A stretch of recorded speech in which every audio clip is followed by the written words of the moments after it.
Chapter 90. 1,000 mid-tier long swords, sword formation, and 2 celestial techniques. Then, the radiant orb swiftly dissolved and vanished, revealing a profound purple long sword. This sword boasted a rich and uniform hue, devoid of any impurities. The blade was slender, with smooth and straight lines, and its edges were incredibly sharp, seemingly capable of effortlessly slicing through the void. The sword's body was adorned with intricate patterns, within which flickering lightning coursed, imparting an aura of mystery and antiquity. The hilt was obsidian black, warm to the touch, creating a striking contrast with the sword's purple hue. Embedded within were several purple gemstones, emanating faint arcs of lightning that resonated harmoniously with the lightning upon the blade. As Zhihao scrutinized this sword, the deep voice of the realm's spirit echoed throughout the treasure vault. This is the mid-tier celestial technique, Purple Thunder Radiant Sword, a masterpiece among mid-tier thunder attribute long swords. Crafted primarily from purple thunder radiant stone and supplemented with falling star iron, it enhances the sword's resilience, allowing it to bear formidable power without damage. During its forging, the master craftsman employed supreme, true fire, refining it over 81 days and nights, and repeatedly struck it with 9 heavenly purple thunder, infusing the essence of thunder into the sword's body. The Purple Thunder Radiant Sword can summon the purple thunder of heaven and earth, and with a swing, the purple thunder radiance dances, producing a thunderous roar. In battle, it can unleash a powerful purple thunder sword aura, dazzling the heavens and wielding immense power, assisting cultivators in gaining the upper hand during Confrontation, a divine weapon coveted by thunder attribute practitioners. Indeed, quite remarkable, Zhihao exclaimed, his heart swelling with excitement. He was thoroughly satisfied with the mid-tier, celestial purple thunder radiant sword. As he reached out to grasp the sword, the system's voice resonated in Zhihao's mind. Ding! A mid-tier, celestial purple thunder radiant sword has been detected. Please choose an amplification method. Option 1. 1,000-fold quality enhancement. Option 2, 1,000-fold quantity enhancement. Zhihao did not hastily choose an amplification method, instead contemplating how to proceed. He pondered that if he were to opt for the 1,000-fold quality enhancement, this sword would likely transform into a celestial sword or a pseudo-celestial sword, which might render it difficult for him to wield proficiently due to its elevated rank. After all, even the unenhanced mid-tier celestial Purple Thunder Radiant Sword was somewhat challenging for him to utilize, given his current cultivation level. Conversely, if he selected the 1,000-fold quantity enhancement, he would end up with 1,000 mid-tier celestial Purple Thunder Radiant Swords, which would be excessive as he could not possibly wield that many swords simultaneously. While Zhihao was torn between the options of 1,000-fold quality enhancement and 1,000-fold quantity enhancement, a spark of inspiration struck him. He recalled a method from the cultivation novels of his past life, a technique enabling the simultaneous use of multiple long swords. This method was known as sword formation. With this thought, Zhihao felt a surge of joy that if he could cultivate a powerful sword formation and incorporate 1,000 mid-tier celestial purple thunder radiant sword within it, the ensuing power would be unfathomably terrifying. Thus, Zhihao resolved to choose the 1,000-fold quality enhancement. However, before finalizing his decision, he needed to ascertain whether the treasure vault contained any attack techniques related to sword formations. Realm Spirit, do you possess any attack techniques related to sword formation? What is the highest tier of thunder attribute sword formation available? Indeed, the highest tier is an Earth-grade supreme technique. Very well, I desire this Earth-grade supreme sword formation. As you wished it, in response, a luminous sphere of spiritual energy, shimmering with lightning, swiftly approached Zhihao from the vast sea of luminous orbs. During this process, Zhihao mentally declared, "System, I choose the 1,000-fold quantity enhancement." Ding. Congratulations, host. You have acquired 1,000 mid-tier celestial purple thunder radiant swords. As the light orbs designated for sword formation rapidly dissolved, an ancient black jade slip materialized before Zhihao. Upon touching the jade slip, the system's voice echoed in his mind once again. Ding! Earth-grade supreme, thunderstorm-breaking mountain sword formation detected. Please select an amplification method. Option 1. Thousandfold quality enhancement option 2, thousandfold quantity enhancement. I choose the thousandfold quality enhancement. Ding. Congratulations, host. You have acquired the supreme, celestial, nine heavens, thunder prison sword formation. Ah, splendid. Li Zhihao remarked with a beaming smile. He then continued, Realm Spirit, I require a thunder attribute cultivation technique, as well as a non-attribute cultivation technique, both of the highest caliber available in the treasure vault, as you wish. Following the Realm Spirit's resonant voice throughout the secret realm, two luminous spheres swiftly approached Li Zhihao from the ocean of light orbs. The two spheres dissolved into a pale golden jade slip and a purple gold jade slip. The Realm Spirit's voice resounded once more. The pale golden jade slip before you contains the mid-tier celestial technique, overbearing thunder 9-yang method. The purple gold slip is the pseudo-celestial technique, mystical absorption method. As Li Zhihao grasped both jade slips, the system's melodic voice echoed in his mind again. Ding. Mid-tier celestial technique, overbearing thunder 9-yang method detected. Please select an amplification method. Option 1. Thousandfold quality enhancement. Option 2. Thousandfold quantity enhancement. This time, Li Zhihao required no deliberation. Responding without hesitation, I choose the thousandfold quality enhancement. Ding. Congratulations, host. You have acquired the inferior celestial technique, 9 transformations of the Thunder Emperor. Ding. Pseudo-celestial technique, mystical absorption method detected. Please select an amplification method. Option 1. Thousandfold quality enhancement. Option 2. Thousandfold quantity enhancement. Upon hearing this, Li Zhihao, without a moment's pause, confidently declared, I choose the thousandfold quality enhancement. Ding. Congratulations, host. You have acquired the mid-tier celestial technique, primordial supreme clarity method. Li Zhihao felt a profound sense of satisfaction as he placed all the rewards back into the system space. After a considerable time, calming his emotions, he exited the treasure vault of the multi-treasure pavilion. Soon, Li Zhihao found himself beside Lin Wanqing. Upon seeing him, Lin Wanqing's anxious expression relaxed, and she hurriedly grasped his hand, urging, We must leave quickly. The second-place core disciple of the Tai Su Dao sect, Jin Tianlu, along with Du Fangting in third and Chen Ruotian in ninth, are searching for you out of jealousy for your first-place victory. They just left, so we need to hurry. They are all disciples of the Holy Land forces, each cultivating celestial techniques, and you would certainly be no match for them. Li Zhihao furrowed his brow upon hearing this, but before he could respond, a brash voice pierced the air. Where do you think you're going? As the words fell, 3 figures instantly appeared not far from Li Zhihao and Lin Wanqing.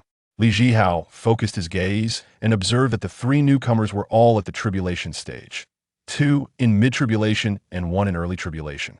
As Li Zhihao assessed the trio, they too scrutinized him at that moment.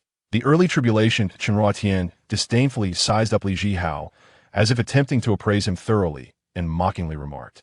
Chapter 91. The Threat of the 3 Prodigies from the Central Domain. Young man, are you Li Zhihao? Li Zhihao paid no heed to Chen Ruotian, instead turning to Lin Wanqing and inquiring, Who is this fool? Is there truly a lunatic in the cultivation world? Lin Wanqing was taken aback by Li Zhihao's remark. Although she was unafraid of the 3 before her, as a branch leader of the Duobao Pavilion, she adhered to the principle that civility breeds prosperity. Thus, she responded, He is Chen Ruotian, who ranked 9th in this secret realm competition, hailing from the first-tier power, the Burning Heaven Immortal sect. Li Zhihao maintained an indifferent expression and simply replied with a single word, Oh, before lapsing into silence, completely disregarding Chen Ruotian's presence. This dismissal incensed Chen Ruotian, who was utterly unprepared for Li Zhihao's blatant disregard, leaving him feeling humiliated and at a loss for words. Hey, I'm talking to you, Chen Ruotian exclaimed once more. Yet, Li Zhihao remained unresponsive, as if he had not heard a thing. At that moment, Jin Tianlu and Du Fangting exchanged glances, shocked by Li Zhihao's audacious reaction, which left them feeling slighted. It was evident that Li Zhihao's dismissal of Chen Ruotian was tantamount to a slight against them as well. Unfortunately, they found themselves powerless to retaliate, as they were within the confines of the Duobao Pavilion, where combat was strictly prohibited. Jin Tianlu then spoke, Young man, it appears I have underestimated you. This will only serve to further provoke us. Are you not afraid of our vengeance? Remember, you have family. Do you not fear us annihilating you and your clan in your insignificant domain in the eastern region? Upon hearing Jin Tianliu's words, Li Zhihao lifted his gaze. Fixing his piercing eyes on Jin Tianliu as he articulated each word deliberately, "You had best be jesting. Should you dare act upon such threats? Even if you harm but a single member of my clan, I shall reduce you to ashes, and your family will be uprooted. Enough of this. Step aside," he commanded. At that moment, Lin Wanqing interjected, "Li Zhihao is my Dao partner. I advise you to refrain from causing trouble for your sect." "Oh, and who might you be?" Jin Tianliu inquired, nearly losing his composure. "What on earth is happening today, that both of you seem to look down upon me? I am Lin Huayuan's daughter, and my grandfather is Lin Baichuan." "Lin Huayuan? Lin Baichuan?" Jin Tianliu furrowed his brow, repeating the names. Suddenly, realization dawned upon him, and he stammered. "Elder Lin Baichuan of the Duobao Pavilion? Elder Lin Huayuan?" "Indeed," Lin Wanqing simply replied. "Then you are Lin Wanqing. Oh, so you are the famed immortal Wanqing," Jin Tianliu acknowledged. While he was unfamiliar with Lin Wanqing personally, he was well aware of Elder Lin Baichuan, a formidable figure of the 10th tier loose immortal, a true luminary in the cultivation world. Although his sect, the Tai Su Dao sect, was a holy land power, it was undoubtedly of a lower tier compared to the Duobao Pavilion, which occupied a prominent position in the hierarchy of the cultivation world. Holy land powers are easily categorized. Those possessing a first-tier loose immortal are deemed first-tier holy land powers. Those with a second-tier loose immortal are second-tier, and so forth, culminating in the 12th tier for those with a 12th tier loose immortal. The Duobao Pavilion ranks as a 12th tier holy land power, while the Tai Su Dao sect is merely a 7th tier power. As for why the 7th tier Tai Su Dao sect participated in the Duobao Pavilion's grand competition, while other higher tier sects did not, numerous factors contribute to this. In simple terms, the Holy Land powers that send prodigies to compete in the Duobao Pavilion's secret realm are either allied with the pavilion or have prodigies of clear lineage who are not prioritized by their sections. Consequently, the participants are typically core disciples, as the personal disciples and favored sons or daughters of these sects seldom take part. Though the Duobao Pavilion welcomes disciples from all factions, those of higher status within their respective sects are generally discouraged from participating. The rationale is straightforward. The Duobao Pavilion's immense wealth makes it a tempting target for recruitment.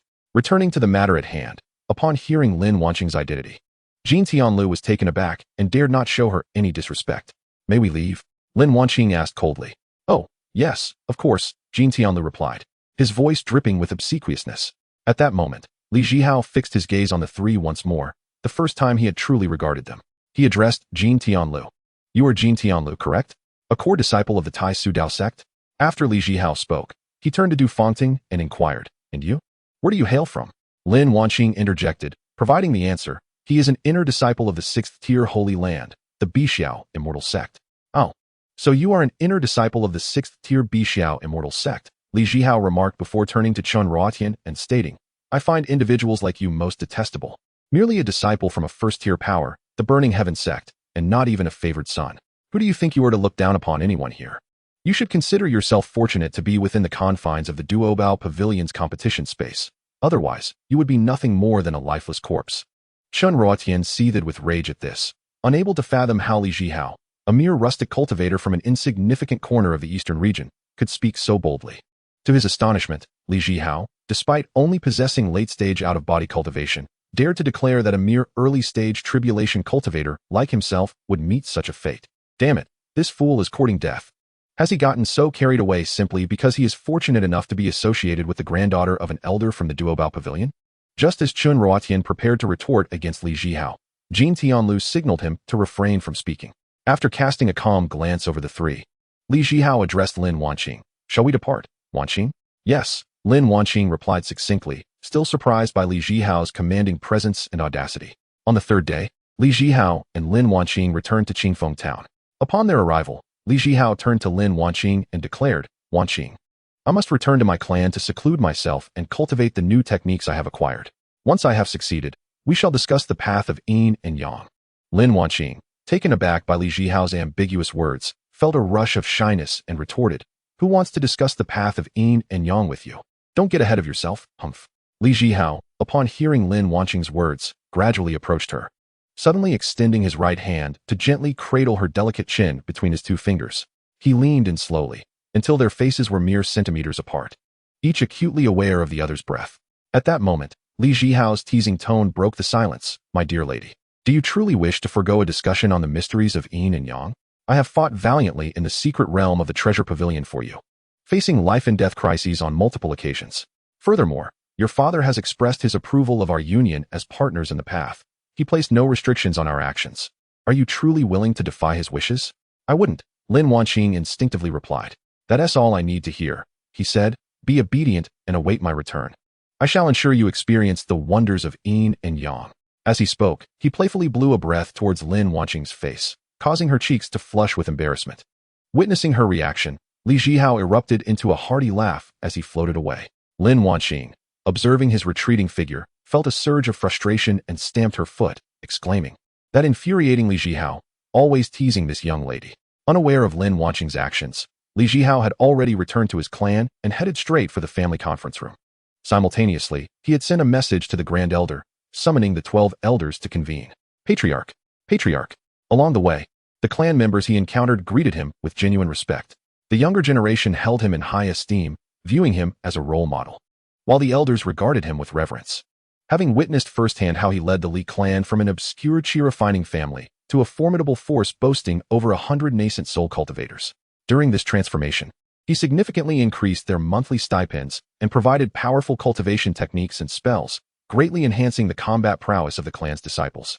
Recently, the Patriarch had established several halls: the Alchemy Hall, the Artifact Hall, the Talismans Hall, the Array Hall, the Reincarnation Hall, the Techniques Hall, the Mission Hall, and the Contribution Hall.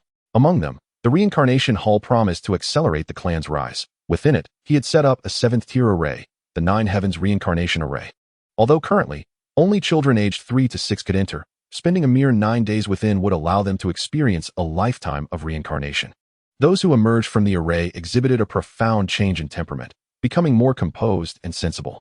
Notably, children over 6, upon exiting the Nine Heavens Reincarnation Array, demonstrated astonishingly rapid cultivation progress, with each child mastering at least 1 or 2 skills in alchemy, artifact crafting, talismans, or formations. This alone significantly bolstered the foundations of the clan's various halls. As Li Zhihao arrived at the family conference room, he found all 12 elders already present. Taking his seat at the Patriarch's position, he surveyed the elders, noting that they had all attained the peak of the nascent soul stage, standing just a step away from the spirit-severing stage. "It seems you have not been lax in your cultivation while managing the clan's affairs," he remarked. "Though I have been away for merely half a month, I have encountered a tremendous opportunity, and I am here to announce it. Firstly, I have acquired a mid-grade celestial cultivation technique, the primordial touching formula, suitable for the entire clan. From this day forth, this technique will become one of the Li clan's treasured legacies." Though Li Zhihao's voice was not loud, it resounded like thunder in the ears of the 12 elders, who could scarcely believe their ears. The 6th elder, Li Lei, could no longer contain himself and asked, "Patriarch, did you just say a mid-grade celestial technique?" Li Zhihao smiled slightly and confirmed, "Indeed, it is a mid-grade celestial technique, far more powerful than the mid-grade heavenly technique, the carefree spirit-gathering technique, that our clansmen currently cultivate." At this moment, the 4th elder, Li Feng, interjected, "Patriarch, do you mean that all of us, even the entire Li clan, can cultivate this mid-grade celestial technique?" Li Zhihao replied nonchalantly, "Yes, from now on, all clan members will have access to this technique." He continued without allowing the elders a moment to express their astonishment or gratitude, similar to before, "Grand Elder, please divide this mid-grade celestial technique into 3 portions to distribute among the clansmen. Additionally, I have some good news. I have not only acquired this mid-grade celestial technique, but also amassed a significant quantity of spirit stones, 800 billion mid-grade spirit stones, and 561.2 billion high-grade spirit stones. Therefore, I am pleased to inform everyone that all cultivators in the clan may now enter the Nine Heavens Reincarnation Array. These spirit stones will suffice for a considerable duration." As he spoke, Li Zhihao used his spiritual energy to present a storage ring filled with spirit stones to Grand Elder Li Hong. Grand Elder Li Hong, gazing at the storage ring emitting a faint blue glow, regarded it with utmost seriousness, his hands trembling as he reached out to accept it, as if it weighed 1,000 pounds. Upon receiving the ring, he extended his spiritual sense into it. Instantly, he was struck by the vastness of its space, far exceeding his expectations. As he explored deeper, he discovered 2 immense mountains of spirit stones, larger piles of mid-grade spirit stones and smaller ones of high-grade spirit stones. "So many spirit stones!" Grand Elder Li Hong exclaimed, unable to contain his excitement. Meanwhile, the other 11 elders gathered around him, probing the storage ring with their own spiritual senses, and their reactions mirrored that of the Grand Elder. The ninth elder muttered to himself. This storage ring must be capable of holding 2 or 3 spirit wind cities without a doubt. Indeed, what level of storage ring is this? The space within is simply astounding. Yes, indeed. The space within this storage ring is exceptionally vast. This is undoubtedly a heavenly grade storage ring. The third elder echoed. Observing the elders' escalating discussions, Zhihao promptly interjected, "Enough discussion, esteemed elders." He then presented the jade slip containing the primordial touching formula to the grand elder, stating, "Here is the jade slip for the primordial touching formula. You are to proceed with the transmission of the cultivation method Xiaoyao nailing Ju in accordance with the previous teachings of the Xianxia intermediate grade technique. Remember, do not allow all clan members to transition to this celestial level intermediate technique at once. There must be a gradual process, with a rotation in practice. After all, transitioning to a new technique requires the relinquishment of all current cultivation, so it must be executed while the clan continues to function normally. As for the children within the clan, they shall be prioritized for training in this celestial level intermediate technique." An hour later, Zhihao and the 12 elders arrived at the reincarnation hall. "Patriarch, I have invested 1 billion mid-grade spirit stones into the Jiutian reincarnation great array within the hall. You may now enter the formation," the grand elder stated, standing beside Zhihao. "Very well, you all keep a vigilant watch outside. Should the spirit stones prove insufficient, remember to replenish them at the earliest opportunity. After I emerge, each of you 12 shall enter the formation in turn." With that, Zhihao stepped slowly into the Jiutian reincarnation great array. As Zhihao felt a flash of resplendent 7-colored light, he found himself in the patriarch's secluded chamber, realizing that the Jiutian reincarnation great array had commenced. Thus, he ceased his musings and sat cross-legged, retrieving the low-grade celestial technique Jubian-Leihuang Ju. As Zhihao's consciousness delved into the jade slip containing the records of Jubian-Leihuang Ju, he began to absorb the contents of the cultivation method. As he delved deeper into the technique, he discovered its profound depth, far surpassing the current clan's Xianxia intermediate grade technique, Xiaoyao nailing Ju, by thousands of times. This method is divided into 9 transformations. 1. The first transformation, Thunder Induction Body Refinement. 2. The second transformation, Thunder Radiance Body Shaping. 3. The third transformation, Thunder Soul Condensation. 4. The fourth transformation, Thunder Domain Transformation. 5. The fifth transformation, Thunder Calamity Source. 6. The sixth transformation, Thunder Sovereign Enlightenment. 7. The seventh transformation, Thunder Punishment Suppression. 8. The eighth transformation, Thunder Path Unification. 9. The ninth transformation, Thunder Source Chaos. Completing the first transformation of this technique allows one to ascend to the celestial realm, indicating that the first transformation serves as the foundational chapter in the realm of cultivation. Zhihao dedicated 3 full days to familiarize himself with the first transformation of the low-grade celestial technique Jubian-Leihuang Ju, noting its intricacies and essential considerations. Subsequently, he dispersed all his cultivation. As time passed, his former peak of the out-of-body stage rapidly diminished, and an overwhelming surge of spiritual energy erupted from within him, sweeping through the patriarch's secluded chamber like a torrent of waves. Before long, Zhihao observed that the spiritual energy within the chamber was extraordinarily abundant, nearing the threshold of liquefaction. The spiritual energy he released was exceptionally pure, refined during his cultivation, and unwilling to waste it. He opened the door to the chamber, allowing the energy to permeate the ancestral grounds of the Li family. In the 3rd month of the Jiutian reincarnation great array, Zhihao had completely dissipated his cultivation, transforming into an ordinary mortal. At this moment, he formally embarked on the cultivation of the low-grade celestial technique Jubian-Leihuang Ju. Simultaneously, the 12 elders achieved breakthroughs into the spirit separation stage one after another. In the 4th month of the Jiutian reincarnation great array, Zhihao successfully completed the Qi refinement phase and officially entered the foundation establishment stage. However, just as he prepared to continue his cultivation, he sensed that a heavenly tribulation would descend upon reaching the foundation establishment stage. Consequently, he hastily exited the Li family estate and ventured to an open area outside Qingfeng Town to prepare for the tribulation, accompanied by the 12 elders for protection. At the same time, another 8 individuals from the Li family broke through to the spirit separation stage. In the 5th month of the Jiutian reincarnation great array, Zhihao reached the golden core stage and successfully navigated the tribulation with the aid of several 5th-grade spirit talismans. Concurrently, 6 more individuals from the Li family broke through to the spirit separation stage. In the 7th month of the Jiutian reincarnation great array, Zhihao attained the nascent soul stage and utilized numerous 6th-grade spirit talismans to overcome the tribulation. During this time, 5 additional members of the Li family advanced to the spirit separation stage. In the 11th month of the Zhoutian reincarnation Great Array, Li Zhihao reached the spirit separation stage and swiftly laid out several 5th-grade defensive formations at the site of the tribulation. With a 100-fold amplification, these formations became 6th-grade defenses, which, combined with 3 7th-grade spirit talismans, allowed him to successfully traverse the tribulation, while 13 more members of the Li family broke through to the spirit separation stage. In the first year and 1 month of the Zhoutian reincarnation Great Array, a complete out-of-body stage expert from the Chu-Tiana sect, the Xianxian sect, arrived, accompanied by 3 early out-of-body ancestors from the Zhihao kingdom, along with hundreds of spirit separation stage experts of various realms.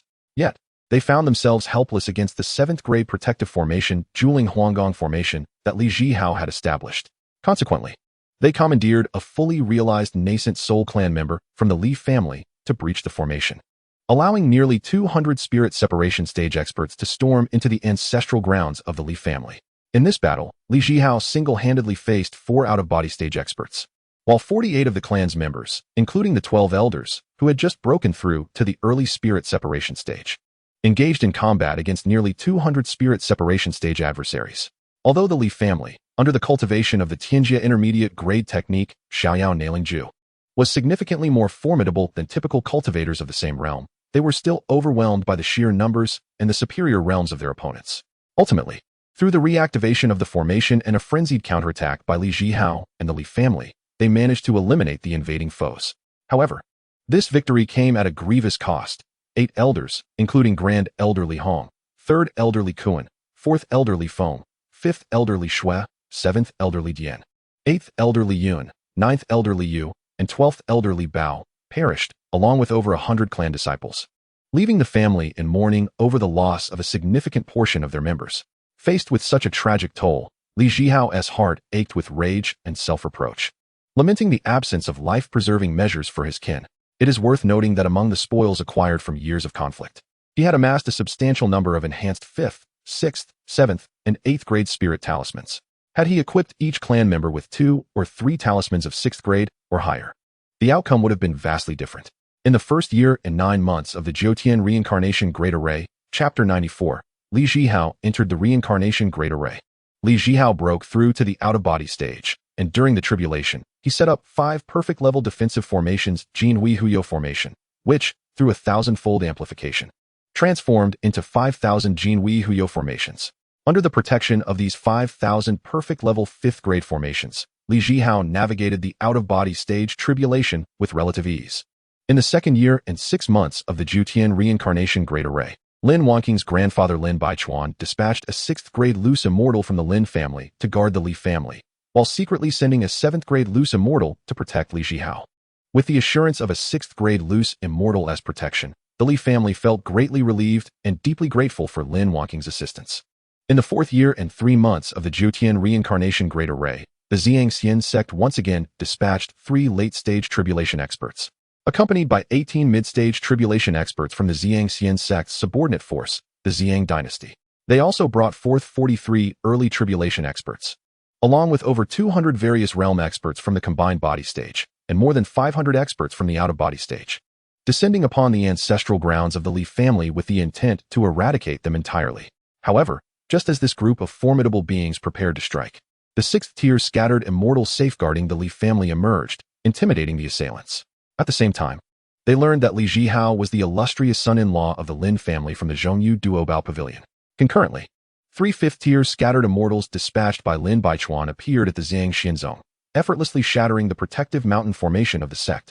As a 2nd-tier scattered immortal and 3 1st-tier scattered immortals from Xiangxian zone braced for confrontation, the 3 5th-tier scattered immortals swiftly subdued the sect's scattered immortals.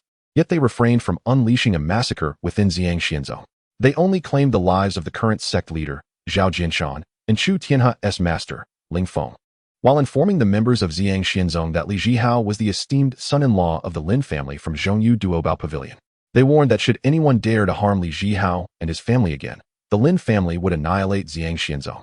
In the 20th year of the 9 Heavens Reincarnation Array, Li Zhihao broke through to the integration stage and successfully overcame the tribulation.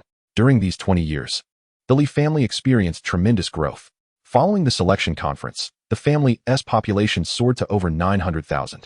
With the unlimited supply of the spirit fetus nurturing pill and Yuling peaceful pregnancy pill, the number of descendants possessing spiritual roots reached an astonishing 380,000. All these family members cultivated the mid-tier celestial technique, Hunyuan Taiqingju. Through repeated trials within the Nine Heavens reincarnation array and the consumption of Li Zhihao's refined 7th-tier Qiji Wuzhen pill, not only did their comprehension enhance, but their understanding of the mid-tier celestial technique deepened exponentially, resulting in remarkable progress.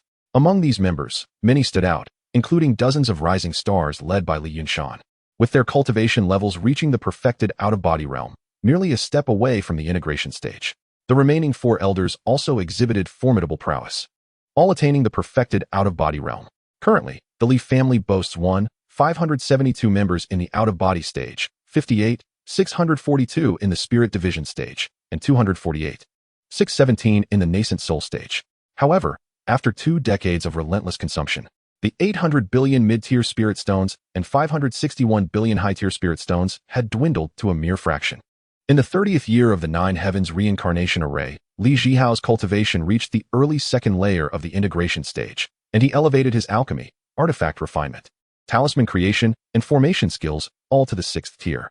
The 4 elders of the Li family also reached the integration stage, alongside 129 rising stars led by Li Yunshan. Following 30 years of depletion, both spirit stones and pills were entirely consumed. During the same period, Li Zhihao led his family to completely annihilate the Qingyang sect established by Chu Tianhe. Subsequently, he orchestrated the conquest of the Zhihao kingdom, officially establishing the Li family as a sovereign power, naming the kingdom Yinfong. In the 56th year of the Nine Heavens reincarnation array, Li Zhihao successfully broke through to the tribulation stage, with all his skills in alchemy, artifact refinement, talisman creation, and formations reaching the 7th tier. Over the preceding 26 years, the Li family, under the banner of the Yinhuang kingdom, experienced a geometric population surge through several selection conferences, skyrocketing to over 11 million, with those possessing spiritual roots exceeding 450,000. Consequently, Li Zhihao arranged for the establishment of 109 Heavens reincarnation arrays. Notably, after attaining the 7th tier in formation skills, Li Zhihao gained profound insights, upgrading the 5th tier formation reincarnation array to the 6th tier. Through the system's 1000-fold amplification, it evolved into the 8th tier formation Jiujing reincarnation holy array, capable of accommodating 100 individuals simultaneously and extending the reincarnation period to 5,000 years, with activation time reduced from 9 days to 7. Simultaneously, the family's alchemy hall, artifact hall, talisman hall, and formation hall grew significantly, each housing hundreds to thousands of 6th tier practitioners. Each month, Li Zhihao dedicated several days to amplify the treasures crafted by these family members, yielding vast quantities of high-tier resources. In the 177th year of the Nine Heavens reincarnation array, Li Zhihao officially entered the tribulation stage, with the system upgraded to 10,000-fold amplification. His alchemy, artifact refinement, talisman creation, and formation skills ascended to the official 8th tier. The family's established halls formed substantial structures, each with nearly 1,000 8th-tier practitioners. After amplifying these treasures 10,000-fold, their quality reached the pseudo-immortal level. Li Zhihao spent a full year setting up 1,000 6th-tier reincarnation arrays, which, through the system's enhancement, became the 9th-tier formation Hunyuan reincarnation array, capable of supporting 1,000 individuals in reincarnation, with a maximum duration of 8,000 years and a mere 3 days required for activation. Throughout these 177 years, under Li Zhihao's directives, the family members, aside from their cultivation, fervently sought partners and enthusiastically procreated, resulting in an extraordinarily rapid population increase to 18 billion. In the 200th year of the Nine Heavens reincarnation array, Li Zhihao's cultivation reached the early 2nd layer of the tribulation stage. After nearly 2 centuries of uninterrupted training, Li Zhihao perfected the heavenly grade Jiuxiao Thunder Prison Sword formation. The most powerful sword formation required the simultaneous inclusion of 3,000 flying swords. At this moment, with his cultivation at the early 2nd layer of the tribulation stage, Li Zhihao possessed a profound foundation, enabling him to transcend 3 major realms in battle, achieving victories against formidable foes. His combat prowess rivaled that of 3rd-tier scattered immortals, rendering him nearly invincible in the cultivation world, save for the 3rd-tier scattered immortals. During this same period, Li Zhihao ventured into the demonic Beast Mountains and discovered the young wolf, which had, through 2 centuries of development and expansion, seen its pack grow to over 13 million. The young wolf had reached the late 7th tier. Meanwhile, the little leopard and little snake, bound by contract in the Duobao Pavilion competition, had attained the perfected 8th tier, thanks to Li Zhihao's continuous resource support over the past 2 centuries. Li Zhihao then prepared to enhance the bloodlines of his 3 beast companions. Over the following month, he ventured deep into the demonic Beast Mountains, vanquishing 3 epic quality 2nd-tier demon immortals, the Flame Abyss Devouring Dragon, the Flame Sea Shadow Overlord Leopard, and the Dark Prison Thunderhowl Wolf. Through the system's 10,000-fold amplification, he obtained 3 mythical quality beasts, the Red Flame Shadow Leopard, the Earth-Rending Fiery Dragon, and the Dark Thunder Illusionary Moon Demon Wolf, entrusting them to evolve. During the evolution of the 3 beast bloodlines, Li Zhihao returned to the depths of the demonic Beast Mountains to capture an epic quality 2nd-tier demon beast of the Tiger category and another of the Rock category, naming them Little Tiger and Little Pong, respectively.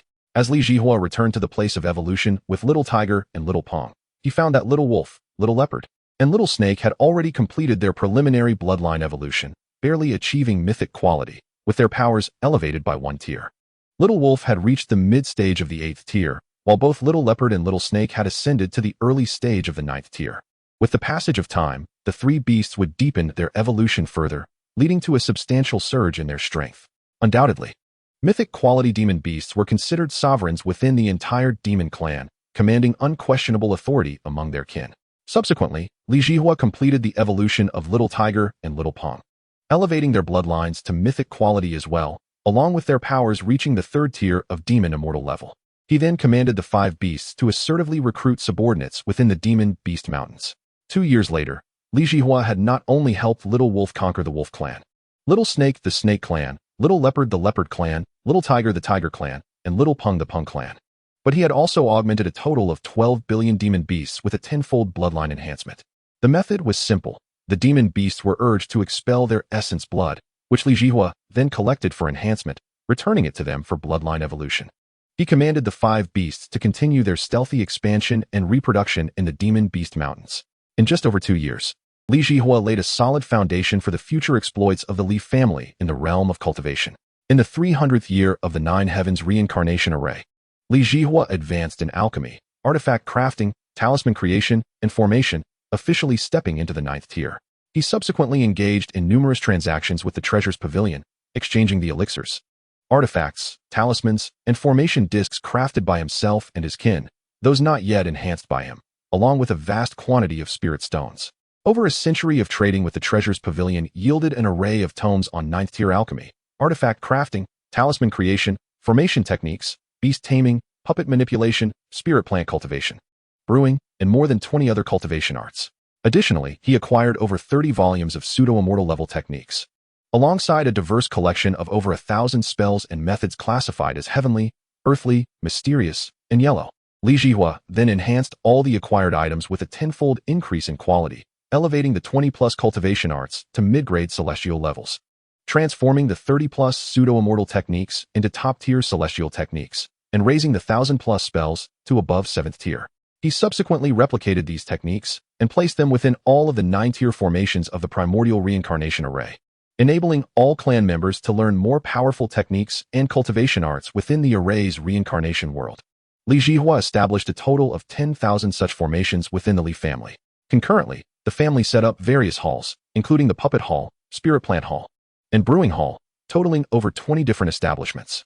Thus, the Li family emerged as the most prestigious family in the entire cultivation realm. In the 351st year of the 9 Heavens reincarnation array, Li Zhihao attained the mid-stage 4th level of the Tribulation Crossing, while his alchemy, artifact crafting, talisman creation, and formations reached the official 10th tier. The population of the Li family soared to a staggering 69 billion, with a remarkable 40 billion cultivators among them. Of these, 2 million had reached Tribulation Crossing, 17 million were in the merging stage, 80 million were in the out-of-body stage, and over 300 million were in the spirit separation stage. At this juncture, the resources of the Yinfong kingdom, including mines, spiritual herbs, spiritual materials, and secret realms, had been fully exploited by the Li family. To further their development, the Li family recognized the necessity of territorial expansion. Thus, the Li family unveiled their fangs in the eastern domain of the cultivation realm, commencing a campaign to conquer the entire eastern domain. Each clan member wielded celestial-level techniques, employing spells, artifacts, elixirs, talismans, and formation discs that surpassed their own cultivation levels by 1 or even 2 tiers. With such opulent configurations, the clan's forces crushed all adversaries. In a mere decade, the Li family had conquered the entirety of the eastern domain of the cultivation realm, leaving those they defeated questioning their very existence. In the 581st year of the Nine Heavens reincarnation array, Li Zhihua officially entered the Great Ascension stage, and his alchemy, artifact crafting, talisman creation, and formations reached the pseudo-immortal tier. At the moment he ascended to the Great Ascension stage, Li Zhihua sensed his impending ascension to the immortal realm in 200 years. He then issued a clan decree forbidding any clan member from entering the Great Ascension stage. All must choose to cross the tribulation by means of reincarnation to become scattered immortals. His rationale was straightforward. He intended to ascend alone to open pathways for his kin in the immortal realm. All clan members were to consolidate their power after conquering the entire cultivation world while safeguarding the family. At this time, the Li family's population had reached an astonishing 800 billion, signifying a formidable military force. The family's alchemy, artifact crafting, talisman creation, formation, and puppet halls each boasted tens of thousands of 10th-tier practitioners, with 9th and 8th-tier practitioners in overwhelming numbers. The products from these halls, enhanced through Li Zhihua's system, all reached celestial levels. For instance, a 10th-tier attack talisman, after a 10-fold enhancement, became a mid-grade celestial talisman capable of annihilating a 7th-tier scattered immortal. Not to mention mid-grade celestial artifacts, formation discs, and puppets, rendering them immensely powerful. In the 651st year of the Nine Heavens reincarnation array, following another 70 years of development, the Li family's population soared to a staggering 30 trillion. Under Li Zhihua's guidance, each hall, alchemy, artifact crafting, talisman creation, formation, and puppet saw hundreds of practitioners reach the pseudo-immortal tier, enabling them to craft pseudo-immortal level items. With Li Zhihua's system enhancement, these items attained upper-grade celestial quality. A single upper-grade celestial talisman could eliminate an 11th-tier scattered immortal, and a barrage of such talismans could even vanquish a 12th-tier scattered immortal. Li Zhihua realized that the time had come to execute the plan for conquering the entire cultivation realm. He issued a clan decree, instructing the Li family to split into 3 factions to seize the southern, northern, and western domains, capturing all 3 to sustain their war efforts. Simultaneously, the 5 beasts in the Demon Beast Mountains, after 450 years of development, amassed a terrifying population of 50 trillion demon beasts. During this period, Li Zhihua would visit the Demon Beast Mountains every decade to initiate bloodline evolution for the newly joined demon beasts. Among the 5 beasts, Little Wolf, Little Leopard, and Little Snake had reached the same realm as Li Zhihua and had not chosen to reincarnate into demon immortals.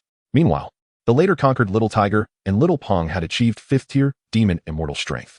Li Zhihua dispatched the 5 beasts and 2 trillion demon beasts capable of forming combat power, sending them to collaborate with the Li family in conquering the 3 domains. The remaining 30 trillion demon beasts were either old, weak, or ill, or were young ones. So Li Zhihua opted not to mobilize them, allowing them to continue thriving in the Demon Beast Mountains. In the 671st year of the Nine Heavens reincarnation array, in the span of 2 decades, the Li family has successfully conquered the 3 domains with an unstoppable momentum. During this period, the powers of the central domain attempted to interfere, yet all were vanquished by the members of the Li family, including several formidable 11-step loose immortals. Throughout these 20 years, they amassed an abundance of high-grade materials from the 4 domains. Simultaneously, Li Zhihao's skills in alchemy, weapon forging, talisman crafting, and formation techniques officially ascended to the immortal level. Under Li Zhihao's guidance, the various halls of the Li family, Alchemy Hall, Weapon Hall, Talisman Hall, Formation Hall, and Puppet Hall, saw several practitioners reach the true immortal tier. They were able to forge low-grade immortal treasures, which, when amplified 100-fold through Li Zhihao's system, achieved the level of supreme immortal artifacts. Thus, the Li family's dominance over the entire cultivation world became an undeniable certainty. The rapid advancement of these hall practitioners can be attributed to the 9th-step formation, the primordial reincarnation array, which allowed them to continuously enter the array and gain experience. In the 700th year within the Nine Heavens reincarnation array, under Li Zhihao's leadership, the Li family officially seized control of the entire Xianxian cultivation realm, becoming the uncrowned monarch of this world. In the 705th year, Lin Wanqing gave birth to a son for Li Zhihao, whom he named Li Yichen. The child's potential surpassed their expectations. Possessing a heavenly spirit root and a golden spirit body, Li Zhihao designated Li Yichen as the next patriarch of the Li family. In the same year, Morong Shui gave birth to a pair of twin daughters, whom Li Zhihao named Li Ziming and Li Zixuan. Both daughters exhibited commendable talents, with the elder sister Li Ziming possessing a heavenly spirit root and the younger sister Li Zixuan, a earth spirit root. In the 720th year, the day of Li Zhihao's ascension to the immortal realm arrived. He stood on the Ascension platform at the heart of the bustling city of Fantianqing in the central domain. As he gazed down at the throngs of Li family members below, he was overwhelmed with emotion, never imagining that in just over 700 years since his arrival in this cultivation world, he would be ascending to the immortal realm. His eyes then fell upon his two partners and their 3 children, who had just turned 15. At this moment, both partners chose to undergo transformation into loose immortals to accompany their children during the tribulation, now each standing as first-step loose immortals. Li Zhihao's eldest son, Li Yichen, having entered the 9th step formation, primordial reincarnation array, at the tender age of 3, had been entering the array annually. Now, at just 15, he not only exuded the air of a patriarch, but had also attained the perfect out-of-body realm, being merely a step away from the integration stage. His 2 sisters were in similar circumstances. Li Zhihao cast a deep glance at Lin Wanqing and Murong Shui, saying nothing. He then turned to the 4 elders among the original 12 and many promising newcomers. At this moment, Li Zhihao addressed the assembly. Family members, diligently assist our new patriarch. I shall take my leave and ascend to the immortal realm, paving the way for our Li family. When you ascend, we shall once again compete for supremacy in the immortal realm. His laughter resonated throughout the venue. Subsequently, Li Zhihao unleashed his entire immortal power, summoning an immortal gate in the sky, shimmering with radiant colors that swiftly descended, lifting him upwards. At that moment, Li Yichen cupped his fists and bowed deeply, solemnly exclaiming, I bid farewell to my father as he ascends to the immortal realm. Li Ziming and Li Zixuan echoed his sentiment, shouting, We bid farewell to our father as he ascends to the immortal realm. The gathered members of the Li family also roared, We bid farewell to our patriarch as he ascends to the immortal realm. Upon opening his eyes within the array, Li Zhihao felt a momentary disorientation before regaining his composure. He rose and walked towards the array's exit. Upon exiting the reincarnation hall, he addressed the 12 elders. We will discuss matters in the conference room. Soon, the 13 gathered in the conference room. Once seated, Li Zhihao turned to the Grand Elder and inquired, How many spirit stones were consumed during my time in the array? The Grand Elder quickly responded, Patriarch, you utilized 6 billion mid-grade spirit stones during your time in the 9 heavens reincarnation array, and you remained within for approximately 2 days. Li Zhihao processed this information, realizing that if he were to remain in the array for the full 9 days, it would require around 4 billion mid-grade spirit stones. He contemplated the upcoming threat that would emerge from the Ziyang immortal sect within a year and a month, determined to prevent any significant losses among his kin. Thus, he proclaimed, Issue a decree, from this day forth. Gather all family members and prohibit anyone from leaving the ancestral grounds. Furthermore, activate the family formation in all aspects. The 9th elder then asked, Patriarch, why must we take such measures? Li Zhihao recounted the incident that occurred during his first month in the array when a strong adversary from the Ziyang immortal sect attacked, detailing the losses suffered, including the deaths of several elders present. This matter must be taken seriously. I do not wish for any family member to perish in the coming year, he concluded, and the 12 elders nodded gravely in agreement. Regarding the matter of you and the family entering the 9 heavens reincarnation array, we shall discuss it further after I upgrade the array. With that, the meeting was adjourned. After the meeting, Li Zhihao appeared at the entrance of the Li family estate, preparing to visit the treasure pavilion to speak with Lin Wanqing about an important matter. Upon arriving at the treasure pavilion, he found Lin Wanqing waiting at the entrance for his arrival. Once they settled in a private room, Li Zhihao began, Wanqing, I have come to propose a special transaction with your Lin family. He presented the mid-grade immortal technique, Primordial Ta Ching Ju, to her. I wish to exchange this technique for a protector of around 5th step loose immortal cultivation to safeguard the Li family for the next decade. Li Zhihao understood that even without offering the technique, the Lin family would likely provide a strong guardian, as they had done in the past. However, he was determined to prevent history from repeating itself, ensuring that the Li family was not left vulnerable before receiving aid. Upon hearing his proposal, Lin Wanqing did not respond immediately, but instead probed the jade slip with her consciousness. She was astonished to discover that it contained a mid-grade immortal technique.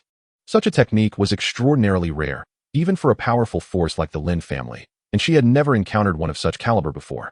Aware of its immense value, she found herself without any reason to refuse. Upon contemplating this, Lin Wanqing retracted her consciousness and raised her head to address Li Zhihao. Very well, I, on behalf of the Lin family, have concluded this transaction with you. Within a month, I assure you that a 5th-tier loose immortal will come to protect the Li clan. Upon hearing Lin Wanqing's promise, Li Zhihao visibly relaxed. All right, since the deal has been struck, I shall take my leave. With that, Li Zhihao approached Lin Wanqing and embraced her, whispering softly, "Wanqing, my dear, await my return from seclusion." After speaking, he released Lin Wanqing and exited the elegant chamber without looking back. As Lin Wanqing gazed at Li Zhihao's vanishing silhouette, she murmured to herself, "Just how many secrets do you possess? Truly intriguing." Li Zhihao hurried back to his family, dedicating the next 10 days to exhaust the available array materials, subsequently setting up 5 6th-tier reincarnation grade arrays. Following a 1,000-fold enhancement from the system, these transformed into 5 8th-tier 9 extremes reincarnation holy arrays. He commanded the 12 elders to fully activate these 6 arrays, enabling the clan members to swiftly cultivate the mid-tier Xian level technique, the primordial Taiji scripture. Meanwhile, Li Zhihao entered the patriarch's seclusion chamber, preparing to diligently cultivate the low-tier technique, the 9 transformations Thunder's sovereign art. As everything was essentially a fresh start, he aimed for a swifter and more flawless transition this time. Merely 10 days later, Li Zhihao dissipated all his cultivation. On the 11th day, he officially began to cultivate the low-tier technique. Remarkably, within just 2 months, he successfully established his foundation, reaching the golden core stage. Unlike his previous experience in the reincarnation world, this time Li Zhihao chose to undergo his tribulation at the ancestral grounds of the Li family. To enhance efficiency, he utilized spiritual talismans to counter the heavenly tribulation, successfully withstanding each bolt of calamity with a 5th-tier talisman. A month prior, Li Zhihao had received a message from Lin Wanqing stating that a 5th-tier loose immortal had arrived from the Lin family. He instructed Lin Wanqing to convey to the esteemed 5th-tier immortal that the Li family need not intervene unless faced with a life-and-death crisis. Over the course of the subsequent 4 months, Li Zhihao successfully completed his golden core formation, advancing to the golden core stage. By the 6th month, he reached the nascent soul stage. The 8th month saw his breakthrough to the spirit-severing stage, and by the 11th month, he advanced to the out-of-body stage. In the 1st month of the following year, Li Zhihao managed to restore his cultivation to the 9th layer of the late out-of-body stage. Just as the formidable beings from the Ziyang immortal sect arrived, as anticipated, when a group of powerful figures, led by a fully realized out-of-body practitioner named Sun Sanxing, appeared at the ancestral grounds of the Li family, Li Zhihao was already aware. He promptly communicated with the 12 elders, instructing them to continue their activities, as he would handle these formidable opponents. As the group stood before the Li family's ancestral site, furrowing their brows in confusion over the presence of a 7th-tier protective mountain array, Li Zhihao stepped out of the protective formation to confront the powerful figures. Upon seeing Li Zhihao emerge, Sun Sanxing's eyes glinted with surprise as he noted Li Zhihao's cultivation level at merely the 9th layer of the late out-of-body stage. "Oh, so you are Li Zhihao, the one who slew our Ziyang immortal sect disciple, Chu Tianhe? Indeed, it is I. Are you prepared to meet your demise and retribution for Chu Tianhe?" As Li Zhihao's words fell, the assembled powerful figures erupted into laughter. "You, a mere late out-of-body practitioner, dare to claim the kill of our esteemed Elder Zhang from the Ziyang immortal sect? I truly wonder where you find the courage to utter such words. Indeed, this lad must have lost his wits, daring to speak so boldly in the face of those far superior to him. Humph, regardless of the circumstances, this boy is doomed. A small fry from a backwater place is utterly unacquainted with the world. Certainly, he believes he can dominate in such a minuscule territory and look down upon the world. How naive!" Li Zhihao, seething at their incessant mockery, declared, "Silence." He drew forth a mid-tier heavenly grade sword, the purple thunder radiant sword, preparing to strike. Upon witnessing the emergence of the sword, Sun Sanxing's expression shifted, and he exclaimed in astonishment, "A mid-tier heavenly grade longsword, and of the thunder attribute?" Greed enveloped him entirely. As he murmured to himself, "I never anticipated such fortune during this outing. After all, only tribulation stage experts are worthy of wielding such a longsword." Thus, he proclaimed, "Boy, hand over that longsword, and I shall ensure your remains are intact." At this moment, Li Zhihao disregarded Sun Sanxing entirely, for in his eyes, this man had already become a cold, lifeless corpse. A chilling smile graced Li Zhihao's lips as he executed the 3rd form of the mid-tier earth-grade movement technique. Thunderbolt step, thunderous lateral shift. Instantly, his spiritual energy surged, coiling around him like an invisible storm.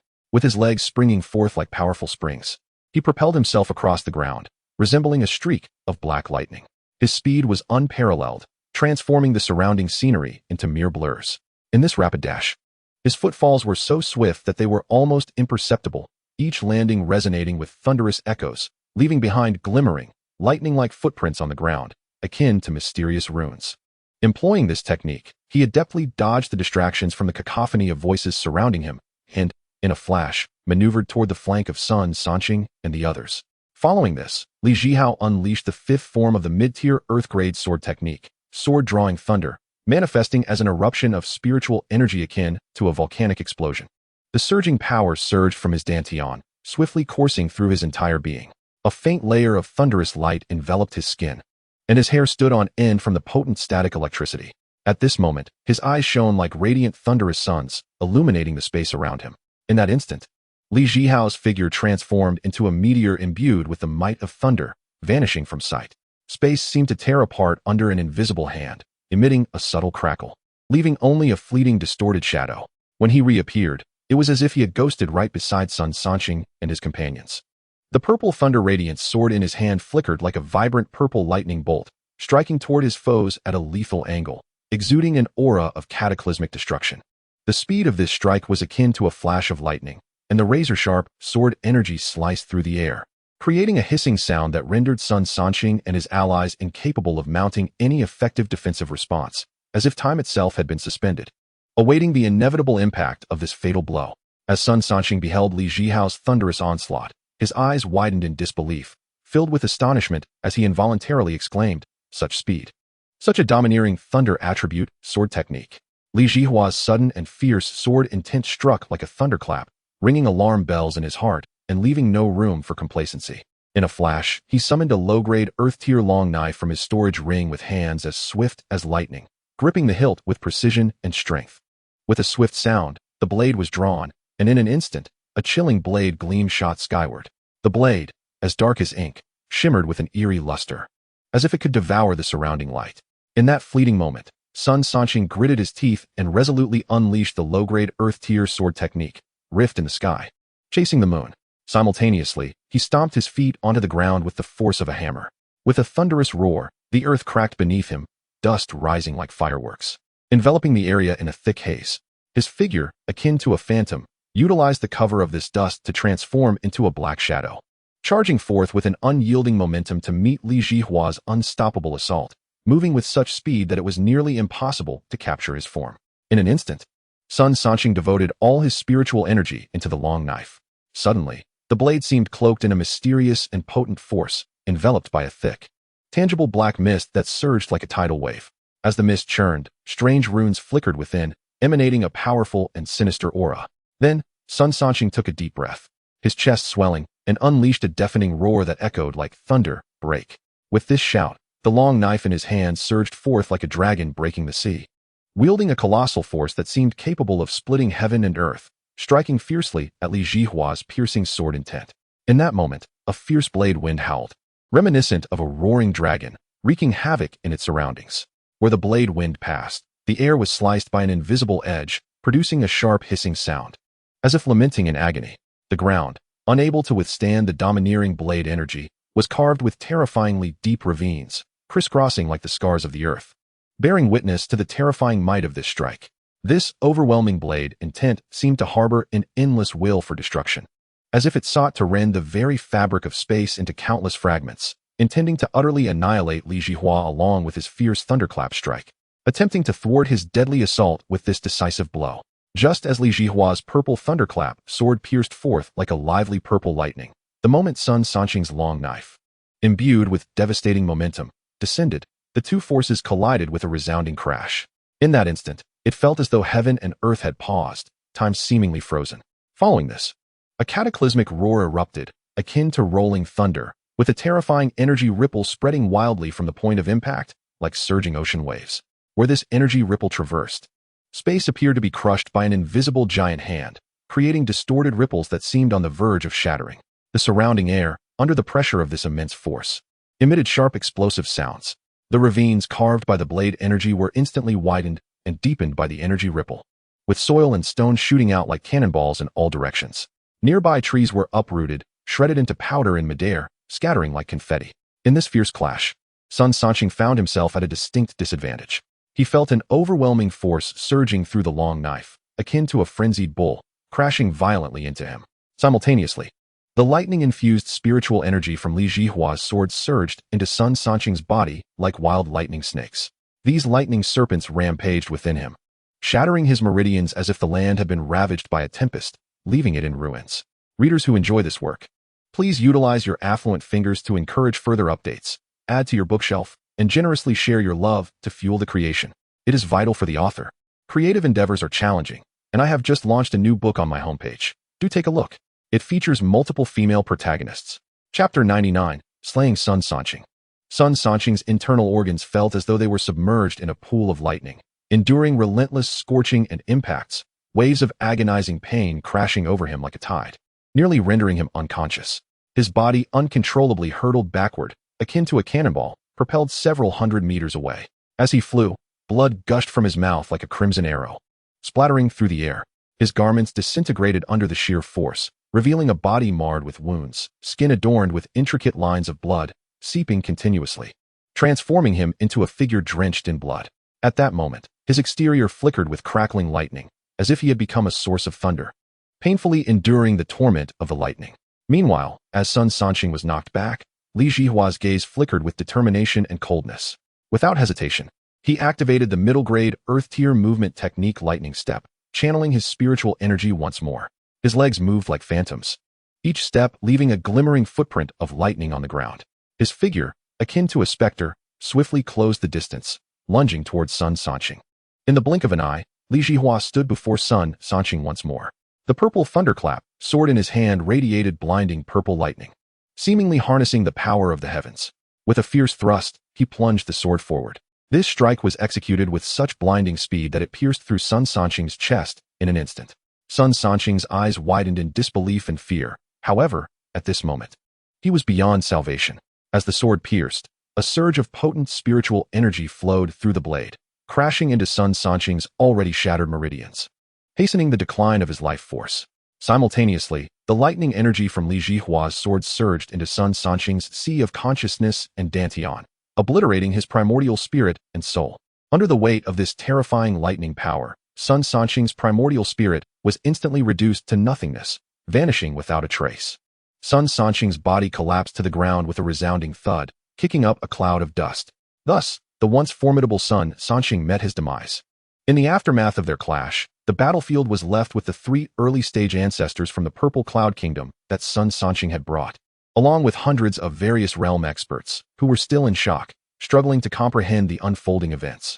The first to regain their composure were the 3 early-stage ancestors, one of whom stammered, "What just happened? You, how dare you slay a disciple of the Xiang immortal sect? That esteemed sect is a formidable powerhouse in the eastern region." The 2 initial stage transcendents exchanged glances, nodding in silent agreement, and swiftly fled in opposite directions. The remaining hundreds of divine sense cultivators, now aware of the situation, hastily scattered in terror upon witnessing the escape of the 2 elders. "Esteemed senior, please assist in detaining them. Allow not a single one to escape." As soon as Li Zhihua's voice faded, a man of about 40, a cultivator, took heed without further ado. With a mere flick of his hand, all fleeing cultivators felt an overwhelming force pinning them in place, rendering them powerless and drawing them back uncontrollably. After accomplishing this seemingly trivial task, the man resumed his observation of the battlefield below, muttering to himself, "This lad is indeed impressive. He possesses a heavenly spirit root and a lightning physique, and has cultivated the Earth-grade intermediate sword technique Sword Guiding Thunder and the Earth-grade intermediate movement technique Thunderlight steps to a remarkable level. Young Lin Wanqing is truly fortunate to have found such an extraordinary companion. As the saying goes, the best water should not flow to outsiders. Perhaps I should introduce him to my dear niece." This man was Lin Baichuan, a 5th-grade loose immortal sent by the Lin family to protect the Li clan, and he was also Lin Wanqing's 4th uncle. Unbeknownst to Li Zhihua, the situation high above the battlefield was unfolding differently. At that moment, he had already engaged the 3 initial stage transcendents. He executed the 5th stance of the Earth-grade intermediate movement technique Thunderlight steps, Thunder Radiance Flash. In an instant, a torrent of lightning attribute spiritual power erupted from him like a volcanic explosion, so potent that it seemed capable of shattering the surrounding space. His eyes sparkled with brilliant lightning, radiating a fierce determination and coldness that instilled dread in the hearts of onlookers. In that moment, he achieved a profound fusion with the surrounding space, as if he had become the sovereign of lightning within it. Following this, his figure appeared to be struck head-on by an incomparably powerful bolt of lightning, vanishing without a trace. Almost simultaneously, he reappeared at a distance of several zhang, moving with such unparalleled speed that light itself seemed to lag behind, futilely attempting to catch up. This instantaneous displacement left the three initial stage transcendents and hundreds of divine sense cultivators no time to react, their faces stricken with terror as they beheld Li Zhihua's sudden emergence, plunging them into a state of helplessness. At the same time, Li Zhihua unleashed one of his limited area of effect sword techniques. The sixth stance of the Earth-grade inferior sword technique, Thunderous Sword Roar, Thunderstorm Whirl. Centered around himself, he spun with the ferocity of a madly whirring meat grinder, his sword dancing with a flurry of strikes, each movement accompanied by a deafening thunderclap. The surrounding air was sliced through with piercing shrieks, as if it were lamenting in agony. In the blink of an eye, a massive thunderstorm vortex formed around him. Within the vortex, a formidable suction, akin to that of a ravenous beast, devoured everything in its vicinity, pulling in not only the air, but also the frantic enemies who could not escape its grasp. Seeing this, the three initial stage transcendents hastily channeled their spiritual power, striving to resist the terrifying suction. One elder swiftly summoned an ancient shield, inscribed with mysterious runes that glimmered with a yellowish light, enveloping his body in a protective barrier. However, this seemingly sturdy defense crumbled like paper before the immense suction of the thunderstorm vortex. The force acted like invisible hands, distorting the shield, causing its runes to dim. Subsequently, the elder was drawn into the vortex along with the shield. Within the vortex, the horrifying cutting force was akin to countless sharp blades thrashing wildly, instantly shredding the shield into fragments, and then mercilessly slicing into the elder from the Zhihao kingdom. A heart-wrenching scream escaped his lips as his body was torn into innumerable pieces beneath the flashing lightning blades, blood bursting forth like flowers in the air. While his primordial spirit was obliterated by this monstrous assault, even his nascent soul was extinguished, like a candle flickering in the wind. Another elder from the Zhihao kingdom attempted to employ a secret technique akin to the instantaneous movement used by those in the integration stage, seeking to escape the vortex's reach. As spiritual light flickered around him, he prepared to vanish, only to realize that the surrounding space was ensnared by an invisible force, rendering his technique futile. Terror gripped his face as he beheld the encroaching thunderstorm vortex, desperately wielding his sword in an attempt to slice through the binding space. Yet, before he could make a move, the vortex's suction enveloped him, pulling him uncontrollably into its depths. Within the swirling blades of lightning, his body was swiftly reduced to nothingness, leaving only a final, defiant roar echoing in the air. As his nascent soul emerged from his sea of consciousness, it too was instantly shredded by the tumultuous blades of lightning, dissolving into the void. As for the hundreds of divine sense cultivators, they stood no chance against the apocalyptic scene unfolding before them. Some attempted to erect defensive barriers with their treasures, while others desperately fled in the opposite direction. But all was in vain. The expansive reach of the thunderstorm vortex enveloped them completely. The hastily constructed barriers shattered instantly under the vortex's tremendous force. Lightning blades rained down like a torrential storm, mercilessly reaping their lives.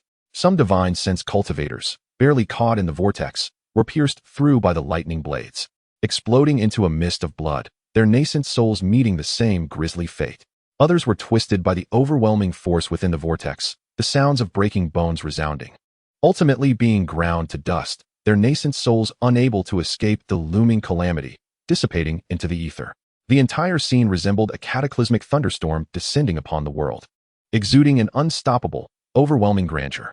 When Li Zhihua sheathed his sword, pieces of flesh rained down from above like drops of rain, stirring up clouds of dust below. The ground was soon stained crimson with blood, with scattered remnants of flesh and organs strewn about, the scent of carnage pervading the air, inducing revulsion. Severed limbs lay haphazardly across the terrain, some twitching slightly, as if recounting their tragic demise. This gruesome tableau resembled a hellish purgatory, shocking to the core. High above, Lin Wanqing's fourth uncle observed as Li Zhihua dispatched hundreds of cultivators with a single strike, seemingly unfazed by the nightmarish spectacle, merely exclaiming, "This lad is indeed ruthless. I admire that. It appears I must summon my dear niece to introduce her to this young man." Ha ha ha. As Li Zhihao beheld the chaotic and blood-soaked scene before him, the acrid scent of blood assailed his senses, causing him to furrow his brow slightly. He murmured to himself, "While this indiscriminate group attack sword technique is undeniably powerful, it is excessively sanguinary." With that, Li Zhihao released the small leopard and small snake from his beast-controlling pouch. The two creatures instinctively let out a howl towards the heavens, having been cooped up for far too long, and as they continued their cries, they caught a whiff of the overwhelming stench of blood. At that moment, Li Zhihao addressed them, "Little leopard, little snake. This ground littered with severed limbs and gore is now your domain. Remember to collect the storage rings and present them to me." After speaking to the two beasts, Li Zhihao clasped his fists in salute towards the sky, expressing his gratitude. Thank you, esteemed elder, for your assistance. He then proceeded directly towards the Li family estate, leaving the small leopard and small snake to indulge in their feast on the battlefield. 2 hours later, Li Zhihao had meticulously organized 238 storage rings. Ding. Detected 2. 8 billion low-grade spirit stones. Please choose a method of amplification. Option 1. 1,000-fold quality amplification. Option 2. 1,000-fold quantity amplification. Li Zhihao replied, I choose 1,000-fold quality amplification. Ding. Congratulations, host, you have obtained 2. 8 billion mid-grade spirit stones. Ding. Detected 4. 7 billion mid-grade spirit stones. Please choose a method of amplification. Option 1. 1,000-fold quality amplification. Option 2. 1,000-fold quantity amplification. Li Zhihao responded, I choose 1,000-fold quantity amplification. Ding. Congratulations, host. You have obtained 470 billion mid-grade spirit stones. Ding. Detected 3. 3 billion high-grade spirit stones. Please choose a method of amplification. Option 1. 1,000-fold quality amplification. Option 2. 1,000-fold quantity amplification. Li Zhihao stated, I choose 1,000-fold quantity amplification. Ding. Congratulations, host. You have obtained 330 billion high-grade spirit stones. Ding. Detected 7. 089 top-grade spirit stones. Please choose a method of amplification. Option 1. 1,000-fold quality amplification. Option 2. 1,000-fold quantity amplification. Li Zhihao declared, I choose 1,000-fold quality amplification. Ding. Congratulations, host. You have obtained 7,089 pseudo-low-grade immortal stones. Pseudo-low-grade immortal stones? What tier of spirit stone is this? He pondered curiously, noting that the term immortal stone seemed to imply a significantly higher grade than regular spirit stones. Intrigued, Li Zhihao retrieved a pseudo-low-grade immortal stone from the system space and scrutinized it closely. He then tentatively attempted to absorb a trace of the spiritual energy contained within the pseudo-low-grade immortal stone into his body. Li Zhihao distinctly felt as if the energy was concentrated a myriad of times, transforming into a torrent of tumultuous spiritual power that surged through him. Instantly, his eyes gleamed with excitement as he hastily activated the low-grade immortal technique, 9 transformations of the Thunder Emperor, to assimilate this wild spiritual energy. After a considerable duration, Li Zhihao concluded his practice, and as he slowly opened his eyes, his face radiated with uncontainable delight. He murmured to himself, the spiritual energy within this pseudo-low-grade immortal stone is remarkably pure, devoid of any impurities. Moreover, it is evidently of a higher caliber compared to the energy found in regular spirit stones. Absorbing even the slightest trace feels akin to having consumed dozens of high-grade spirit stones. Were it not for my physique as a thunder spirit body and the immortal technique I cultivate, I fear I would not have been able to successfully refine the energy within this pseudo-low-grade immortal stone. Although he could only absorb minute portions at a time, the enhancement in cultivation efficiency was beyond measure. With newfound determination, he resolved to refer to the energy contained within these stones as pseudo-immortal energy. Thus, he continued to amplify his spoils. Disregarding other items, he focused solely on the necessities of his family, applying both 1,000-fold quality amplification and 1,000-fold quantity amplification to the items within the 238 storage rings. Chapter 101. Breaking through to the fusion stage. Setting up the 9th level defensive formation, 9 Heaven Star Canopy Array to survive the tribulation. Time flew by like a fleeting shadow, and in the blink of an eye, 6 months had passed. Today, Li Zhihao successfully achieved his breakthrough to the fusion stage. He had initially estimated that it would take him at least a year and a half to progress from the 9th level of the out-of-body stage to the fusion stage. But the pseudo-low-grade immortal stones had remarkably shortened this process by threefold. When Li Zhihao sensed the impending heavenly tribulation, he promptly exited his seclusion chamber and made his way to an open area in the ancestral land, the designated site for tribulation crossing for both himself and his kin.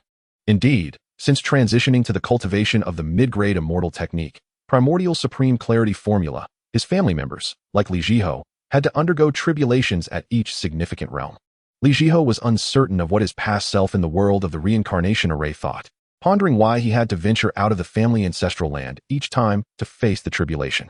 The ancestral land at the very least boasted the 7th level protective mountain formation he had established, the Gathering Spirit Illusion Attack Array. Although this formation was neither a pure offensive nor defensive array, it could still manage to withstand the tribulations faced by those at the out-of-body stage. However, Li Zhihao was now confronting the tribulation of the fusion stage, and he dared not be negligent. He quickly inspected the celestial materials and earthly treasures within his storage ring and discovered that he could barely set up a small-scale 7th-level defensive formation. The Star Canopy Guardian Array. Taking a deep breath, determination and focus gleamed in his eyes as he set about arranging the 7th-level defensive formation. He first retrieved a star core imbued with stellar energy, which emitted a mysterious and gentle starlight, resembling a miniature star. With utmost care, Zhihao placed it at the core position of the formation. Upon contact with the ground, the star core began to tremble slightly, as if establishing a mysterious connection with the surrounding environment, providing essential energy for the grand formation. Next, he produced a shard of meteor iron essence, forged from celestial meteorite. This essence was incredibly hard, its surface gleaming with a metallic sheen. Zhihao channeled his spiritual energy to shape it into the form of a formation flag, each strike accompanied by the infusion of spiritual power, gradually enveloping the flag in a faint halo. Under his skilled hands, the formation flag took form, becoming one of the key components of the array. Subsequently, Zhihao took up a starry spirit jade, infusing it into the edges of the formation flag. Upon contact, the starry spirit jade resonated with the flag, enhancing the formation's defensive and protective capabilities. The intertwining radiance wove intricate patterns, as if narrating the ancient secrets of formations. He then retrieved the enigmatic purple micro-divine sand, which showcased a deep purple hue reminiscent of the mysterious nebulae in the vast cosmos. Using his spiritual energy as a brush, he inscribed runes on the formation flag and other critical positions with the divine sand. As the runes were completed, a powerful and mysterious force emanated, further amplifying the formation's might.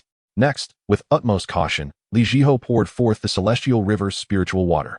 This water was clear and transparent, exuding a faint mist, as if embodying the vastness and purity of the celestial river.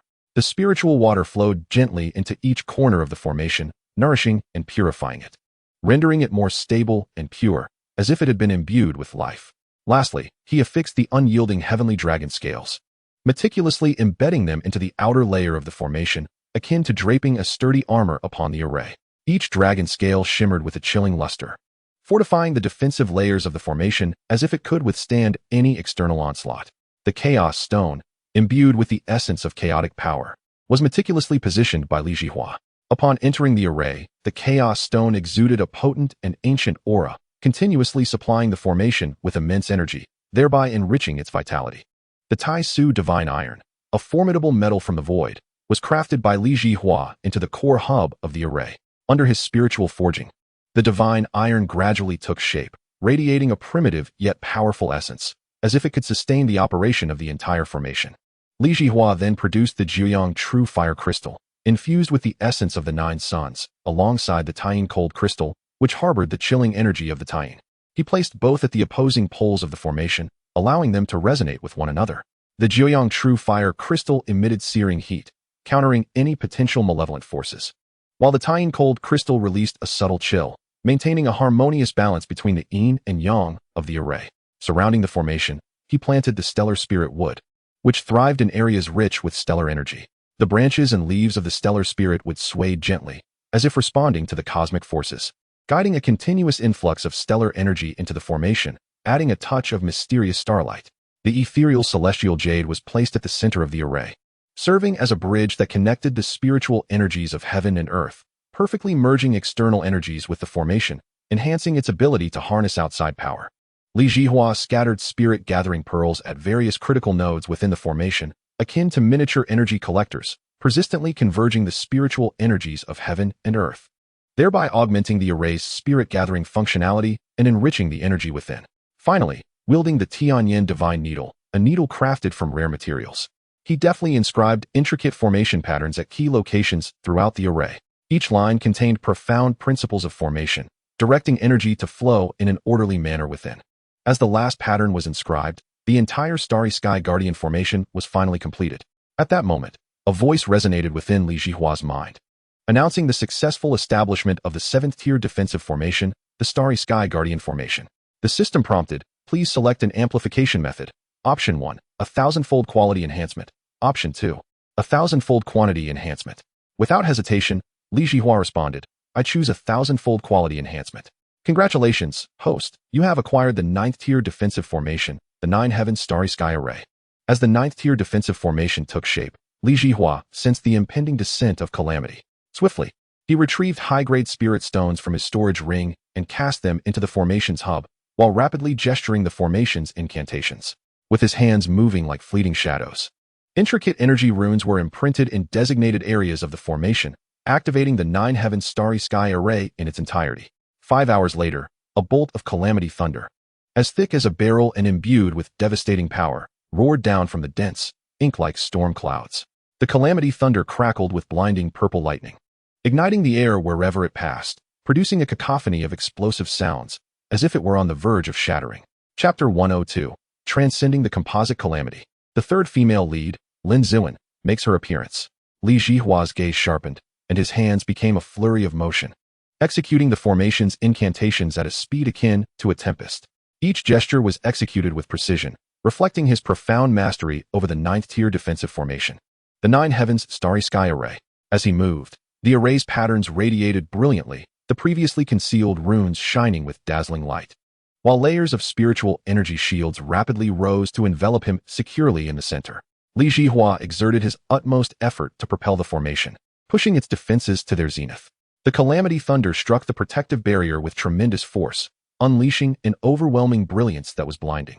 The thunderous roar resonated like a heavy hammer, violently impacting the surrounding space, causing ripples to cascade through the air.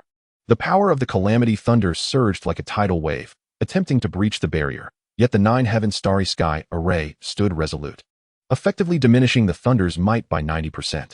What was once a barrel-thick bolt of thunder was reduced to the size of an arm, still carrying residual power as it rushed down towards Li Zhihua. Undaunted by the descending calamity thunder, he swiftly raised his fists, clad in the mid-grade Earth-tier artifact gauntlets, Thunderstrike.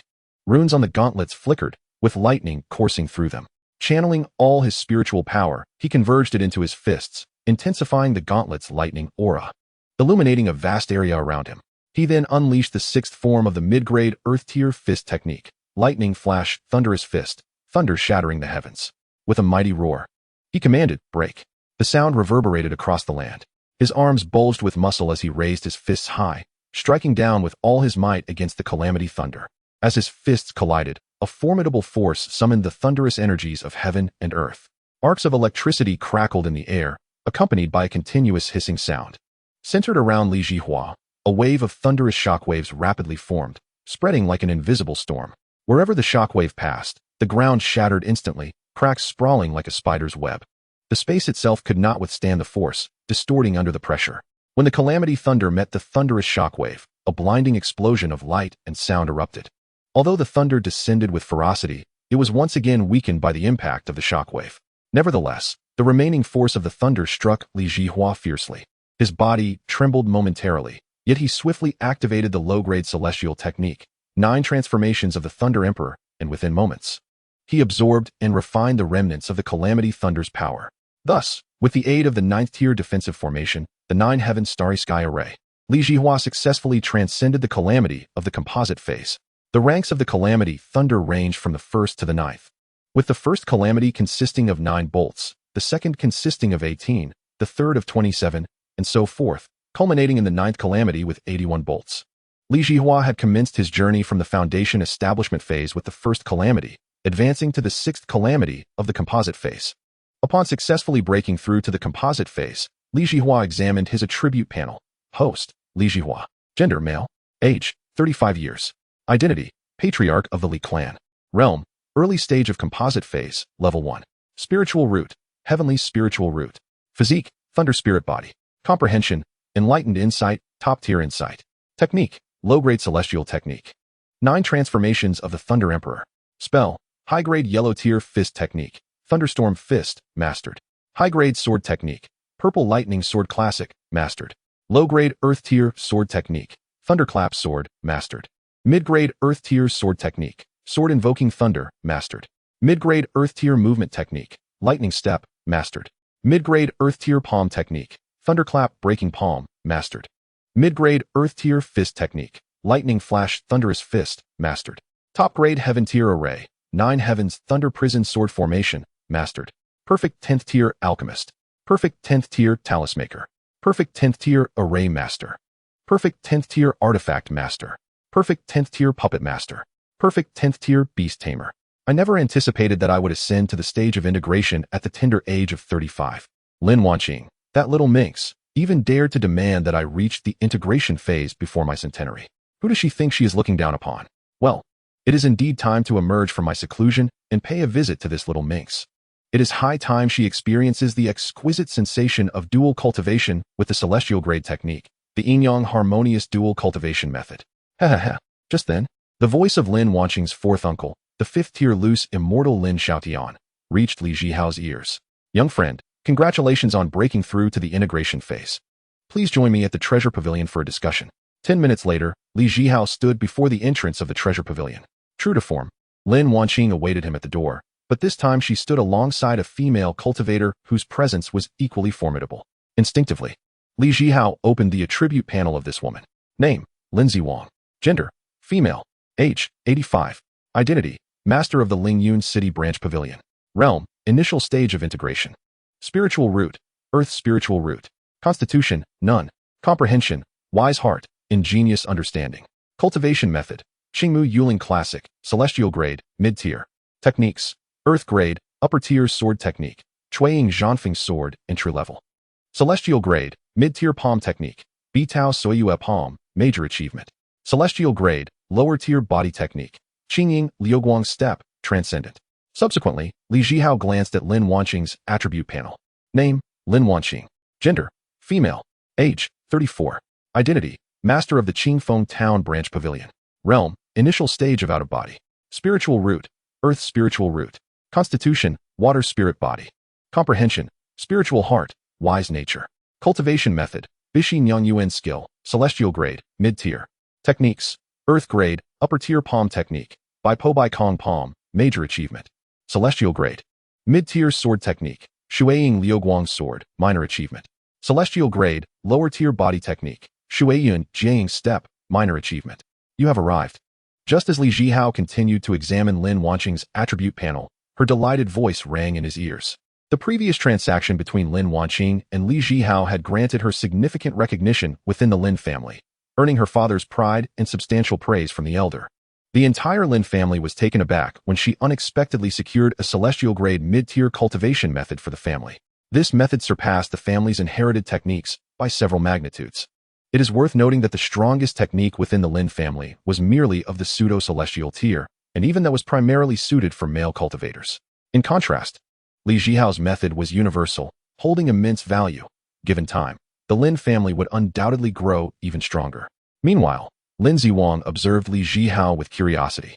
He stood tall and straight like a sword drawn from its sheath, exuding an aura of sharpness and resilience. His facial features were distinctly defined, with sword-like brows that slanted towards his temples, showcasing his decisiveness and heroism. His eyes were deep and fathomless, akin to twinkling stars in the night sky, occasionally sparkling with wisdom and at times veiling a hint of mystery, as if harboring endless tales. Beneath his prominent nose, his thin lips curled slightly upwards, carrying a confident arc that seemed to declare his exceptional nature to the world. Chapter 103. Forming a Dao partner bond with Lin Ziwang. His long, raven black hair was casually tied up, with a few rebellious strands cascading down the sides of his face, adding a touch of nonchalance and ease. He emanated a unique aura, a blend of the thunderous might bestowed by his thunder spirit body, instilling awe in those before him, and a calm restraint born of life's trials. Much like a bottomless abyss that eludes comprehension, the confidence radiating from him was akin to a brilliant halo, enveloping him and making him stand out in a crowd. As if he could master any situation with poise and grace. Lin Ziwang was aware of her father's intentions for her visit, wishing for her to forge a bond with Li Zhihao, perhaps even to become his Dao partner. Faced with such an extraordinary talent, it was impossible for Lin Ziwang to remain indifferent. As these thoughts crossed her mind, her heart swelled with eagerness. Her father had indeed spoken the truth. At such a young age, Li Zhihao had already reached the integration stage. She could not help but wonder if he would take an interest in her. Lin Wanqing understood the purpose of her elder cousin's presence as well. Initially, she felt a twinge of discomfort upon learning of it. Although it was commonplace for male cultivators in the realm of cultivation to have multiple Dao partners, it was a different matter when faced with it personally, requiring a period of adjustment. However, recalling that Li Zhihao had already formed a Dao partner bond with Murong Shui during their time in the secret realm, and considering that Lin Ziwang had always been kind and considerate towards her, she began to reconcile her feelings. Additionally, her fourth uncle's words held some truth. Individuals as exceptional as Li Zhihao would undoubtedly attract more Dao partners in the future. Thus, She found solace in the thought that it was better for her to share the bond of Dao partnership with her cousin, as it would likely lead Li Zhihao to treat them both with greater kindness. With this in mind, Lin Wanqing introduced, Zhihao, this is my cousin, Lin Ziwang. She is the daughter of my fourth uncle, the fifth-tier loose immortal who has come to protect the Li family. She specifically came to meet you. Upon hearing this, Li Zhihao understood the implication. The esteemed fifth-tier loose immortal was indeed presenting him with a Dao partner. Having been an orphan in his previous life, a rather unremarkable individual, he had harbored dreams like any university student of finding a girlfriend, enjoying youth, and embracing life. Yet, he could scarcely afford to consider such matters, as he was barely managing to sustain himself. Now, having traversed into the realm of cultivation, where every woman was stunningly beautiful, with skin as fair as snow and unmatched allure, even the most ordinary of them would overshadow the campus beauties, internet celebrities, and stars of his past life. In summary, he would not refuse a Dao partner offered without cost. This opportunity was perfect for him to expand his lineage. In the world of the reincarnation array, even after ascending to the celestial realm, he would only have 2 Dao partners and 3 offspring. Within his family, he felt somewhat outnumbered, as every male member of the Li family had hundreds of Dao partners, with descendants numbering in the countless. Therefore, Li Zhihao resolved to enact change. He desired more Dao partners and more offspring to strengthen his lineage within the family. Oh, such matters indeed, Li Zhihao remarked, glancing at Lin Ziwang and slightly cupping his hands in salute. Fairy, I am honored. Lin Ziwang promptly responded with respect. Young master, the honor is mine. Very well.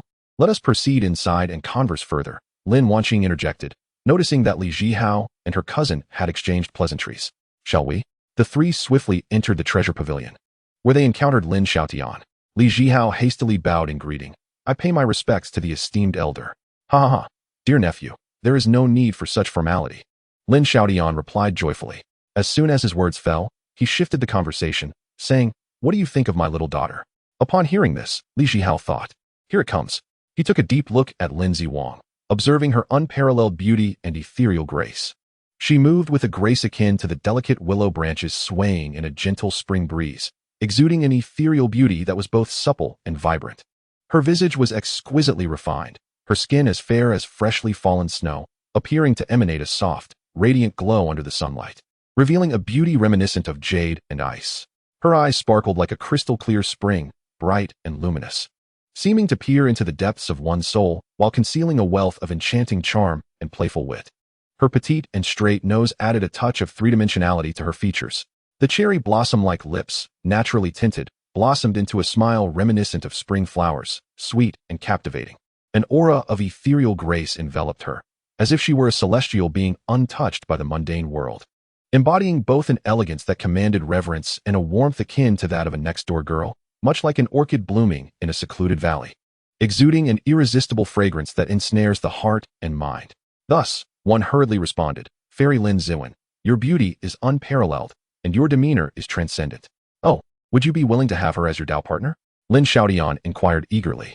If Wanqing consents, the fairy is willing. As a junior, I certainly have no objections. Excellent, excellent. From now on, the young lady shall be your Dao partner. Lin Xiaotian exclaimed joyously, clapping his hands. An hour later, the 3 of them appeared together in a cultivation chamber infused with spiritual energy, where the essence was almost palpable, ensuring that any practice conducted here would yield remarkable results. Li Zhihao looked at Wanqing and Ziwen, asking, Have you memorized the operational pathways of the celestial-level dual cultivation technique, Yin Yang, He Huan Shuang Xiuju, which I transmitted to you via divine consciousness? Both nodded excitedly. They had not anticipated that Li Zhihao would impart such a celestial-level technique, one of such high caliber that even as descendants of renowned clans, they had never encountered anything so advanced. While their excitement was palpable, they deeply buried the mystery of Li Zhihao in their hearts. Upon seeing their nods, Li Zhihao realized that they had committed the cultivation methods of the celestial-level technique to memory within the hour. Well then, let us commence our joint practice of this celestial-level technique. It could be said, the candlelight flickers, illuminating the phoenix's grace, while the twin phoenixes bow their heads, pledging their hearts. The threads of affection weave a bond of unity, and the flames of love ignite the twin curtains. Eyes reflect autumn waters, souls intoxicated. Sleeves entwine with the spring breeze, thoughts already enraptured. Together we step beyond the realms of the 3 worlds, intertwining like mandarin ducks, witnessing our celestial fate. Such ineffable beauty. Truly ineffable. A month later, They each successfully condensed their spiritual embryos through the celestial level technique. Zhihao then exited the cultivation chamber, preparing to return to his family. Upon leaving the duo-bow pavilion, his cultivation had reached the early third layer of the combined body stage. Meanwhile, Lin Wanqing, after a month of uninterrupted dual cultivation, elevated her cultivation from the early first layer of the out-of-body stage to the late ninth layer. Lin Ziwen's cultivation advanced from the early first layer of the combined body stage to the third layer, which delighted her immensely. After all, her aptitude was considered the weakest among the three. With her earthly spiritual root, she would typically require 2 to 3 decades to elevate by a single layer.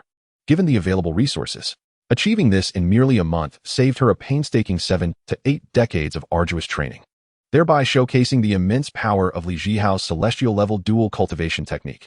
Yin Yang, He Huan Shuang Xiuju. The moment Li Zhihao stepped out of Lin Wanqing's chamber, he was immediately perceived by Lin Xiaoyan's divine consciousness. Chapter 104. 1 month of dual cultivation, breaking through to the second layer of the combined body stage. TSK, TSK, TSK. This son-in-law is truly a genius in cultivation, achieving such progress in dual cultivation in just a month. However, just as the three emerged from Lin Wanqing's chamber, Lin Xiaoyan's smile froze, as he realized that his daughter had unexpectedly advanced from the early first layer of the combined body stage to the mid-fourth layer.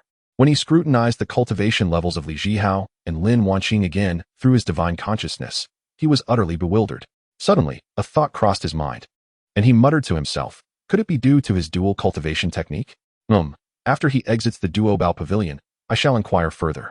Since my daughter is now his Dao partner, it wouldn't be unreasonable to request him to replicate the dual cultivation technique for me.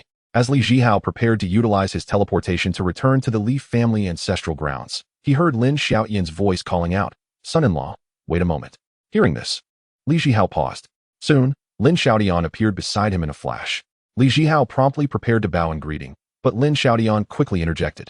There is no need for excessive courtesy, son-in-law. Li Zhihao, hearing this, did not put on airs, replying, oh, I wonder what advice you have, father-in-law. Well, Lin Xiaoyan stammered, finding it somewhat difficult to articulate, before quickly changing the subject with a chuckle. Your cultivation has indeed progressed remarkably.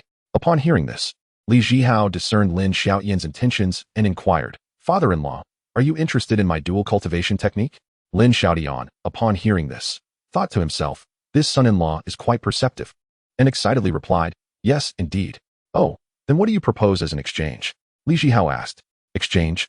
Lin Xiaoyan questioned, perplexed. He thought, I've already given you my precious daughter as your Dao partner, and you still wish to negotiate? Thus, Lin Xiaoyan continued. May I ask what tier your dual cultivation technique is, and how do you wish to trade? Oh, my dual cultivation technique is of the celestial tier. Specifically a low-grade celestial dual cultivation technique. What? Celestial tier? Upon hearing this, Lin Xiaoyan was instantly elated, disregarding his status as an elder, and exclaimed in a slightly cheeky tone, then, son-in-law, since we are both men, I would like a high-tier dual cultivation technique as well. Following this, he added in a tone of flattery, son-in-law, could you possibly replicate your celestial dual cultivation technique for me? As for the exchange, I might not have treasures comparable to the celestial tier, but how about this? I can find you a few more Dao partners. Hearing Lin Xiaoyan's increasingly implausible requests, Li Zhihao quickly replied, there is no need for additional Dao partners. If I need them, I shall seek them myself. As for replicating the dual cultivation technique for you, that is not out of the question. However, I have one condition. What condition? Lin Xiaoyan asked, somewhat timidly. That is, this technique of mine can only be confined to the Lin family and must not be disseminated outside.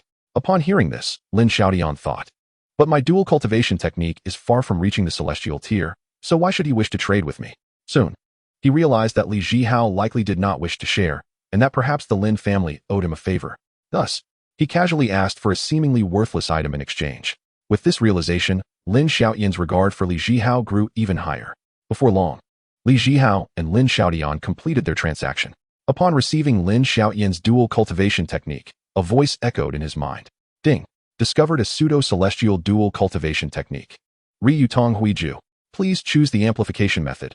Option 1, 1000-fold quality amplification. Option 2, 1000-fold quantity amplification.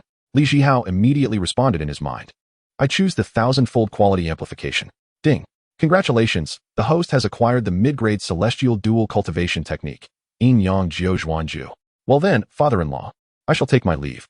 I hope my dual cultivation technique enables you to break through swiftly. Son-in-law, Travel safely. Ha! With a single teleportation, Li Zhihao returned to his family. Time flies, and the years pass swiftly. In the blink of an eye, another year has gone by. At this moment, Li Zhihao is harnessing the power of inferior celestial stones for his cultivation, achieving an extraordinarily rapid progression. His cultivation has now reached the third layer of the mid-stage of the harmonization realm, having ascended a level in just 1 year. Over the course of nearly 2 years, all members of the Li family who were due for a transition have successfully adopted the mid-grade celestial technique, Hunyuan Taiqingju. Each family member now possesses the capability to combat opponents of higher realms. During this time, the 6 reincarnation grand formations have been continuously activated, with every member of the Li family having entered them at least once, some even twice. However, to fully restore their cultivation, it will require at least another year. At this juncture, Lin Xiaoyan's voice echoed in Li Zhihao's ears. Son-in-law, nearly 1,000 cultivators are making their way towards Qingfeng Town. They are likely from the Xianxian zone. Should I drive them away? Upon hearing this, Li Zhihao furrowed his brow. In the reincarnation realm, this group had attacked after 4 years and 3 months. He had not anticipated their arrival to be 2 years early. It seems the reincarnation formation is not entirely real, and perhaps my early breakthrough into the harmonization stage has triggered a butterfly effect. Quickly dismissing these thoughts, Li Zhihao replied, "Father-in-law, there is no need to drive them away. Allow them to come, just ensure they do not escape. I intend to detain them all. Also, while I am engaged in battle with them, do not let them attack the Li family's protective mountain formation." "Very well, I shall do as you say." 3 hours later, nearly 1,000 powerful cultivators, all at least at the out-of-body stage, appeared in the skies above the Li family's ancestral grounds. As these formidable foes gathered, Li Zhihao teleported to a position not far from them, standing in opposition. He quickly assessed his adversaries and noted 3 late-stage crossing tribulation experts, 18 mid-stage crossing tribulation experts, 43 early-stage crossing tribulation experts, over 300 harmonization realm cultivators, and more than 500 out-of-body stage cultivators. The moment Li Zhihao manifested, the assembly of cultivators scrutinized him, realizing that his cultivation was merely at the second layer of the early harmonization stage. Instantly, their apprehension dissipated, and they dismissed him entirely. At this moment, Li Zhihao spoke. "What is the purpose of your grand assembly here?" One of the late-stage crossing tribulation experts from Xianxian zone responded evasively. "Are you Li Zhihao?" "Indeed," Li Zhihao replied calmly. The late-stage expert frowned at Li Zhihao's nonchalant demeanor, feeling provoked, and pressed on. 2 years ago, did you not kill one of our inner disciples from Xianxian zone? Oh, it seems I did eliminate a scoundrel from your sect. Are you all mere scoundrels from Xianxian zone seeking vengeance for that fallen one? I advise you to leave swiftly. Otherwise, when the time comes to act, be wary of your lives." As Li Zhihao's words hung in the air, a profound silence enveloped the crowd, followed by thunderous laughter. Ha ha ha, ha ha ha, ha ha ha. Their laughter echoed, mocking Li Zhihao's ignorance. A mere early-stage harmonization cultivator dared to boast before nearly 100 crossing tribulation experts. Is it truly so amusing? It appears you have chosen not to retreat. Then prepare to meet your demise. No sooner had he finished speaking than Li Zhihao's intent surged. With a single thought, 864 heavenly grade mid-tier Zilei Yaotian sword blades hovered above his head. This sudden display startled the opposing cultivators. Upon seeing the swords, a leading late-stage crossing tribulation expert from Xianxian zone exclaimed in shock, This is a mid-grade heavenly sword, and there are 864 of them." He gazed greedily at the blades floating above Li Zhihao. "Kid, I never expected you to bring me such an incredible opportunity. 864 mid-grade heavenly swords. Soon, they will all belong to us." Ha ha. Simultaneously, high above the battlefield, Lin Xiaodian, Lin Wanqing, and Lin Ziwen observed, their bellies now visibly rounded, anticipating the imminent arrival of their child within the year. It is noteworthy that in the cultivation realm, the higher one's cultivation, the more challenging it becomes to conceive. And likewise, the duration of pregnancy extends. At this moment, Lin Ziwen stammered in astonishment, so many mid-grade heavenly swords. And they are all identical thunder-type swords. Wanqing, do you know where he acquired such high-quality swords? Lin Wanqing, equally astonished, gazed at the swords above Li Zhihao. I have no idea. Meanwhile, Lin Xiaodian marveled. This young man never ceases to surprise me. Such a wealth of thunder-type heavenly swords. It seems you intend to unleash a sword formation to confront your foes.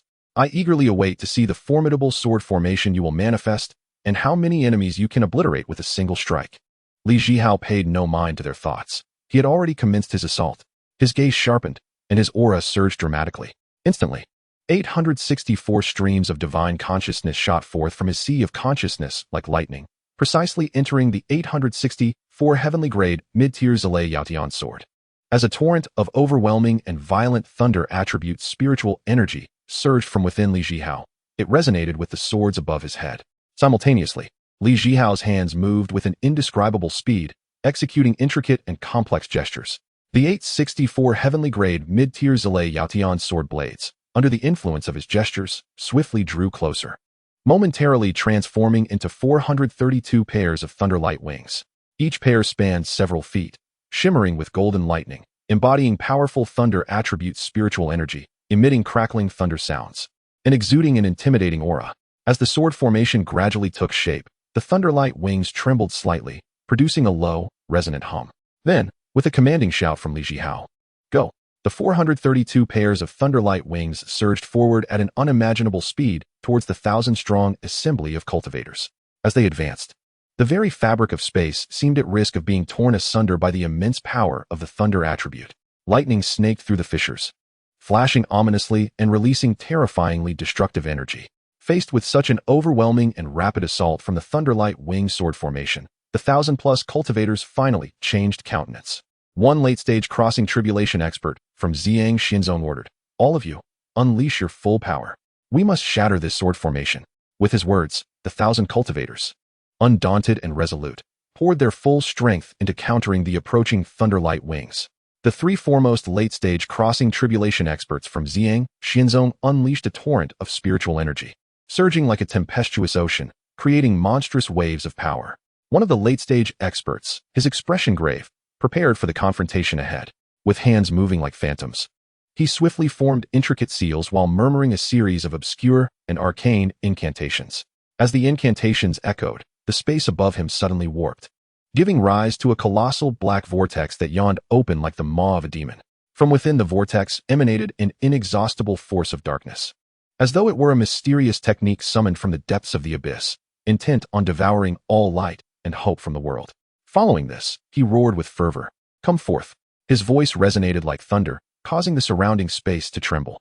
In an instant, the black vortex erupted violently, spewing forth thick beams of black spiritual energy, akin to ferocious serpents, surging forth with a momentum capable of annihilating all in their path, crashing fiercely against the radiant wings of lightning.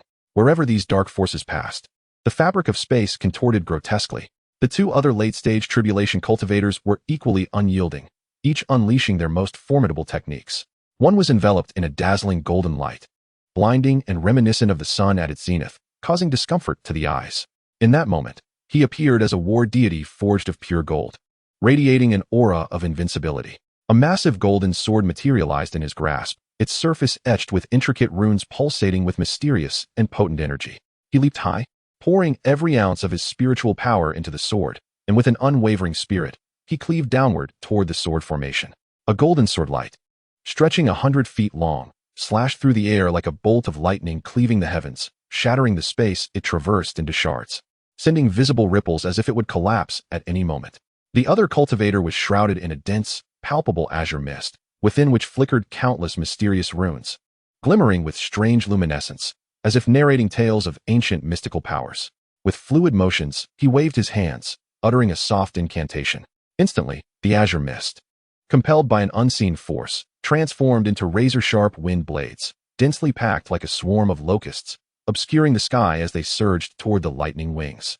As the wind blades sliced through the air, they emitted a piercing shriek, as if the very atmosphere was lamenting in agony, their sharpness threatening to penetrate eardrums and reach the depths of the soul.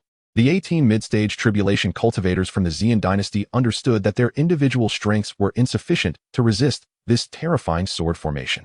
Swiftly, they arranged themselves in a formidable and intricate battle formation.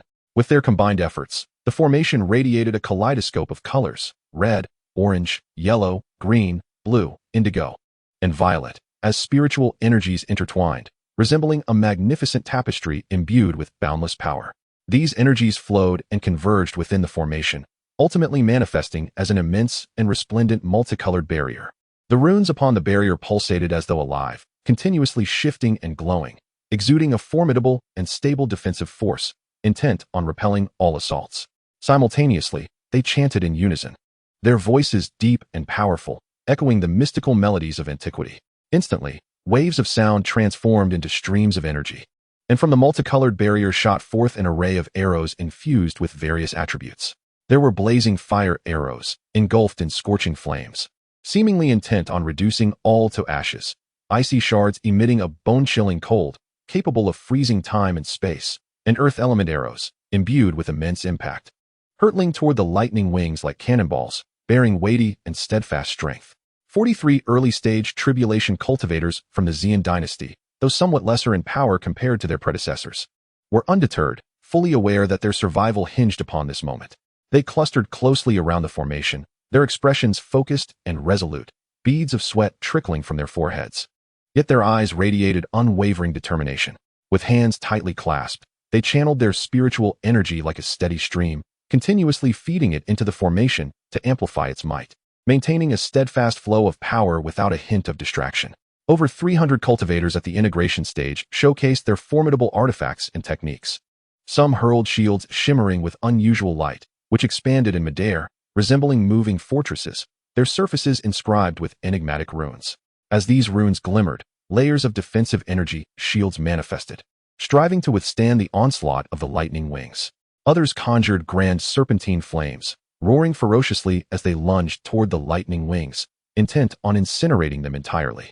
Still others unleashed a barrage of sharp ice shards, glistening in the sunlight, akin to lethal ice arrows, streaking toward the lightning wings at breakneck speed, aiming to freeze their movements and buy precious time for the defense, despite being somewhat weaker in strength. Over 500 cultivators at the out-of-body stage displayed no fear or hesitation.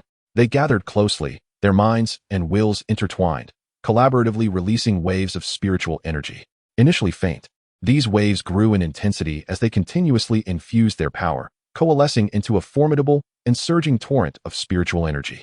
This torrent surged forth like an enraged primordial beast, charging towards the lightning wings with an unstoppable force. They understood their strength might not deliver a mortal blow to the formidable sword formation, yet they remained resolute in their determination to create even a slight obstruction, granting their more powerful compatriots opportunities for counterattack. In an instant, the entire space transformed into a battlefield of devastation and chaos, as powerful waves of spiritual energy collided and intertwined, the cacophony deafening. As if the very heavens and earth were on the verge of shattering. Amidst the flashing lights, red flames, blue ice shards, golden sword radiance, and black energy beams, an awe-inspiring yet terrifying tableau unfolded. Power surged forth, compressing and distorting the air, causing the space to tremble, as if it would soon succumb to the overwhelming force and collapse, under the oppressive and terrifying weight of the Thunderwing severing void sword formation. The multitude of over 1,000 cultivators relentlessly poured forth their utmost efforts, striving to escape the deathly snare that had befallen them. The mid-stage tribulation cultivators, united in their formation, flickered like a candle in the wind, their faces flushed and veins bulging on their foreheads as they exerted themselves to sustain the formation's operation. Although the multicolored barrier valiantly withstood some of the lightning's assault, the lightning blades descended like a torrential downpour, mercilessly slicing through the barrier, rendering it increasingly fragile. It seemed as if everything was on the verge of shattering. The formidable beings in the fusion stage, each brandishing their respective treasured artifacts and incantations, appeared increasingly feeble and powerless in the face of the overwhelming might of the sword formation. The fierce flames were extinguished in an instant by the merciless streaks of lightning. The crystalline ice shards, under the searing heat of the lightning, transformed into wisps of vapor in the blink of an eye. Even the sturdy shields were obliterated by the lightning's force, reduced to countless fragments scattering in all directions. As for the collective spiritual force unleashed by those in the out-of-body stage, it was as futile as a mantis attempting to stop a chariot. Under the impact of the lightning's wings, it collapsed into nothingness. The lightning wings showed no mercy, akin to a series of high-speed chainsaws, spinning and slicing through everything in their path at a terrifying velocity. Where they passed, limbs were sent flying, accompanied by blood-curdling screams that pierced the air. Blood gushed forth like a fountain, staining the vast sky crimson. The bodies of the powerful were mercilessly torn apart by the frenzied slicing of the lightning blades and the unrelenting rifts in space. Some warriors instinctively raised their arms in a futile attempt to shield themselves from this catastrophe, only to have their limbs severed as if by a razor's edge. Their severed arms, entwined with flickering lightning, falling helplessly. Others were pierced straight through the chest by the lightning blades, blood and gore splattering alongside the blinding flashes. The scene was utterly horrific. When the sword formation finally came to a gradual halt, the entire space seemed to freeze in an instant, plunging into an eerie silence. Countless severed limbs fell from the sky like raindrops, the dull thuds echoing incessantly as they struck the ground, creating pools of blood that were shockingly vivid. Chunks of flesh of various sizes followed suit, mingling chaotically with the dismembered limbs, instantly transforming the ground into a gruesome sea of blood. A rich, metallic scent of blood hung heavily in the air, permeating every inch of the space. The scene was profoundly bloody and terrifying, invoking an instinctive sense of dread that made one want to retch.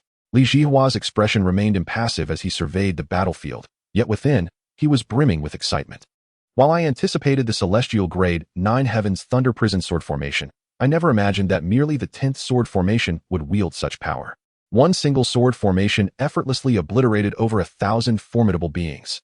As Li Zhihua concentrated, more than 1,000 storage rings soared from the remnants of flesh below. Drawn into his system space, he then released the little snake and little leopard, saying, "You two take care of the remains. Remember to clean up thoroughly." Chapter 107. The cornerstone of dominance over the entire cultivation realm. Subsequently, Li Zhihua returned to his ancestral grounds. An hour later, having meticulously organized all the storage rings, he discovered a staggering total of 15. For billion low-grade spirit stones, please choose a method of amplification. Option 1, 1,000-fold quality enhancement. Option 2, 1,000-fold quantity enhancement. Li Zhihua replied, "I choose the 1,000-fold quality enhancement." Congratulations, host, you have acquired 15. For billion high-grade spirit stones. Congratulations, host, you have acquired 280 trillion mid-grade spirit stones. Congratulations, host, you have acquired 256 billion high-grade spirit stones. Congratulations, host, you have acquired 248 pseudo-low-grade immortal stones. Li Zhihua faced this abundance of spirit stones with an air of detachment, devoid of any exhilaration, for in a few centuries. When the Li family's population swells to tens of billions, or even hundreds of billions, this quantity of spirit stones would scarcely suffice for a single day's use in the reincarnation array. As for the remaining spiritual herbs, elixirs, spiritual materials, magical artifacts, and other items, Li Zhihua conducted both 1,000-fold quality and quantity enhancements based on the family's needs. Notably, among these spoils were 115 sets of materials for arranging a 6th-tier reincarnation array. However, Li Zhihua chose not to deploy these formations, opting instead to wait until the establishment of the Yinfong kingdom. Time flew by, and another year swiftly passed. During this year, Li Zhihua's cultivation did not ascend a single realm. He was merely one step away from breaking through to the early stage of the fusion realm. Throughout this year, Li Zhihua engaged in repeated cycles of reincarnation. The reason for these repetitions was the enhancement of celestial-grade cultivation techniques and various cultivation arts acquired through transactions with the Baobao Pavilion in the initial reincarnation world. Initially, Li Zhihua intended to memorize all these techniques in one go, but he soon realized that each celestial-grade technique could not be retained solely through memory. Despite having memorized the contents, upon exiting the secret realm, he found that much of what he had learned had faded from memory. Ultimately, Li Zhihua decided to cultivate each technique to the 12th stage of the scattered immortal realm within the reincarnation array before attempting ascension.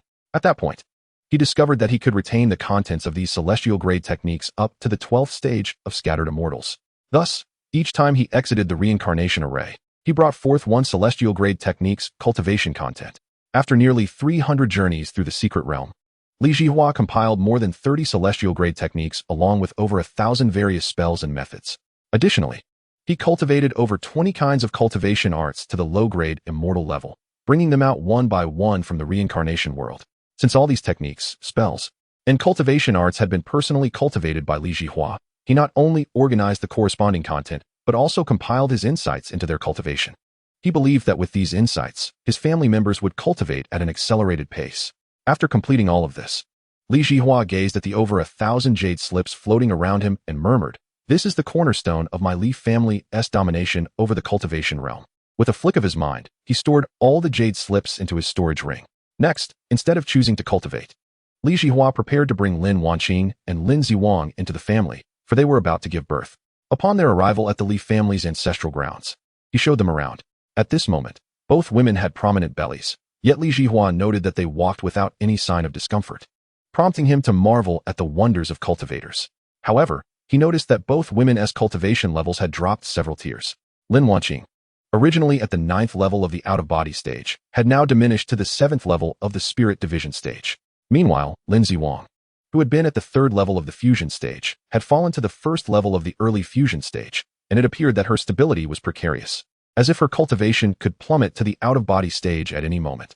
The reason for their decline in cultivation was their selfless choice to prioritize the well-being of their unborn child, supplying their accumulated spiritual energy and precious resources to ensure better potential for the fetus. Consequently, this led to a depletion of resources available for their own cultivation, resulting in their diminished realms. Observing this, Li Zhihua couldn't help but admire the indomitable spirit of motherhood. Thinking of this, he suddenly embraced both women simultaneously. "You have worked so hard these past 3 years. I never imagined you would make such great sacrifices for our child." Li Zhihua's statement stemmed from the fact that not everyone would act in such a manner. In the hierarchy-driven world of cultivation, practitioners are often willing to forsake familial bonds in their relentless pursuit of spiritual advancement. While they may offer some sacrifices to individuals like the two women, such gestures are invariably contingent upon the preservation of their own cultivation levels. Both women hail from prominent families within the precious treasure pavilion, meaning they are not lacking in resources. Nonetheless, they have still experienced a significant drop in their cultivation realms. This clearly illustrates the tremendous sacrifices they have made for the sake of the children they carry. Li Zhihua now finds himself eagerly anticipating the potential of the two children once they are born. "My dear, what are you saying?" "Of course. I will take good care of our children," Lin Wanqing playfully admonished as she lightly tapped Li Zhihua on his left shoulder, her tone teasing. "Indeed, my husband. With your exceptional talents, I too hope that our offspring will not fall too far behind in their innate abilities," Lin Ziwen chimed in from Li Zhihua's right side. "My dear, the reason we have both experienced such a decline in our cultivation levels is due to our mutual competition. We both desire to enhance our innate gifts," Lin Wanqing remarked once more.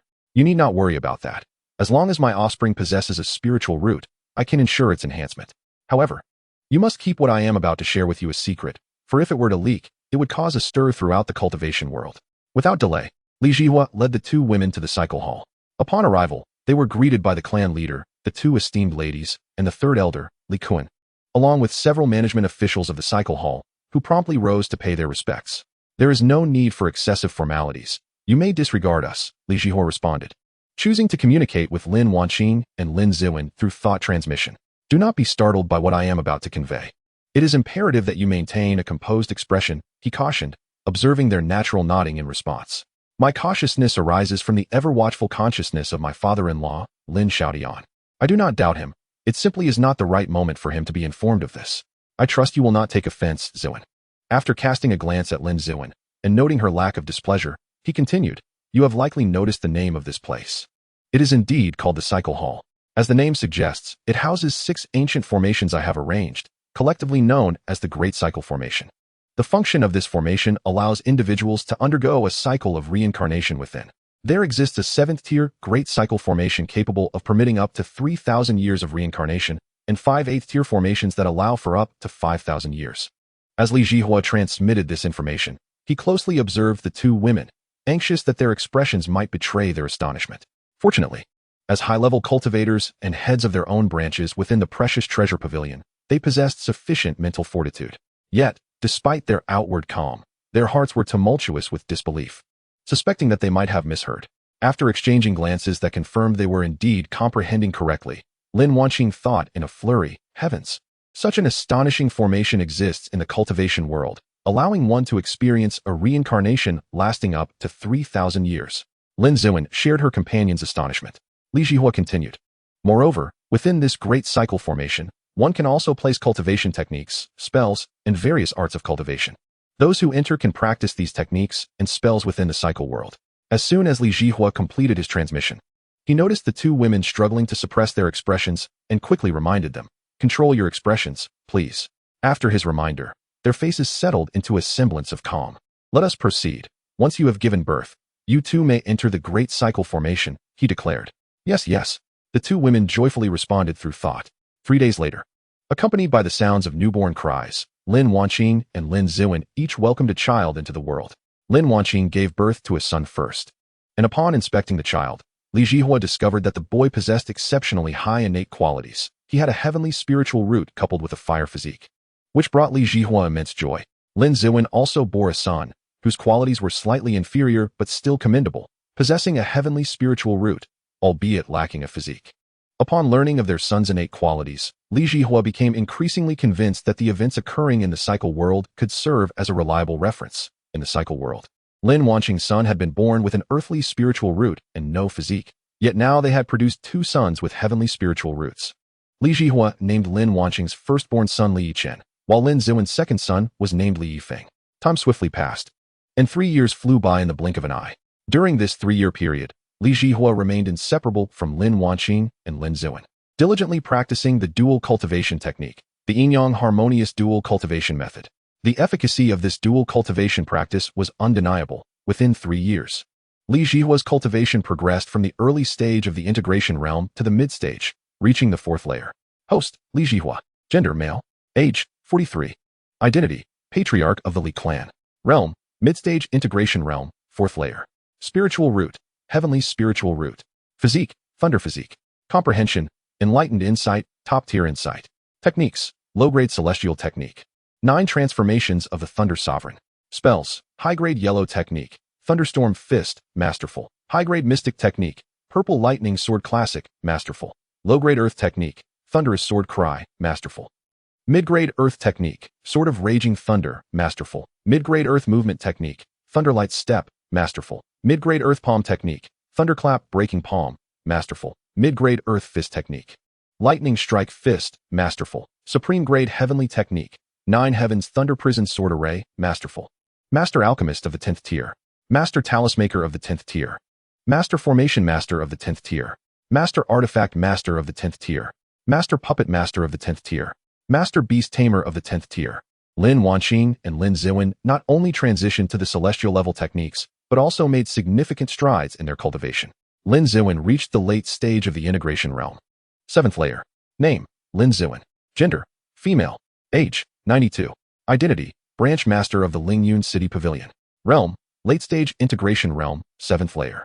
Spiritual root, earthly spiritual root. Physique, none. Comprehension, insightful wisdom. Techniques, high-grade celestial technique. All laws return to one classic. Spells, high-grade earth sword technique. Emerald shadow wind sword, proficient. Mid-grade heavenly palm technique. Azure wave shattering mountain palm, accomplished. Low-grade heavenly movement technique. Green shadow flowing light step, masterful. Lin Wanqing's cultivation reached the early stage of the integration realm, 1st layer. Name, Lin Wanqing. Gender, female. Age, 41. Identity, branch master of the Qingfeng Town Pavilion. Realm, early stage integration realm, 1st layer. Spiritual root, earthly spiritual root. Physique, water physique. Comprehension, spirit heart wisdom. Cultivation method, superior grade celestial technique by Bo Qian Huanju. Magical techniques, earth grade superior hand technique by Bo Sui Kong Zhang, great achievement. Heaven grade intermediate sword technique, Shui Ing Lu Guang Jian, minor achievement. Heaven grade inferior body technique, Shui Yun Jiying Bu, minor achievement. After 3 years of nurturing, the two women found themselves expecting once more. Meanwhile, Li Yichen and Li Yifeng had reached the age of 3, and under Li Zhihao's guidance, they embarked on their first reincarnation. Both entered the 8th Tier 9 Extremes Reincarnation Sacred Array for a duration of 2 days. Upon their emergence from the array, their demeanors had undergone a profound transformation. They no longer clung to Li Zhihao and their mother, displaying remarkable maturity. It was as if, despite their 3-year-old bodies, their souls were several millennia old. As the eldest son, Li Yichen, stepped out of the 8th Tier 9 Extremes Reincarnation Sacred Array with a composed demeanor, his small frame exuded an air of adult-like gravitas that appeared quite comical. Upon seeing Li Zhihao, Lin Wanqing, and Li Linziwen, he promptly approached them, bowed, and greeted, "Greetings, father. Greetings, mother. Greetings, aunt." No need for such formalities, Chener, Li Zhihao responded. Lin Wanqing, however, stepped forward and embraced Li Yichen, saying, "Chener, you must have endured hardships in the realm of reincarnation." At that moment, Lin Wanqing felt a pang of sorrow. Her son, merely 3 years old, had spent thousands of years in the reincarnation world, robbing him of the innocence of childhood.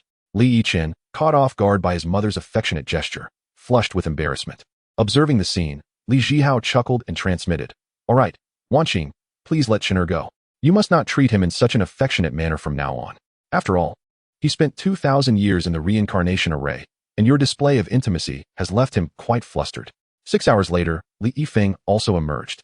Through Li Zhihao's inquiries, It was revealed that the eldest son, Li Yichen, had spent 2,000 years in the reincarnation world, achieving the pinnacle of the 12th tier of the loose immortal realm, thus qualifying for ascension to the celestial realm. During his time in the reincarnation array, he practiced the superior grade celestial technique, Jiuyang Fentianju, alongside alchemy, weapon forging, talisman crafting, and formation mastery, all reaching the inferior grade of the celestial tier. His accomplishments were indeed on par with Li Zhihao. Li Yifeng, on the other hand, had spent 3,200 years in the reincarnation world, also attaining the 12th tier of the loose immortal realm. He cultivated the superior grade celestial technique Jiu Zhuan Xian Huangju, with similar achievements in alchemy, weapon forging, talisman crafting, and formations, all reaching the inferior grade of the celestial tier. Li Yifeng's accomplishments did not disappoint Li Zhihao. 3 hours later, in the Li family conference room, Li Zhihao presided over the meeting as the clan leader, addressing the 12 elders present. The elders, having transitioned to celestial grade techniques, exhibited a striking transformation in their demeanor. All had reached the out-of-body stage, and over the years, each had mastered at least 2 to 3 forms of cultivation, achieving the inferior grade of the celestial tier. However, to wield their powers effectively, a certain level of cultivation was required. For instance, in alchemy, they could now only produce 7th-tier elixirs, as crafting inferior-grade celestial elixirs necessitated at least the Great Ascension stage. Li Zhihao, focusing his thoughts, spoke, currently, Qingfeng Town has become a significant constraint on the development of our Li family. Therefore, I have decided to conquer the Zhihao kingdom and replace it with our Li family, establishing a nation of our own. What say you all? The 12 elders were initially taken aback. Although they had experienced numerous reincarnations in the reincarnation world, they had never considered expanding their family into nation building. Upon reflection, they realized that only by establishing a kingdom could they effectively develop their family. The vast territory of a kingdom would be immensely beneficial compared to the confines of Qingfeng Town, providing ample resources for cultivation and facilitating population growth within the family.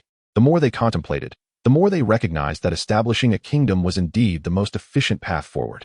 They could not help but admire Li Zhihao's foresight and strategic thinking. The eldest elder, Li Hong, stepped forward, bowing respectfully as he spoke with enthusiasm. The clan leader's idea is brilliant. After all, the Zhihao kingdom recently sent 3 out-of-body experts to attack our Li family. They are our adversaries. It is only fitting that we seek vengeance by extinguishing them and taking their place. 4th elder, Li Feng, chimed in. Indeed, the clan leader's proposal is exceptional. This way, we can forge numerous alliances for our Li family's descendants throughout the entire kingdom, allowing our family to flourish. 3rd elder, Li Kuan, added, yes. With a population of several billion in the Zhihao kingdom, we will have ample opportunity to secure partners for our clan members without restraint. After a brief pause, he continued via telepathy. However, I am curious about how the clan leader intends to handle the matter of the reincarnation array. Once our Li family becomes the royal family, and we acquire numerous partners for our clan members, the influx of new members may lead to loyalty issues, potentially exposing the secrets of the reincarnation array. Li Zhihao, hearing the concerns of the 3rd elder, smiled gently and transmitted, this matter is easily resolvable. I will set up a grand formation within the royal palace to encompass it, and simultaneously establish an outer palace. This will create a distinction between the outer and inner palaces, with the reincarnation array situated in the inner palace. I will also arrange a heart-questioning formation in the outer palace. Anyone wishing to enter the inner palace must undergo the heart-questioning test. This will help identify any spies with ulterior motives and those lacking loyalty to our Li family. As for the descendants emerging from the reincarnation array, I will implement a silence restriction on their minds, sealing their memories related to the reincarnation array, thereby preventing any leaks of information. Should anyone attempt to forcibly probe their souls, the restriction will detonate in their minds, obliterating any memories linked to the reincarnation array. The 12 elders nodded in agreement, recognizing this as the most effective solution currently available. Does anyone have further suggestions? Li Zhihao inquired. The elders shook their heads in unison. Very well. Tomorrow, elders 2, 3, 4, 5, and 6, each of you will select 1,000 clan members at the spirit manifestation stage to accompany me to the royal city of the Zhihao kingdom. The remaining 7 elders will continue with their respective duties.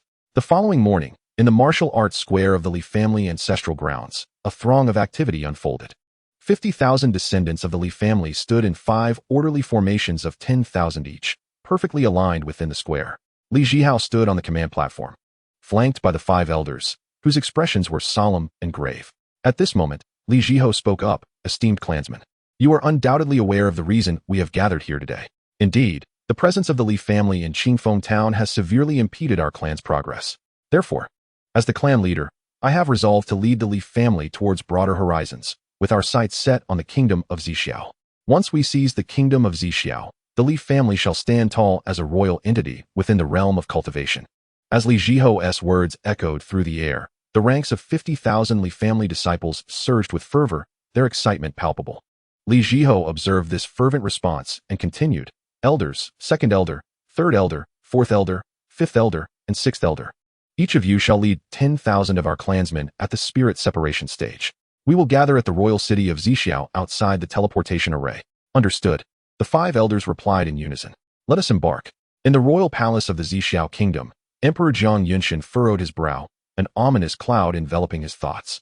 7 years prior, a prominent figure had arrived in the Zhihao kingdom, reportedly a disciple from the prestigious xianxiaaudiobooks. This event sent ripples through the royal city, as various factions within the kingdom vied for the attention of this esteemed individual, hoping to forge connections that would elevate their own disciples to the exalted heights of the xianxiaaudiobooks. To the astonishment of the local powers, this eminent figure held a banquet at the palace, extending invitations to all families with spirit separation experts for a gathering. Chapter 110. Conquering the Zhihao Kingdom and Establishing the Yinfong Kingdom.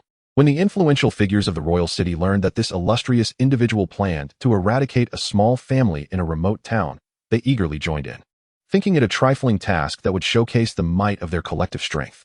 Thus, the royal family dispatched 3 of their early-stage out-of-body ancestors and over 30 spirit separation experts, alongside representatives from various powerful factions, totaling 127 formidable warriors to confront this minor family. However, what was anticipated to be a simple conquest of an insignificant clan turned into a 7-year odyssey, with the prominent figure and the 3 early-stage ancestors, along with over 100 spirit separation experts, mysteriously vanishing without a trace. For 7 years, Jiang Yunshan endured a tormenting uncertainty, shrouded in a fog of dread. The 3 early-stage ancestors were the pillars of the Zhihao kingdom, and their absence, alongside that of the powerful spirit separation experts, left a gaping void in the kingdom's strength. What secrets lay hidden within that seemingly inconsequential family? Did they possess an unrecognized depth of power, harboring formidable cultivators capable of annihilating such a multitude of experts? Or was it that the disciple from the xianxiaaudiobooks harbored ulterior motives, intentionally luring these warriors away to set a trap for their demise, thereby systematically depleting the Zhihao kingdom's vital forces? Yet, as an esteemed out-of-body cultivator, one would think there was no need for such subterfuge.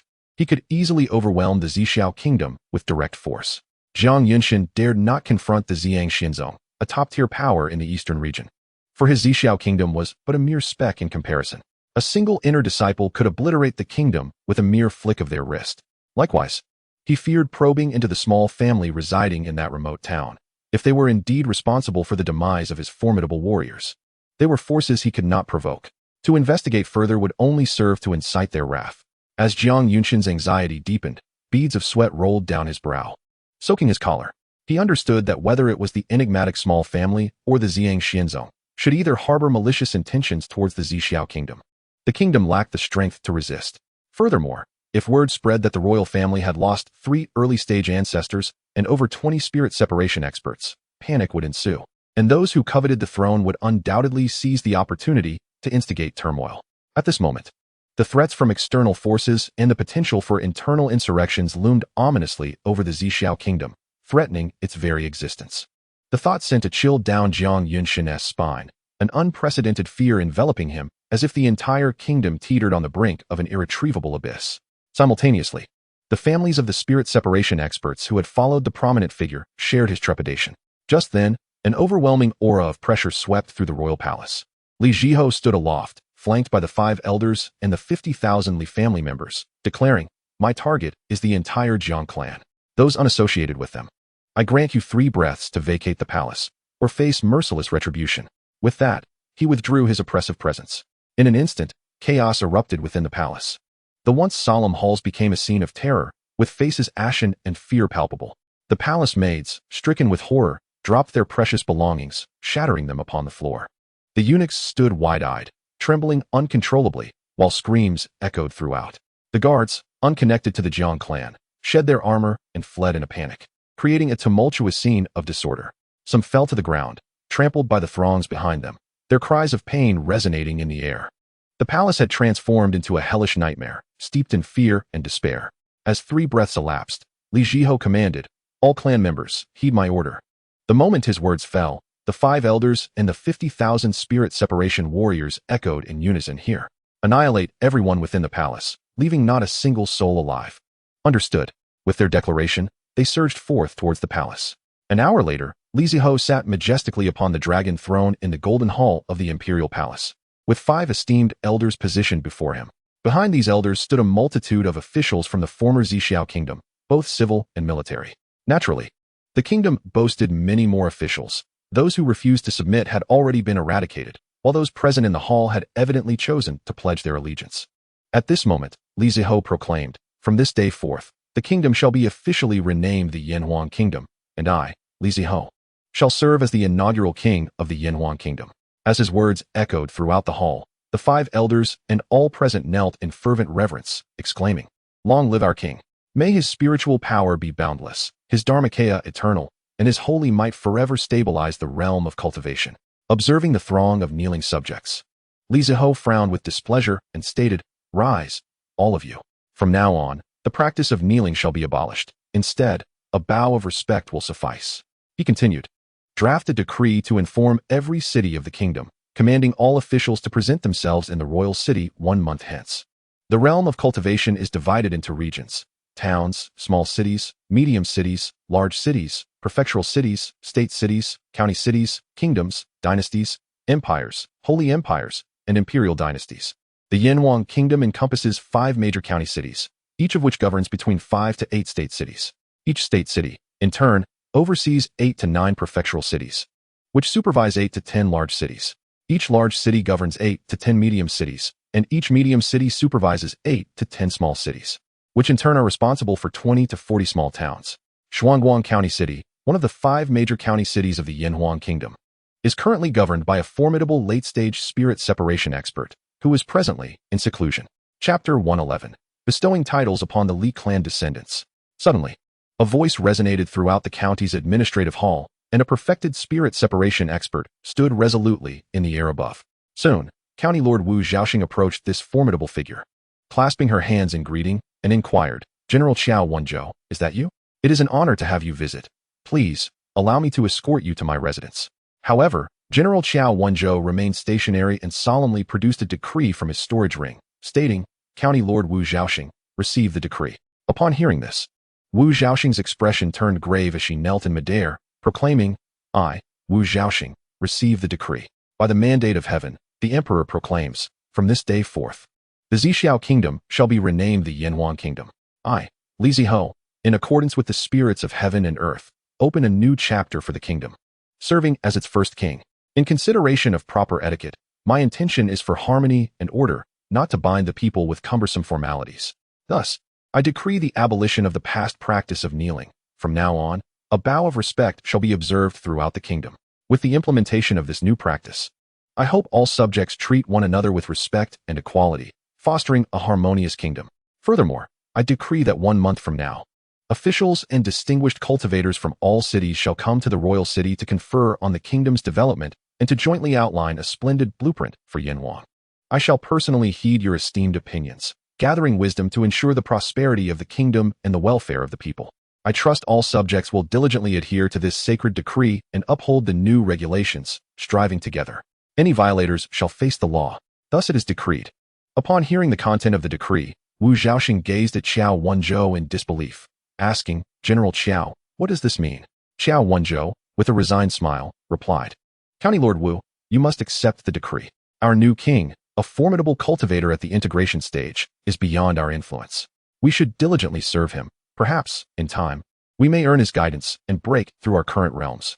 Wu Zhaoxing was taken aback, realizing the gravity of the situation with the new king being an integration stage expert. Prompted by this revelation, she declared, "I, Wu Zhaoxing, receive the decree. Long live our king. May his spiritual power be boundless, his dharmakaya eternal, and his holy might forever stabilize the realm of cultivation." Rising, she took the decree. At this juncture, Qiao Wenzhou added, "County Lord Wu, this decree must be read aloud to all the cities under your jurisdiction. Remember to disseminate its contents within 10 days. Rest assured, I shall see to it, she replied. Following the issuance of Zhihao's decree, every city, large and small, began to receive the decree's contents within 10 days. Time swiftly passed, and 1 month later, within the golden hall of the outer palace, 1,000 individuals filled the space. Comprised of 12 elders and a plethora of civil and military officials from various county and state cities. Outside the golden hall, hundreds of thousands more stood, all being the lords of cities beneath the prefectural level. Seated upon the dragon throne, Zhihao addressed the assembly, stating, "Today, I have gathered you all here to facilitate our mutual acquaintance. Now, I extend my congratulations to the city lords who have journeyed from afar, for you have reclaimed your lives. As for those lords who failed to attend, I shall send forth individuals to eradicate them and all associated with them." Without awaiting a response, he continued, "Next, I shall commence the reallocation of official positions." At this, Zhihao's expression turned exceedingly grave. He first called upon the Grand Elder, Li Hong, stating, "Li Hong, step forward and heed my command." Upon hearing this, the Grand Elder promptly advanced to stand before Zhihao, clasping his hands in respect and declaring, "I, Li Hong, am here. I appoint you as the Chancellor of the Yinfong Kingdom. As the foremost civil official, you must possess profound knowledge of cultivation and extraordinary wisdom. From this point forward, you shall meticulously oversee the distribution of cultivation resources in the kingdom, whether it be the scheduling of spirit mine extractions or the allocation of various spiritual materials, ensuring they are appropriately managed to meet the needs of cultivation. In terms of the kingdom's developmental strategy, you must possess foresight and formulate comprehensive plans. Not only must you coordinate the various factions to avert conflicts, but you must also devise a path for collaboration between the cultivation sects and the kingdom, harnessing their strength to bolster the kingdom's power and assist me in managing state affairs. Complacency is not an option." Upon concluding his instructions, the Grand Elder Li Hong replied earnestly, "I accept the command." After Li Hong returned to his position, Zhihao continued with the second elder, Li Zhan, saying, "Li Zhan, step forward and heed my command." The second elder quickly approached and bowed, declaring, "I, Li Zhan, am here. I appoint you as the Supreme Commander of the Yinfong Kingdom's military forces. As the head of military officials, you shall command the cultivation army of the kingdom, bearing the weighty responsibility of safeguarding our homeland. In the future, formulating military strategies shall be your primary duty. You must remain vigilant to the movements of external cultivation forces, repelling all invading enemies to ensure the safety and stability of our kingdom. You must be well versed in various combat techniques and intricate formations, skillfully employing them on the battlefield. You must possess exceptional command abilities, swiftly devising appropriate tactics tailored to different enemies based on their cultivation characteristics. You must unleash the full potential of our forces and ensure that the kingdom's territory remains secure, upholding my trust in you." Next, he addressed the third elder, Li Kuan, stating, "I appoint you as the Minister of Rights of the Yinfong Kingdom. The etiquette of the cultivation realm is intricate, and the interactions between sects and the kingdom are crucial to the nation's fortune. You must ensure that the kingdom of Yinfong adheres to the appropriate etiquette across various occasions, including the bestowal of magical artifacts and the exchange of cultivation techniques, leaving no room for error. Henceforth, all grand cultivation celebrations shall be meticulously organized and executed by you, showcasing the majesty of our kingdom. Furthermore, the diplomatic communications with other cultivation powers are entrusted entirely to your capable hands. You must diligently maintain relations with all parties, ensuring that the kingdom of Yinfong forges benevolent connections within the cultivation realm, garnering a reputation that resonates far and wide, lest you fail to meet my expectations. In the days to come, Li Zhihao shall appoint the 12 elders and the members of the Li clan to all significant positions within the kingdom. As for the positions of the city lords across various cities, Li Zhihao has chosen to leave them unchanged for the time being. 3 hours later, Li Zhihao completed the appointments of all official positions in the kingdom. He then cast a solemn gaze over the assembled ministers, his countenance grave as he declared in a voice that resonated throughout the hall, "Listen well. I have determined that in all cities of the kingdom, from the county cities, state cities, and government cities, to large, medium, and small cities, as well as towns, we shall establish a bureau of matrimony. This bureau shall be dedicated to preparing a plethora of suitable female cultivators for the royal offspring. You must ensure that the chosen female cultivators possess both virtue and talent, with exceptional qualifications. Furthermore, the royal family shall host a selection ceremony every 3 years. At that time, each major city must deliver the carefully selected female cultivators from the bureau to the royal city in a timely manner.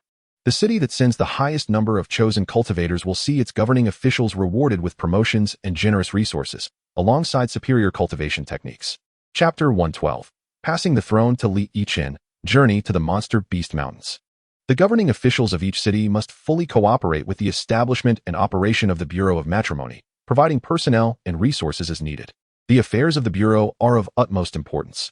Any who dare to treat them with indifference or impede the royal family's grand plans shall face my wrath without mercy. Is that understood? As Li Zhihao's words echoed, all the city lords, both within and outside the hall, bowed in unison, responding, "We receive your command and shall not disappoint our king." Good. Should you perform well, I shall reward you handsomely. Now, you may disperse. In the blink of an eye, 20 years have passed.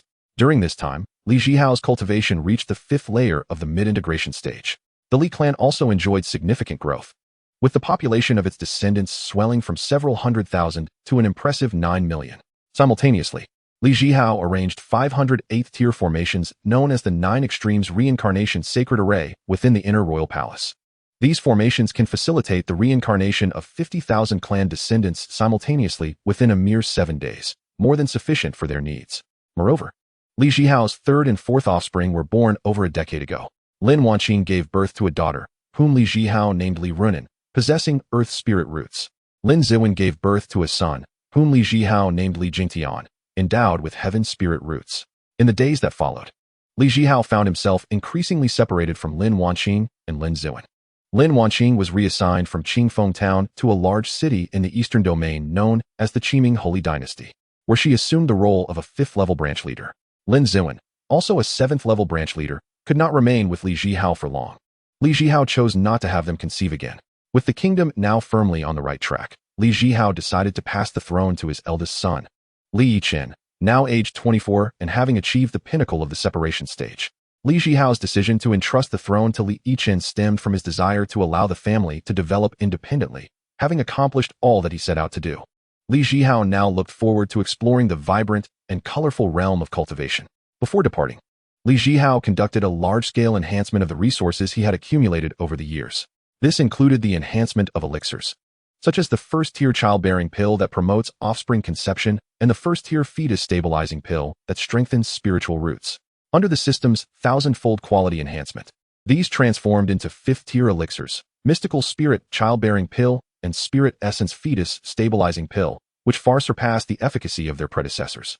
Additionally, he enhanced elixirs for cleansing spiritual roots, the 5th-tier true understanding pill, which evolved into the 8th-tier spirit aperture true understanding pill, and numerous other potions for boosting cultivation, assisting in training and healing.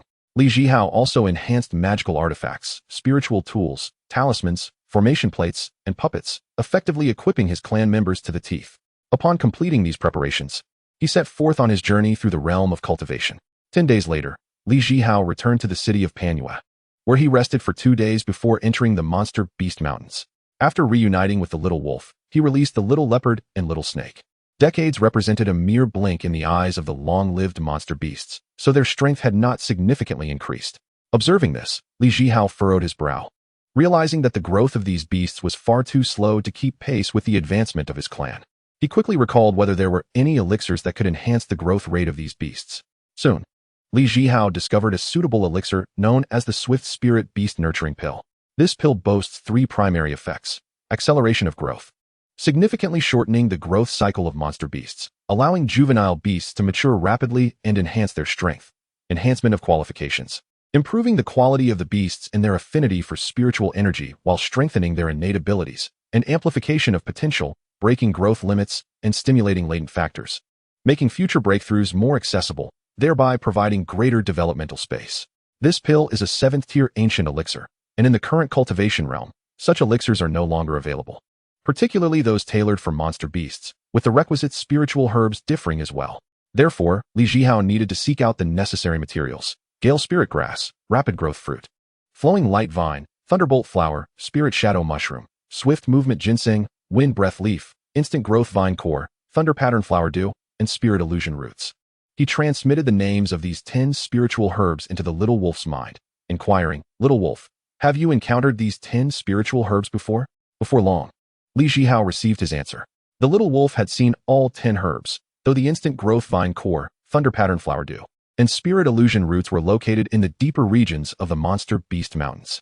The little wolf conveyed the whereabouts of these 3 herbs into Li Zhihao's mind. revealing that the area was dominated by 9th-tier monster lords and even 10th-tier monster immortals. Zhihao quickly assessed his own strength.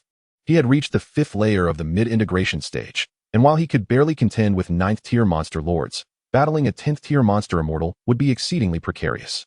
Even defeating a 1st-tier monster immortal seemed nearly impossible. Initially, Zhihao had resolved not to bring along the little leopard and the little snake, for their current combat capabilities were woefully inadequate. Confronted by the formidable 9th-tier demon sovereign and 10th-tier demon immortal, they lacked even the ability to retaliate. However, after a moment's contemplation, he decided to include them, as they might prove useful in unforeseen circumstances. He then addressed the little wolf, instructing, "Hand over those 3 spiritual herbs to me, while you endeavor to gather the remaining 7. "Understood, Master," the little wolf replied. 5 hours later, Zhihao stood suspended in the air 2,000 meters above ground, with the little leopard and little snake safely ensconced within his beast master pouch once more. Before him loomed a colossal mountain, its deep brown surface marred by a labyrinth of crevices. At its summit, a dense concentration of thunderous spiritual energy surged like tangible clouds, with arcs of electricity darting and intertwining amidst a cacophony of thunderous roars. Powerful bolts of lightning descended like frenzied dragons, striking the mountain with precision and sending countless fragments of stone flying. Encircling the mountain was a faintly visible violet halo, a unique phenomenon born from the long-term accumulation of thunderous energy. As one approached the mountain, a sharp sensation of electrical current could be felt, as if the very air had become ionized, permeated by a pungent smell of ozone. Chapter 113. The Domain of the Thunder-Roaring Lion, Thunder Pattern Flower Dew. This was the very place where the Thunder Pattern Flower Dew flourished. This territory belonged to a mid-level 9th-tier demon sovereign known as the Thunder-Roaring Lion, a creature that was inherently social in nature. Zhihao expanded his divine sense and realized that the mountain was vast beyond comprehension. From his vantage point in the sky, he could only glimpse the tip of the iceberg. Within this mountain, millions of thunder-roaring lions lay in wait. Yet Zhihao chose not to engage immediately with the mid-level 9th-tier demon sovereign on the peak. Instead, he descended to the midsection of the mountain. His target was a small pack of 12 thunder-roaring lions, and as he landed not far from them, he was swiftly detected. This pack was led by a fully matured 8th-tier thunder-roaring lion, with the remaining 11 being late 8th-tier beasts. As the leader bared its fangs at Zhihao, he quickly assessed it.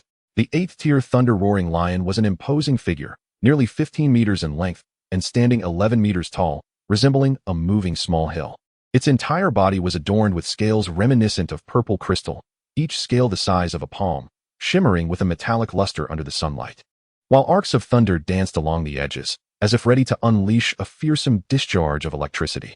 Its massive head, approximately 2 meters in diameter, boasted 2 sharp fangs protruding from its gaping maw, each a meter long, akin to 2 gleaming curved blades exuding a chilling aura, as if capable of tearing apart any target in an instant.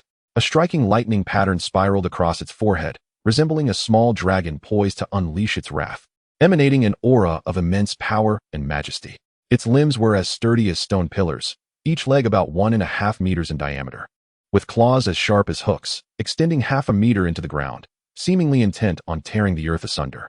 Its thick tail, measuring 7 to 8 meters in length, resembled a barbed steel whip, crackling with blue electricity, and with a mere flick, it could unleash apocalyptic force. Its eyes burned like 2 blazing violet flames, nearly half a meter in diameter, radiating ferocity and vigilance, locking onto Zhihao with unwavering intent, as if poised to strike in an instant. Yet, while Zhihao was still scrutinizing the thunder-roaring lion, the 11 smaller lions had already rallied their comrades to attack him.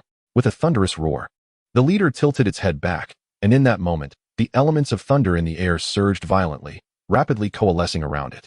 Responding to this call, the other 11 thunder-roaring lions also raised their heads in a united howl, and suddenly, 12 powerful roars intertwined, sounding as if the heavens themselves had orchestrated a symphony of destruction.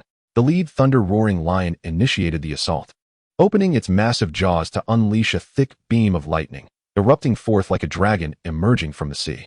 Within this lightning beam, countless flickering electric blades were discernible, and with the might of a thunderclap, it hurtled directly toward Zhihao, ionizing the air in its wake with a sizzling sound. Simultaneously, the remaining 11 thunder-roaring lions unleashed their own assaults. They spewed forth columns of lightning, which intertwined in midair, forming a colossal net of electric energy that descended upon Zhihao. The net crackled with lightning, harboring enough terrifying power to reduce anything to dust. Furthermore, The 12 thunder-roaring lions roared in unison, their voices converging into waves of thunder and light, transforming into electric blades that fanned outwards in a sweeping arc. Wherever these blades struck, the ground was carved into deep ravines, and trees were severed in an instant, turning to charred remnants. In Li Zhihao's immediate vicinity, a massive storm of lightning erupted, with countless electric blades swirling within, attempting to obliterate him entirely. The scene was reminiscent of an apocalyptic event, as terrifying energy surged forth unchecked, instilling dread in the hearts of all observers. The combined assault of the 12 thunder-roaring lions was no trivial matter. It was crucial to note that an 8th-tier fully matured beast was equivalent to a perfected tribulation practitioner, while the late 8th-tier beasts equated to those who had just surpassed their tribulations. Faced with such an overwhelming onslaught, Li Zhihao could not afford to underestimate them.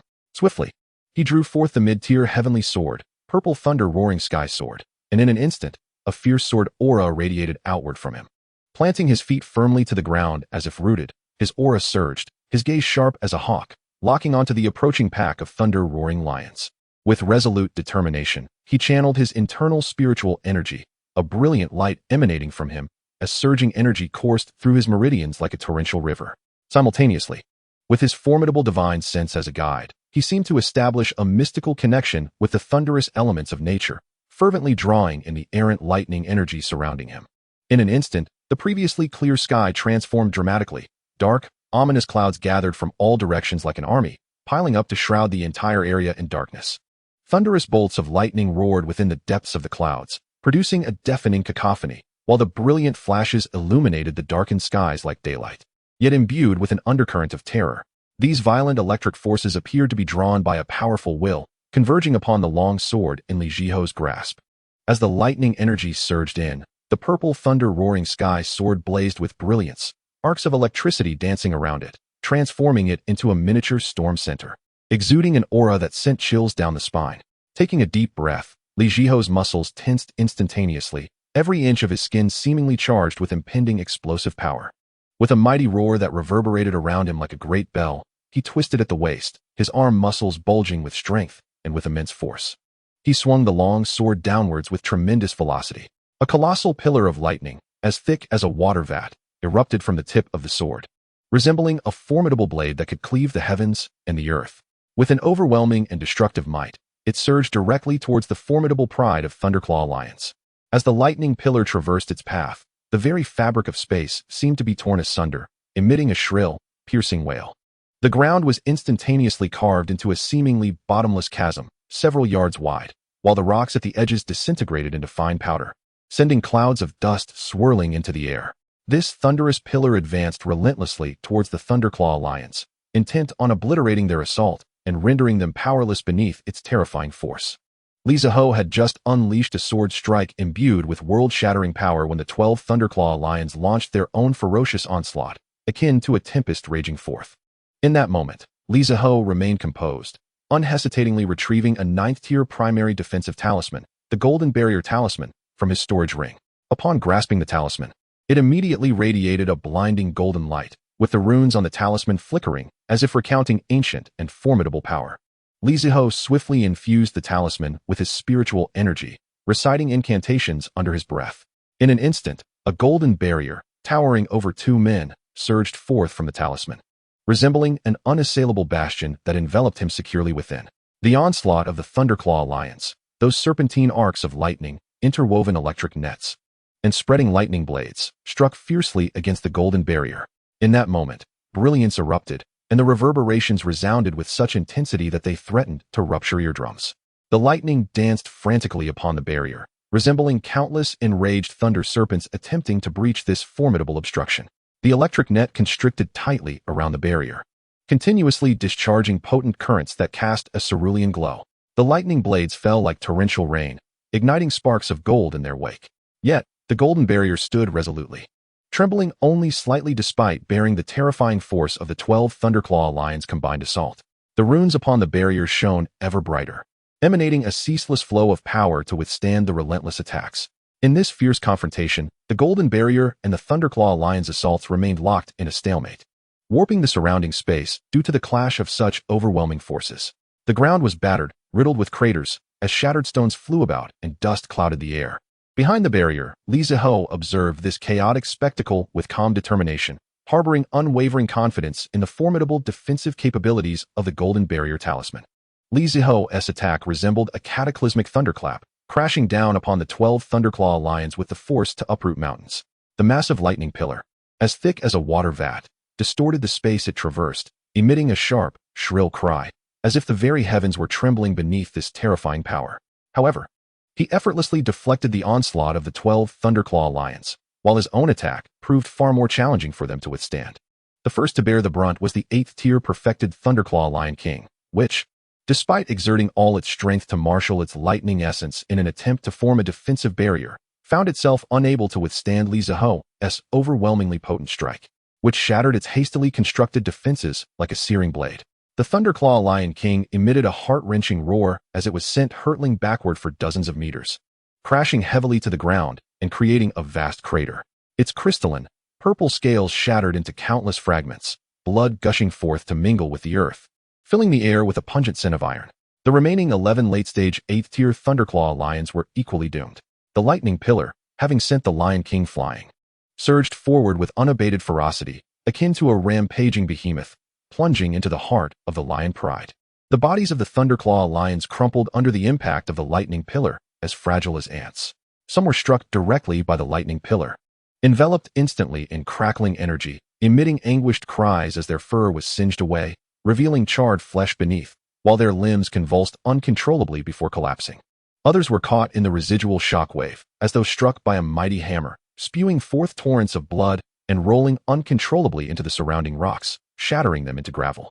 In an instant, the once mighty pride of Thunderclaw lions, though they were lightning attribute beasts, found themselves utterly incapable of withstanding Li Zhihao's overwhelming sword technique. Now, the 12 Thunderclaw lions lay sprawled upon the ground, their breaths faint, the flicker of life within them dimming in the wake of such a horrific assault. The fierce glint in their eyes had long since faded, replaced by an abyss of fear and despair. Their bodies twitched sporadically, betraying the immense pain they endured, teetering on the brink of death. Seeing this, Li Zhihao knew the outcome was inevitable. Thus, he unleashed a series of swift strikes, ensuring the complete annihilation of the 12 Thunderclaw lions. The moment he collected their carcasses, the system's voice resonated in his mind. Ding.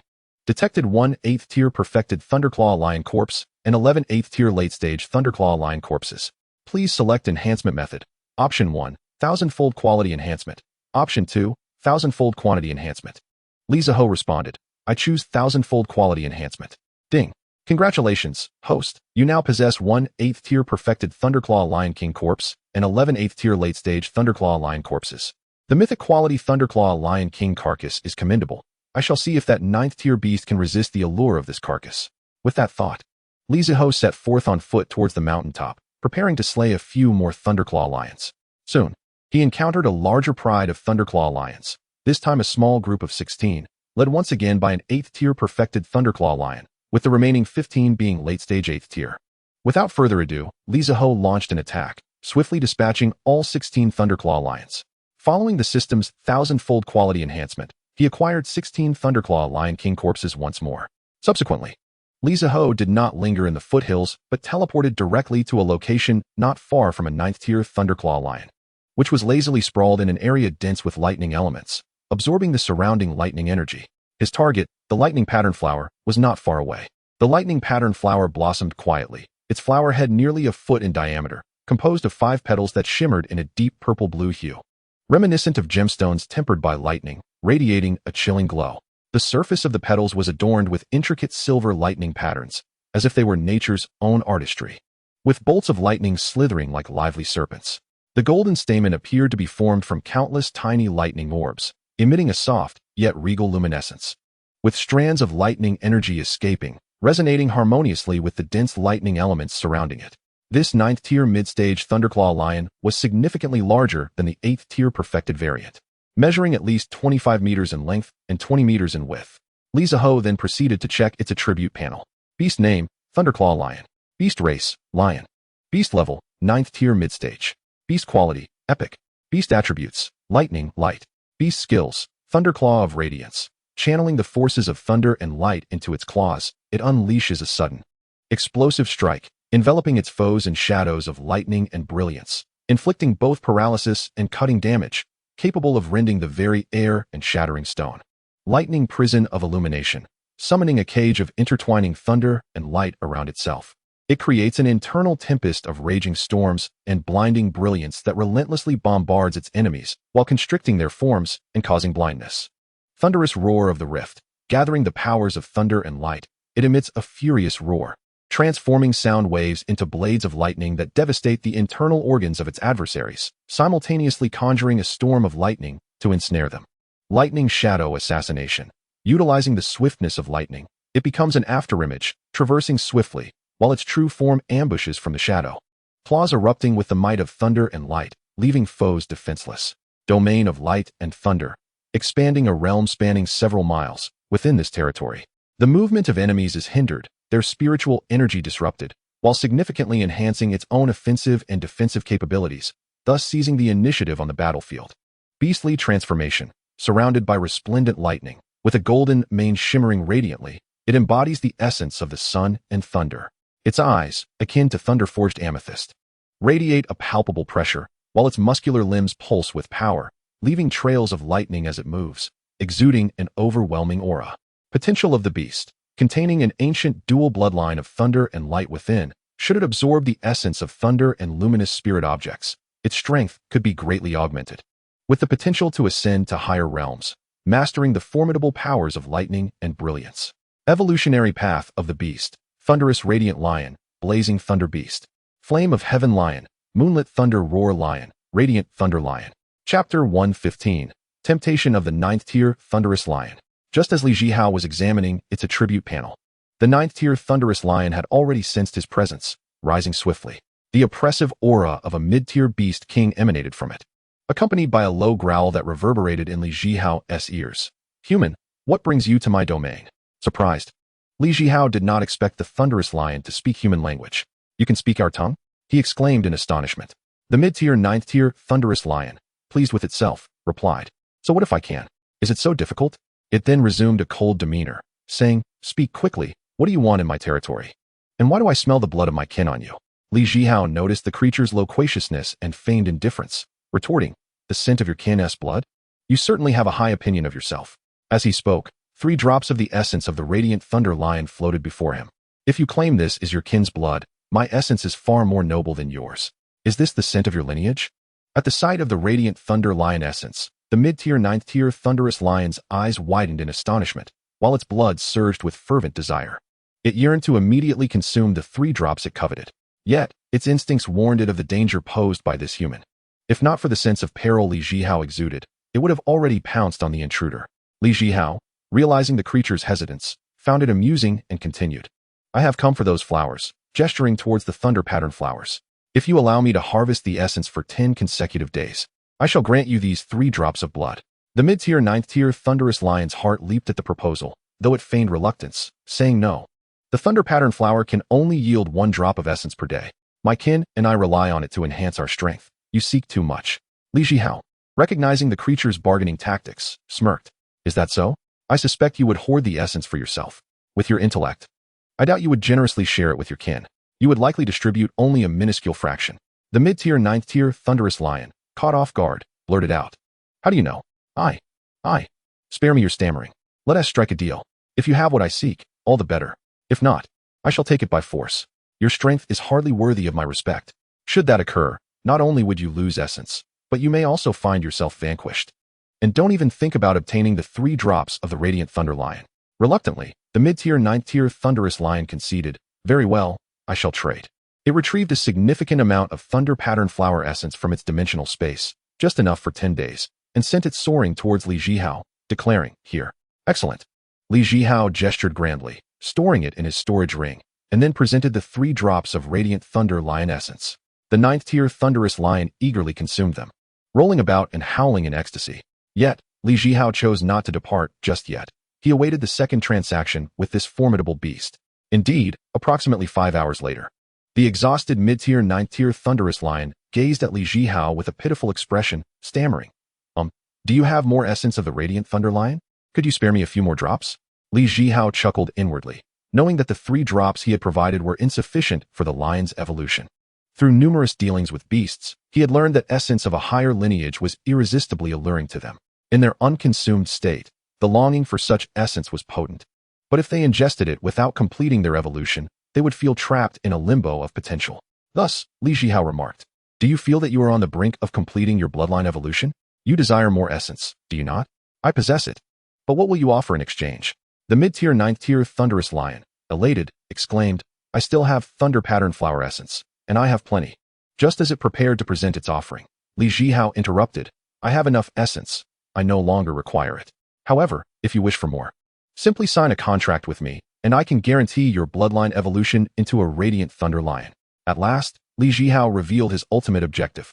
"Ah, human, you wish to enslave me. I would rather die than submit." Yet, it could not utter the final word, for at that moment, Li Zhihao produced the entire corpse of a radiant thunder lion. "How about it? If you sign a contract with me, the corpse of this thunder radiance lion shall belong to you." The mid-9th tier thunder radiance lion gazed intently, its eyes fixated on the lifeless body beside Li Zhihao, momentarily dazed. Suddenly, it shook its head violently and continued, "Human, you wish to enslave me. I. Yet, once again, it found itself unable to articulate its ensuing thoughts, for Li Zhihao had produced 3 more corpses of thunder radiance lions. With an enticing tone, Li Zhihao pressed on. "What do you say? Sign the contract with me, and these 4 corpses of thunder radiance lions will be yours." At this moment, the mid-9th tier thunder radiance lion remained deaf to Li Zhihao's words, engaged in a fierce internal conflict. On one hand, the temptation of bloodline evolution urged it to comply with Li Zhihao, while on the other, its pride resisted submission. Just then, Li Zhihao unexpectedly withdrew the 4 corpses and remarked, "I see that your territory harbors several early 9th tier thunder radiance lions. I believe they would be far more eager for these thunder radiance lion corpses. Rest assured, once they complete their evolution, your reign as the ruler of the thunder radiance lion tribe may very well come to an end." Chapter 116, The Lion King Submits. Aiding the entire lion clan in evolution. With that, Li Zhihao turned on his heel and departed, without a trace of hesitation. The mid-9th tier thunder radiance lion was momentarily taken aback. Indeed, it had been constantly wary of those few creatures. If they were to evolve, it firmly believed they would be the first to challenge its authority. Should it lose, it would no longer be a king, and such a favorable position for cultivation would be lost. Realizing this, it hastily called out, "Wait. I agree. I am willing to become your pet beast."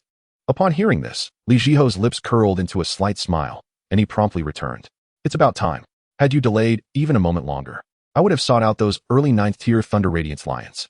I am certain that with the dual temptation of bloodline evolution and becoming the tribe's king, they would have readily agreed to my terms." The mid-9th tier thunder radiance lion felt a chill run down its spine, grateful for its quick response. Consequently, Li Zhihao successfully forged a contract with the mid-9th tier thunder radiance lion, bestowing upon it the name Little Lion.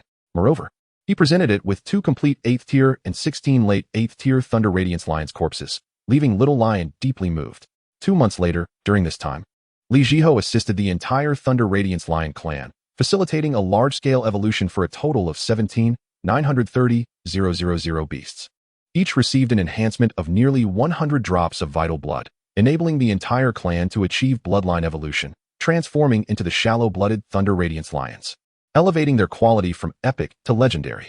Concurrently, the strength of all lions underwent a significant enhancement.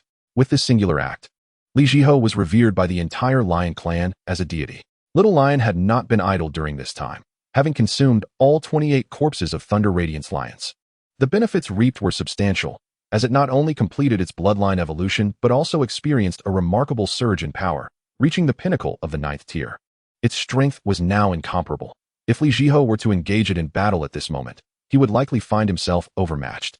Its attribute panel was as follows: Beast name, Thunder Radiance Lion, Beast race, Ancient Lion Clan, Beast level, 9th tier perfection, Beast quality, Mythical, Beast attributes, Thunder, Blazing Sun, Space, Beast skills, Radiant Thunderclaw, converging the powers of Thunder, Blazing Sun, and spatial energy into its claws. It unleashes 5 colossal claw shadows wrapped in violet golden lightning and golden light, tearing apart the fabric of space, leaving devastation in its wake. Radiance prison of the sky. With a roar, it warps the surrounding space within 100 miles, entwining rays of the blazing sun and thunder into a golden cage. Inscribed with runes of space. Those trapped endure thunder strikes, burns, and spatial compression, rendering escape nearly impossible. Thunder-shattering roar. absorbing the forces of the heavens and earth. It condenses an energy orb in its maw, releasing it in a roaring shockwave that shatters space and evaporates matter, delivering a dual assault of sound waves and energy that can fracture an enemy's soul. Temporal thunderstrike, traversing the seams of time and space. It leaves behind residual shadows to confound foes, while its true form ambushes from temporal nodes, claws imbued with temporal and thunderous energy, executing a supersonic strike that severs life and distorts the enemy's perception of time. Domain of heavenly radiance thunder, unfolding a vast domain spanning thousands of miles. Torrents of thunder cascade like waterfalls under the blazing sun, distorting space. Enemies are besieged by thunder strikes and flames, facing existential threats. The Thunder Radiance Lion gains a significant boost, wielding 3 powers to crush its adversaries. Beast status, healthy. Excited, beast potential. Flowing within it is the supreme bloodline of ancient thunder and blazing sun beasts, containing the foundational power of spatial laws. Should it absorb the 3 primal forces of heaven and earth, it may awaken the complete ancient beast legacy, transcending into the legendary realm, mastering the laws of thunder, light, and space, and becoming the ultimate being in existence. Evolution directions: chaotic thunder radiance, sacred lion, eternal beast of 9 heavens thunder, sovereign lion of 10,000 realms radiance, thunderous respected beast of the world, chaotic thunder radiance beast of time and space Zhihao. Mounted on little lion's back, conveyed the location of the rapid growth vine to its mind, instructing, take me to this place. 3 hours later, Zhihao arrived at a valley rich in spiritual energy, gazing upon the scenery before him. Surrounding the valley were steep peaks, forming a natural barricade that tightly guarded the area. Thus, the valley resembled a relatively enclosed microcosm, where spiritual energy amassed abundantly, difficult to dissipate. From a distance, one could sense the thick spiritual energy manifesting as a gentle halo enveloping the entire valley. A babbling brook meandered through the valley, its crystal-clear waters shimmering under the sunlight, akin to a flowing silver ribbon. Zhihao could imagine that this water not only possessed clarity and sweetness, but was also rich in various minerals and spiritual energy, providing ample moisture and nourishment for all life within the valley. This was the domain of the rapid growth vine, and the resident beasts were a group of wind attribute wind-wing spirit foxes, ruled by a 9th-tier perfection wind-wing spirit fox that was infinitely close to the 10th-tier demon sage. To be frank, sending Zhihao alone would yield no fruitful outcome, for his combat prowess was only sufficient to contend with mid-9th-tier beasts, meaning he could only challenge those of the great transcendence mid-tier. This realm already brushed against the level of immortals, a far cry from any being associated with them. Perhaps once Zhihao ascended to the great transcendent stage, his capacity to engage in higher-tier battles would be enhanced. With a flick of his beast-controlling pouch, Zhihao unleashed 22 mid-9th-tier and 646 early 9th-tier Thunder Radiance Lions. Among these 668 9th-tier Thunder Radiance Lions, some were evolved from the original early 9th tier, while others emerged from the fully evolved 8th-tier Thunder Radiance Lions. Oh dear, my esteemed leader. You nearly suffocated me. Could you not be a bit gentler when releasing me? Such roughness has caused me pain. At that moment, a mid-9th-tier female Thunder Radiance Lion spoke up. Prior to this, Zhihao had confirmed that once the Thunder Radiance Lions reached the 9th tier, they could articulate human speech. As for other beasts, that remained to be explored. Zhihao felt an overwhelming urge to bury his face in his hands, as he truly could not fathom how such an eccentric creature emerged from the pride of Thunderclaw Lions. The stark contrast it presented was striking. One could perhaps accept such capriciousness from a petite and delicate beast, yet to hear such childish words from a colossal entity towering at 20 meters and stretching 25 or 6 meters in length was simply unbearable. Thus, Zhihao resolved not to indulge its whims. Silence. If you continue to prattle, I shall ensure that every Thunderclaw Lion here engages in a profound dialogue with you. Upon hearing this, the mid-phase 9th-tier female Thunderclaw Lion's eyes sparkled with intrigue, though she feigned terror, tucking her tail and prostrating herself upon the ground as she exclaimed, "Oh no, my esteemed leader, I don't want that. Please no." However, her eyes were darting around, surreptitiously assessing the other male Thunderclaw Lions, betraying her true feelings. Zhihao could only shake his head in defeat at the antics of this mid-phase 9th-tier female Thunderclaw Lion. At this juncture, he had no choice but to unleash his trump card. If you refuse to comply, you shall find yourself excluded from the next evolution of our bloodline. As expected, upon hearing his words, she sprang to her feet and adopted an excessively obsequious tone. No, my esteemed leader. I will behave. I promise to be obedient. Now that is more like it. All right, my little lions, let us proceed into the valley. And so, Zhihao, accompanied by a throng of thunderclaw lions, marched toward the mouth of the valley. The moment they entered, they were spotted by the windwing spirit foxes residing within. As Zhihao beheld the windwing spirit foxes, he noted their approximate length of 1 meter, their fur as white as snow, delicate and lustrous, shimmering gently in the sunlight as if each hair had been meticulously sculpted. Their ears were slender and sprightly, seemingly poised to capture the faintest sounds of their surroundings. Most striking were the magnificent wind attribute wings on their backs, which, when unfurled, spanned over 2 meters.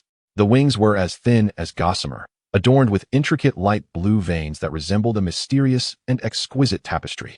With the ethereal essence of wind flowing between them, their eyes glimmered like deep blue gemstones, radiating intelligence and cunning, oscillating between vigilant scrutiny of their environment and curious glances, adding an enigmatic allure to their graceful forms. Having spent an extensive period with the imposing thunderclaw lions, Zhihao found himself momentarily disoriented by the presence of such diminutive and delicate creatures. Truth be told, he felt a pang of reluctance at the thought of inflicting harm upon them. Therefore, he harbored a desire to procure the instant growth vine core peacefully. After all, observing the valley around him, he noted the myriad of entwined instant growth vines. He believed the acquisition of the vine core should be easily attainable. Thus, Zhihao approached an 8th-tier perfected windwing spirit fox and proposed, "Might you convey a message to your king? I wish to discuss a matter with your ruler." Without a word, the windwing spirit fox unfurled its wings and, in an instant, vanished from sight, moving with such swiftness that Zhihao could scarcely comprehend its departure. Were it not for his keen mind sensing its trajectory towards the depths of the valley, he would have completely lost track of the 8th-tier perfected windwing spirit fox. He did not have to wait long. Merely 3 minutes passed before the 8th-tier perfected windwing spirit fox returned, chattering excitedly. Zhihao was utterly perplexed by its utterances.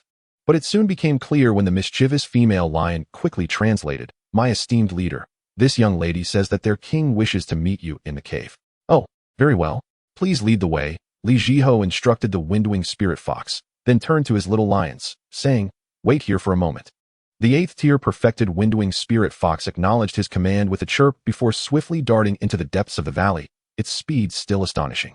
Zhihao, employing his formidable spiritual awareness to track it, followed closely with a deliberate use of teleportation. Soon, he found himself standing before the entrance of a naturally formed cave. As he focused intently on the cave's mouth, a voice as clear and melodious as a mountain spring, yet imbued with an air of authority, resonated from within. "Human, enter." Upon hearing this voice, Zhihao felt no hesitation and stepped confidently into the cave. His courage to venture alone into this lair stemmed from his lack of fear towards the windwing spirit fox king, despite rumors of its strength being perilously close to the 10th tier. Even if it were a 10th-tier monster immortal, Zhihao would not be intimidated, for he possessed numerous hidden cards up his sleeve. For instance, he held a stockpile of pseudo-immortal talismans of the 10th tier, adept in both defensive and offensive capabilities. At a critical moment, a couple of these would suffice to turn the tide in any confrontation. As Zhihao stepped deeper into the cave, he was immediately taken aback by an unexpected sight. The windwing spirit fox king reclined languidly upon a massive bed crafted from pristine 9th-tier wind attribute, or the azure mist xian crystal. He found himself momentarily entranced, gazing at the luxurious bed fashioned from such a sizable piece of azure mist xian crystal. In his mind, he mused, if he could use such a large shard of azure mist xian crystal to forge a 9th-tier wind attribute longsword for Murong Shui, she would undoubtedly cherish it. Simultaneously, a question arose in his thoughts. How could a windwing spirit fox king of such pinnacle prowess articulate human speech so fluently? Did this imply that all beasts reaching the 9th tier inherently possessed this ability? With this query in mind, Zhihao unobtrusively activated the detailed attribute panel for the creature before him. Beast name, windwing spirit fox. Beast race, spirit fox clan. Beast level, 9th tier perfection. Beast quality, perfect. Beast attributes, wind, space, soul. Beast skills, windwing instant kill. The windwing spirit fox unfurls its wings, tearing through space, transforming into a bluish-white streak of light that instantaneously traverses to the target's forefront. Its claws, entwined with wind blades and spatial rifts, unleash a rapid series of assaults, causing the air to rupture into spiral blades, capable not only of slicing through the enemy's corporeal form, but also of distorting and shattering their defensive spiritual energy. Spatial leap, manipulating the power of space within. The fox's body emanates azure ripples, vanishing from its original position and reappearing at any location within a 100-mile radius.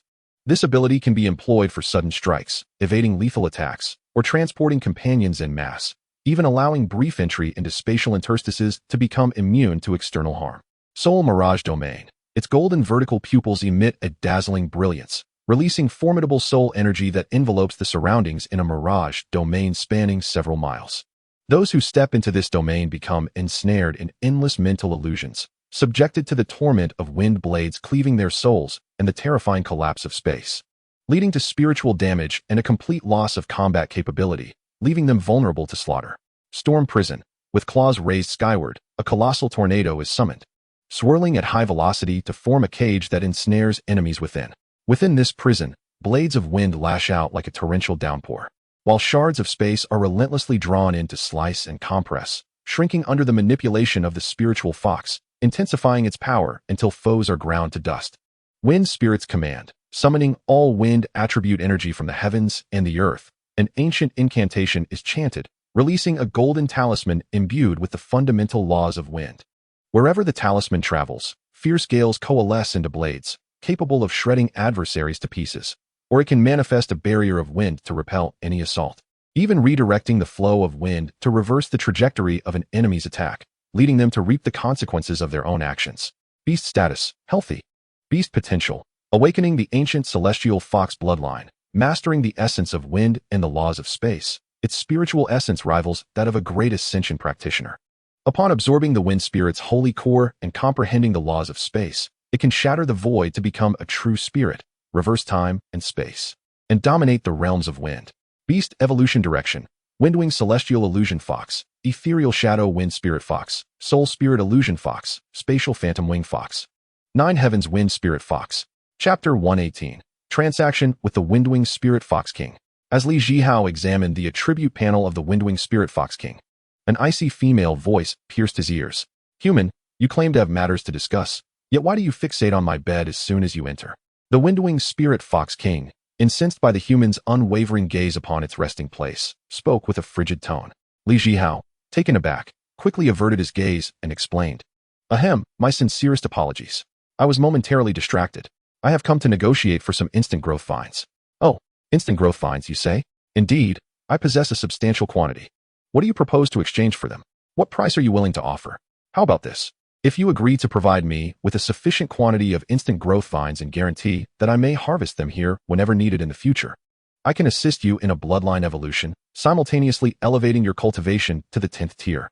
Furthermore, I can aid you in successfully navigating the beast immortal tribulation, enabling you to become a true first-tier beast immortal. Upon hearing Li Zhihao's audacious proposition, the Windwing Spirit Fox King was momentarily rendered speechless, its mouth agape in astonishment. Deeply shaken within, the Windwing Spirit Fox King was keenly aware that its inherent quality was merely perfect, and its ascent to the pinnacle of the 9th tier was a result of a fortuitous encounter, an accidental consumption of a peculiar fruit that propelled its strength to remarkable heights. However, this 9th tier pinnacle marked the limits of its perfect potential. This brings to light the tumultuous journey of the Windwing Spirit Fox King. Born with a mixed bloodline, its quality was only perfect, and unlike its kin, its fur was not a pristine white, but marred with black streaks. More grievously, its initial strength paled in comparison to its peers, emerging at the mid-4th tier, while normal Windwing fox cubs were born at the early 6th tier. Consequently, it faced relentless ridicule and ostracism from its kin, ultimately being heartlessly expelled from the clan. From that point onward, it wandered the Beast Mountain range alone, enduring countless hardships. On one occasion, while fleeing from pursuers, it inadvertently stumbled into a mysterious formation. The density of spiritual energy within was beyond its wildest imagination. At that moment, battered and on the brink of death, it instinctively plucked and consumed a fruit emanating a soft glow. Astonishingly, its injuries healed instantaneously, and its strength surged to unprecedented heights. In a mere moment, it reached the pinnacle of the 9th tier, overwhelming it with joy. Once it regained its composure and surveyed the enigmatic surroundings, it was astounded to discover an abundance of similar fruits capable of enhancing its prowess scattered throughout the space. It even sensed the presence of even more extraordinary treasures hidden within. However, just as it prepared to consume a second fruit, the miraculous space abruptly dissipated like a fleeting dream, shattering its hopes. Simultaneously, it was uncontrollably expelled from that realm by an unseen force. Upon returning to the mountain range, it found itself standing before the vanished entrance of that mysterious space. Gazing at the fading remnants of the portal's ethereal glow, it felt an insatiable yearning, and without hesitation, it summoned all its strength to charge toward the portal, only to be repelled by an irresistible force. It repeatedly endeavored to breach the barrier, yet found itself utterly unable to re-enter that realm, as if the entrance had sealed shut. Left with no choice, it reluctantly departed from the site that had bestowed both fortune and disappointment. Before leaving, however, it meticulously concealed the trace of the portal with stones and vegetation, safeguarding this secret deep within. Once it regained its strength, it returned to its former clan with newfound vigor, and with its overwhelming prowess at the pinnacle of the 9th tier, it exacted vengeance upon those who had once mocked and bullied it.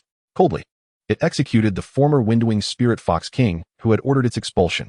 Consequently, it ascended to the position of the new Windwing Spirit Fox King, reigning for 5 centuries hence. Throughout these long 500 years, its power showed no signs of progress or breakthrough.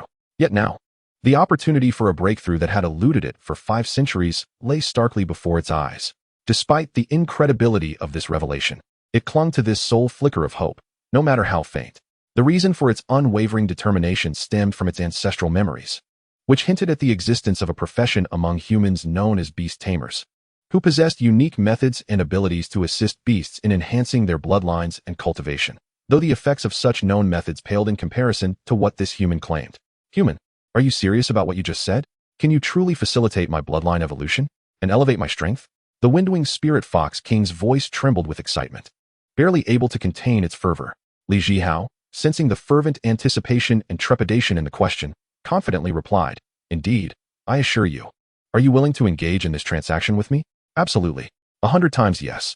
However, the Windwing Spirit Fox King paused, urgency and insistence lacing its tone.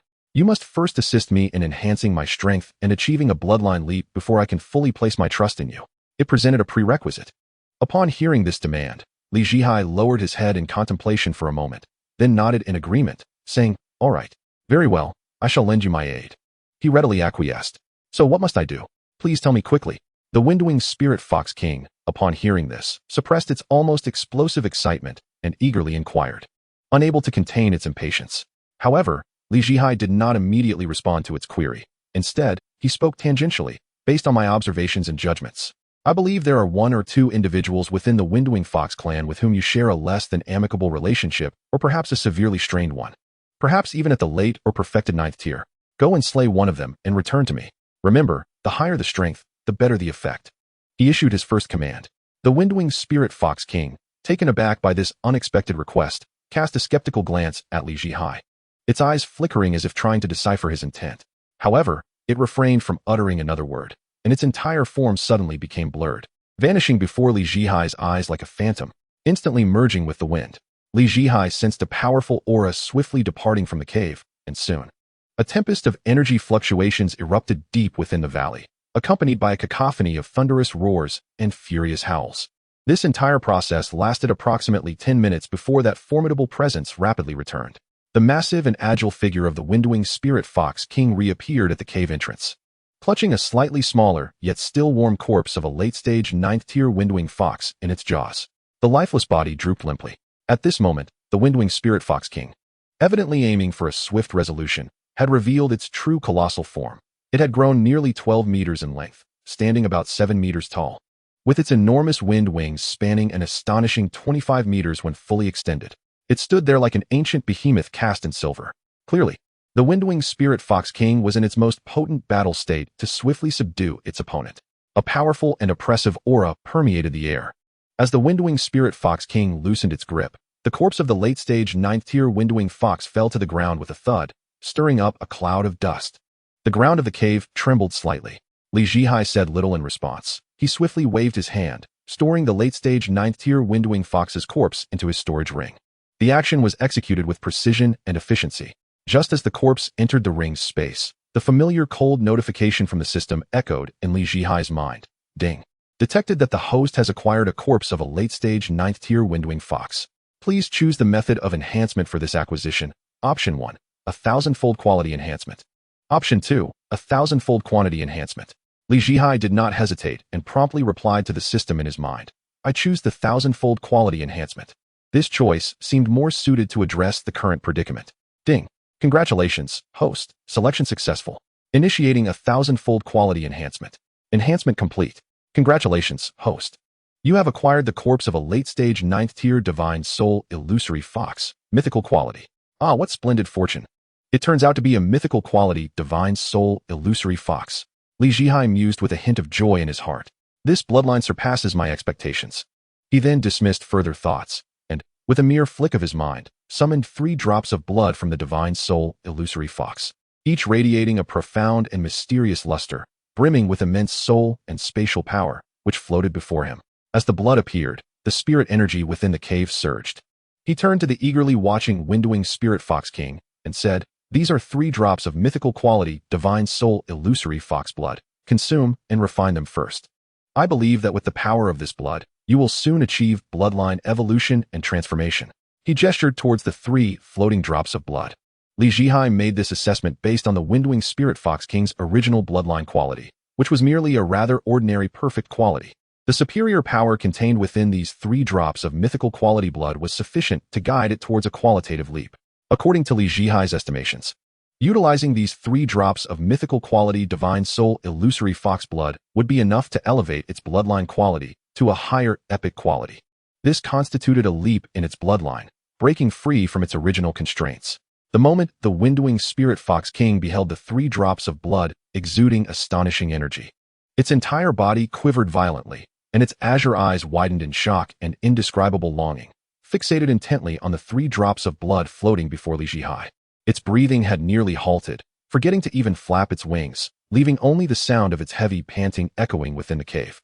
Chapter 119. The Temptation of the Windowing Spirit Fox King.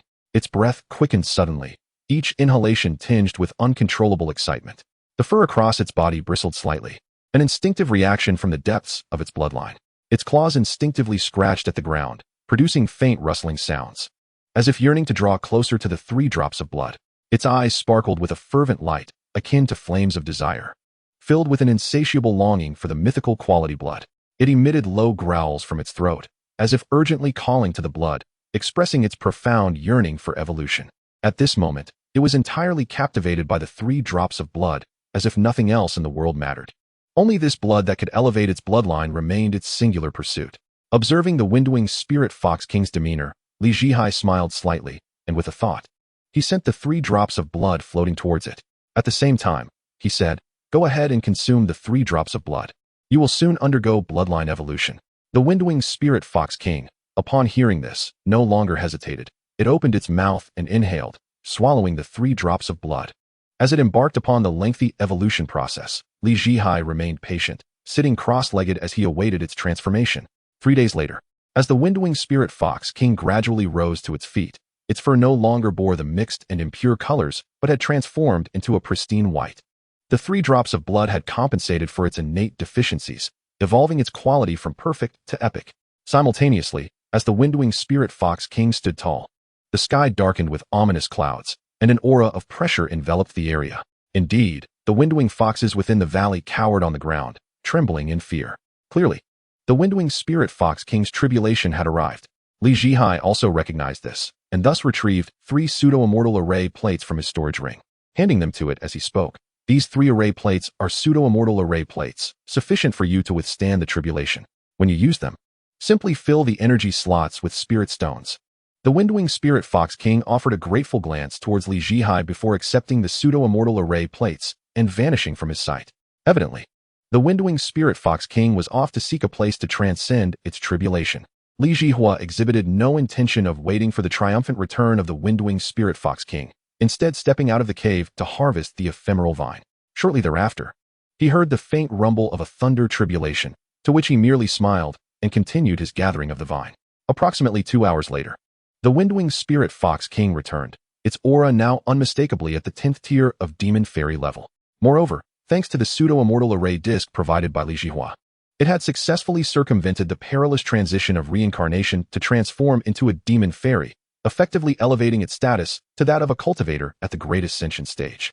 At this moment, it merely needed to convert its entire demonic power into celestial demonic power to ascend to the celestial realm and become a celestial beast. The windowing spirit fox king was overwhelmed with excitement, having never anticipated such a straightforward realization of bloodline evolution. all while successfully weathering the thunder tribulation that instilled dread in demon beasts. Soon, it would ascend to the celestial realm, becoming the coveted celestial beast that all demon beasts could only dream of. Gratefully, it gazed upon the human before it, the one responsible for this monumental change. Yet the words it wished to express were caught in its throat, leaving it unsure of how to articulate its gratitude. Unconcerned with the fox's inner turmoil, Li Zhihao remained unaware of its thoughts as he lingered, preparing for a second transaction. He then spoke, "Since you have successfully elevated your bloodline and reached the 10th tier of Demon Fairy, it signifies the completion of our initial transaction. Would you be interested in engaging in a second transaction? Perhaps you could elevate your bloodline to mythical quality and become a formidable fox demon beast." The Windwing Spirit Fox King, initially poised to return the 2 pseudo-immortal array discs to Li Zhihao, was so astonished by his words that its demonic power trembled, causing the discs that had been levitating in the air to plummet to the ground. Yet, it was oblivious to these occurrences, staring blankly at Li Zhihao with a face full of disbelief, its mind echoing the phrase mythical quality repeatedly. Li Zhihao patiently smiled at the Windwing Spirit Fox King, unaffected by the swiftly passing time. Soon, the fox regained its composure and, with a quivering voice, inquired, What are the terms of the second transaction?" "Quite simple. Enter into a contract with me, and I will assist you in the evolution to the mythical quality Divine Soul Illusory Fox." Upon hearing this, the Windwing Spirit Fox King felt an overwhelming urge. Its gratitude for the human who had enabled its bloodline evolution was immense. However, the thought of signing a contract with him brought hesitation. Such an act was no trivial matter, and once bound to this human, it would be seen as a disgrace among its kin, destined to be scorned by its clan. Observing the fox's indecision, Li Zhihao continued to persuade gently, "Consider this. Even if you ascend to the celestial realm and become a celestial beast, while you may evoke envy among demon beasts, in the celestial realm, you would remain merely an ordinary celestial beast. However, should you evolve into a divine soul illusory fox and attain mythical quality before your ascent, the distinction would be profound. Mythical quality celestial beasts belong to a powerful echelon, holding significant stature among celestial beasts.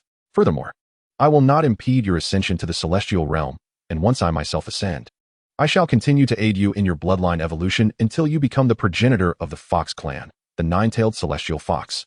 Once you ascend as the Nine-Tailed Celestial Fox, who would dare look down upon you?" The Windwing Spirit Fox King was deeply moved by Li Zhihua's words. Envisioning itself as the esteemed leader of all foxes, the progenitor Nine-Tailed Celestial Fox, causing it to tremble with excitement.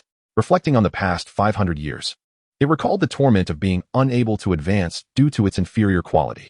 Such suffering was known only to itself, and it vowed never to endure such an experience again. With this resolution, it ceased to hesitate, gazing up at Li Zhihao, and with a melodious voice declared, "Master, I have made my decision. I am willing to enter into a contract with you." "Excellent." Li Zhihao swiftly finalized the contract with the Windwing Spirit Fox King. He felt his own spirit reach its limit once more, indicating that he could no longer form contracts with demon beasts. Dismissing further thoughts, he addressed the fox. "From now on, you shall be known as Little Fox." He continued, "I presume there are still many in your clan who defy you?" Chapter 120, Contract with Little Fox. War in the Kingdom of Yinfong. "Go and eliminate them, then bring their remains to me." Little Fox did not ask further, responding sweetly, "As you wish, master." In no time, Little Fox had dispatched 38 tier to 9th tier Windwing Spirit Foxes, delivering their remains to Li Zhihao. He proceeded to amplify their quality 1,000-fold.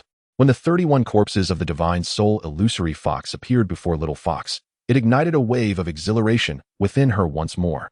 "Little Fox, these Divine Soul Illusory Fox corpses are all entrusted to you. Swiftly devour and refine them." Within the resplendent golden Luan Hall of the Yinhuang Kingdom's palace, Li Yichen sat upon the throne, flanked by hundreds of civil and military officials standing solemnly, evidently engaged in a court meeting to discuss matters of state. At that moment, the Grand Elder Li Hong, serving as the Prime Minister, stepped forward, bowing respectfully. "Your Majesty, our Yinhuang Kingdom is currently besieged by 8 allied kingdoms. This is undoubtedly the handiwork of the Tianwu Dynasty. As for why the Tianwu Dynasty would orchestrate such an assault, it stemmed from their discovery that the Zhihao Kingdom had been annihilated and subsequently renamed Yinhuang Kingdom. The former Zhihao Kingdom, under the jurisdiction of the Tianwu Dynasty, prompted the latter to dispatch envoys demanding that the kingdom's ruler, Li Yichen, present himself before the Tianwu Dynasty. The envoy who arrived in the Yinhuang Kingdom was exceedingly arrogant, treating the kingdom with disdain. Naturally, the king would not tolerate such insolence, and thus, the envoy was sent on a journey to the western heaven for enlightenment. In an effort to reclaim their honor, the Tianwu dynasty commanded the remaining 8 kingdoms to unite in their assault on the Yinfong kingdom. After delivering his report, Grand Elder Li Hong fell silent, evidently ceding decision-making authority to the king, Li Yichen. Upon hearing this, Li Yichen frowned, contemplating the thought of dispatching several members of his clan in the integration stage to obliterate the Tianwu dynasty. However, he refrained from taking such action. The cultivation world was fraught with complexities, and he could not afford to reveal his family's trump cards prematurely. Moreover, the clan harbored numerous secrets that must remain undisclosed. Thus, while resolving the current dilemma was not overly difficult, the true challenge lay in maintaining balance. As Li Yichen pondered this matter, the second elder Li Zhan, serving as the Grand Marshal of the Yinhuang Kingdom, stepped forward, bowing respectfully. "Your Majesty, since the Tianwu dynasty seeks war, we shall oblige them. As for the method of engagement, we need only deploy forces that are evenly matched with the 8 kingdoms to counter them. This opportunity would allow the Li clan's members to undergo rigorous training." Li Yichen, upon hearing this, found it reasonable and replied, "Agreed." As Li Yichen rose to his feet, he proclaimed in a resounding voice, "By my decree, let the 10 eminent experts of the royal family, alongside the Dawn Legion, the Azure Wolf Legion, and the Blazing Flame Legion, engage the allied forces of the Stellar Radiance Kingdom, the Emerald Kingdom, and the Abyssal Sea Kingdom. Furthermore, let the 10 eminent experts of the royal family, accompanied by the Xianbing Legion, the Warsong Legion, and the Shadow Blade Legion, confront the allied forces of the Frost Flame Kingdom, the Sacred Radiance Kingdom, and the Shadow Realm Kingdom. Additionally, let the 10 eminent experts of the royal family, along with the Dragonspine Legion and the Judgment Legion, challenge the allied forces of the Crimson Sun Kingdom and the Azure Sky Kingdom. Simultaneously, a decree shall be issued to all families and sects within the kingdom, commanding them to unconditionally dispatch disciples to the front lines based on their respective power rankings. Those who defy this order shall face severe consequences. After pausing momentarily, Li Yichen continued with further commands. Moreover, I order the treasury to produce 10 volumes of mid-grade earth-tier cultivation techniques, 30 volumes of mid-grade earth-tier spells, 10 each of the harmonious Tao condensation pill, void exit pill, godhood birth pill, and essence condensation pill, and to replenish all necessary healing and cultivation elixirs corresponding to the various realms. Furthermore, ensure that the treasures, talismans, formation plates, and puppets for each realm are adequately stocked in the merit hall for exchange by those who have achieved military merit. Upon the issuance of Li Yichen's commands, all civil and military officials within the Golden Throne Hall, aside from members of the Li family, were left astounded. What had they just heard? Mid-grade earth-tier cultivation techniques. Mid-grade earth-tier spells. The harmonious Tao condensation pill for breaking through to the integration stage. The void exit pill for breaking through to the out-of-body stage. The godhood birth pill for breaking through to the spirit severing stage. The essence condensation pill for breaking through to the nascent soul stage. And the corresponding treasures, talismans, formation plates, and puppets. Such a grand gesture. This was undeniably a monumental offering. It should be noted that the original strongest force of the Zhihao kingdom consisted of merely 3 out-of-body stage experts. And yet the king had now presented such an abundance of invaluable resources. This had undoubtedly ignited the enthusiasm for participation among all families within the kingdom. As Li Yichen's decree spread throughout the kingdom, various factions and loose cultivators were instantly taken aback by the alluring wealth of cultivation resources. In the most prosperous Tianyao city of the royal capital, within the ornate meeting hall of the Ling family, the atmosphere was both fervent and tense. Elder Ling Tsong, a senior member of the family, propped his hands on the table and surveyed the crowd with keen eyes, breaking the silence first. Esteemed colleagues, the king's decree has been issued. Mid-grade earth-tier cultivation techniques, breakthrough pills, and various treasures and talismans. This is an unprecedented opportunity. If our Ling family can ride this wave, we shall surely flourish. The young and impassioned Elder Yinfong excitedly slammed his hand on the table. Standing up, Elder Tsong speaks true. Just imagine, if our family could have a disciple obtain a mid-grade earth-tier technique, their cultivation speed would surely accelerate tremendously, and our family status within the kingdom would soar.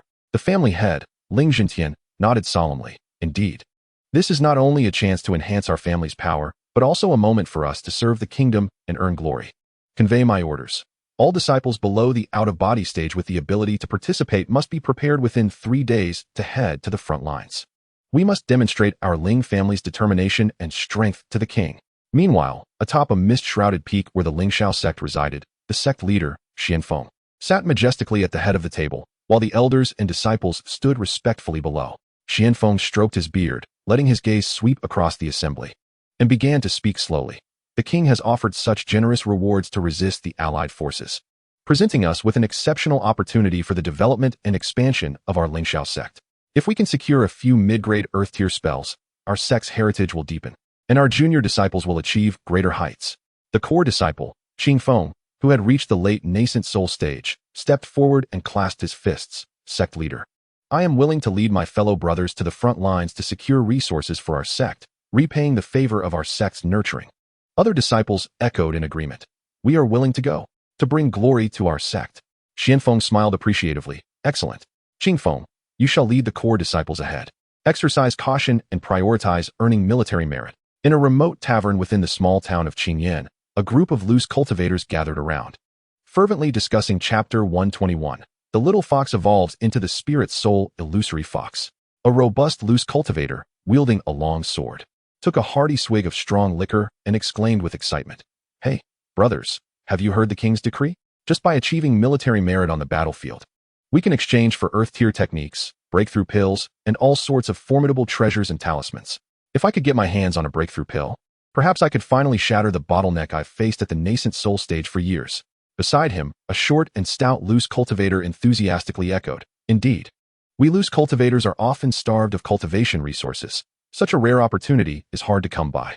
If we could obtain a defensive formation plate or a battle puppet, our future explorations and survival would be much more secure.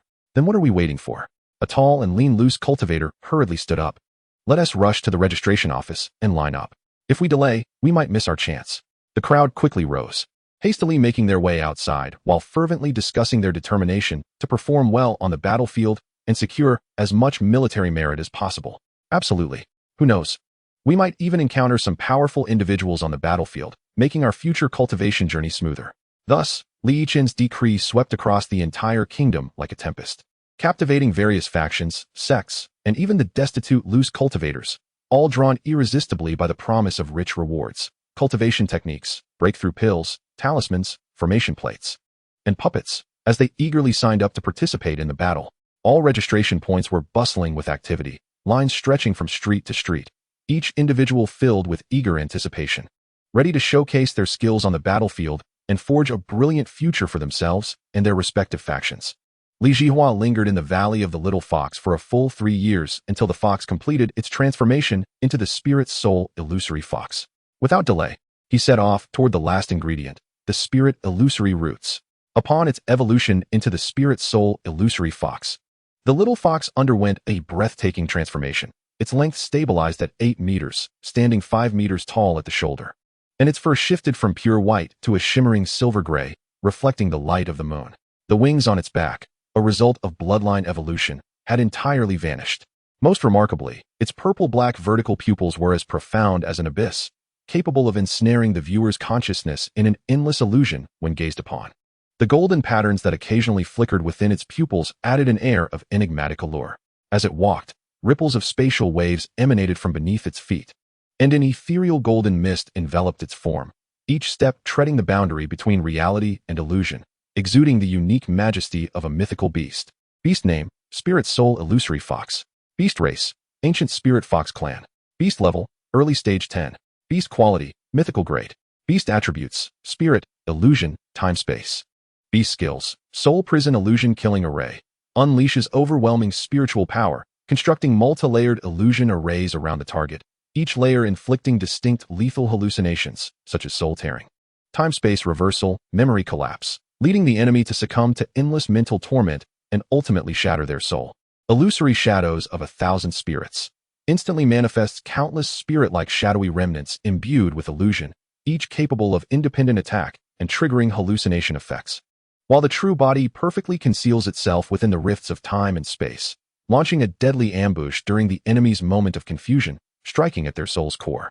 Temporal Mirage Prison, an exquisite fusion of temporal manipulation and illusion. This technique engenders a transparent energy cage that confines adversaries.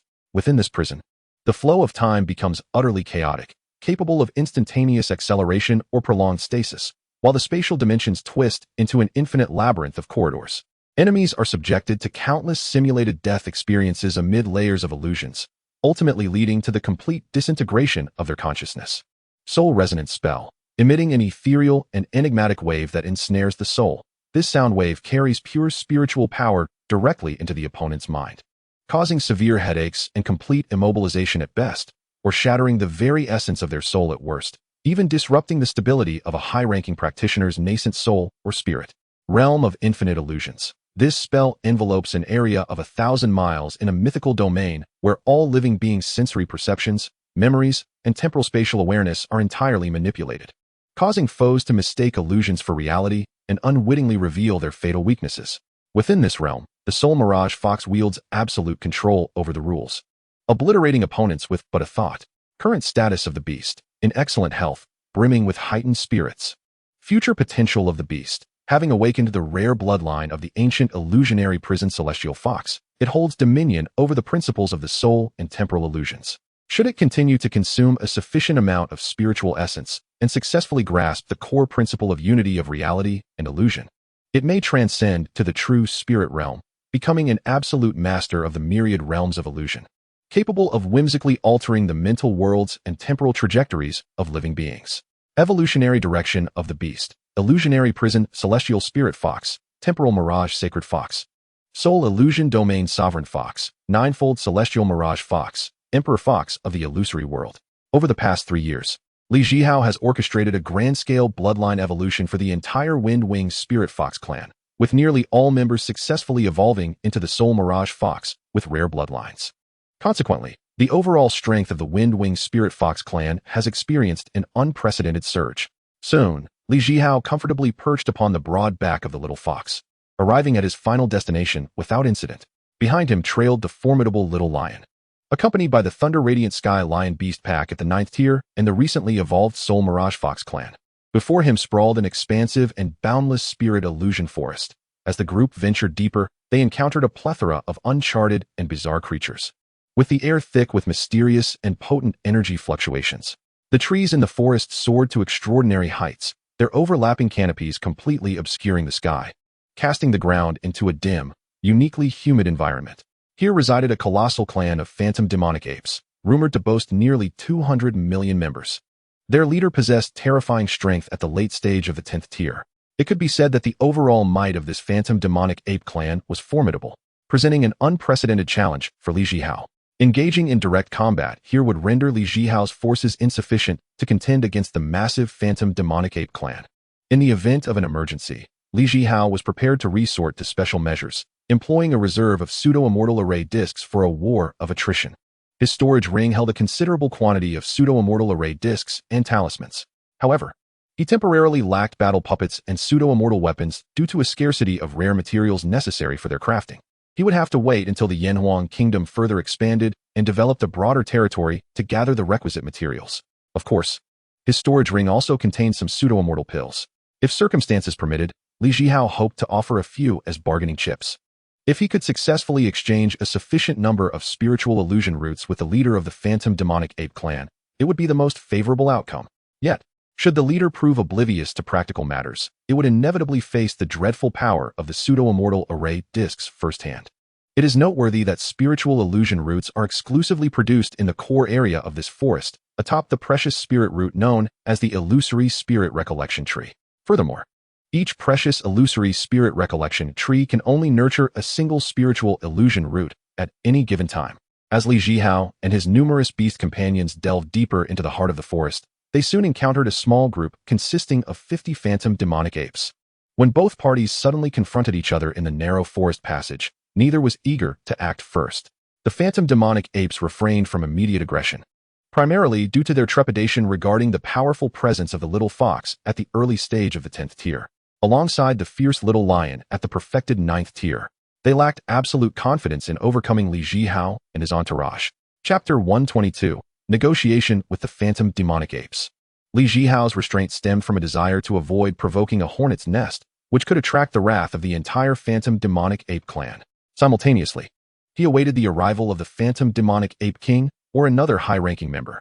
Thus, the two sides remained in a peculiar standoff. As anticipated, a 10-tier early-stage phantom demonic ape soon arrived on the scene. Zhihao scrutinized the newcomer, discovering it stood approximately 20 meters tall, its dark purple fur concealing a massive, muscular frame brimming with power. exhaling a deep rumble with each breath. Its eyes seemed to reflect an endless abyss. Beast name, Phantom Demonic Ape. Beast race, Ancient Demonic Ape Clan. Beast level, early stage 10th tier, Demonic Immortal. Beast quality, Legendary. Beast attributes, Darkness, Space, Rending. Beast skills, Void Rending Claw. Rending space with its claws, it unleashes 5 trails of claws carrying black spatial fissures, causing explosive ruptures in the air. Upon contact with a target, it triggers a spatial strangulation capable of shredding both protective spiritual power and physical form. Phantom Thousandfold Kill, instantly splitting into hundreds of translucent afterimages. These phantoms launch synchronized attacks with the body, making it difficult to discern reality from illusion.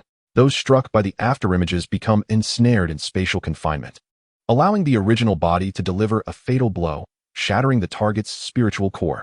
Abyssal Roar, a thunderous roar that releases a sound wave imbued with dark attributes, solidifying the air within the vicinity into black sound blades, capable of shattering a practitioner's nascent soul and forming a swirling abyss that devours spiritual power, continuously weakening the opponent's strength. Spatial Prison, by slamming its palms to the ground, it conjures a black cubic prison adorned with spikes. Within this prison, the flow of time accelerates threefold, simultaneously releasing corrosive black mist. If the imprisoned cannot escape in time, they will be utterly dissolved. True form of the demonic ape. Burning its source power, it transforms into a colossal, 100-meter-high shadow of a demonic ape, surrounded by black lightning. Each punch from this shadow can induce a collapse of space, creating a black hole that devours all in its wake, with enough power to level mountains. Beast status, healthy. Beast potential, awakened ancient demonic ape bloodline, mastering the principles of space and darkness, with physical strength comparable to divine artifacts. If it consumes sufficient spatial essence, it can break through to the great Ascension realm, gaining the ability to create independent spaces, reverse causality, and even tear through the void to traverse the myriad realms. Evolutionary directions of the beast: Void Rending Celestial Ape, Rending Shadow Sovereign, Abyssal Calamity Ape, Shattered Void Devourer, Dark Domain Strangler. Human, what brings you to the territory of my Phantom Demonic Ape Clan? The 10-tier early-stage Phantom Demonic Ape inquired in a deep, resonant voice. Li Zhihao, upon hearing, replied leisurely, I have come to exchange some spiritual illusion roots with your noble clan, and I wonder if this esteemed demonic immortal could introduce me to your clan's ruler? Ah, are you referring to that peculiar silver-white root under the illusory spirit recollection tree? Indeed, it is the very root beneath the spirit phantom soul tree. Oh, there are indeed many such roots. You need not seek my clan's king, for I possess these roots right here. As the early-stage Tier 10 Phantom Magic Ape spread its right hand, a root known as Spirit Phantom Tendril, measuring an impressive 15 meters in length and as thick as an adult's arm, materialized within its grasp. Yes, this is precisely the Spirit Phantom Tendril I require. Since you possess this Spirit Phantom Tendril, how many do you have? What do you desire in return? The quantity of this item is of no concern to you. My sole inquiry is whether you possess any staff-like treasures. I am in need of a staff-like artifact.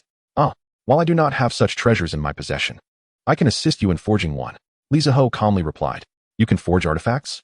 What grade of staff can you create? The early-stage Tier 10 Phantom Magic Ape asked eagerly. What grade of staff do you require?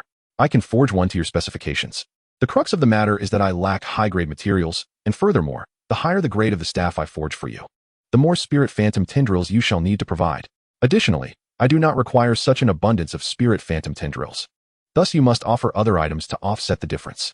Upon hearing Li Zhihao's words, the early-stage Tier 10 Phantom Magic Ape became somewhat agitated, scratching its head and exclaiming, No problem, no problem. I have plenty of treasures. How about you come to my lair and take a look? Very well. Then lead the way with your teleportation. I shall follow closely behind. Make sure you keep up. Just as the words left its mouth, it executed a teleportation. Vanishing from sight, Li Zhihao turned to the little lion and little fox, instructing them to wait outside the forest. After which, he too utilized teleportation and disappeared without a trace. Before long, Li Zhihao arrived at the lair of the early-stage Tier 10 Phantom Magic Ape. The interior of the lair was incredibly vast, resembling an underground palace. The ceiling soared high, with stalactites hanging like inverted swords, densely clustered and shimmering with a cold glimmer under the faint spiritual light. The ground was not merely flat, it undulated like waves, as if it had been repeatedly compressed and reshaped by the power of the magic ape. Embedded within were numerous rare spirit crystals, emitting a gentle radiance that illuminated the entire lair, while the spiritual energy wafted like mist, so dense it was nearly tangible. Upon seeing Li Zhihao appear via teleportation, The early-stage Tier 10 Phantom Magic Ape hurried forward to greet him. Come, let us inspect my treasury. With that, it moved with the characteristic gait of its kind, leading deeper into the lair, with Zhihao closely following. Soon, both man and beast found themselves in a space of approximately 300 square meters. At that moment, the early-stage Tier 10 Phantom Magic Ape spoke up. Human, see if there are any materials here suitable for forging a long staff-type artifact. Zhihao did not respond to the early-stage Tier 10 Phantom Magic Ape, but instead focused his attention on the treasures within, discovering a substantial amount of forging materials. He then turned to the early-stage Tier 10 Phantom Magic Ape and inquired, what grade of long staff do you need? Moreover, do you have any specific requirements regarding the staff, such as weight, length, attributes, or any special requests? Upon hearing this, the early-stage Tier 10 Phantom Magic Ape's eyes lit up, and it promptly replied, the staff I require should naturally be suitable for my level of strength. With a weight of approximately 100,000 gene, it should also possess the ability to enlarge and shrink. It must be capable of expanding to the size of a towering pillar, yet can also reduce to the size of a single hair. As for attributes, it must amplify my strength 5-fold, not merely 2 or 3 times. Zhihao, upon hearing this, could not help but chuckle while chiding. You certainly have high expectations. Were it not for my reasonable crafting skills, it would be impossible for anyone else to meet your demands. However, based on your stipulations, the entirety of what you possess here does not amount to sufficient compensation for me. The quality of the materials here is simply too low. The highest grade forging material is only Tier 9, yet to forge a weapon suitable for your strength, it must be at least a pseudo-immortal artifact. The materials required for that must be of Tier 10. Chapter 123, A Great Bargain. In truth, it is quite simple for Zhihao to forge a pseudo-immortal artifact. He merely needs to create an exquisite grade 8 weapon and then utilize the system's 1000-fold quality enhancement to barely achieve a pseudo-immortal artifact. However, Zhihao certainly would not divulge this information, as he intended to see if he could acquire some Tier 10 forging materials within this Phantom Magic Ape tribe. After all, the Li family is in dire need of high-grade materials. Every little bit counts. Upon hearing Zhihao's words, the early-stage Tier 10 Phantom Magic Ape felt its previously excited demeanor deflate, and with a furrowed brow, it lamented, what now? I have no Tier 10 forging materials. Suddenly, it recalled its father, the king of the Phantom Magic Ape tribe, who likely possessed a few Tier 10 forging materials. Wait a moment, I shall return shortly. With that, it did not wait for Zhihao's reply and vanished with a teleportation. Before long, the early-stage Tier 10 Phantom Magic Ape arrived before the Tier 10 late-stage Phantom Magic Ape King. Without regard for the fact that the Phantom Magic Ape King was seated in meditation, it hastily exclaimed, Father, quickly give me your Tier 10 forging materials. I need them to forge a weapon. The Phantom Magic Ape King slowly opened his eyes, casting a tender glance at the early-stage Tier 10 Phantom Magic Ape and inquired, Forge a weapon? If I grant you the Tier 10 forging materials, you will not be able to forge anything. It is not I who will forge it. I have enlisted a human to do so. The early-stage Tier 10 Phantom Magic Ape recounted in detail its encounter with Zhihao, explaining that he truly claimed he could assist in forging a pseudo-immortal artifact, but required Tier 10 forging materials. The Phantom Magic Ape King was taken aback and incredulously replied, he truly said that? A human capable of forging pseudo-immortal artifacts? And he can create staff-like weapons that can change size? Indeed, father. If you do not believe me, you may accompany me to witness for yourself. Very well. With that, both vanished in a flash of teleportation. Zhihao was still surveying the array of materials within the lair when he suddenly sensed a disturbance in the spatial fabric beside him. Moments later, 2 figures appeared at his side. Before Zhihao could utter a word, the early-stage Tier 10 Phantom Magic Ape excitedly exclaimed to the Phantom Magic Ape King, Father, this is the human. He claims he can assist me in forging the staff you mentioned. The Phantom Magic Ape King fixed a sharp gaze upon Zhihao and demanded, Human, can you truly forge a pseudo-immortal artifact? One that is of variable size, weighs 100,000 gene, and can amplify strength by more than twice? Upon hearing the Phantom Magic Ape King's tone, Zhihao felt a wave of displeasure wash over him. Initially, he had no intention of demanding excessive Tier 10 forging materials, but the Phantom Magic Ape King's demeanor irked him, prompting Zhihao to consider extracting a hefty price. Thus, he replied in a nonchalant tone, Of course, I can forge it, but only if you can provide sufficient Tier 10 forging materials. After all, you are requesting a staff-like artifact that weighs 100,000 gene. The Phantom Magic Ape King paid no heed to Zhihao's indifferent tone and responded, Let us step outside the lair. The space here is too confined to accommodate. With that, the Phantom Magic Ape King vanished in a flash of teleportation, evidently having teleported outside the lair. Hearing the news, Li Zhihao's eyes sparkled with excitement, and he swiftly followed the 10th stage early phantom demon ape as they teleported out of the cave. Upon arrival, he beheld the phantom demon ape king busily extracting materials from its dimensional space, causing his heart to race uncontrollably. Struggling to contain his astonishment, he endeavored to maintain a facade of calmness and composure, while internally exclaiming, "Goodness! Are there truly this many black gold zinc crystals? And what is this? A block of ink jade cold steel this large? Not to mention crimson fire copper essence, ethereal blue secret silver, yellow phosphorus tin crystals, emerald feather tungsten, black gold mysterious iron, and so forth." He was stunned to see more than a dozen types of 10th stage refining materials, each weighing at least 100,000 pounds, with some even reaching 1,000,000 pounds. Once the phantom demon ape king had extracted all the 10th stage refining materials, it discreetly observed Li Zhiho, finding his demeanor remarkably tranquil. As if these materials were utterly commonplace in his eyes, this only served to enhance the phantom demon ape king's regard for Li Zhiho, reinforcing its belief in his ability to forge pseudo-immortal artifacts. Thus, it inquired, "Human, how many pseudo-immortal staves can these materials forge?"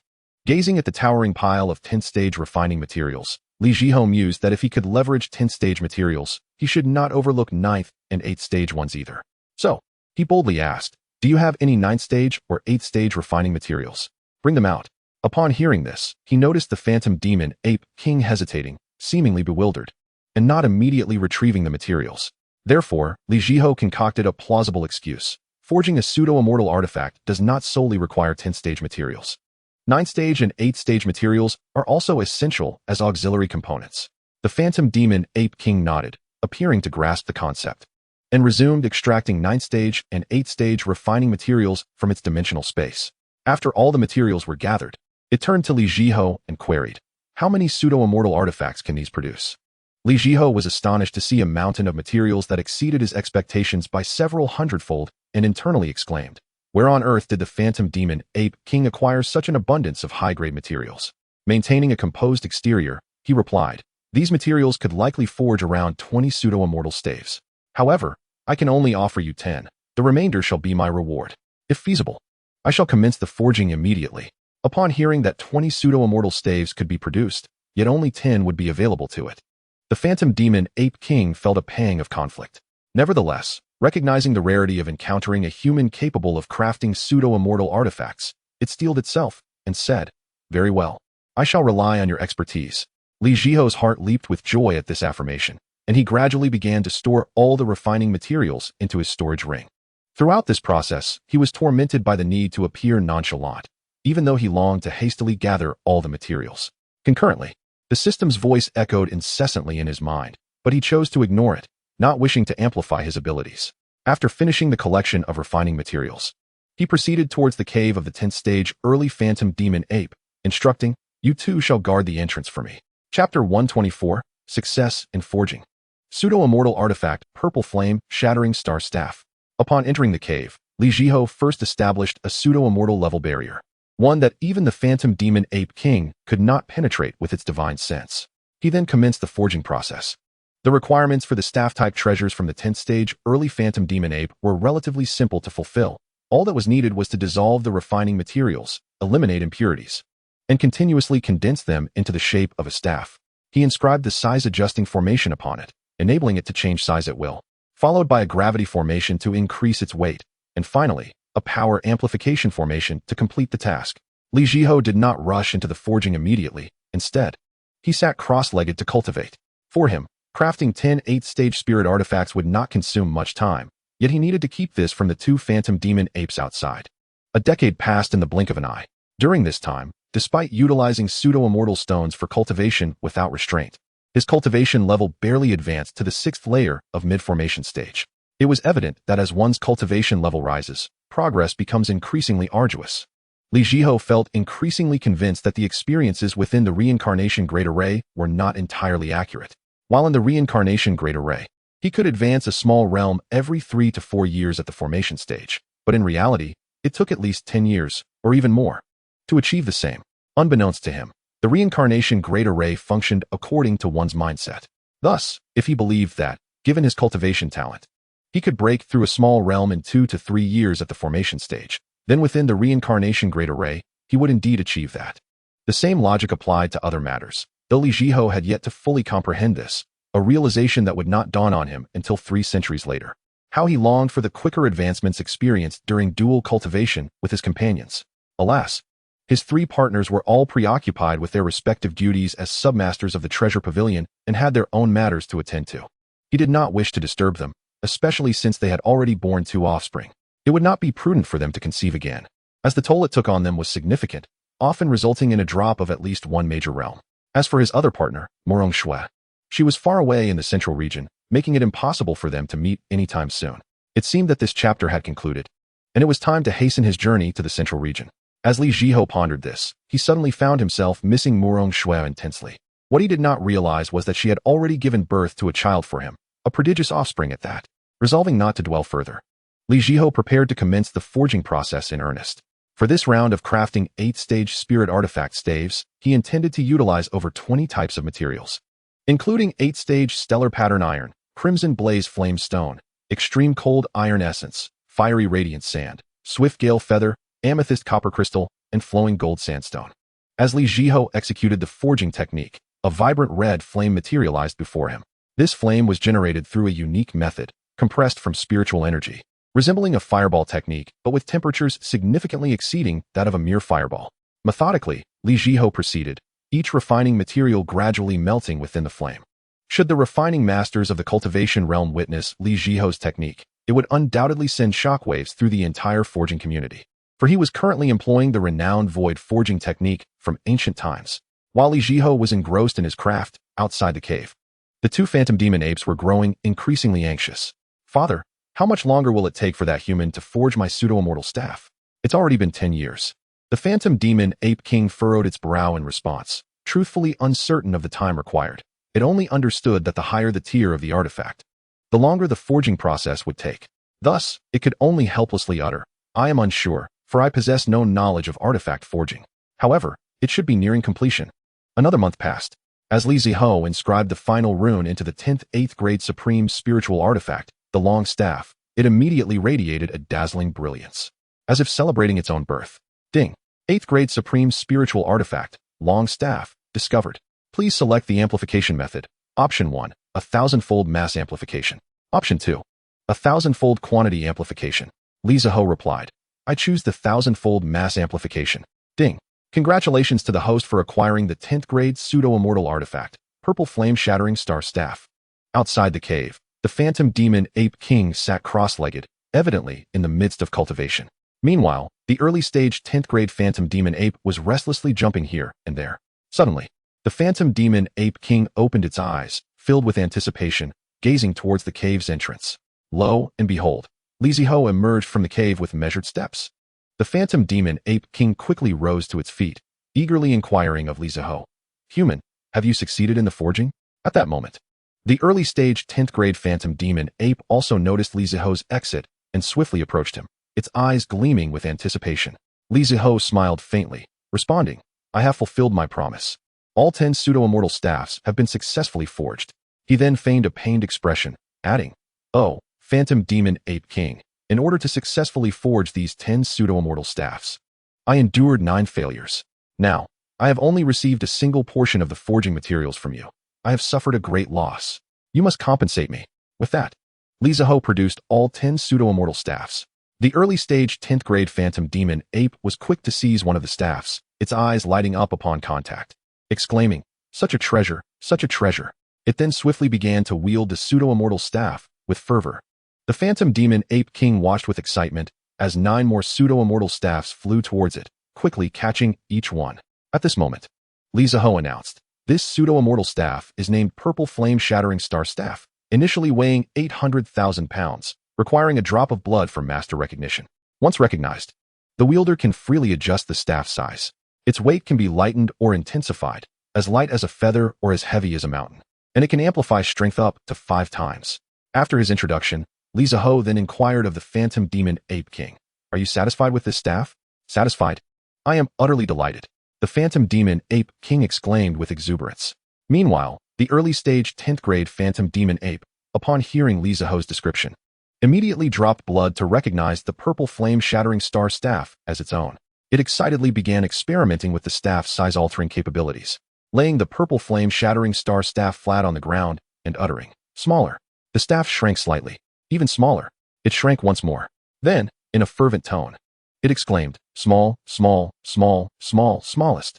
With that, the purple flame-shattering star staff rapidly transformed into an iron skewer, finer than a hair. The early-stage 10th-grade phantom demon ape was filled with playful enthusiasm. It swung the now skeletal purple flame-shattering star staff and, with a thought, plunged it into the ground, exclaiming, "Grow, grow, grow, grow." Just as the purple flame-shattering star staff reached nearly 100 meters in height, the phantom demon ape king interjected, "Do not make it any larger. Otherwise, the powerful beings deep within the demon beast realm will see it, and we shall be unable to retain the pseudo-immortal staffs." The early-stage 10th-grade phantom demon ape was taken aback and quickly reverted the purple flame-shattering star staff to its original form. At this juncture, the early-stage 10th-grade phantom demon ape approached Li Zhihao, stating, "Human, you are truly remarkable. Here, take these." It then proceeded to extract a multitude of spirit illusion roots from its dimensional space, swiftly producing 500 of them. "I have gathered all the spirit illusion roots that could be harvested in the forest." Li Zhihao did not hesitate, promptly collecting all the spirit illusion roots into his storage ring. At this moment, the phantom demon ape king, recalling Li Zhihao's earlier statement regarding the 9 failures endured to forge the 10 purple flame-shattering star staffs, felt a tinge of embarrassment and said, "Well, I had not considered that forging would involve failures. I truly appreciate your efforts. Speak, what else do you require? I shall provide you with anything within my means, and I will strive to obtain what I do not have." Li Zhihao had been awaiting such a declaration, thus he replied, "I am not merely an artifact forger. I am also an alchemist. Therefore, I require spiritual herbs and fruits, particularly the 10th grade spiritual herbs." Li Zhihao speculated that the phantom demon ape king must possess an abundance of 10th grade forging materials, and surely it would not lack in alchemical herbs either. As expected, the phantom demon ape king responded, "These are what I gathered during my last expedition into the demon clan's secret realm. They hold no use for me, so I shall give them all to you." With that, it began to swiftly retrieve spiritual herbs from its dimensional space. 15 10th grade spiritual herbs, 9 heaven's profound spirit fruits, 12 10th grade spiritual herbs, ice soul condensing flower, 7 10th grade spiritual herbs, 8 desolations gathering spirit grass, 13 10th grade spiritual herbs, crimson flame heart melting grass, 4 10th grade spiritual herbs, purple thunder radiant sunshine fungus, 10 10th grade spiritual herbs, greenwood rejuvenation vine, along with hundreds of 9th grade spiritual herbs, thousands of 8th grade spiritual herbs, and tens of thousands of 7th grade spiritual herbs. Each of these spiritual herbs left Li Zhihao astounded. He yearned to inquire of the phantom demon ape king regarding the nature of the secret realm it had traversed to acquire such an abundance of high-grade spiritual herbs. Yet after some contemplation, he decided against it, intending to inquire of Xiao Hu and Xiao Shi later to see if they were privy to any information. After the phantom demon ape king had produced all the spiritual herbs from its dimensional space, it felt a tad embarrassed, saying, "Is this all there is? I hope you do not find it lacking." Li Zhihao was momentarily speechless. Was the phantom demon ape king being excessively modest? To refer to such a vast quantity of high-grade spiritual herbs as a little? Surely, there was a misunderstanding regarding the term little. It was far too abundant. Without further hesitation, Li Zhihao swiftly stored the mountain of spiritual herbs into his storage ring. Simultaneously, the system's voice reverberated incessantly in Li Zhihao's mind. He had no intention of amplifying high-grade spiritual herbs or materials. The cost-effectiveness of not amplifying was far superior. The rationale was straightforward. For instance, amplifying a single spiritual herb 1,000-fold results in 1,000 herbs, necessitating 1,000 forging attempts. Conversely, if one refrains from amplification upon successfully concocting the elixir, one could directly amplify the quantity 1,000-fold, thereby obtaining 1,000 times the number of elixirs. Was that not far more advantageous? As for amplifying high-grade spiritual herbs for quality, it was hardly necessary. Currently, Li Zhihao and the Li family had yet to fully develop. Although the members of the Li family possess an extraordinary mastery of various cultivation arts, it is essential to elevate one's realm of cultivation before one can refine such potent elixirs. What use is it to amplify a high-tier spiritual herb into an immortal-grade medicinal item? Is it merely to serve as an ornament for display? Clearly, such an endeavor would yield more losses than gains. However, unbeknownst to Li Zhihua, the pseudo-immortal artifact he crafted, the purple flame-shattering star staff, could, if presented by the phantom demon ape king deep within the Beast Mountain range, be exchanged for spiritual herbs and refining materials worth more than tenfold its original cost. In essence, Li Jihua's perspective was rather myopic, significantly underestimating the value of the pseudo-immortal artifact he had produced. His journey to search for herbs in the Beast Mountain range had been a resounding success. Consequently, Li Jihua addressed the Phantom Demon Ape King and the early-stage 10th-tier Phantom Demon Apes, saying, "Well, this matter is settled, and I must take my leave. Until we meet again by fate." With that, Li Jihua offered a respectful gesture to the two Phantom Demon Apes. "Farewell, human. You shall forever remain a friend of our Phantom Demon Ape clan. You are always welcome to visit us." The early-stage 10th-tier Phantom Demon Ape solemnly replied. The Phantom Demon Ape King added, "Thank you for crafting the weapon our Phantom Demon Ape clan has long desired." Li Jihua nodded to the two beasts, once again performing a courteous bow. In an instant, he vanished from sight. The little fox and the little lion had awaited Li Jihua and their kin outside the enchanted forest for over 10 years. At this moment, they were languidly sprawled on the ground, dozing off. Suddenly, a ripple of spatial energy surged forth, prompting the little fox and little lion to leap to their feet. Upon recognizing Li Jihua, they affectionately exclaimed, "Master! Master!" Before Li Jihua could respond, an unexpected voice rang out. "Oh, my esteemed master's esteemed master, you certainly made us wait. Over 10 years. A full decade. Do you have any idea how we've endured? We've been out here in the enchanted forest, exposed to the elements, unable to eat or sleep well. We were constantly monitored by those pesky monkeys. Look how much weight I've lost." With that, it dramatically sucked in its belly. "So, how do you plan to compensate us?" Li Jihua didn't need to listen closely to recognize the speaker as the lively member of the Lion clan. And with a smirk, he inquired, "Are you seeking compensation for yourself, or for all of you?" "Oh, does it really matter? However, esteemed master, if you could indulge me a little more, I wouldn't mind." "Very well. Once I've concocted the elixirs to enhance your powers, I shall generously offer you an extra one." After conversing with the proud lioness, Li Jihua disregarded her further. Let us proceed to the little fox's territory. Thus, Li Jihua and his entourage of beasts began their journey back. At this moment, Li Jihua sat atop the little fox's back and spoke. "Little fox, are you aware of the beast's secret realm?" "The beast's secret realm?" The little fox pondered for a moment before replying. "I am indeed familiar with the beast's secret realm. It was established by a formidable beast immortal for our kind. The spiritual energy within is exceedingly dense, and spiritual herbs abound everywhere, with the least being 7th-tier herbs. Furthermore, the realm is rich in various ores." Chapter 126. Preparations for the next entry into the beast's secret realm. This secret realm opens every 500 years, accommodating up to 10,000 beasts, with entry requirements of being above the 10th tier and under 2,000 years of age. Each time the realm opens, a grand competition is held among the entire beast clan, where the top 10,000 can enter the secret realm. Upon hearing of such a secret realm, Li Jihua realized why the Phantom Demon Ape King could provide so many 10th-tier refining materials and elixirs. It was evident that the Phantom Demon Ape King had entered the beast's secret realm, or that the entire Phantom Demon Ape clan had done so, thus possessing such an abundance of resources. Suddenly, Li Jihua conceived an idea. If I were to have the little fox, little snake, little wolf, little leopard, and little lion, along with their kin, participate in the grand competition and even enter the beast's secret realm, would that not grant me an endless supply of refining materials and high-tier elixirs? If that were the case, the Li family would never again lack for high-tier refining materials and elixirs. The thought filled Li Jihua with exhilaration.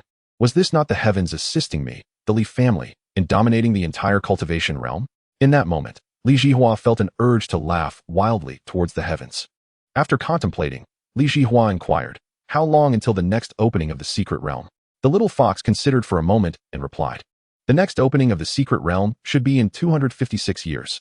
Upon hearing this, Li Jihua promptly asked, "How old are you this year?" "I am 618 years old." The little fox instinctively responded, "Oh, then that means you will be eligible to participate in the next opening of the secret realm." The little fox, upon hearing her master's words, instinctively replied that she could participate, but she lacked confidence in securing a place among the top 10,000. Li Jihua chuckled. "Do you not remember that you have me as your master? Have you forgotten that I can assist you in evolving? Moreover, not only can you participate in the grand competition, but many of your kin can also take part." Upon hearing her master's words, the little fox's eyes lit up, suddenly recalling that her master could help them evolve. As long as the quality of their bloodline improved, their combat prowess would naturally increase, making it quite possible to secure a position among the top 10,000 in the Beast Clan competition. Seeing the little fox's excitement, Li Jihua knew she understood his intentions and smiled. He then turned to the little lion and asked, "Little lion, how old are you this year?" The little lion, feeling somewhat bashful at the master's inquiry, replied, "I am 1,700 years old." Hearing this, Li Zhihao realized that with 256 years remaining until the next opening of the secret realm, the little lion would indeed be eligible to participate in the upcoming grand competition. He then asked the little fox, "So, little fox, is there a limit to the number of participants from each beast clan in the grand competition?" The little fox considered this and replied, "It seems there is no limit. As long as the beasts reach the 10th tier, they can all participate in the secret realm competition." Upon hearing this, Li Zhihua's mind began to race. If that were the case, the little wolf, little snake, little leopard, and their kin could all participate in the grand competition 256 years from now. However, the limit of 10,000 entrants into the beast secret realm was quite restrictive. If there were only 10,000 spots available, I could not allow too many of my beasts to enter the secret realm, as that would easily draw the attention of the higher-ups within the beast clan. Therefore, I could at most secure 500 spots for entry into the beast secret realm. With this in mind, Li Zhihua addressed the little fox and little lion. "Once you return to your respective territories, each of you should select 100 members from your clans, those who possess exceptional qualities, strong combat awareness, and unwavering loyalty. The clansmen you have selected will, in 256 years hence, accompany you to participate in the grand competition of the secret realm, entering the beast realm. During these 256 years, I shall prioritize their cultivation." "Yes, master. Yes, master," replied Little Fox and Little Lion in unison. 3 days later, Li Zhihao returned to the territory of Little Wolf, accompanied by Little Fox and Little Lion, while their clansmen returned to their respective domains. Upon Li Zhihao's arrival at Little Wolf's territory, Little Wolf immediately sensed his presence. Swiftly, she approached him, and in his mind echoed her youthful, melodic voice, "Master, you have arrived. I have gathered all the spiritual herbs you entrusted to me." Hearing Little Wolf's words, Li Zhihao promptly responded in his mind, "How many have you collected? Quickly, show them to me." "All right, master, please follow me." Little Wolf guided Li Zhihao to a natural cave. As Li Zhihao stepped into the cave, a fragrant aroma enveloped him. Upon closer inspection, he beheld an abundance of spiritual herbs required for concocting the swift spirit-nurturing pill neatly stored within a spatial ring. Time flew like a fleeting horse, and in the blink of an eye, 10 years had elapsed. Throughout this decade, Li Zhihao had successfully refined all the spiritual herbs he had collected into 7th-grade swift spirit-nurturing pills. After his system amplified their quantity by 1,000-fold, the numbers became unfathomable. He believed that, given the current population of magical beasts, these pills could last for thousands, if not tens of thousands, of years. Each magical beast could consume 1 pill every 10 years, with every pill contributing the equivalent of a century's worth of growth. With these pills, the magical beasts under Li Zhihao's command would experience rapid advancement. Li Zhihao summoned Little Wolf, Little Leopard, Little Snake, Little Fox, and Little Lion. He bestowed upon each beast 100 million swift spirit-nurturing pills, instructing them to foster their clans, particularly emphasizing the cultivation of the selected 100 exemplary individuals. Li Zhihao planned to have them participate in the grand competition of the secret realm 255 years hence, to secure resources for him. After completing all arrangements, Li Zhihao departed from the Beast Mountain Range, under their reluctant gazes. In the royal palace of the Yinfong kingdom, after over 2 decades of construction and development, it had begun to take shape. Upon entering the palace, the first sight to greet the eye was the harmonious array of buildings resembling mountains and seas.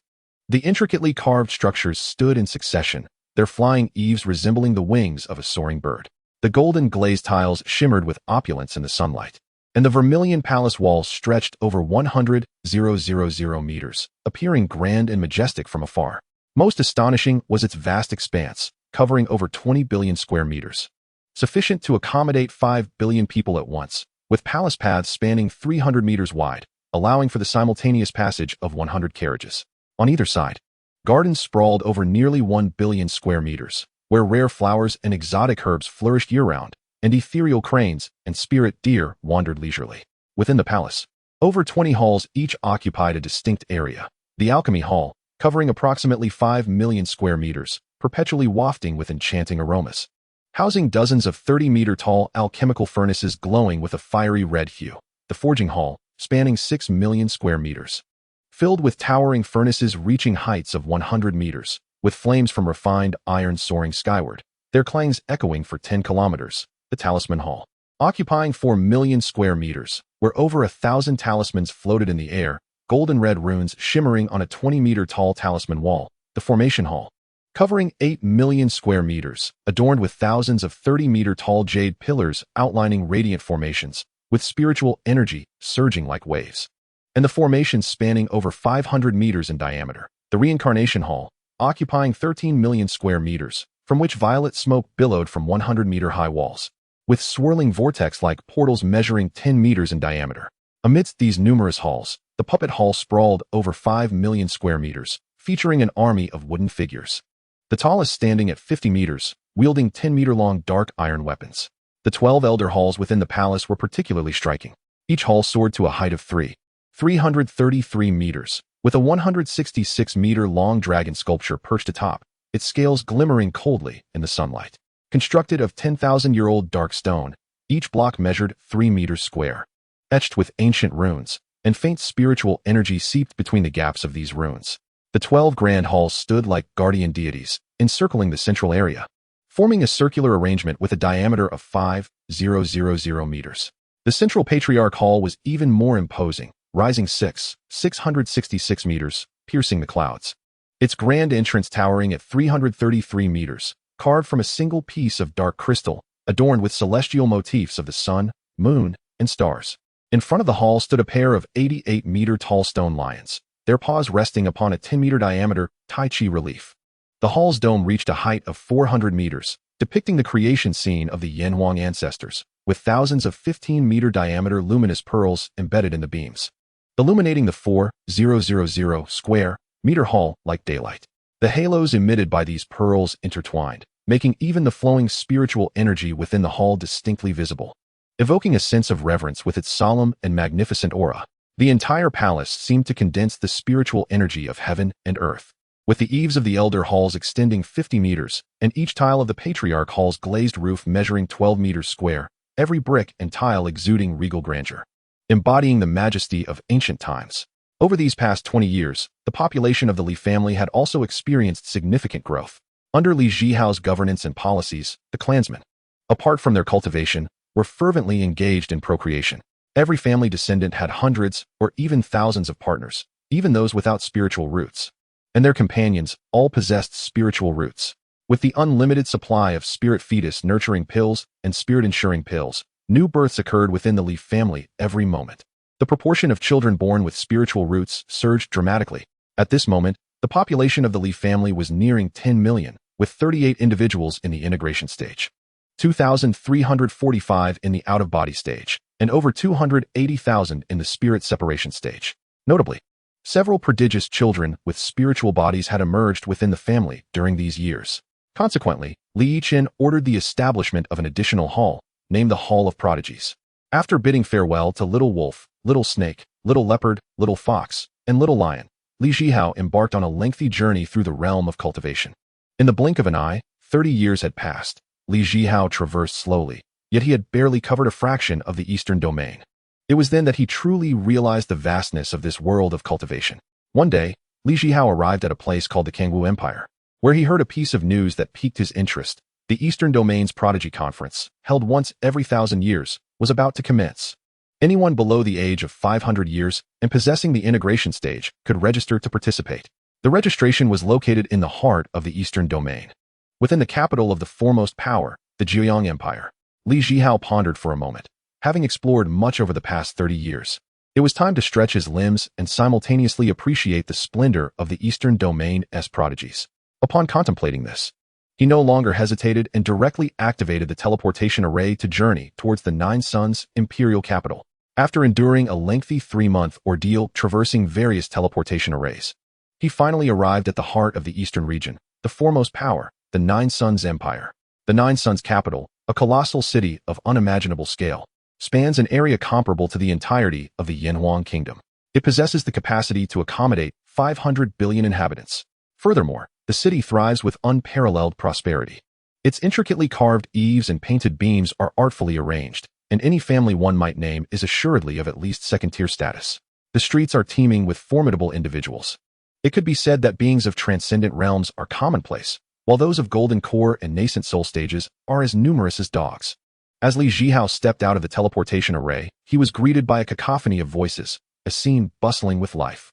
Li Zhihao employed his divine sense to survey the area and discern that he was in a teleportation square, housing nearly 1,000 teleportation arrays. He promptly withdrew his divine sense and proceeded to step out of the square. However, after taking only a few steps, he was halted by a timid voice. "Excuse me. Esteemed senior, do you require a guide?" Turning towards the voice, Li Zhihao beheld a young female cultivator, seemingly in her late teens, at the late stage of the nascent soul realm. Upon noticing Li Zhihao's glance, she hastily continued, "Is this your first visit to the Nine Suns capital? I have resided here for 300 years and am quite familiar with the place. Senior, I can escort you to wherever you wish to go."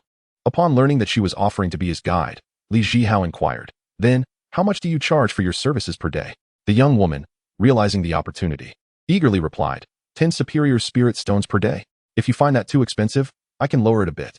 "Very well, I shall have you guide me then, as I am new here and unfamiliar with my surroundings." In truth, Li Zhihao could have easily scanned the area with his divine sense to familiarize himself. But it was clearly stipulated that utilizing divine sense was prohibited here. This ban extended not just to this location, but was a common etiquette across the entire cultivation realm, where sweeping with divine sense en masse was regarded as an exceedingly rude act. Upon hearing Li Zhihao's agreement, the young woman rejoiced and immediately asked, "Might I inquire if you are here to participate in the Eastern region's Talented Individuals competition?" "Excellent, senior. I will first lead you to the registration area. After that, feel free to tell me wherever you wish to go. By the way, my name is Lin Wanner. You may call me Wanner." At that moment, Lin Wanner suddenly recalled something and said, "Oh, esteemed senior, during my time as your guide, you will need to cover the spirit stones for any teleportation arrays we use." "That is acceptable. Please proceed with leading the way." Chapter 128. Participation in the Eastern region's Talented Individuals competition. In the cultivation realm, every city is equipped with teleportation arrays, for lacking such amenities would be untenable. Although cultivators are swifter than mortals, the vast expanse of the cities demands more efficient means of travel. Teleportation arrays offer immense convenience, allowing one to reach any destination almost instantaneously. Before long, Lin Wanner led Li Zhihao to a teleportation point. Upon entering the array, Lin Wanner informed the staff, "The esteemed senior is heading to teleportation point 3687. As soon as her words fell, the staff responded, 30 inferior spirit stones. Li Zhihao waved his hand, and 30 inferior spirit stones promptly landed before the staff member. Soon after, the teleportation array was activated, and with a flash of white light, the two found themselves at teleportation point 3687. From a distance, Li Zhihao spotted a long queue, resembling a great dragon stretching across the street. Clearly, these were individuals registering for the Eastern region's Talented Individuals competition. Seeing such an extensive line, Li Zhihao could not help but frown. Noticing his expression, Lin Wanner promptly said, "Esteemed senior, we actually have a quicker way to register." Li Zhihao, surprised by her words, asked, "What method is that?" "Senior, within this line, there are individuals selling positions. With just a few spirit stones, one can secure a spot much closer to the front." Upon hearing this, Li Zhihao mused internally that the people here were quite resourceful. To earn spirit stones, they resorted to every conceivable means. With this thought, he turned to Lin Wanner and said, "Then help me find a position near the front. Spirit stones are not an issue." "Very well, esteemed senior, follow me." Lin Wanner led Li Zhihao deeper into the queue. As they moved forward, a voice called out, "Need a position? I'm selling mine for only 10 superior spirit stones." Upon hearing this, Lin Wanner glanced back at Li Zhihao, then continued forward. "Let us move closer. The back of the line is not an option. Ideally, I want to register directly." "Understood, esteemed senior, follow me." Soon, they arrived at a spot within 100 places of the registration desk. Lin Wanner assessed the situation and informed Li Zhihao, "Esteemed senior, there is only one position available for purchase here. The others appear to be genuine participants." In no time, Li Zhihao exchanged 100,000 superior spirit stones for the 98th position. As they neared the registration desk, the staff addressed Li Zhihao, "Please place your hand on the inscription stone tablet." Li Zhihao raised his gaze to behold the towering inscription stone, approximately 3 meters high and 15 meters wide, covered in intricate engravings. He surmised this must be used for testing bone age. Indeed, as Li Zhihao placed his hand upon the stone tablet, it soon emanated a faint glow. The staff member, glancing at the tablet, brightened and enthusiastically proclaimed, "Impressive, impressive. At around 100 years of age, you have cultivated to the 7th layer of the core formation stage. A promising talent indeed. I wish you great success in the upcoming competition." As he spoke, he produced a black token and handed it to Li Zhihao, adding, "Here. This token grants access to the first round of the selection in the secret realm." and it contains a detailed introduction to the relevant rules, which you need to examine with your divine sense. Li Zhihao accepted the token and stored it in his storage ring, replying, "Thank you." Over the past 30 years, Li Zhihao had traversed various paths without neglecting his cultivation. Thus his current attainment was at the 7th layer of the core formation stage. Upon reuniting with Lin Wanner, she inquired, "Esteemed senior, where would you like to go next?" "First, help me find an inn to stay," he replied. "Certainly, esteemed senior." Lin Wanner guided Li Zhihao to an inn named the Moon Embracing Pavilion. Li Zhihao surveyed the Moon Embracing Pavilion before him. It was an ancient and grand establishment, approximately 9 stories tall. The entire structure emitted a faint glow and was fortified by a formidable defensive array. Li Zhihao tilted his head to glance at Lin Wanner, extracting 100 high-grade spirit stones from his storage ring and presenting them to her, saying, "You have been of immense assistance today." Lin Wanner, taken aback by the generosity of Li Zhihao's offer, hastily declined, exclaiming, "Senior, you must be mistaken. 10 high-grade spirit stones would suffice." Li Zhihao smiled slightly upon hearing this and replied, "I am well aware that it is merely 10 high-grade spirit stones. The additional 90 are a reward for you." After contemplating for a moment, Lin Wanner accepted the stones and informed Li Zhihao, due to the upcoming grand competition of the talented, the Zhejiang Imperial Capital is hosting an extensive auction at the Treasure Pavilion. Countless rare items will be available, including high-tier magical artifacts, spiritual herbs, and talismans. Should you find it intriguing, I encourage you to attend. Upon hearing this, Li Zhihao's interest was piqued. Since his arrival in this realm of cultivation, he had never participated in an auction, let alone a grand one. With this thought in mind, he inquired of Lin Wanner, "When does this grand auction commence?" "All right, then please escort me there tomorrow." The following day, Lin Wanner brought Li Zhihao to the Treasure Pavilion in Zhejiang Imperial Capital. As Li Zhihao raised his eyes to behold the pavilion, he was struck by the sight of its colossal circular structure. At that moment, it was teeming with people, all evidently preparing to partake in the auction. Despite the throng, the place did not feel crowded, as the pavilion boasted hundreds of entrances. Li Zhihao and Lin Wanner swiftly approached one of the entry points. Before they could step into the auction, the staff at the entrance announced, "Fellow cultivators, the entry fee is 10,000 high-grade spirit stones or proof of assets amounting to 100 million high-grade spirit stones to gain access to the auction." Preferring not to complicate matters, Li Zhihao paid the 10,000 high-grade spirit stones and proceeded into the auction hall. Upon entering, Li Zhihao was astonished by the magnificent scene before him. He found himself in an enormous circular hall, its space surpassing that of the exterior building by more than tenfold. In the center of the hall stood a raised platform, clearly designated for auctions. Surrounding the main hall were structures that rose at least 100 layers high, with numerous small boxes lining the walls, serving as private viewing chambers. At that moment, Lin Wanner remarked, "Senior, the Treasure Pavilion is equipped with a spatial formation, which is why the interior space appears so vast. Additionally, a time formation has been established here. Time within this space flows at 10 times the speed of the outside world. 10 days within this realm equates to merely 1 day outside." Li Zhihao gazed in wonder at the enchanting environment, astonished that such dual formations existed. Clearly, he had been somewhat narrow-minded. Chapter 129, The Eastern Region's Treasure Pavilion Auction. Li Zhihao sighed, determining within himself to discover the methods of arranging these formations from Lin Wanqing afterward. Quickly dismissing further thoughts, he followed the number tag distributed by the staff at the entrance to locate his designated seat. As time passed, the crowd in the hall swelled, and available spaces dwindled. Soon, the auction was ready to commence. At that moment, a brilliant light flashed above the central platform, and a female cultivator at the peak of the tribulation stage gradually materialized. With a clear and ethereal voice, she addressed the assembly. "Welcome, esteemed friends, to our Treasure Pavilion. This auction has been specially organized in anticipation of the Eastern region's grand competition of the talented. I am Xianxia, the auctioneer for this event." As Xianxia gracefully approached the auction platform, she donned a moon-white brocade robe, its hems embroidered with delicate flowing cloud patterns, reminiscent of drifting clouds. Her hair was elegantly styled, adorned with a polished jade hairpin, the pearl embedded within shimmering softly.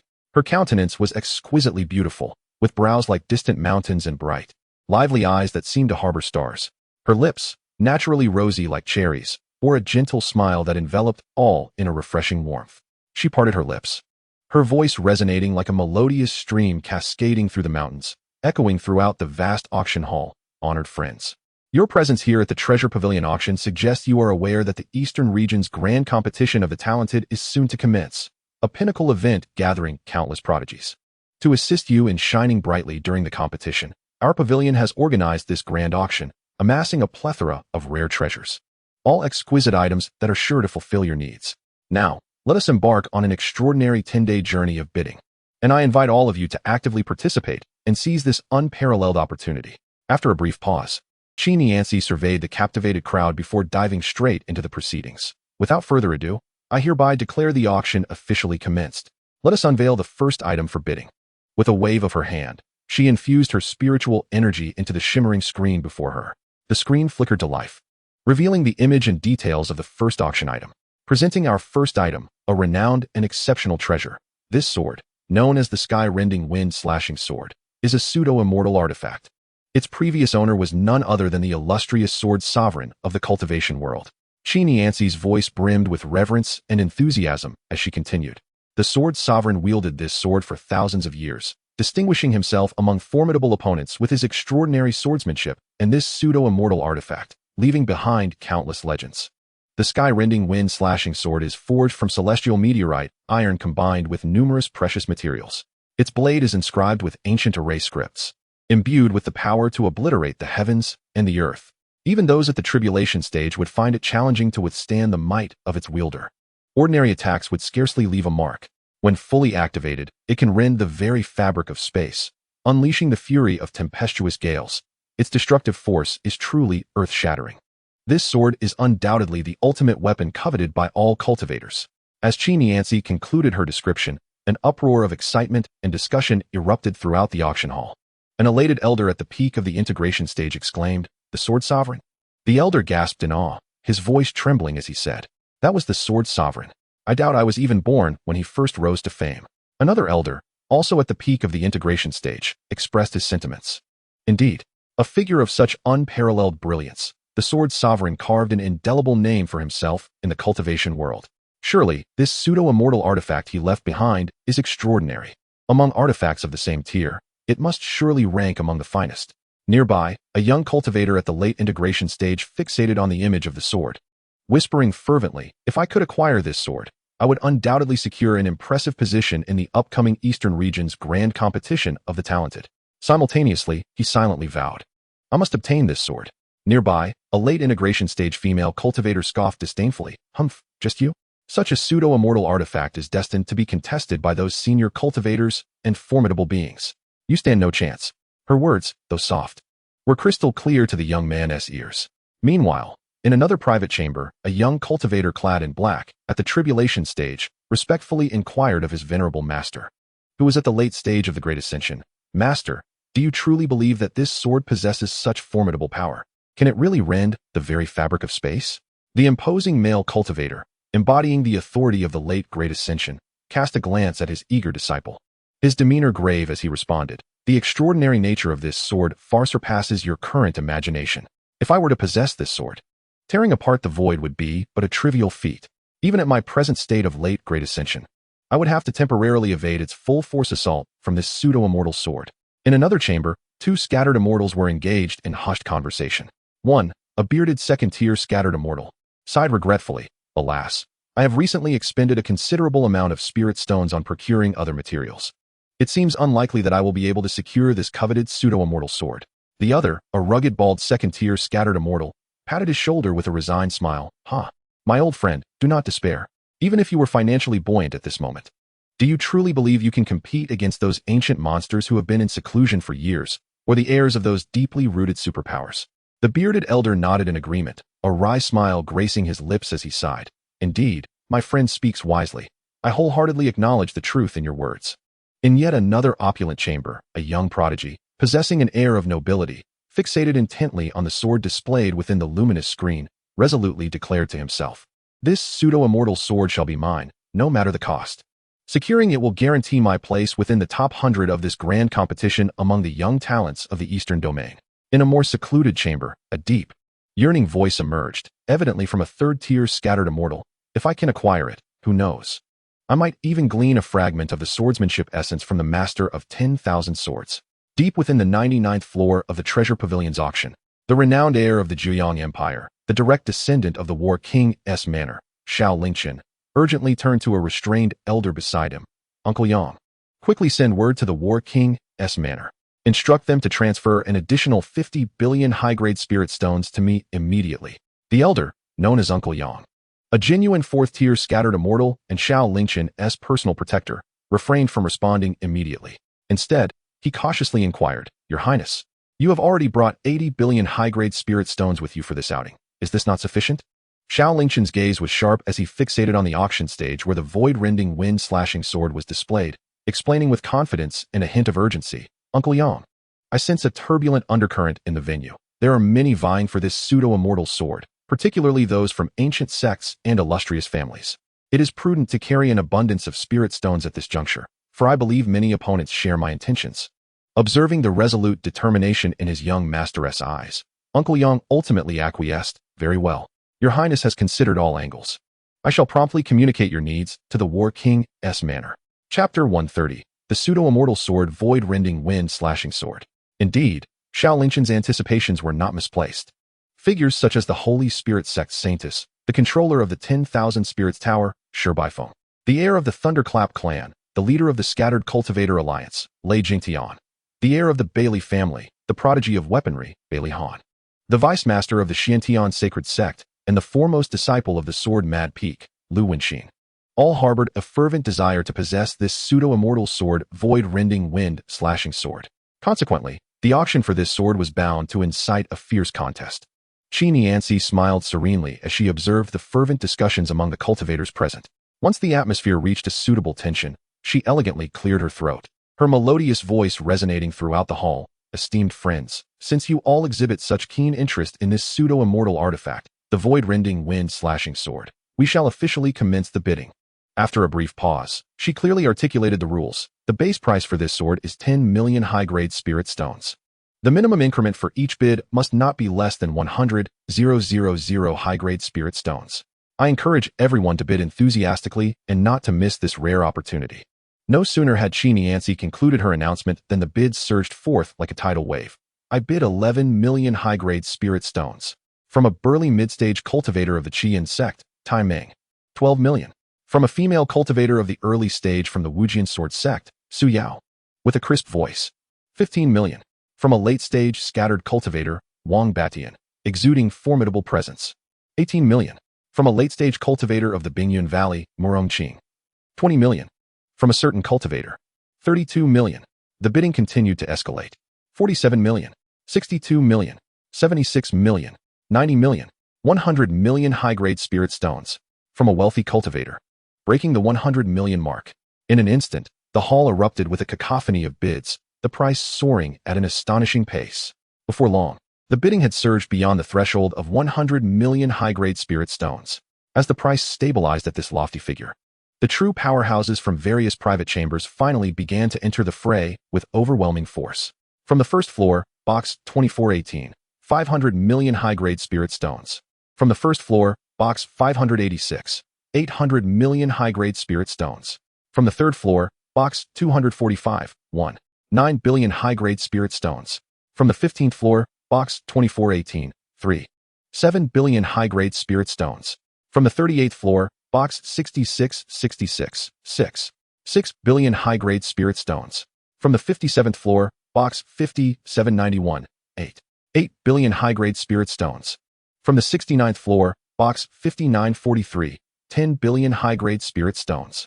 The auction price continued to surge, reaching an astonishing 100 billion high-grade spirit stones. However, for a pseudo-immortal artifact, 100 billion was far from the limit. From the 72nd floor, box 3584, 120 billion high-grade spirit stones. From the 75th floor, box 5712, 180 billion high-grade spirit stones. From the 81st floor, box 4781, 240 billion high-grade spirit stones. From the 87th floor, box 4189, 290 billion high-grade spirit stones. From the 95th floor, box 2418, 320 billion high-grade spirit stones. From the 98th floor, box 6661, 450 billion high-grade spirit stones. From the 99th floor, box 61, the Supreme Chamber, 500 billion high-grade spirit stones.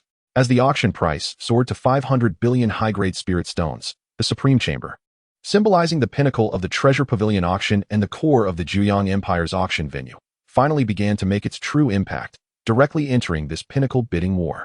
Note: the original explanatory text regarding the Zhejiang Empire auction venue and the hierarchy of sacred forces has been retained in its entirety below.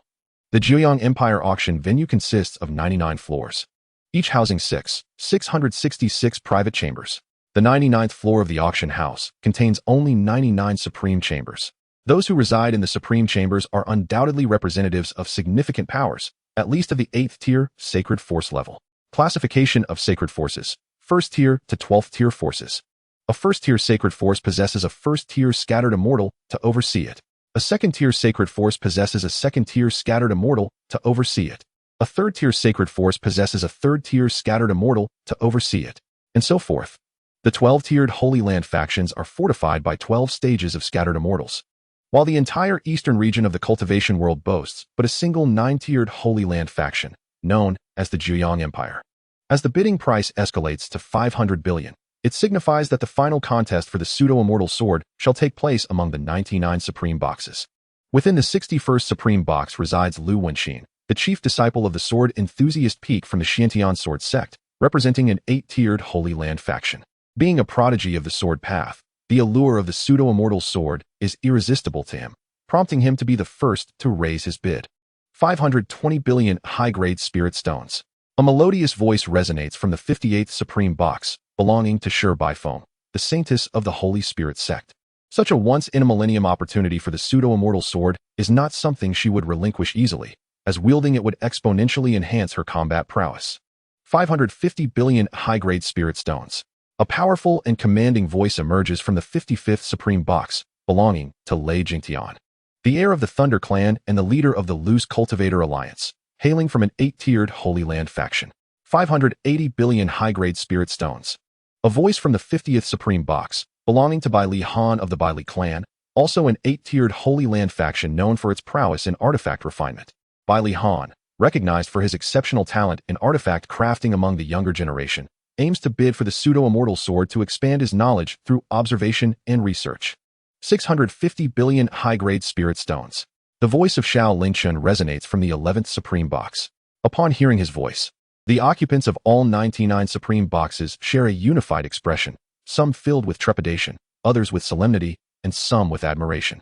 This is not without reason. Xiao Lingchen is not only the scion of the Zhejiang Empire, the sole 9-tiered Holy Land faction in the eastern region, but he also wields extraordinary strength due to his thunder spirit body, establishing him as the mightiest among the youth of the eastern region. Chapter 131. The Young Prodigies of the Eastern Region. In the 5th Supreme Box, Xiao Longchun, the Prince of the Zhejiang Empire, and in the 12th Supreme Box, the 9th Princess, Xiao Yaoyue, both restrained their intentions to compete for the pseudo-immortal sword upon hearing Xiao Lingchen's bid. They represent two significant factions within the Zhejiang Empire and, in a bid to either win his favor or avoid offending him, they decisively chose to withdraw from the auction for the pseudo-immortal sword. The notable figures in the other Supreme Boxes, perhaps out of caution or the desire to maintain relationships, similarly opted to either observe from afar or completely abandon their pursuit of the pseudo-immortal sword. However, some chose not to yield at that moment. 660 billion high-grade spirit stones. Bai Li Han's resonant voice echoed from the 50th Supreme Box. 670 billion high-grade spirit stones. Lu Wenxin from the 61st Supreme Box promptly followed suit with a firm bid. 680 billion high-grade spirit stones. Lei Jingtian's cold voice swiftly followed from the 55th Supreme Box. 700 billion high-grade spirit stones. Xiao Lingchen's voice resounded once more from the 61st Supreme Box, imbued with an undeniable authority. Upon hearing this, Bai Li Han's face bore a wry smile. After a moment of contemplation, he helplessly shook his head, ultimately opting to withdraw his bid. Yet Lu Wenxin was unwilling to concede and called out once more, 710 billion high-grade spirit stones. Lei Jingtian, equally unwilling to back down, raised his bid again, 720 billion high-grade spirit stones. 800 billion high-grade spirit stones. Xiao Lingchen's voice suddenly surged, laced with a hint of frost. Lu Wenxin's expression shifted, his teeth clenched as he prepared to make yet another bid. At that moment, his protector, an elder of the 3rd stage of Scattered Immortals, immediately reached out to halt him. The elder, with a tone of earnest warning, implored, "Disciple, do not act impulsively. Do not provoke Xiao Lingchen. Offending him may bring calamity upon our entire sect." After hearing his protector's counsel, Lu Wenxin slowly relaxed his tightly clenched fists, his face displaying a mixture of reluctance and resignation. Yet he ultimately shook his head, relinquishing his pursuit of the pseudo-immortal sword. Similarly, Lei Jingtian found himself in a comparable predicament, being urgently restrained by his own anxious protector from voicing his impending bid. At that moment, turmoil roiled within Lei Jingtian's heart as he silently screamed, "Why? Why is it that both he and I possess the Thunder Spirit body? Yet he is recognized as the foremost combatant among the youth of the Eastern region. Must I forever remain in his shadow, merely a backdrop to his brilliance? I refuse to accept this. If I could acquire this pseudo-immortal sword, I might stand a chance to defeat Xiao Lingchen. I could potentially trample him beneath my feet." Standing upon the auction platform, Xianxia maintained a serene smile as she observed the fierce bidding below. Noting that the contest for the pseudo-immortal sword appeared to be reaching its conclusion, she timely interjected. "The bid from the 11th Supreme Box, young Master Xiao Lingchen, stands at 800 billion high-grade spirit stones. Is there any fellow cultivator who wishes to bid higher?" As her words settled, she waited a moment for a response. Seeing that no one answered, she began the countdown in accordance with the rules. 800 billion high-grade spirit stones, first time. 800 billion high-grade spirit stones, second time. 800 billion high-grade spirit stones, third time. Sold. With a radiant smile, Xianxia announced, "Congratulations to young Master Xiao Lingchen from the 11th Supreme Box for successfully acquiring the pseudo-immortal grade divine weapon, the Sky Rift Wind Sword. May young Master Xiao inherit the swordsmanship of the revered sword sovereign and etch his name into the annals of history within this vast cultivation world." Li Zhihao sat quietly, observing the entire bidding process for the pseudo-immortal sword. Despite its illustrious previous owner, the sword sovereign, the fervor of the auction still left him profoundly shaken, broadening his horizons. He had never anticipated that a mere pseudo-immortal artifact would command a staggering final bid of 800 billion high-grade spirit stones. It is vital to note that for someone with his unique abilities, a pseudo-immortal artifact holds the equivalent value of an ordinary 8th-tier spirit artifact in his eyes. One could say that he could acquire as many pseudo-immortal artifacts as he desired at a minimal cost. Listening to Lin Wanqing's informative narration regarding the distribution of power here, he was astonished to learn that two individuals among the younger generation of the Eastern region also possessed the Thunder Spirit body, much like himself. Through Lin Wanqing's descriptions, he had firmly committed to memory the names of many renowned prodigies in the Eastern region. Here are the key prodigies that Lin Wanqing highlighted. Sword Path Genius, Shiman Ao. Sword Path Prodigy, Lu Wenxin. Alchemy Prodigy, Su Qingwei. Artifact Refining Prodigy, by Li Han. Talismans Prodigy, Nangong Wan. Array Prodigy, Dongfang Qing. Beast Taming Prodigy, Yinfong. Music Cultivation Prodigy, Ouyang Qingshui. Dual Expertise in Poison Medicine, Hua Nongying. Master of the 10,000 Spirits Tower, Shi Baifeng. Master of the Law Path, Emo Chun. Chief of the Young Generation in the Assassination Hall, Yi Wuhan. Thunder Spirit Body Prodigy, Lei Jingtian. Thunder Spirit Body Prodigy, Xiao Lingchen. Moreover, from Lin Wanqing's descriptions, it appeared that their cultivation levels were all at least on par with his own, prompting Li Zhihao to murmur to himself, "Only by standing atop these so-called geniuses of the Eastern region can I claim the qualification and capability to venture into the Central region, to that legendary place where talents abound and power reigns supreme." With this thought, Li Zhihao felt a surge of excitement, his heart ablaze with fervor. As if the very flames of ambition were igniting within him, his heart raced violently, as though it were about to burst forth from his chest at any moment. His eyes gleamed with a radiant intensity, sparkling with fervent light that intertwined excitement with an insatiable ambition soaring to the heavens.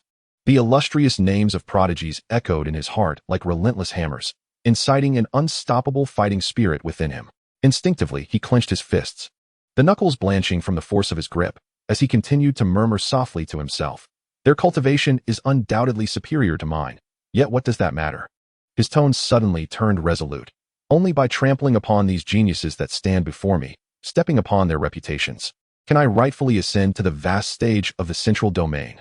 There lies an expanse that encompasses the entirety of the four realms, truly a land where geniuses abound.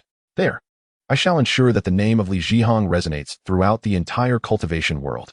At this moment, he was brimming with power, ready to burst forth, his blood surging through his veins like a roaring tempest, a fierce battle intent soaring into the skies. He could almost envision himself challenging those exalted prodigies on the rankings, embarking on a path of conquest that was uniquely his own. During the multi-day auction, Li Zhihong chose to adopt a nonchalant attitude, only occasionally bidding on rare spiritual herbs or materials that he happened to lack. While the treasures presented were undoubtedly precious, to the discerning Li Zhihong, most were merely commonplace. Thus, by the third day of the auction, he grew weary and decided to leave prematurely. The reason was simple. Remaining at the auction was exceedingly tedious. Rather than squander time, he preferred to devote it to seclusion and self-cultivation to elevate his own prowess. Upon returning to the exclusive meditation chamber of the Wangyue Tower, Li Zhihong did not immediately choose to enter seclusion, but instead prepared to refine some formidable magical artifacts and talismans as contingencies for the upcoming prodigy tournament. After 5 days of relentless effort, he successfully crafted one top-tier defensive armor of celestial grade, a pair of top-tier lightning attribute gauntlets, a pair of top-tier lightning attribute boots, and a top-tier lightning attribute longsword. Just as he laid these 4 pieces of equipment before him, a notification chimed. Discovered one top-tier lightning attribute inner and outer armor, treasure garment, a pair of top-tier lightning attribute gauntlets, a pair of top-tier lightning attribute boots, and a top-tier lightning attribute longsword. Please select an enhancement method. Option 1, 1000-fold quality enhancement. Option 2, 1000-fold quantity enhancement. Without hesitation, Li Zhihong responded, I choose the 1000-fold quality enhancement. Congratulations to the host for obtaining a low-grade celestial armor, Thunder Sovereign Armor, a pair of low-grade celestial gauntlets, Thunder Radiance, a pair of low-grade celestial boots, Thunder Shadow Instant Boots, and a low-grade celestial longsword, Thunder Soul Howling Wind Sword. Another 10 days passed. This time, Li Zhihong shifted his focus to crafting formation plates specifically for arrangement. He produced 5 formation plates in one breath. Discovered 5 9th-tier prime formation plates. Please select an enhancement method. Option 1, 1000-fold quality enhancement. Option 2, 1000-fold quantity enhancement. Li Zhihong decisively replied, I choose the 1000-fold quality enhancement. Congratulations to the host for obtaining a low-grade celestial formation plate, 10,000 mountains suppressing heaven formation, a low-grade celestial formation plate, earth fire burning abyss formation, a low-grade celestial formation plate, profound ice killing wind formation, a low-grade celestial formation plate, 10,000 woods returning to ruins formation, and a low-grade celestial formation plate, 5 elements returning to origin formation. After successfully enhancing and storing the 5 formation plates, Li Zhihong immediately delved into his next endeavor, crafting 9th-tier prime talismans. Discovered 6 9th-tier prime talismans. Please select an enhancement method. Option 1, 1000-fold quality enhancement. Option 2, 1000-fold quantity enhancement. Li Zhihong replied, I choose the 1000-fold quality enhancement. Congratulations to the host for obtaining a low-grade celestial talisman, Starry Sky Splitting Talisman, a low-grade celestial talisman, Burning Heaven Purple Lightning Talisman, a low-grade celestial talisman, Profound Ice Breaking Mountain Talisman, a low-grade celestial talisman, Raging Tide Shattering Star Talisman, a low-grade celestial talisman, Flame Prison Collapsing Profound Talisman, and a low-grade celestial talisman, Netherworld Soul Devouring Talisman. After augmenting himself with these low-grade celestial artifacts, Li Zhihong ceased his crafting, as these were sufficient to handle the forthcoming prodigy tournament, and he began to meditate with closed eyes. A month swiftly passed, and on this day, Li Zhihong noticed the token for the Eastern Region Prodigy Tournament was faintly glowing, signaling that the tournament had quietly commenced. As Li Zhihong infused his spiritual energy into the token, a flash of white light enveloped him, and he instantly vanished from his location. When he reappeared in the secret realm, a resounding voice echoed throughout the space. Welcome participants to the secret realm. Please inscribe your name upon the token with your divine consciousness for the purpose of recording your subsequent rankings in the competition. Li Zhihong complied, and as he withdrew his divine consciousness, that resonant voice rang out once more. Once the challenge begins, demonic beasts will enter the battlefield after 10 seconds. Soon, after a brief 10 seconds, with a ripple in the space, a demonic beast materialized directly opposite Li Zhihong. Upon closer inspection, he discovered it was a 7th-tier late-stage leopard-type demonic beast. Demonic beast name, Shadow Rift Wind Leopard. Demonic beast race, Ancient Thunder Leopard Clan. Demonic beast level, 7th-tier late stage, fusion stage. Demonic beast quality, legendary. Demonic beast attributes, thunder, wind, space. Demonic beast skills, Thunder Shadow Rift Flash. Surrounding itself with flashing purple lightning, it transforms into dozens of lightning phantoms. Claw blades entwined with the power of wind and thunder, tearing through space to instantly traverse to any position within 10 kilometers of the target. With claw strikes accompanied by chain lightning that triggers plasma explosions. Storm Prison Thunder Vortex, whipping its tail with a thunder orb. It summons a blue storm vortex with a diameter of 100 meters, where a lightning net condenses at the vortex's center, ensnaring those caught within to be strangled by both wind and thunder, while the spatial confinement prevents teleportation, forcibly stripping away their thunder attribute's spiritual energy. Illusory Thunder Deception Step. leaving behind 9 thunder-patterned footprints in the void. Its true form overlaps with its phantoms, each step triggering a range-based lightning illusion, misleading enemies into attacking the phantoms while suffering Real lightning blade cuts to their meridians. Heavenly Thunder Rending Claw, infusing its claws with primal thunder energy. Its nails expand to 30 centimeters, glistening like obsidian, capable of bypassing spiritual artifact defenses and directly shattering a cultivator's dantian, leaving behind continuously exploding thunder seeds at the point of impact. Thunder Prison Storm Domain, unfolding a domain that covers 1,000 miles within the domain. The raging winds condense into lightning serpents. Purple-black thunderclouds descend from the sky, reducing the movement speed of all beings by 70, while increasing the power of thunder attribute attacks by threefold, continuously scorching their spiritual energy meridians.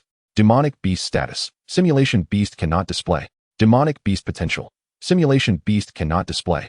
Demonic Beast Evolution Direction. Simulation Beast cannot display. Observing a demonic beast of equal realm, Li Zhihao felt no trepidation whatsoever. He stepped forward with the Thunderlight step and effortlessly dispatched the leopard-type demonic beast with just a few punches. Subsequently, another demonic beast appeared every 5 minutes. Li Zhihao breezed through the challenges with ease. It was only when the demonic beasts reached the 10th tier that he began to take things seriously.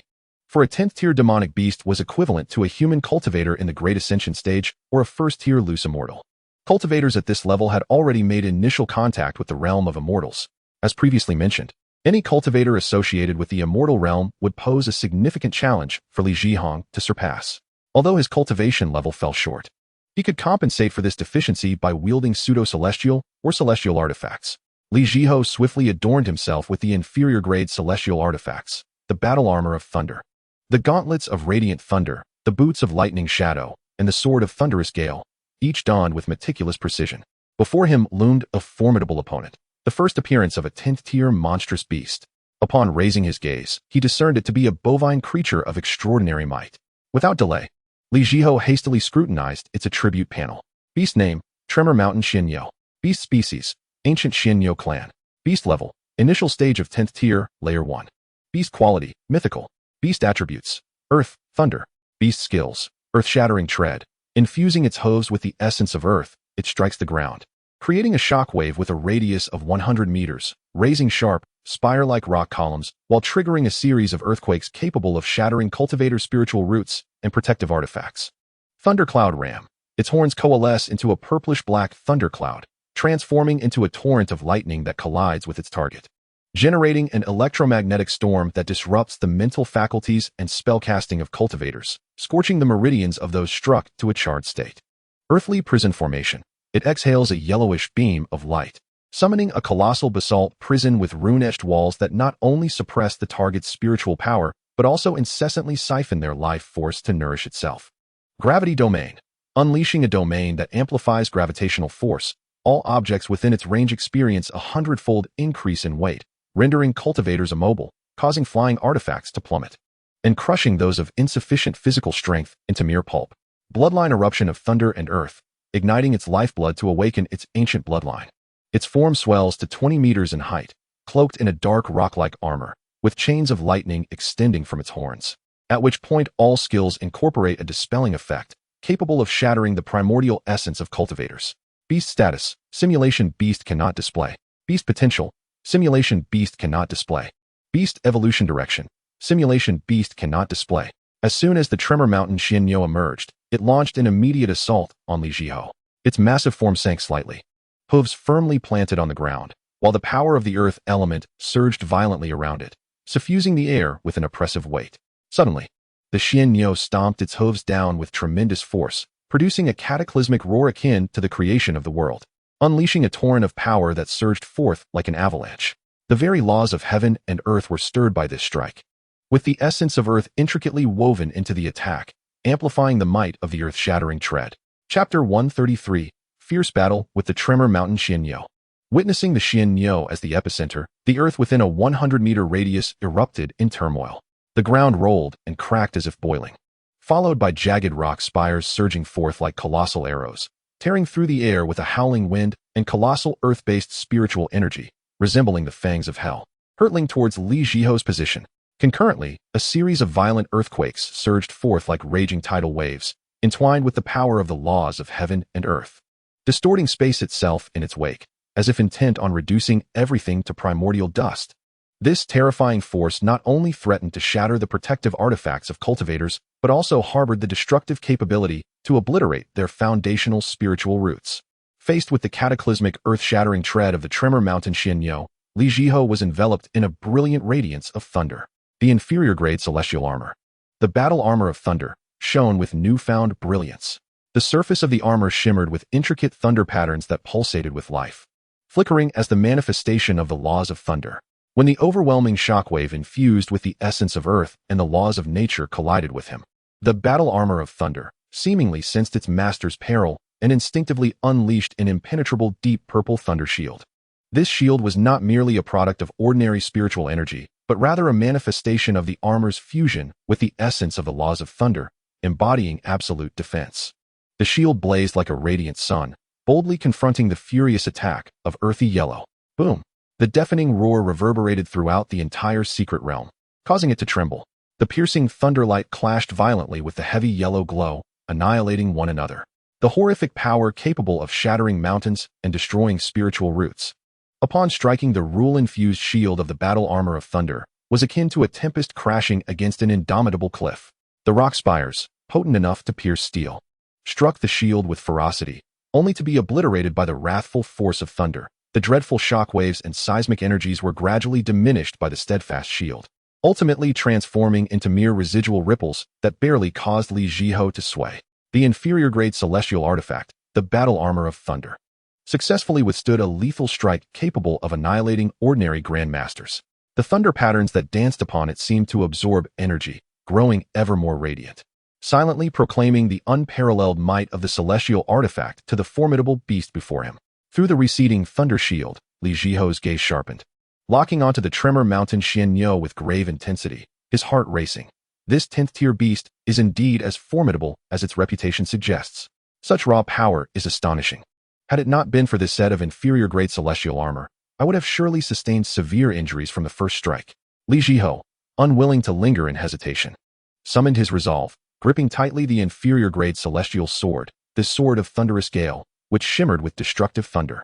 Though his cultivation was merely at the late stage of integration, barely able to harness even a third of the sword's potential, he could still unleash approximately 10% of its power, which far surpassed his previous mid-tier heavenly sword.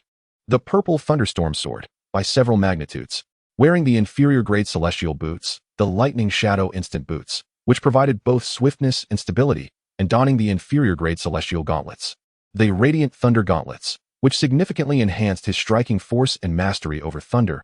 Li Zhihao's eyes gleamed with determination. His spiritual energy surged forth, forcibly activating the power of the sword of thunderous gale, and he unleashed the 6th form of the earth-tier mid-grade sword technique, sword summoning the wrath of thunder, thunderstorm whirlwind. In an instant, Li Zhihao's aura surged like a volcano erupting. He stomped down forcefully with his feet. The surface of the lightning shadow instant boots flickered with thunder patterns. Unleashing a tremendous thrust, he transformed into a black lightning bolt, soaring towards the Tremor Mountain Xianxiao with a speed that defied the naked eye. Simultaneously, the sword of thunderous gale erupted with blinding thunderlight. The blade radiated with such ferocity that it even ionized the surrounding air, crackling and emitting a pungent charred scent. As he charged, Li Zhihao's form began to spin wildly around his own axis. The velocity of his rotation accelerated rapidly, rendering his figure nearly indistinguishable. Only a dazzling vortex of violent thunderlight could be perceived. The surrounding air was drawn into the maelstrom of centrifugal force, forming a colossal vortex several feet wide, akin to the eye of a deep tempest, emitting a spine-chilling wail. As Li Zhihao spun with fervor, the sword shadows unleashed from the sword of thunderous gale became increasingly dense and swift. Each of these tangible sword shadows, forged from the essence of thunder, intersected and layered upon each other, weaving an impenetrable net of thunderous blades. Each sword shadow bore the ferocity to shatter small mountains. The blinding thunderlight danced and leaped amid the sword shadows, like countless serpents of lightning darting and biting. The continuous crackling echoed deafeningly, as if one were amidst a celestial thunderpool. The rotation persisted, and the power accumulated. Those violent thunder attributes, under Li Zhihao's precise command, did not dissipate due to the centrifugal force. Instead, they clashed, surged, and fused with intensity. Ultimately, a massive vortex of pure thunder, a storm of destruction took shape. In the heart of the vortex, electric light dances chaotically, with dazzling bolts of lightning as formidable as dragons, each one accompanied by a terrifying roar that rivals the might of mountains. They swirl and explode within, emitting a thunderous cacophony capable of obliterating entire peaks. In this moment, the entire secret realm seems to be dominated by the blinding radiance of this thunderous inferno. Even more menacing is the tremendous gravitational pull generated by this colossal storm vortex, akin to a miniature black hole existing in reality. The surrounding rocks, towering trees, and even the very soil are effortlessly drawn into its grasp, instantly reduced to the finest powder by the relentless onslaught of lightning and sword shadows. Even the massive, mountain-like Hundred-Billion, known for its earth-shaking strength, struggles against this overwhelming force of absorption. Its stout limbs claw desperately at the ground, carving deep furrows, yet its immense form is inexorably dragged towards the deadly lightning vortex. Caught within the vortex's core, the Hundred-Billion finds itself in dire straits. It bellows with a mixture of rage and despair, thrashing its limbs frantically amidst the storm, attempting to regain its balance and escape this consuming force. Yet, the potent pull feels like countless invisible hands, relentlessly tugging at it. More lethal still are the omnipresent, destructive bolts of lightning. Fiery electric serpents strike mercilessly from all directions, crashing into the Hundred-Billion's tough hide and muscular flesh. Each strike sears the surface, leaving behind charred marks, while the overwhelming sensation of paralysis and excruciating pain renders the colossal beast's movement sluggish. Simultaneously, the lightning sword shadows released by the Thunder Soul Howling Wind Sword, condensed as if material, continually slice through the Hundred-Billion's flesh. The resilient hide of this ancient beast finally shows deep crimson gashes, blood seeping forth only to be instantly charred black. The agonizing pain provokes a fierce awakening of the primordial ferocity and strength inherent within this ancient creature. It violently swings its massive head, akin to a stone pillar. Upon its colossal horns, shimmering with purplish-black lightning, dense earthy energy converges with a tempestuous fury at an unprecedented speed. In the blink of an eye, a torrential surge of purplish-black lightning, radiating a sense of annihilation, akin to a raging river, hurtles towards the vortex's center with terrifying momentum. This is its ultimate technique, the thundercloud-shattering horn charge. The torrent, embodying the essence of a 10th-tier beast and primal thunder, collides violently with the swirling thunderstorm vortex. The impact erupts into an indescribable brilliance and deafening roar. Even more terrifying, the ensuing electromagnetic storm rapidly expands. This electromagnetic pulse spreads like an invisible virus, warping space and disrupting energy. It not only severely interferes with Li Zhihao's keen consciousness, causing sharp pain and dizziness, but it also severely disrupts the torrent of spiritual energy flowing within him and the intricately functioning earth-tier sword techniques. The thunderstorm vortex momentarily falters. In the midst of this turmoil, critical flaws and chaos emerge. The immense flow of spiritual energy required to sustain the colossal sword technique begins to lag. Seizing the opportunity, the Hundred-Billion withstands several residual waves of sword energy with its formidable body, breaking free from the vortex's grasp and leaping back to create distance. Its eyes blaze with a mix of fury and caution, exhaling white vapor laced with sparks of electricity. Li Zhihao, too, halts his diminished sword technique, catching his breath as the spiritual energy within him flows rapidly to calm his turbulent blood. He gazes at the battle-hardened, yet even more ferocious Hundred-Billion, and his heart sinks. Dozens of exchanges pass in the blink of an eye.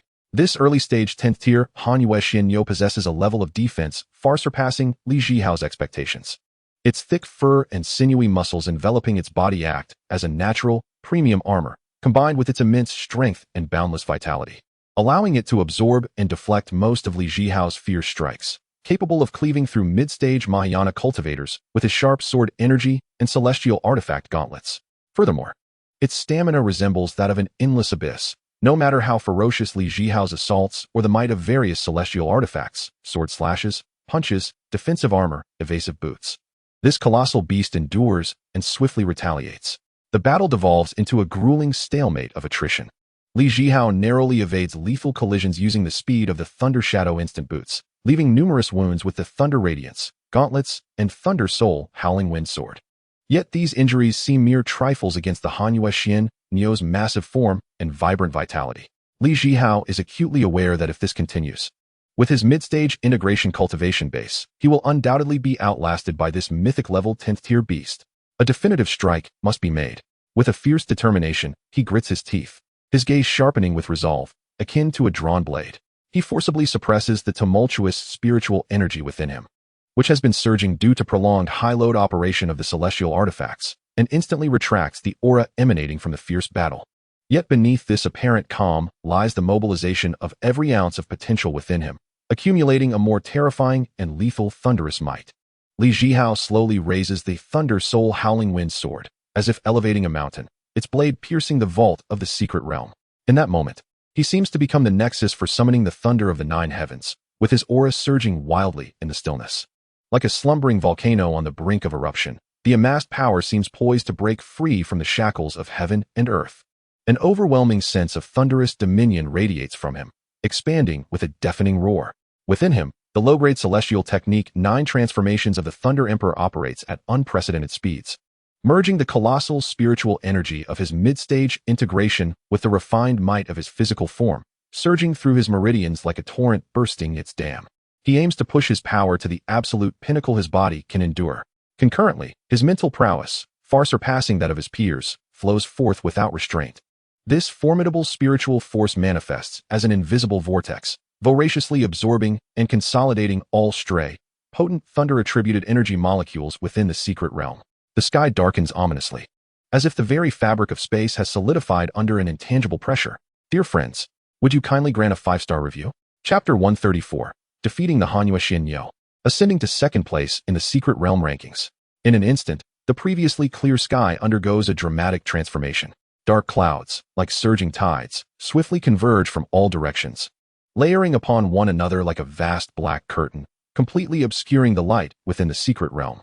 Countless bolts of lightning ravage through the clouds, their brilliance blinding and accompanied by a deafening roar, as if the apocalypse has arrived.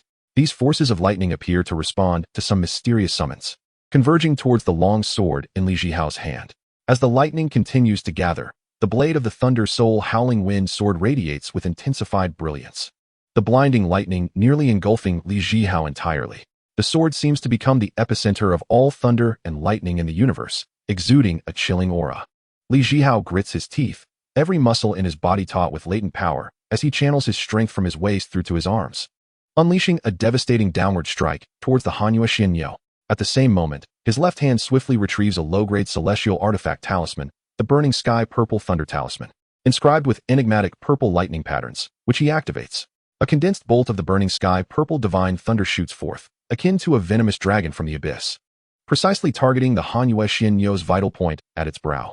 The heavenly burning purple thunder embodies the terrifying rules of annihilation, leaving a trail of anguished cries from the very fabric of space wherever it passes. A colossal golden pillar of lightning surged forth from the tip of the Thunder Soul Whistling Wind sword, resembling a cataclysmic thunderbolt connecting heaven and earth, carrying an overwhelming destructive force as it hurtled towards the shocking mountain xianxiao.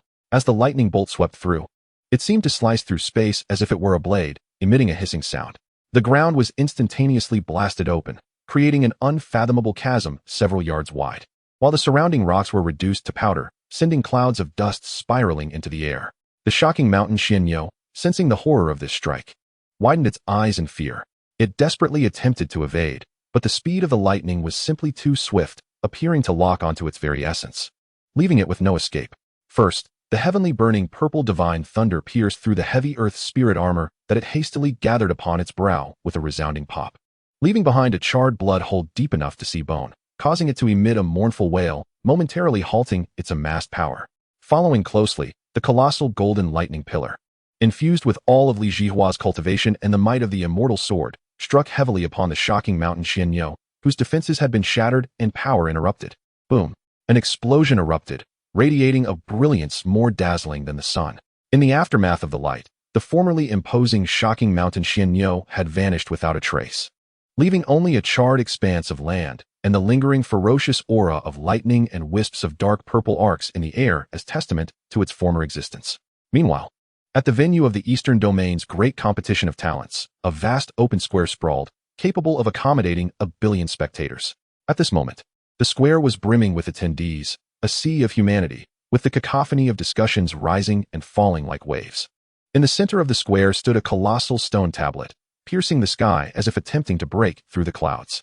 Surrounding the tablet was a faint glow, ethereal and dreamlike, evidently the ranking stone tablet that would determine the fates of countless talented individuals.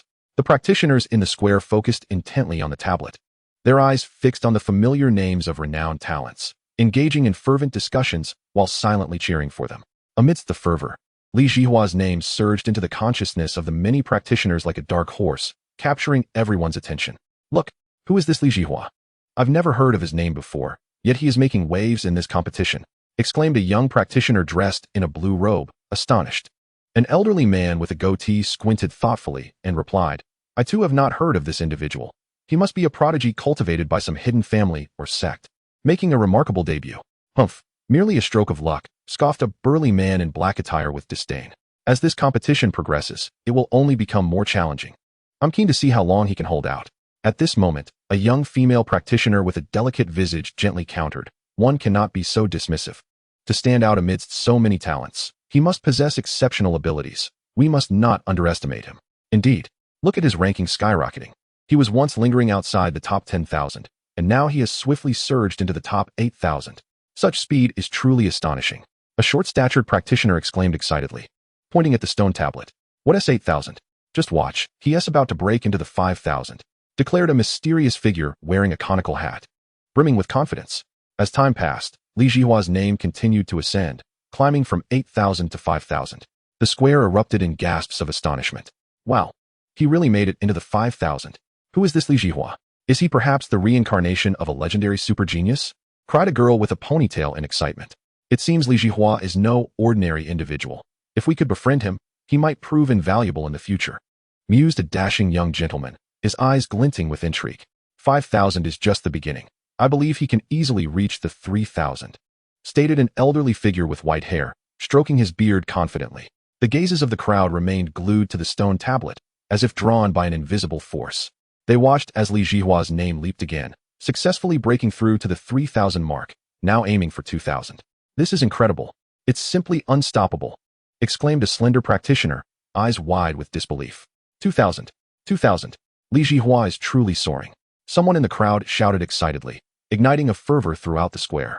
As the astonished voices echoed, Li Zhihua's name unabatedly continued its ascent, from 2,000 to 1,000, then from 1,000 to 500, and finally from 500 to 300, each step marked with determination towards even higher rankings. 300.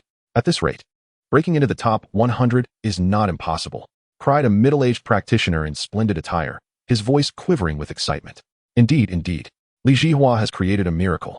If he makes it into the top 100, he will surely become a legend in the Eastern domain, remarked a practitioner with a scarred face, reflecting on the moment.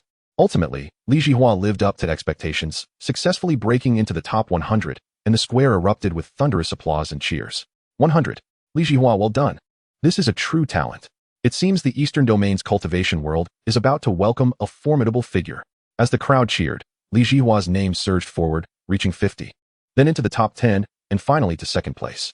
Each leap felt akin to a powerful explosion, stirring waves of excitement among the masses.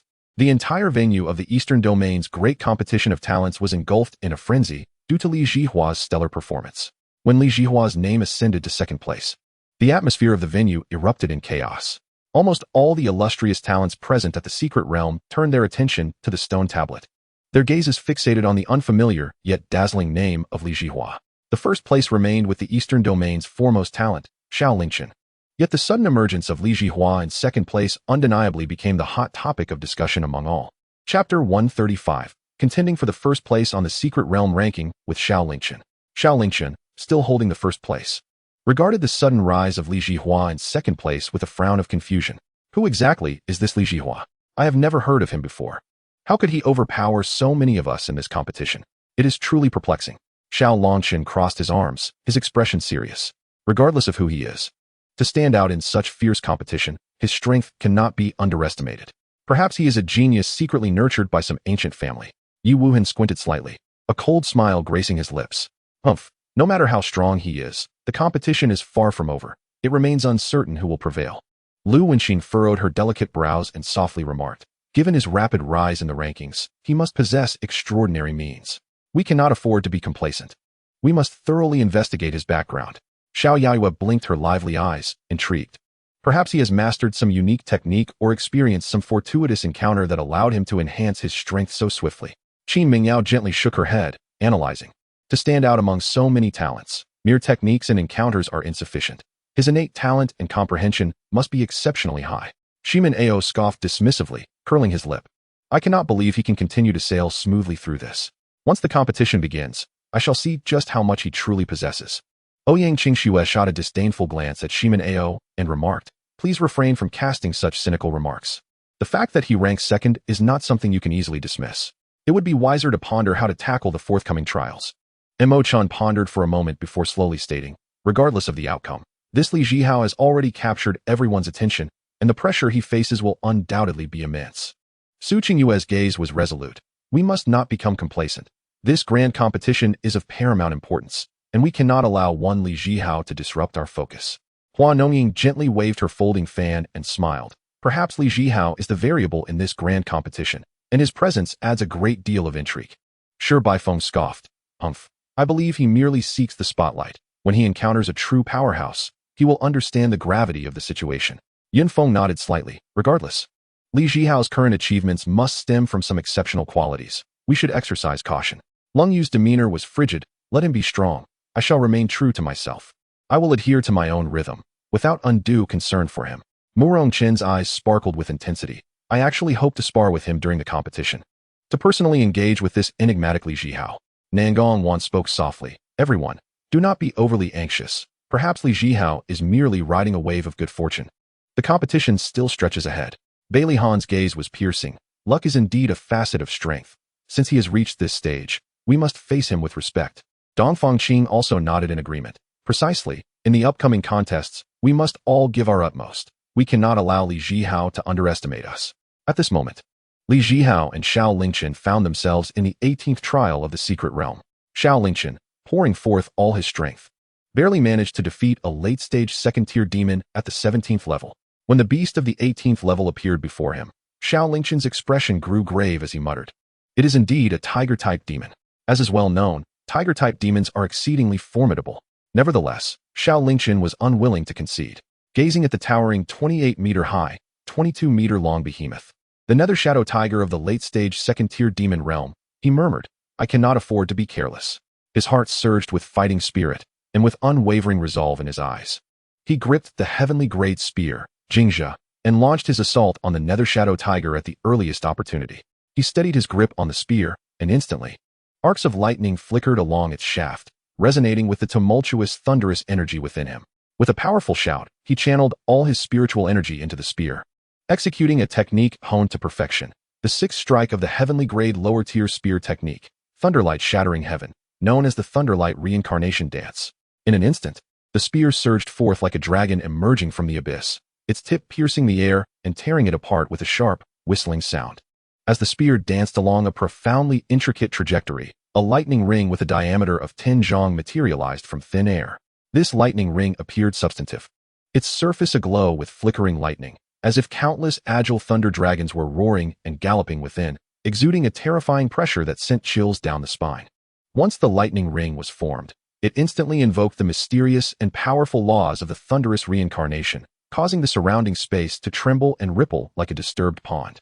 The nether shadow tiger's emerald eyes flashed with a hint of wariness, yet its inherent pride as a second-tier demon led it to dismiss Xiao Lingchen's strike with contempt. As its body was drawn into the powerful gravitational pull of the lightning ring, the threefold strangulation cycle was immediately initiated. The first layer unleashed countless blue thunderblades, like a torrential downpour, fiercely slicing towards its flesh. The thunderblades were razor-sharp, gleaming with a chilling blue light, and wherever they passed, the air sizzled and crackled. However, a thick, ink-black shield of ghostly light suddenly enveloped the nether shadow tiger's surface, causing the blue thunderblades to merely spark and create a cacophony of friction, without inflicting any tangible harm. The second layer ignited purple thunderous flames without warning, engulfing the nether shadow tiger like an enraged beast of fire. The temperature of the purple flames was exceedingly high, each flame containing the power to annihilate everything, burning fiercely against the ghostly shield of the nether shadow tiger. With a disdainful roar, the nether shadow tiger's shield glimmered brightly, repelling the soul-consuming flames with ease. The third layer, black thunderous ice, surged forth like a torrential cold current.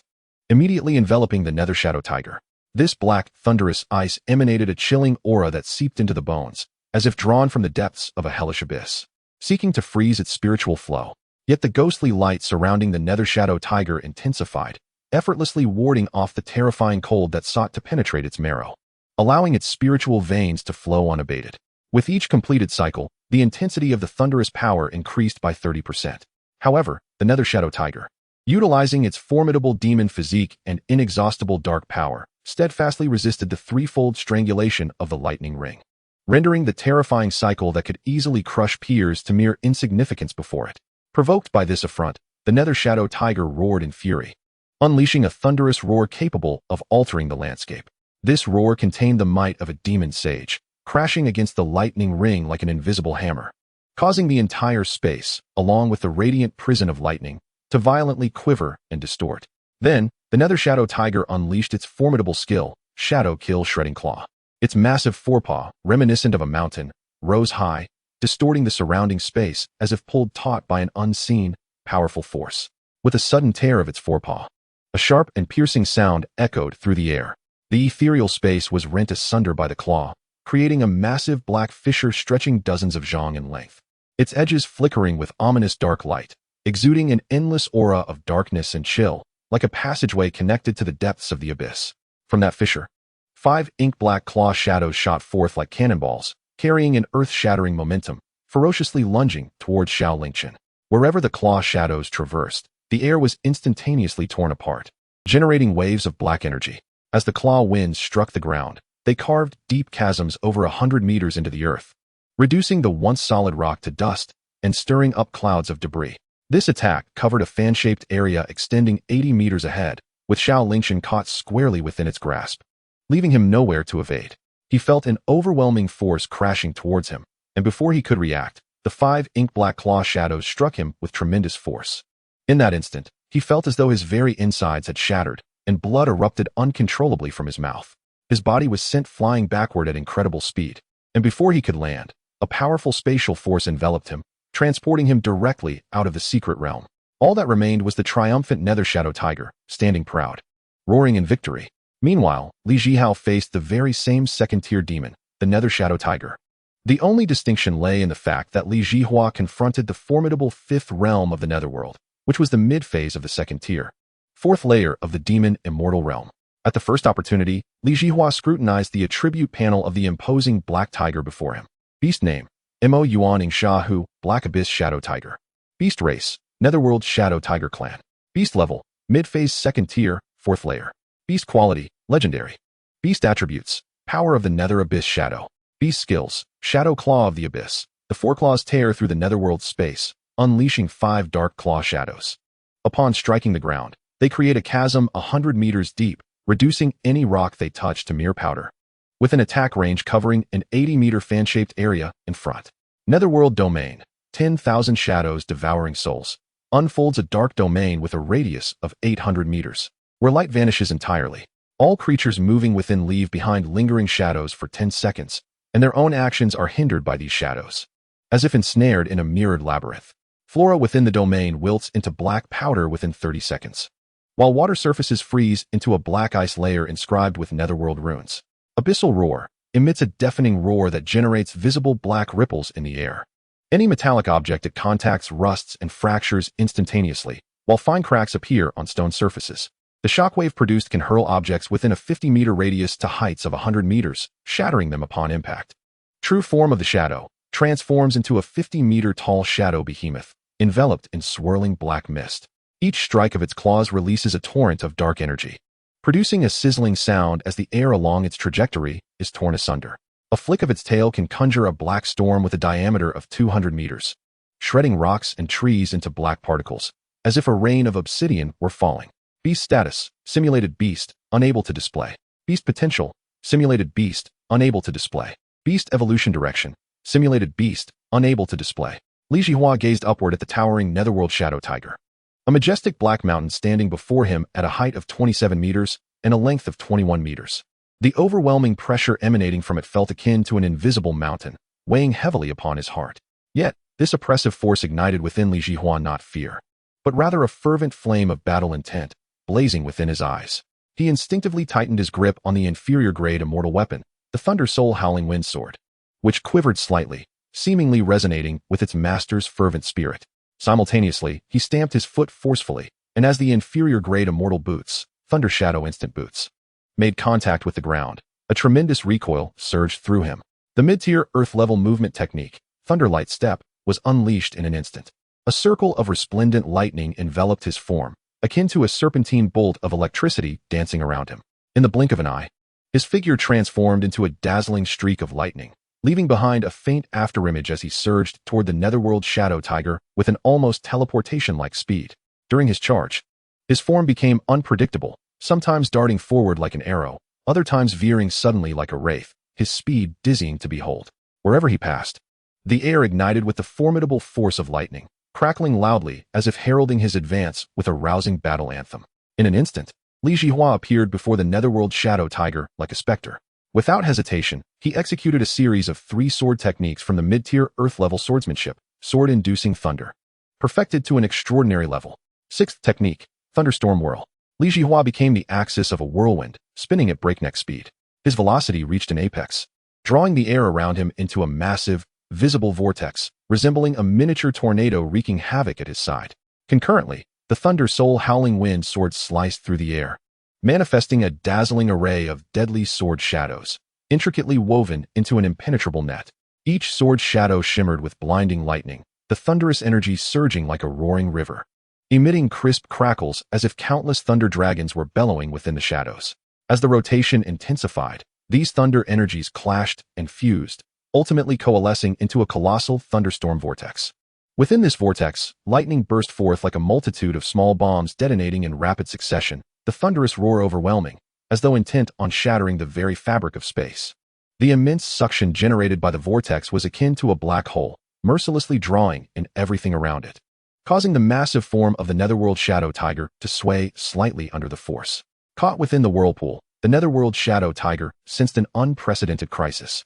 Its fur crackled under the searing lightning, powerful currents piercing its skin like arrows, prompting it to roar in agony. Simultaneously, the dense sword shadows, akin to razor-sharp scalpels, carved deep wounds into its flesh, blood gushing forth like a fountain, creating a mist of crimson in the air. 7th technique, Thunderous Sound-Shattering Souls. Li Zhihao meticulously infused his spiritual energy into the Thunder Soul Howling Wind Sword, each thread of energy entering with the precision of a master artisan crafting a rare treasure. He then began to wield the sword in a unique, rhythmic manner. Each swing resonated like plucking an invisible string, creating a series of intense vibrations in the surrounding air, forming sound waves imbued with thunder attribute spiritual energy. Dear readers, could you grant me a favorable review? I beseech you. Chapter 137, the first ranking of the Secret Realm. These sound waves surged forth like a legion of invisible phantoms, swiftly converging upon the Netherworld Shadow Tiger with a peculiar frequency. The creature's acute ears detected these waves, and it was as if struck by a heavy hammer. A cacophony echoed within, akin to the earth shattering around it, plunging its world into deafening silence. However, this was merely the beginning. The sound waves did not relent, but continued their relentless advance, penetrating its soul's defenses, delivering a merciless shock to its very essence. The Netherworld Shadow Tiger's gaze turned vacant and hollow, its fierce demeanor dissipated, replaced by profound fear and anguish. Its body trembled uncontrollably, and its combat prowess plummeted in that instant. 8th technique, Shattering Thunder Breaking the Heavens. Li Zhihao raised the Thunder Soul Howling Wind Sword high, its blade pointing toward the heavens, his aura surging like a volcanic eruption, as if striving to pierce the clouds and challenge the heavens. He fully channeled his spiritual energy, pushing his strength to its utmost limits, every inch of skin and muscle brimming with explosive power. Simultaneously, he summoned his formidable mental force, as if invoking the ancient god of thunder, fervently gathering the errant lightning energies from the heavens and earth. In a heartbeat, the previously clear sky transformed dramatically. Dark clouds surged like a tempestuous tide, gathering rapidly from all directions, layering upon one another until they obscured the sun, plunging the world into darkness. Countless bolts of lightning raced through the stormy clouds, akin to furious thunder dragons writhing, roaring, emitting blinding radiance and deafening booms, as if the very cosmos quaked beneath the onslaught of this tempest. The power of the lightning, drawn by a mysterious force, converged upon the sword in Li Zhihua's grasp. As the power of thunder continued to converge, The blade of the thunder spirit howling wind sword radiated with brilliance, akin to a newly birthed sun, exuding a chilling aura that positioned it as the very nexus of all lightning in the cosmos. Li Zhihao bellowed mightily, his muscles tensed like iron. And with a sudden surge of force from his waist, he wielded the sword with an unstoppable momentum, cleaving it down with ferocious speed. A colossal pillar of lightning erupted from the sword's tip, resembling a golden bridge connecting heaven and earth, bearing the cataclysmic might of a natural disaster. Hurtling towards the nether shadow tiger with deafening ferocity. Where the lightning struck, the air ignited instantaneously, producing a blinding radiance, while the ground was violently torn open, leaving a gaping chasm, and surrounding rocks were pulverized into dust, raising clouds of debris. In the face of such a terrifying assault, the nether shadow tiger had no time to mount a defense, helplessly watching as the lightning descended upon it like the weight of a mountain. With a resounding crash, the lightning pillar struck the beast with pinpoint accuracy, overwhelming its form with immense force. In that fleeting moment, the brilliance of the lightning illuminated the surroundings, while the thunderous roar reverberated, shaking the very fabric of space. As the lightning gradually dissipated, the once mighty form of the nether shadow tiger lay lifeless upon the ground. Its vitality extinguished, felled by Li Zhihao with the effortless might derived from his low-grade celestial energy. Xianxiaaudiobooks, wielding a top-tier heavenly spear, found himself utterly incapable of breaching the defenses of the nether shadow tiger, while Li Zhihao's low-grade celestial weapon achieved what seemed impossible, starkly illustrating the disparity in their prowess. Concurrently, the atmosphere at the Eastern Domain's grand tournament was electrifying, with all eyes fixed upon the towering monument of the secret realm rankings. When Li Zhihao's name boldly claimed the top spot, the arena erupted into a cacophony of gasps and murmurs, a tide of astonishment sweeping over the crowd. The stringent rules of the secret realm trials made success a formidable challenge, and Li Zhihao's ascendance to the pinnacle was nothing short of astonishing. The elite figures who had been transported from the secret realm now congregated, their expressions a complex tapestry as they gazed at Li Zhihao's name upon the stone tablet. An involuntary reverence flickering in their eyes. Lei Jingtian was the first to break the silence, his expression grave. Li Zhihao has indeed succeeded in claiming the summit. His foundation must be extraordinary. Xiao Longchen nodded slightly, though I am loath to admit it. His ability to emerge from among so many talents suggests a hidden strength that far surpasses our expectations. Yi Wuhan, setting aside past arrogance, spoke with solemnity. Indeed, his passage through the 19th trial signifies he can transcend 19 minor realms, including 2 major realms akin to divine dispatch, and emerge victorious. I must relinquish my previous contempt for him. Lu Wenxin furrowed her brow. With such formidable combat strength, could it be that Li Zhihao hails from a powerful hidden lineage? Xiao Yaoyue's eyes glimmered with admiration. Regardless of his origins, his triumph in overcoming the 19th trial alone warrants our respect. Qin Mingyao nodded gently. Indeed, his success in the secret realm, claiming the top position, has made it impossible for us to overlook his existence.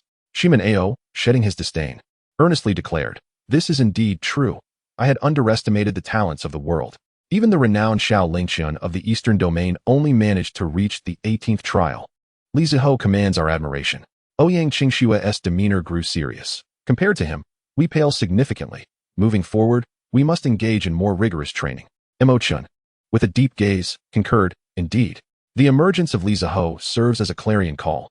Our path in cultivation is far from complete, and we cannot afford complacency. Su Qingyue's eyes shone with resolve.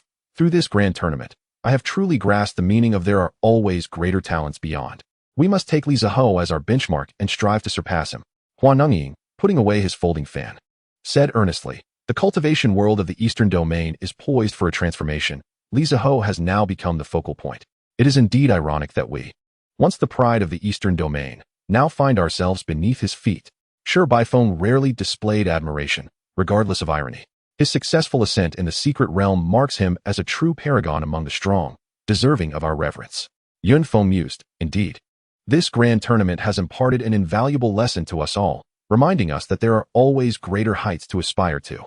The words of the elite figures were imbued with recognition and awe for Li Zhihao's strength, fueling an unspoken determination to chase and surpass him. The name Li Zhihao was destined to stir a tempest within the cultivation realm of the Eastern Domain. Simultaneously, upon Li Zhihao's triumphant ascent, the esteemed Duobao Pavilion took keen notice, and shortly thereafter, his name reached the Central Domain. When Lin Baichuan learned that Li Zhihao had secured first place in the Eastern Domain's grand tournament within the secret realm, he felt a surge of pride.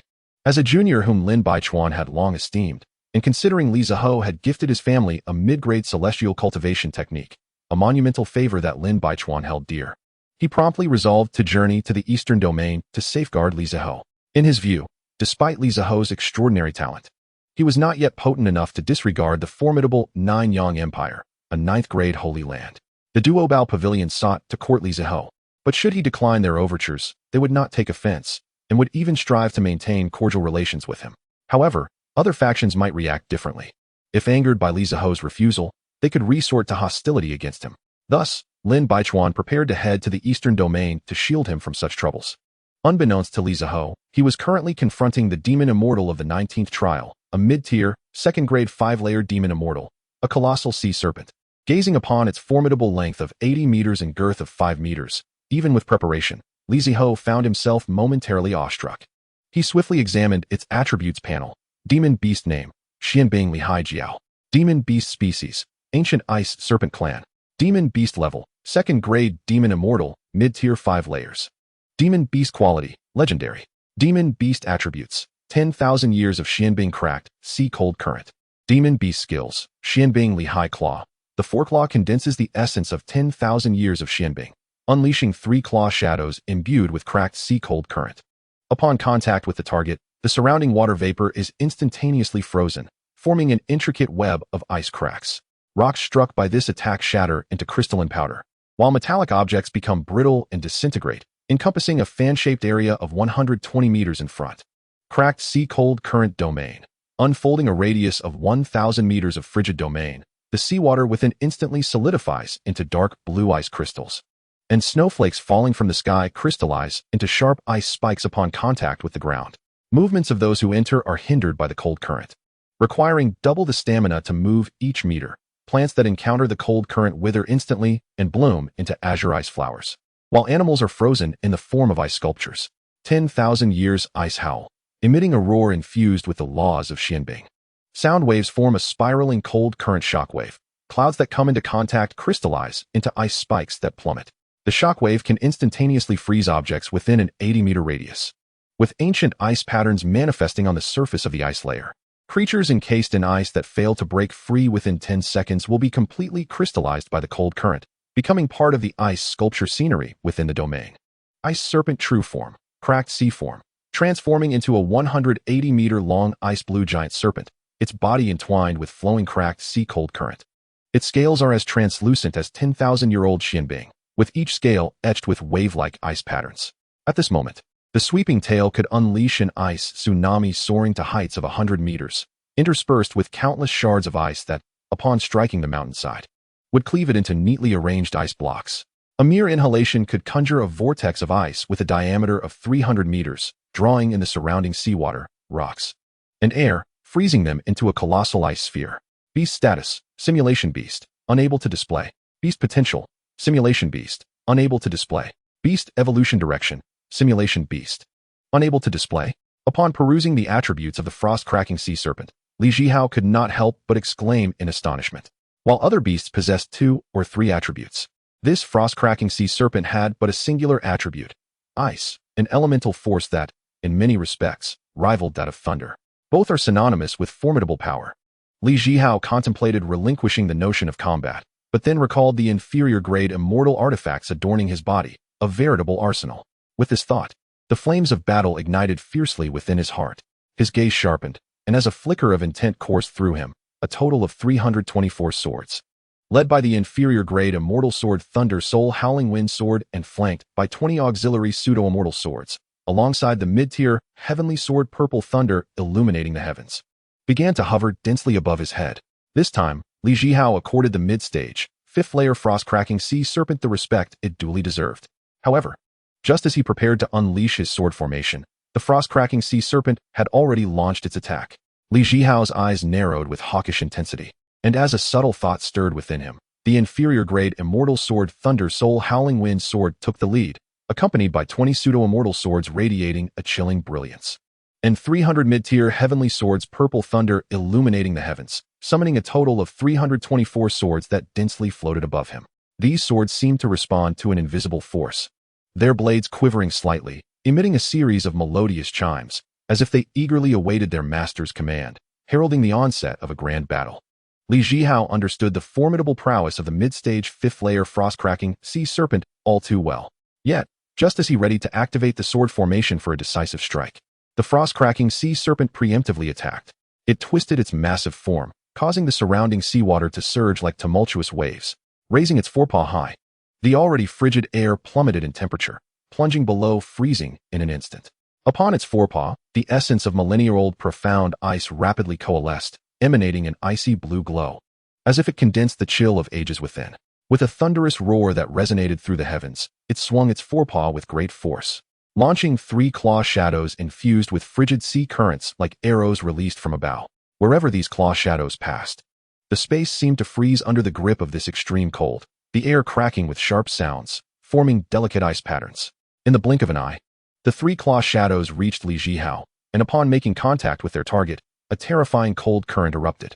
Centered around the claw shadows, the water vapor within a 100-meter radius instantaneously froze, creating a thick ice veil. Across the surface of the ice veil, countless intertwining ice fissures spread like branches, resembling a natural canvas of ice, yet exuding a lethal danger. The rocks within the attack's range crumbled instantly into myriad tiny ice crystals, cascading like snowflakes. Moreover, metallic objects were obliterated, disintegrating into dust, vanishing without a trace in the biting wind.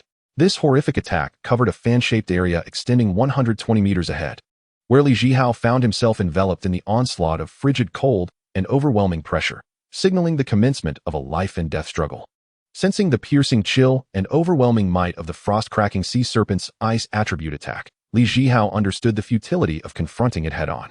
Without hesitation, he activated the inferior-grade Immortal Boots Thunder Shadow Instant Void boots beneath him, which erupted in dazzling lightning, their runes flickering, providing him with an extraordinary surge of speed. Simultaneously, Zhihao executed the mid-tier earthly movement technique Thunderlight Steps, honed to a transcendent level.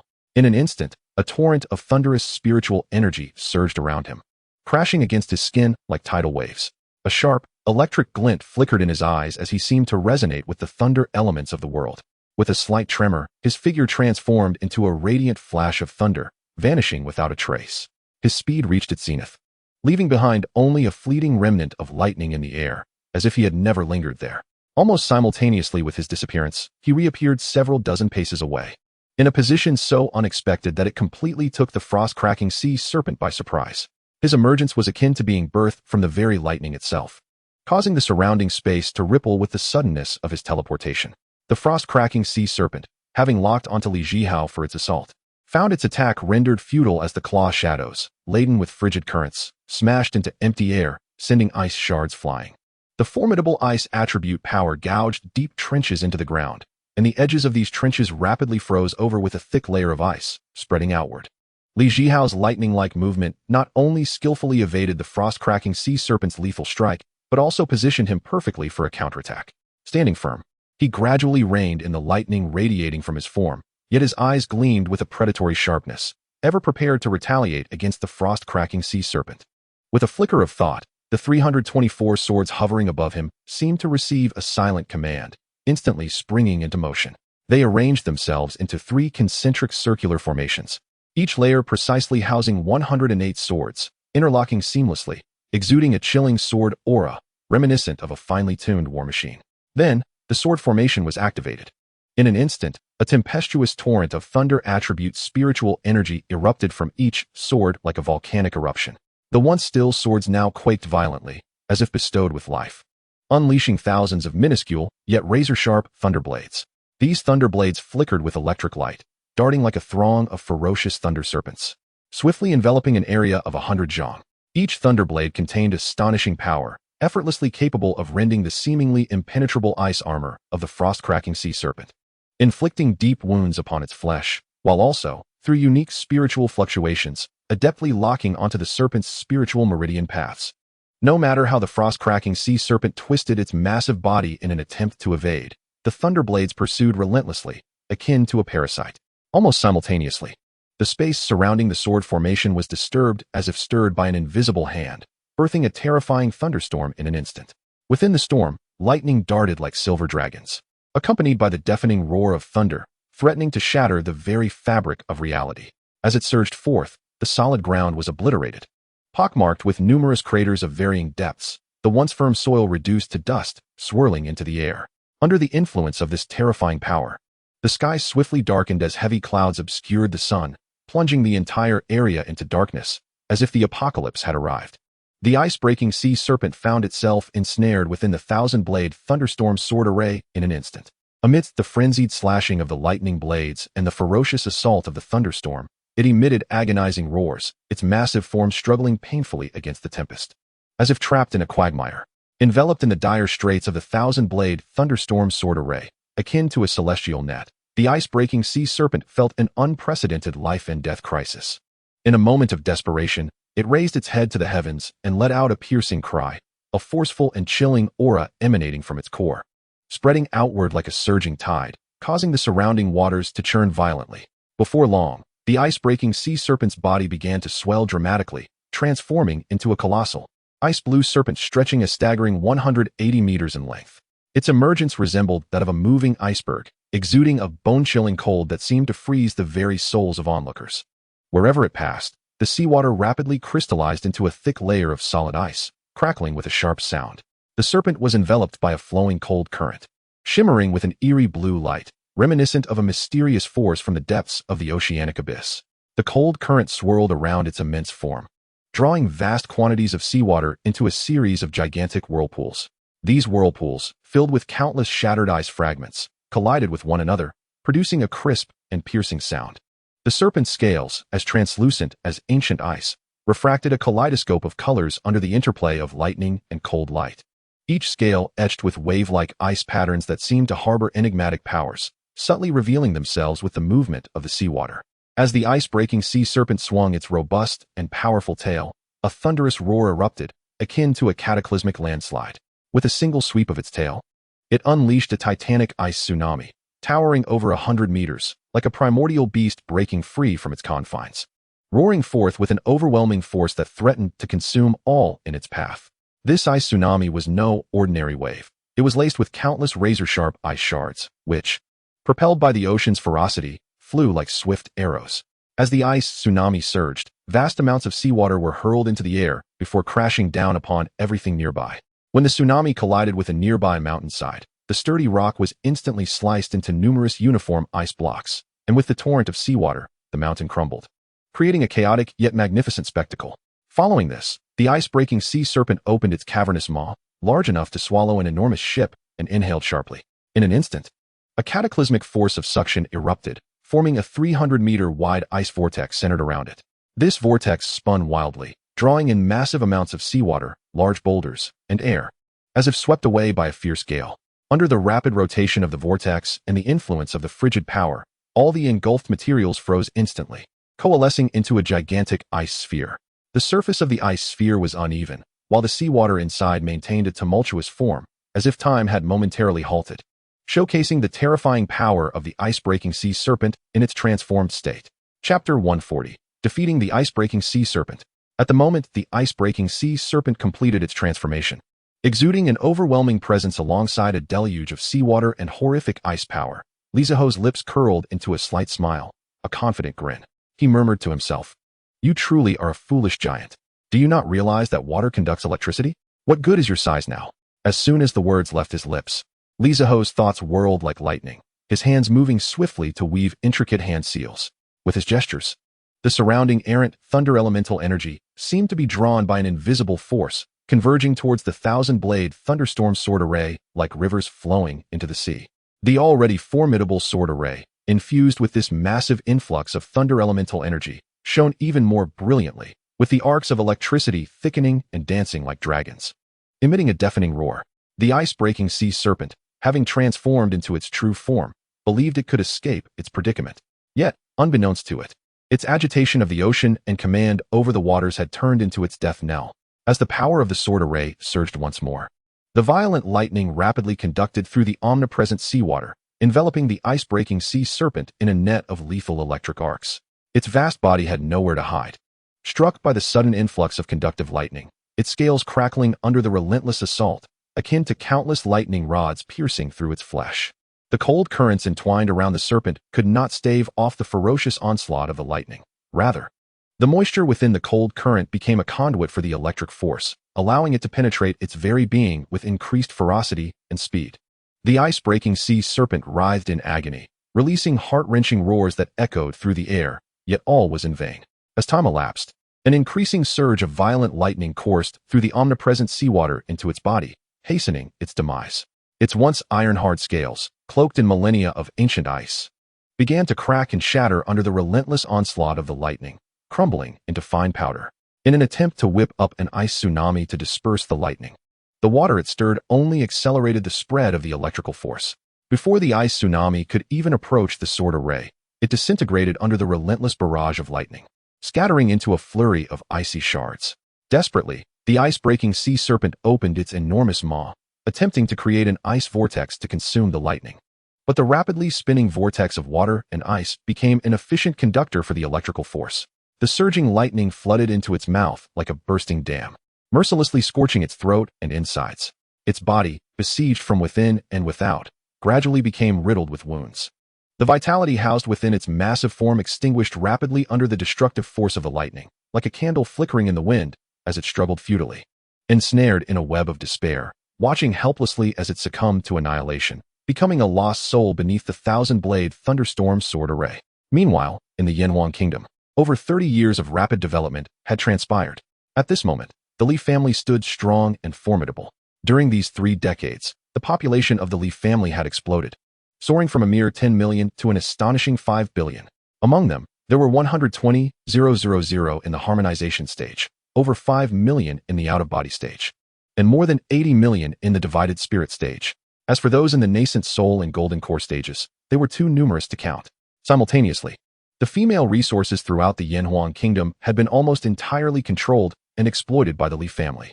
In pursuit of the family's grand development strategy, Li Zihao's eldest son, the ruler of the Yinfong kingdom and the young patriarch of the Li family, Li Yichen, waved his hand in the golden throne hall. In an instant, the previously minor skirmishes along the borders with the 8 major kingdoms underwent a dramatic transformation.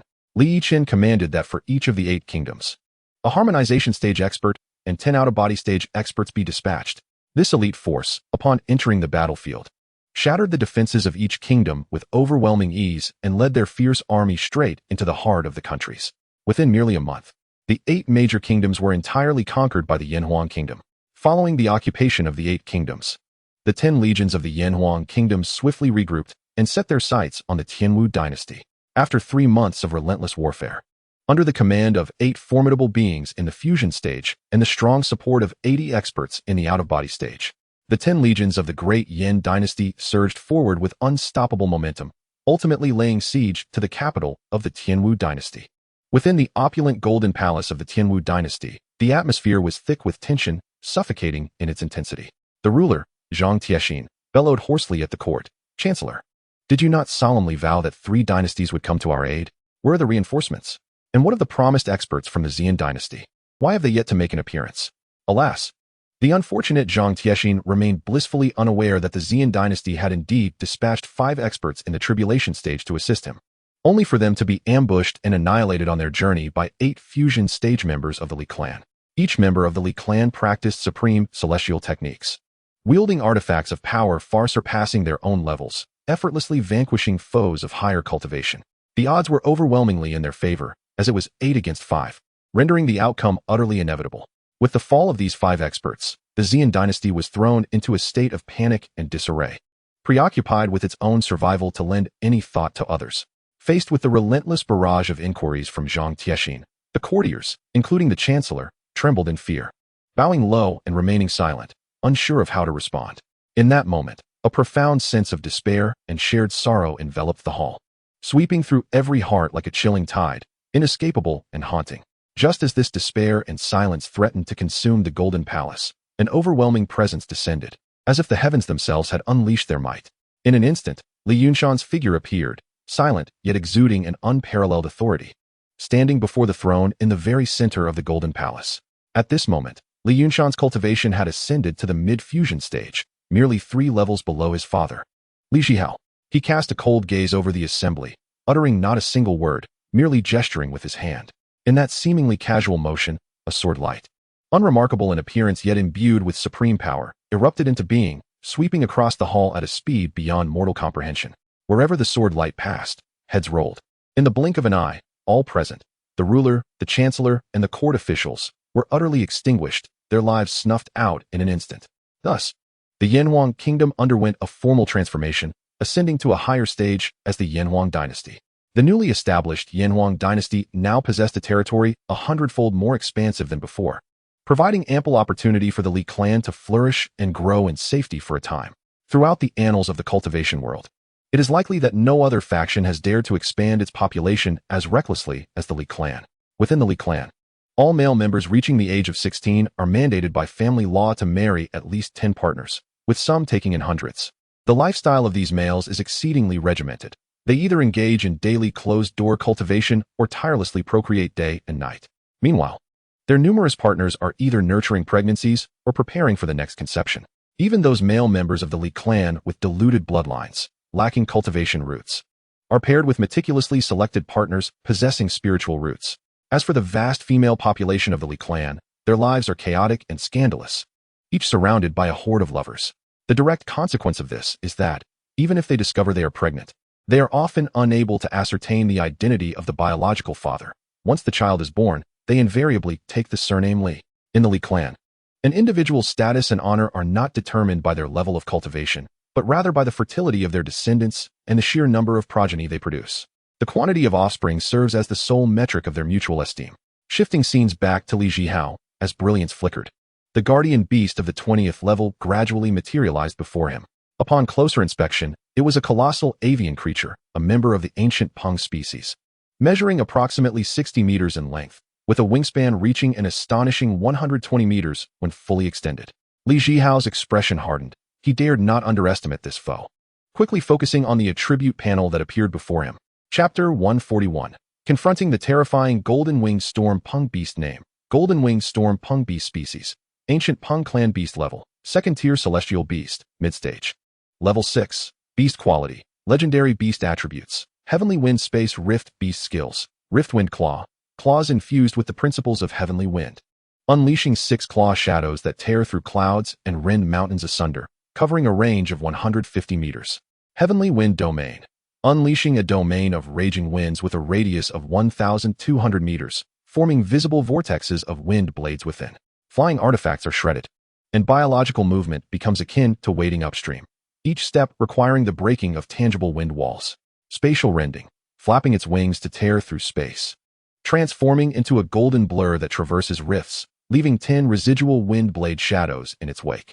It can cross 3 kilometers in just 1 second, inflicting wind-cutting damage on targets in its path. Peng wings shroud the sky, transforming into a colossal peng of 100 meters. Its wings unfurl like a golden canopy, stirring up tornadoes that span thousands of miles. Objects caught within are disassembled into particles, and its tail feathers can launch dense, heavenly wind-penetrating projectiles, piercing through a kilometer of rock. Beast Status: Simulation Beast, unable to display. Beast Potential: Simulation Beast, unable to display. Beast Evolution Direction: Simulation Beast, unable to display. Li Yinshan fought valiantly against the Golden-Winged Storm Peng for over 2 hours. Initially, he was on the receiving end of its relentless assault, as the creature's speed was simply too swift for him to contend with. Li Yinshan had not anticipated that he was wearing a pair of low-grade celestial boots, the Thunder Shadow Instant Boots. Eventually, he realized that the issue lay not with the boots' potency, but rather with his own insufficient cultivation level to fully harness their capabilities. With no other recourse, he affixed a 9th-tier spiritual talisman, 9 Heavens Flowing Light Talisman, to enhance his speed. Through a combination of enduring blows and evasive maneuvers, he gradually deciphered the flight patterns and attack strategies of the Golden-Winged Storm Peng. Bit by bit, he began to strike back. It was only after 2 grueling hours that he finally vanquished the beast. Upon defeating the Golden-Winged Storm Peng, Li Yinshan promptly chose to forfeit the challenge realm. Continuing would only pit him against beasts of the 2nd-tier, 7th-level realm, equivalent to the late 2nd-tier celestial beasts. Given the difficulty he faced against the mid-tier Golden-Winged Storm Peng, one could only imagine the prowess of a late-stage adversary. Li Yinshan firmly believed that he would stand no chance against a 2nd-tier late-stage celestial beast. As Li Yinshan exited the challenge realm, he found himself on a vast open platform. Immediately, he drew attention, becoming the subject of discussion among the surrounding cultivators. Upon surveying his environment, he realized he was not in the training chamber of the Lanyue Tower, but rather in a colossal square. ignoring the chatter around him. His curiosity was piqued by an immense stone tablet before him. The tablet was densely inscribed with names, and upon spotting his own resplendent name at the top, he understood its purpose. It served to display the rankings from the challenge realm. Li Yunshan discovered that all the prodigies he knew were renowned on the leaderboard. First place, Li Yunshan, who conquered 20 levels. Second place, Xiao Lingchen, who conquered 18 levels. Third place, Xiao Yaoyue, who conquered 17 levels. Fourth place, Lei Jingtian, who conquered 17 levels. Fifth place, Shiman Ao, who conquered 17 levels. Sixth place, Shi Baifeng, who conquered 17 levels. Seventh place, Xiao Longchen, who conquered 16 levels. Eighth place, Qin Mingyao, who conquered 16 levels.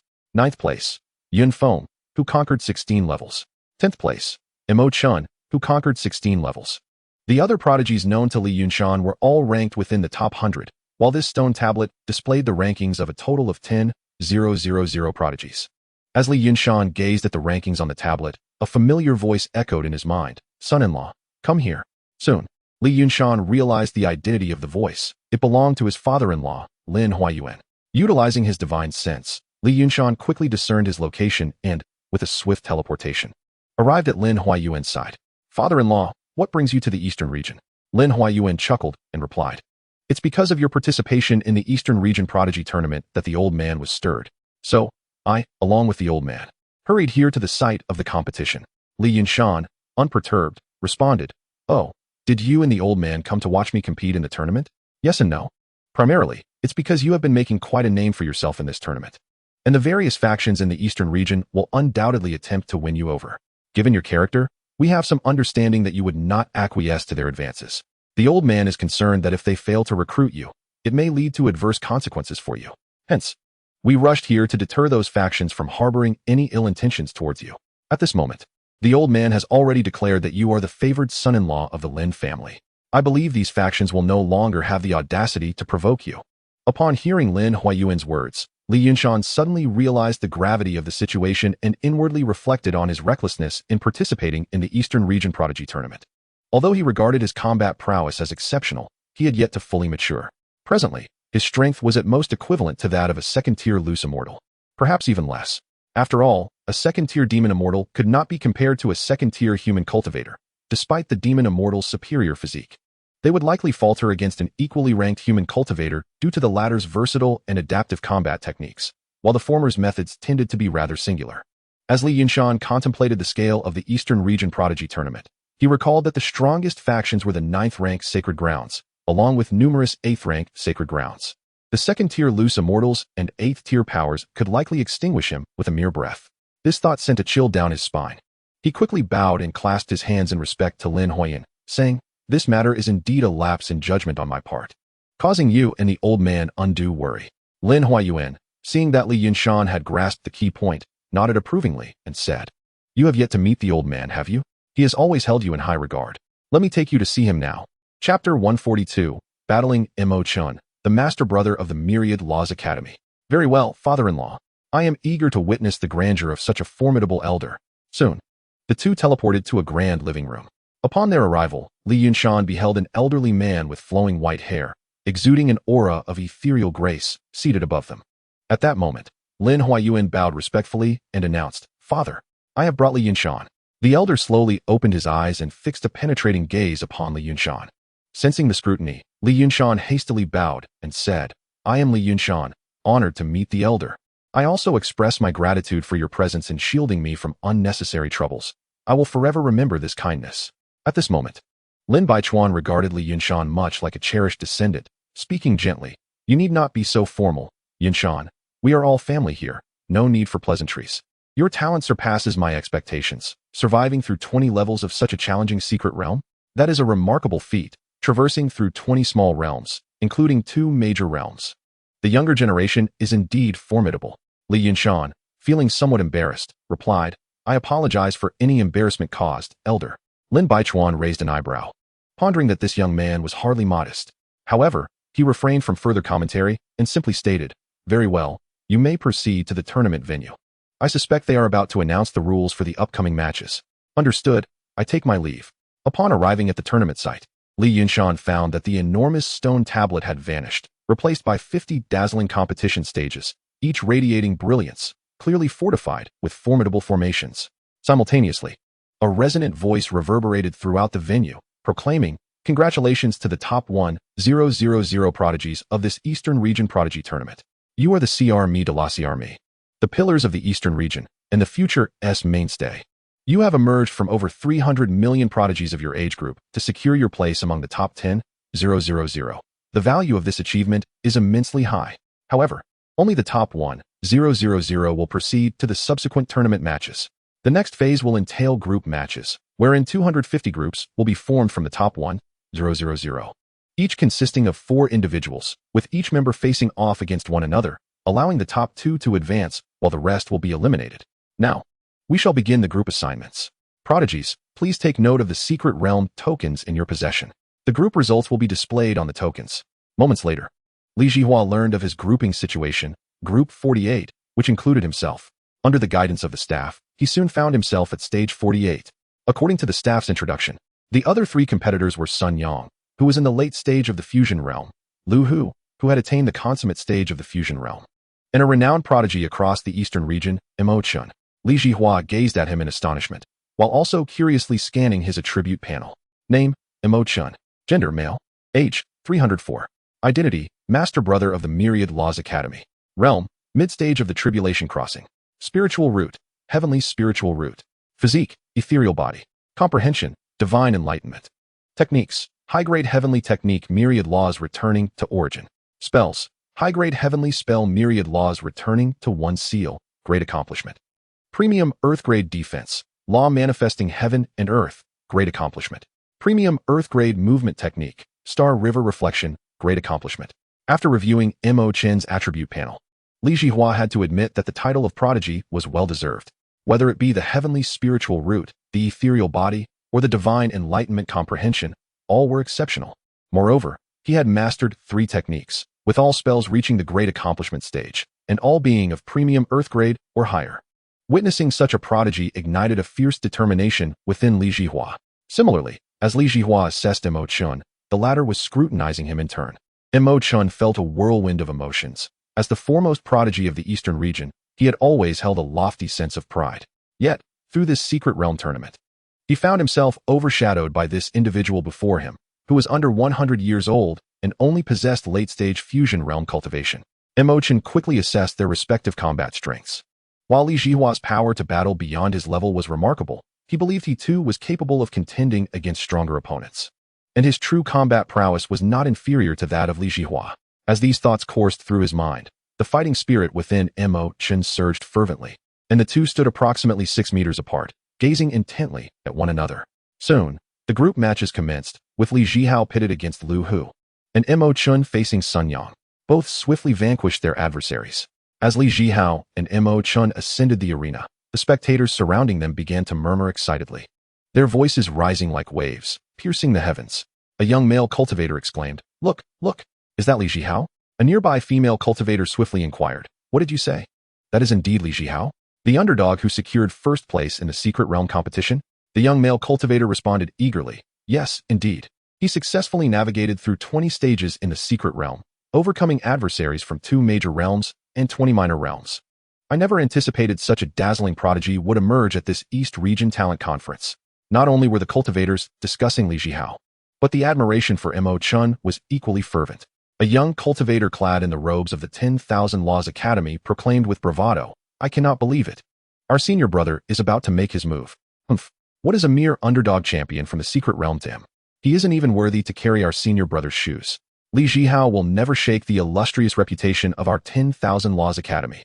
Our senior brother has cultivated this technique to an extraordinary level. Furthermore, one must remember that my senior brother Mo Chun possesses the ethereal body, capable of perceiving the very essence of all techniques. Victory is assured for him." Beside him, another youthful female disciple of the 10,000 Laws Academy, her eyes aglow with admiration, added, "Indeed, senior brother, our master has cultivated the 10,000 laws to the 5th level. And the 10,000 laws unification seal can integrate countless spells. I once read in our academy's text that during the 10,000 laws conference, our master unleashed a single seal that caused 3 tribulation elders to spew blood. If even they could not withstand his power, how could Li Zhihao, merely at the late stage of the integration realm, endure a single strike from him?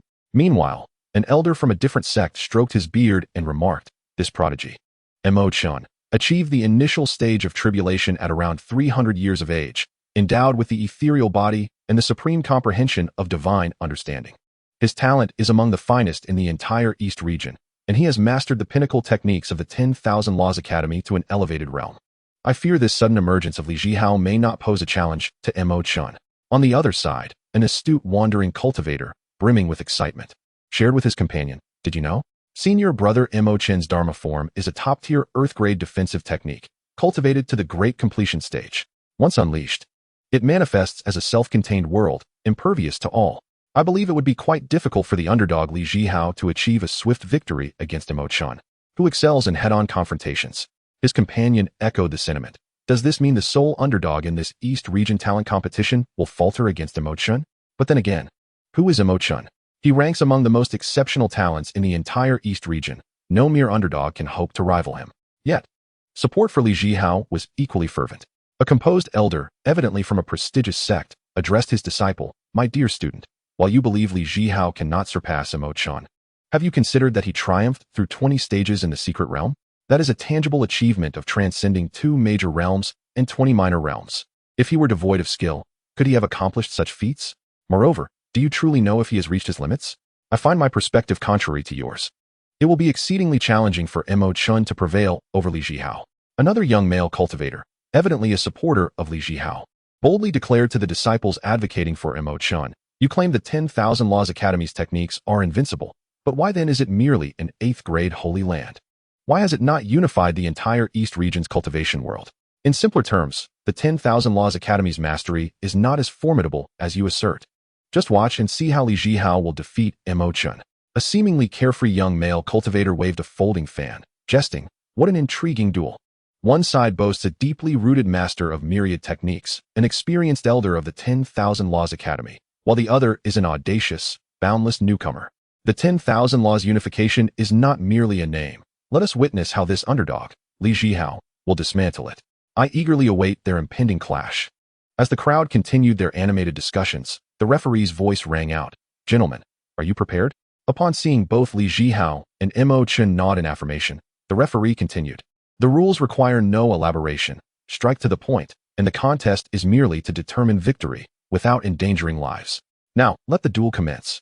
At the moment the referee announced the initiation of the contest, neither Li Zhihao nor Mo Chun acted immediately. Instead, they regarded each other with intense focus, as if seeking to glean their opponent's next move through their gaze. After a prolonged silence, Mo Chun broke the tension. "Li Zhihao, I have heard of your formidable prowess. Having overcome 20 stages in the secret realm, I propose we forego any further probing and unleash our full strength against one another. What do you think?" At this moment, Li Zhihao's fighting spirit surged tumultuously within him. Upon hearing Mo Chun's words, he replied without hesitation, "Very well. I shall engage you with my utmost strength. I hope you do not disappoint me." Though he spoke with conviction, Li Zhihao understood that he could not reveal his most powerful techniques right from the outset, nor would he don his complete set of celestial artifacts immediately. This was not due to a lack of respect for Mo Chun, but rather an awareness that the East region talent competition was only just beginning. With many other prodigies awaiting his challenge, he could not expose all his cards for the sake of a single opponent. In contemplation, Li Zhihao's gaze sharpened, and in an instant, he summoned the mid-tier Earth-grade sword, the Purple Thunder Radiance Sword. With a powerful push against the ground, he executed the 6th form of the mid-tier Earth-grade movement technique, Thunderlight Step, known as Thunderbolt Ascent. Li Zhihao inhaled deeply, his inner energy surging forth like a breached dam, resonating intensely with the thunderous forces of nature. In an instant, his aura soared, akin to a rocket taking flight, propelling him upward with astonishing velocity. The ground, unable to withstand the force of his leap, fractured like a spider's web, launching him into the sky as if he were a high-velocity cannonball. The speed was so phenomenal that the onlookers could barely perceive his movement before he vanished into the vast expanse of clouds. As he ascended, a colossal tempest of thunder coalesced around him, with lightning intertwining and raging like furious dragons in a cacophony of sound that resonated in the ears of the crowd, as if the very heavens were on the verge of being torn asunder by this overwhelming force. Upon reaching the zenith, he resembled a thunderous deity surveying the battlefield below, his piercing gaze seemingly capable of capturing every movement of his foe, poised to deliver a lethal blow.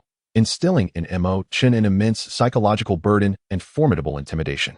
Simultaneously, Li Zhihao executed the 8th form of his mid-tier Earth-grade sword technique. Sword summons thunder, known as shattering thunder, breaking the sky. Li Zhihua raised the purple thunder radiant sword, its blade shimmering with a piercing cold light, pointing towards the heavens. In that fleeting moment, his aura erupted like a volcanic eruption, surging wildly as if to break free from the shackles of the universe, contending with the brilliance of the sun and moon. He exerted every ounce of spiritual energy within, each thread of power coursing frantically through his meridians, pushing his strength to its utmost limit. Simultaneously, he harnessed formidable mental energy to summon the dormant ancient thunder god, drawing forth the stray lightning energies from the world around him. In an instant, the sky darkened, the previously clear expanse overshadowed by ominous clouds. The clouds surged forth like an army, dense and impenetrable, completely blocking out the sunlight. Countless bolts of lightning raged within the clouds, dancing like silver serpents, emitting blinding light and deafening roars, as if the apocalypse had descended upon the world. These forces of lightning seemed driven by a mysterious power, converging violently towards the long sword in Li Zhihua's hand. As the lightning continued to accumulate, the purple thunder radiance sword radiated a dazzling brilliance, transforming into a repository of boundless thunder, exuding a terrifying aura that left one breathless. With a thunderous shout, Li Zhihua's muscles tensed instantaneously, each sinew erupting with unfathomable strength. His waist coiling like a potent spring, his arms solid as steel, both launching an emphatic strike as he brought the sword down with overwhelming force. A colossal pillar of lightning, as thick as a water vat, erupted from the sword's tip, akin to a world-shattering bolt of divine thunder, carrying the immense power to obliterate all in its path, hurtling towards Mo Chun with a thunderous crash. Wherever the lightning pillar passed, the air ignited instantaneously, crackling audibly, while the ground was gouged into an unfathomable chasm, surrounding rocks reduced to mere powder. Mo Chun found himself thrust into a dire predicament, confronted with Li Zhihua's terrifyingly potent lightning attack, silently exclaiming in his heart, "What a fearsome display of lightning prowess!" It is evident that Li Zhihua's strength, having conquered the 20th level of the secret realm, is truly extraordinary. At that moment, Mo Chun dared not relax even for a heartbeat. Swiftly invoking the pinnacle Earth-tier defensive technique, Law of Heaven and Earth, 3rd Realm, 8 arms supporting the heavens and guarding the universe. Before the eyes of the spectators, the void at Mo Chun's shoulder blades twisted as if a water surface disturbed, accompanied by a powerful wave of spiritual energy. 6 gigantic arms, forged from pure spiritual force, erupted forth. These arms were immensely robust, their muscles coiling tightly, emanating a chilling aura. Each of the 6 colossal limbs grasped a phantom of an ancient artifact. The first arm on the left was raised high, vigorously striking the wind and thunder drum. The drum's surface, adorned with intricate patterns, shimmered with mysterious light. Each strike unleashed sound waves that rippled through the air tangibly, dispersing the formidable might intertwined in Li Zhihua's attack into nothingness. The first arm on the right steadfastly held the mountain and river shield, its surface intricately engraved with the clear veins of the 9 provinces, as if imbued with the boundless power of the primordial world. When Li Zhihua's thunderous pillar charged forth, the mountain and river shield burst forth with brilliant radiance, courageously meeting the lightning's force, producing a thunderous echo that reverberated throughout the space. The 2 central arms jointly elevated the yin-yang mirror, its reflective light swirling, dividing the essence of purity and chaos. The insidious corrosion force concealed within Li Zhihua's lightning pillar was precisely captured by the yin-yang mirror, and with a flash of its light, the corrosive energy was refracted back, colliding midair with the lightning pillar and igniting a dazzling yet perilous spectacle of sparks. In that moment, Mo Chun manifested his law form, akin to a battle-hardened celestial warrior descending to the mortal realm. As the 8 arms danced, the cacophony of the wind and thunder drum shattered the clouds for miles around. While above, a blood-red projection of an ancient battlefield emerged, as if countless deities were locked in mortal combat, adding an air of mystery and dread to the confrontation. Simultaneously, Mo Chun unleashed the first incantation of the celestial great spell. All laws returned to the source, invoking the gravity draw. Chanting incantations, the primal wheel of essence revolved, summoning forth energies from all directions.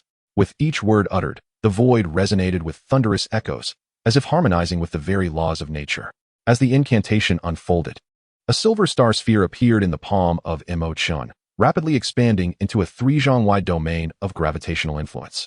Within this domain, the space rippled like a tranquil water surface, disturbed, eerie, and enigmatic. The power of this incantation manifested. Any spell below celestial grade that entered this gravitational domain would instantaneously disintegrate into primal spiritual energy, dissipating into the void. Even the sharpness of celestial grade spells would be dulled upon encountering the wrinkled fabric of space. It was as if the void sunder slash unleashed by a sword cultivator undergoing tribulation was twisted into a circular sword wheel upon entering the gravitational domain, significantly diminishing its power. Furthermore, within this domain, all cultivators felt as if they had plunged into the icy depths of the abyss. Sword wielders found their luminous blades dimmed, losing their once razor-sharp lethality. While body cultivators experienced their legs weighted as if laden with lead, each step akin to pushing against a mountain. As the incantation was cast, an extraordinary phenomenon unfolded across the heavens and earth. The clouds, once gathered, began to spiral downwards towards the battlefield's center, as though intent on engulfing the entire arena. Within 100 miles, birds, seemingly pulled by an invisible force, lost control and plummeted to the ground. The entire scene resembled the onset of the apocalypse, instilling a profound sense of dread. Under the watchful gaze of the multitude, Li Zhihua's colossal lightning pillar, imbued with world-destroying power, surged forward accompanied by a heart-stopping rumble of thunder, crashing towards Mo Chun with an unstoppable momentum. At the same time, Mo Chun's defensive system, constructed from the law of heaven and earth third realm, 8 arms supporting the heavens and guarding the universe, along with the gravitational domain formed by all laws returned to the source, stood resolutely prepared. The lightning pillar lunged like an ancient thunder beast freed from its bonds. Claws bared and fangs bared, pouncing upon Mo Chun. The booming sound waves from the wind and thunder drum collided with the lightning pillar, intertwining thunderous roars with the drum's reverberations, causing the surrounding space to fracture like glass. The blinding radiance emitted from the mountain and river shield clashed against the physical impact of the lightning pillar. A stalemate ensued, as light and thunder intermingled, illuminating the battlefield as bright as day. The corrosive force refracted by the yin-yang mirror collided with the hidden powers within the lightning pillar, igniting a dazzling and perilous explosion of sparks, as black voids were seared into the space where the sparks erupted. Meanwhile, the gravitational domain created by the gravity draw relentlessly tugged at and dissipated the pillar's power.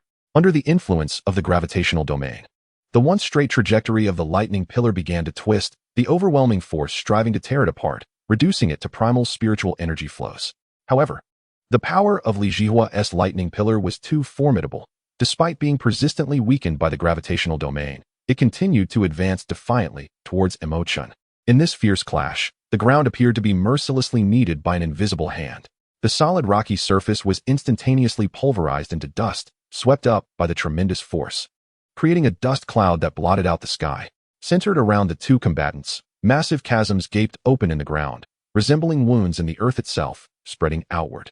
The air around them was stirred by searing heat and immense power, forming gigantic vortices that emitted sharp howling sounds. In the sky, the collapse of the clouds intensified, as if they aimed to consume the entire battlefield.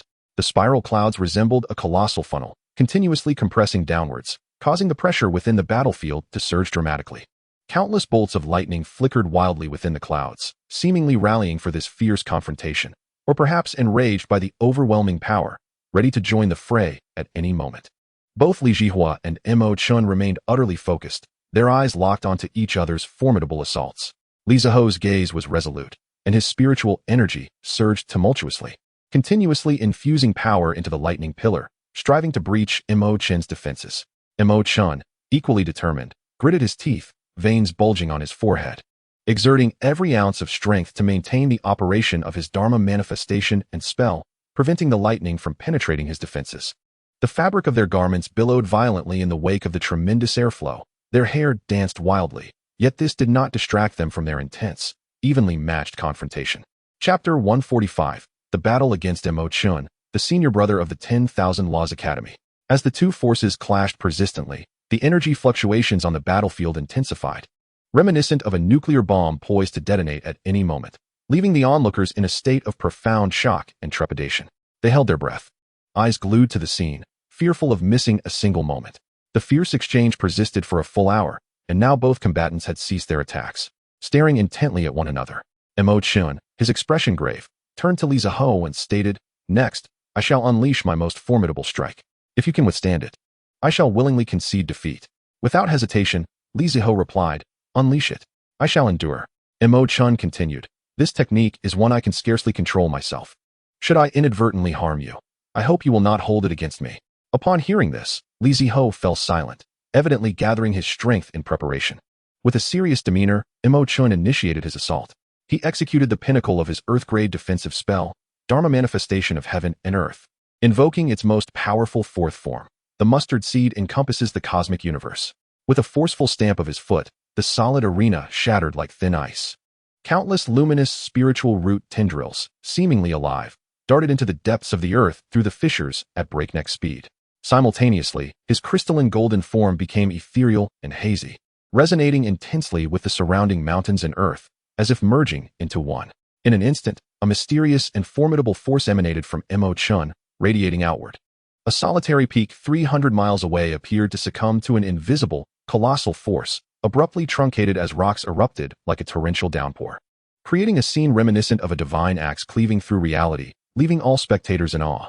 At the edge of the competition arena, the Luo River's bed suddenly gaped open, revealing a profound chasm, with tumultuous, murky waves surging inward, emitting a mournful wail akin to a dragon's lament, as if the earth itself were groaning in agony. Yet, Imo Chun's Dharma manifestation remained as resilient as an illusion, impervious to the devastating force unleashed around him. Then, the manifestation's eyes suddenly blazed with blinding silver light, clearly reflecting Zhihao's figure within them. As the silver light flickered, Imo Chun seemed to activate some mysterious mechanism, successfully summoning the thunderfire from the Nine Nether Realm, containing boundless destructive power. This thunderfire, imbued with an eerie glow, surged forth like a furious thunder dragon, racing directly towards Zhihao. Following this, Imo Chun invoked the pinnacle of his heaven-grade spell, returned to the source of all laws, executing its fourth and most powerful incantation, the 4-in-1 technique. Chanting fervently, he unleashed a thunderous roar akin to the first rumble of thunder at the dawn of creation. Boundless chaos, the way returns to the void. With this earth-shattering incantation, a strange and terrifying spectacle unfolded instantaneously. The 4 pillars of annihilation, suspended in the air and radiating mysterious runic light, began to tremble violently, collapsing at an astonishing speed. In the blink of an eye, they shrank from towering monoliths to mere fist-sized chaotic nebulae. Within the nebula, flickering lights revealed a vague silhouette of the axe that split the heavens, exuding a chilling aura, as if it encompassed the duality of creation and destruction. The terrifying potency of this spell erupted in full force. Should one be struck by its power, they would face the following calamities. 1. Body calamity. Should the spell's waves ensnare an individual, their bloodline would instantaneously surge backward like a torrent gone awry, disrupting the orderly flow of their vital essence. Chaos would erupt from their orifices, causing their body to feel as though it were being scorched by unrelenting flames and corroded by potent acids, resulting in indescribable agony and severe damage, as if their entire being would crumble under this force. 2. Soul calamity. The victim's 3 souls and 7 spirits would be tightly grasped by an invisible, yet potent mysterious force, akin to being ensnared by the claws of a demon, violently torn from their corporeal form. In that moment of separation, the afflicted would emit a heart-wrenching scream, a sound powerful enough to pierce through space and resonate within the hearts of all who heard it. The 3 souls and 7 spirits, subjected to the nebula's overwhelming tearing force, would teeter on the brink of annihilation, suffering devastating blows to their very essence. 3. Foundation calamity. The victim's innate magical artifact would sense the impending disaster, emitting cries of anguish and despair. Concurrently, the artifact's surface would rapidly become marred with a web of intricate, spider-like cracks, which would spread at an alarming rate, ultimately leading to the shattering of the artifact. As the cornerstone of a cultivator's foundation, damage to the artifact would destabilize their very essence, severely hindering their future cultivation path and rendering subsequent training arduous, with the potential for regression.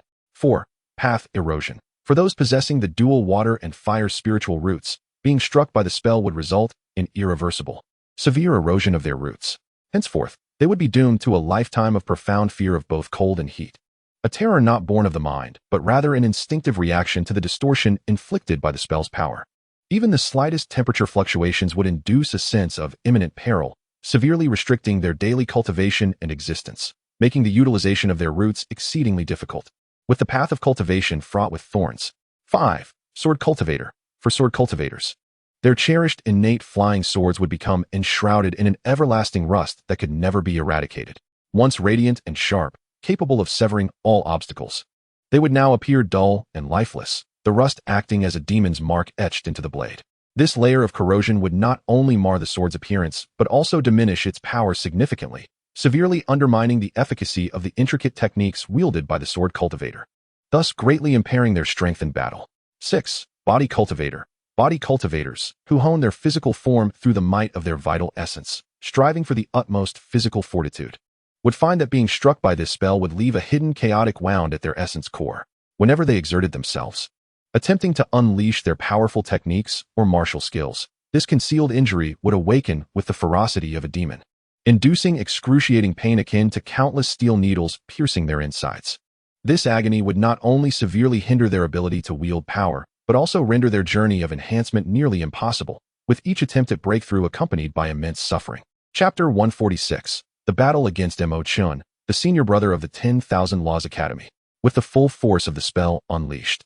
A terrifying and chilling spectacle unfolded across the heavens and earth. Above the battlefield, the very fabric of time and space seemed to warp, as the grand yet dreadful scene of Panga's creation re-emerged. The chaotic energies surged like tumultuous waves, intertwining light and darkness in a tumult of collision, reminiscent of the primordial chaos at the universe's inception. As Mo Chen's spell marks traversed the air, the space appeared to be cleaved by an invisible blade, leaving behind deep, dark scars. These marks resembled irreversible wounds in the river of time, strikingly vivid and destined to remain for a decade, serving as a constant reminder of the terrifying power contained within this technique. Faced with Mo Chen's overwhelming assault, Li Zhihao exclaimed in admiration, "A commendable attack, yet regrettably lacking in substance. Watch as I shatter your formidable strike with the ultimate lightning attribute attack of this world." As he spoke, Li Zhihao's expression turned solemn, and he unleashed the most formidable move of his mid-tier Earth-grade sword technique. Sword summons thunder, executing the 10th strike. All thunder returns to one break. With his eyes tightly shut, his spiritual energy surged and flowed like a tumultuous tide. He immersed himself in a profound state of unity with the heavens and the earth, releasing his deep comprehension of the lightning attribute without reservation. This created a powerful resonance with the errant lightning forces in the environment, as if he had become the core nexus of lightning's might. His entire being radiated with dazzling arcs of lightning, exuding an awe-inspiring majesty akin to the sovereign of thunder descending upon the mortal realm. At the instant the sword move was initiated, the world around him transformed dramatically. The once clear and sunny sky was swiftly engulfed by thick, inky clouds, casting an oppressive darkness that enveloped the entire world like a colossal shroud. Countless bolts of lightning writhed within the clouds like frenzied silver serpents, traversing with reckless abandon and producing a deafening roar, as if the heavens were unleashing a cataclysmic roar of judgment. The entire realm trembled under the weight of this terrifying spectacle. All the lightning forces seemed to be drawn by an invisible yet immensely powerful hand, converging towards Li Zhihao's sword with an overwhelming force. As the lightning gathered wildly, the brilliance of the long sword intensified until it shone like a supernova on the verge of eruption. The blinding light pierced through the heavy clouds, illuminating the darkened sky to such an extent that it was nearly unbearable to behold.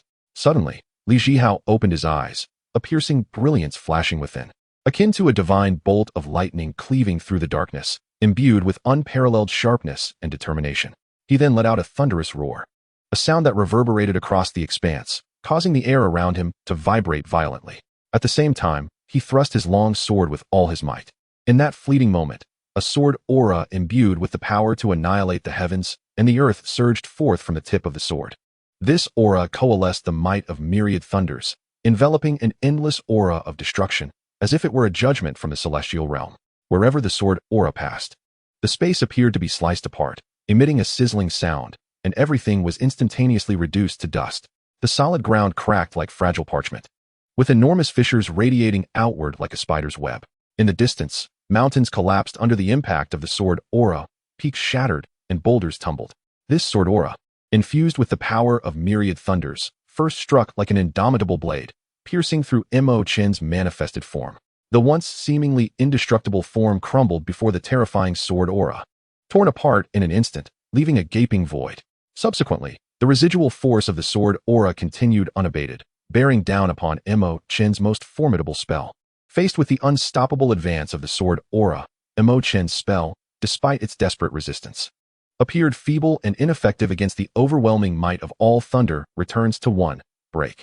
The sword aura swept through the defensive structure established by the spell with the force of a tidal wave, shattering the chaotic nebula and causing the shadow of the heaven-splitting axe to dissipate in a flash of light. The once dreaded powers of suppression and obliteration crumbled into dust in that singular moment. Mo Chun felt an irresistible force assail him. His body struck as if by a heavy hammer, causing him to involuntarily fly backward. In midair, blood gushed from his mouth, his eyes wide with disbelief and horror. Ultimately, he fell heavily to the ground, stirring up a cloud of dust, utterly devoid of the strength to continue fighting, having been decisively defeated by Li Zhihao. This fierce battle concluded with Li Zhihao's earth-shattering sword strike. However, just as Li Zhihao prepared to depart, a fragmented voice echoed in his mind. "Brother Li, I have a matter I do not understand, and I hope you could enlighten me." Upon hearing this, Li Zhihao also communicated through his mind, inquiring about the matter. Soon after, Mo Chin's voice resonated in Li Zhihao's mind again. "Brother Li, I observe that both your movement technique and sword technique exhibit an ephemeral flow of runes. May I ask what tier of cultivation you have achieved in these two techniques, and to what level have you refined them?" Li Zhihao contemplated for a moment before responding through thought. "There is no harm in sharing this. My movement technique is a mid-tier earth-grade skill, Thunderlight Step, and my sword technique is also a mid-tier earth-grade technique, Sword Summons Thunder. Both have been cultivated to their utmost limits, reaching the realm of transcendental mastery. The primary reason I was able to defeat you is my possession of the Thunder Spirit Body." Upon hearing Li Zhihao's explanation, Mo Chun experienced a moment of clarity. "So that's how it is. I have no grievances in losing to you. Generally speaking, when a technique is merely grasped superficially, its power is quite limited. However, achieving transcendental mastery signifies that the practitioner has reached an elevated level of understanding and application of the technique. Every detail of the spell, every nuance of spiritual energy manipulation, is executed with precision and ease. It is akin to writing. A novice may only scrawl a few words awkwardly, while one who has attained transcendental mastery can wield the brush with grace, creating breathtaking calligraphy where each stroke exudes unique charm and power. Not only has Li Zhihao cultivated his techniques to the level of transcendental mastery, but he also possesses the exceedingly rare Thunder Spirit Body. This body type naturally harmonizes with and enhances thunder-based spells, as if it were born solely for them. Ordinary practitioners casting thunder-based spells might only unleash a few lightning strikes. In contrast, those with the Thunder Spirit Body can more effortlessly summon the forces of thunder from the heavens, exponentially amplifying the potency of their spells. The combination of these factors renders Li Zhihao's thunder-based spells extraordinarily formidable. Reflecting on this, Mo Chun found his loss in this contest entirely justifiable. The subsequent matches in Group 48 continued, with Sun Yang and Lu Hu taking the stage, quickly determining a victor. Lu Hu narrowly triumphed over Sun Yang. Following this, Lu Hu faced Mo Chun in a bid for second place in the group, the opportunity to advance. Undoubtedly, Lu Hu was defeated. Chapter 147, The Celestial Melody Swordswoman. Ouyang Qingxua. Thus, the competition in Group 48 concluded with Li Zhihao and Mo Chun advancing. They successfully entered the top 500. Of course, Li Zhihao only learned of this later, as he returned to the Moon Gathering Tower to seclude himself for cultivation after defeating Mo Chun. The reason for his retreat was the sensation of a bottleneck in his breakthroughs, during which he successfully advanced to the 8th layer of the later stage of fusion. During Li Zhihao's seclusion, the grand competition progressed intensively. One day, Li Zhihao noticed a multitude of tokens shimmering with faint light, signaling that his next match was about to commence. Thus, he swiftly teleported to the grand competition square. Following the guidance of the tokens, Li Zhihao ascended to Arena No. 23. Upon recognizing his opponent, he could not help but be momentarily taken aback. Facing Li Zhihao was an exquisitely beautiful female cultivator. However, his moment of surprise was not solely due to her stunning appearance, but rather her notable reputation within the eastern region. She was none other than the renowned Celestial Melody Swordswoman, Ouyang Qingxua. Why was she hailed as the Celestial Melody Swordswoman? Because she was the daughter of the contemporary family of the Ouyang clan, a prestigious 8th-tier holy land, and practiced one of the clan's revered techniques, the low-tier heavenly grade skill, 9 Heavens Celestial Melody Technique. Her acclaimed musical talent was a mid-tier heavenly grade melody, heavenly lament of the soul. She possessed an indescribable and unique aura that set her apart from others. Standing before Li Zhihao, she resembled a solitary orchid blooming in a secluded valley, serene and elegant, inadvertently exuding an ethereal beauty as if she were a celestial being descended from the heavens, untouched by worldly affairs. Her eyes were as clear as a tranquil pool, profound and enigmatic, seemingly reflecting countless twinkling stars within, captivating Li Zhihao and drawing him into a state of enchantment. Li Zhihua mused internally. truly worthy of the title of the Celestial Sound Sword Maiden. At this moment, he was seized by an impulse, a fervent desire to make this woman his companion on the path of enlightenment. This sudden urge bewildered him profoundly. Meanwhile, Ouyang Qingxue, seated across from him, keenly sensed the intensity of his gaze, which felt like two blazing flames piercing through to her soul. In an instant, it was as if an invisible hand gently tugged at her heart, sending her thoughts into a whirlwind. Her originally fair cheeks blossomed with a delicate flush, reminiscent of the rosy hues painted by the setting sun, shy and enchanting. She slightly lowered her head, her long eyelashes fluttering like butterfly wings, attempting to shield the hint of confusion and bashfulness in her eyes. Unconsciously, her hands clenched the hem of her garment. Her usual composure and tranquility seemed to evaporate under the weight of his gaze. Yet, Ouyang Qingxue could not suppress her curiosity and discreetly lifted her eyes to appraise Li Zhihao. At that moment, he stood tall and proud, akin to a pine tree on a majestic mountain, exuding an aura of calm strength. His eyes, deep and luminous, appeared to harbor countless stars, reflecting both fervent admiration and an indescribable resolve. His chiseled features conveyed a sense of resilience forged through adversity, yet subtly hinted at an unexpected tenderness. As she gazed upon him, her heart felt as though it had been gently opened by a spring breeze, causing ripples to traverse her inner lake. And a novel emotion began to take root within her. Never had she imagined that in such a setting, she would be so moved by a man's gaze and presence.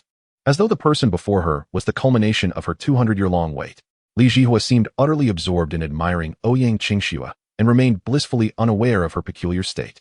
Finally, he spoke. "You must be the Celestial Sound Sword Maiden, Ouyang Qingxue, correct?" Upon hearing his voice, as refreshing as a spring breeze, Ouyang Qingxue was taken aback. Who would have thought that a prodigious talent like Li Zhihao would even know of her? Akin to a superstar recognizing the name of an ordinary fan, leaving her both surprised and deeply touched. Her eyes sparkled with intrigue, and she eagerly asked, "You know of me?" "Of course," he replied. "The name of the maiden is renowned throughout the eastern region. I have long admired you. But I wonder if you have a companion on the path?" Ouyang Qingxue's heart fluttered at his words, a mixture of panic and delight coursing through her, causing her cheeks to flush even more. "You certainly meet my requirements, but my father has very strict criteria for my companion, and I fear he may not consent."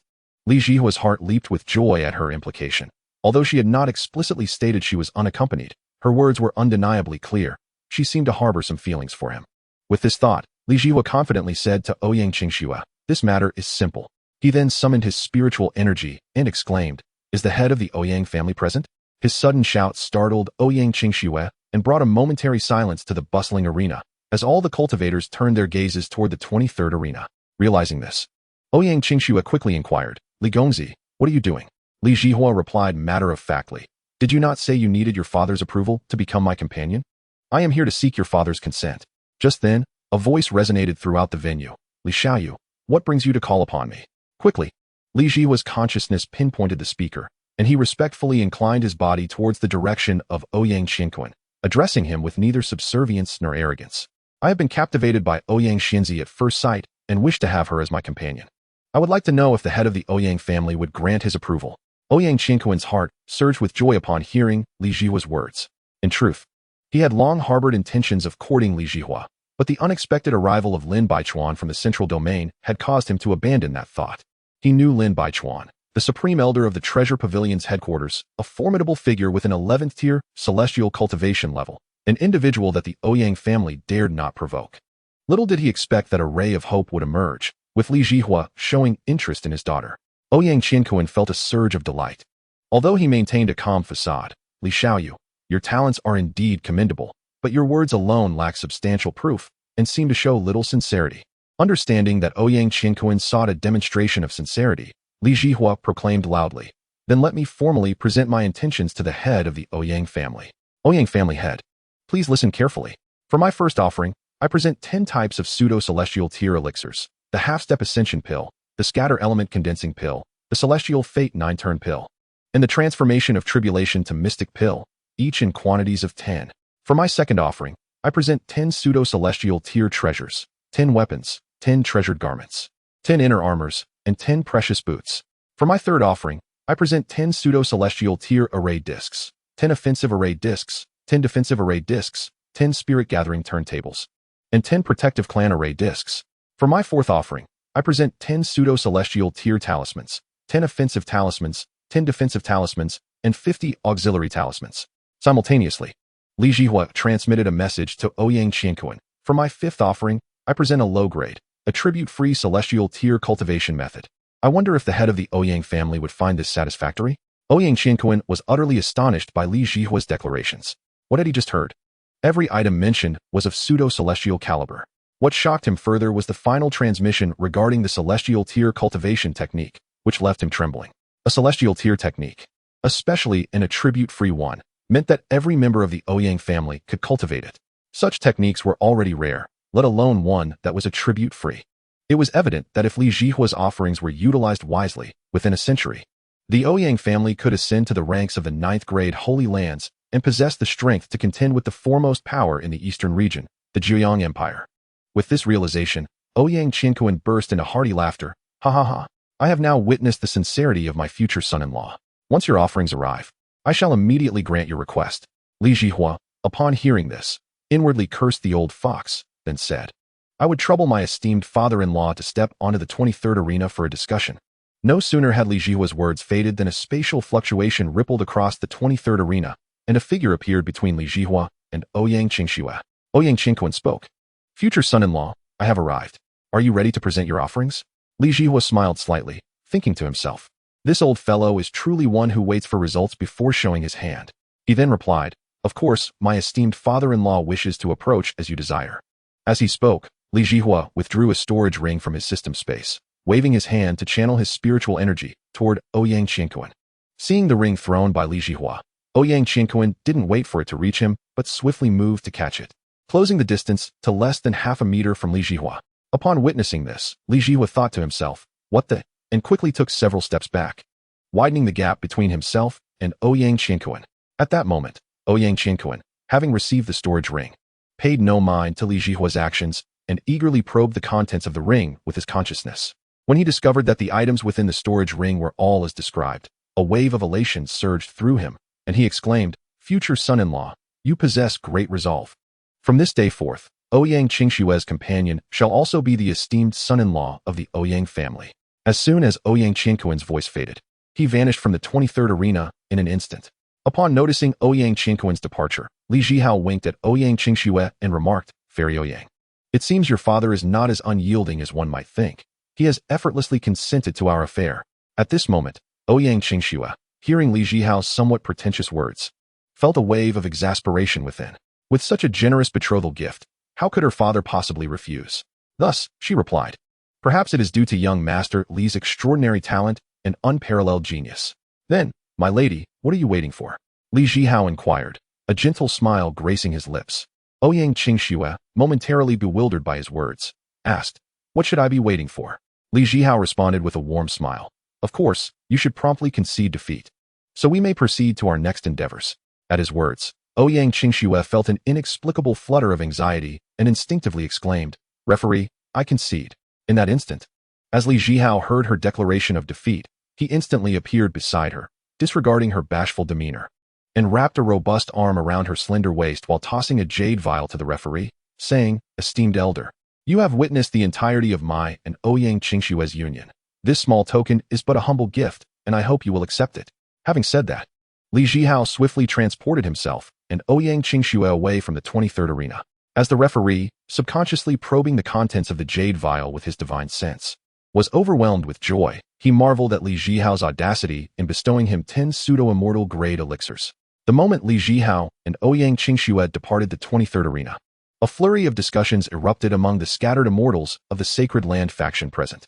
A scattered immortal from the Zhejiang Empire, seated in the Eastern Domain's prominent position, stood up in astonishment, exclaiming, 10 types of pseudo-immortal grade elixirs, including the half-step ascension pill, the scattered essence condensation pill, the 9 turns of immortal fate pill, and the transformation of tribulation to profound pill, totaling 100?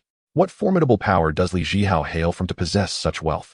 Elder Lin Baichuan of the Treasures Pavilion in the Central Domain remarked, where on earth did this lad procure such precious resources? Has he perhaps looted the lair of a fallen celestial being? It seems I have underestimated this young rascal. Meanwhile, the trembling voice of the Eastern Domain Pavilion Master expressed, such a plethora of pseudo-immortal treasures. Our Eastern Domain Pavilion possesses but 2, and those are our prized possessions.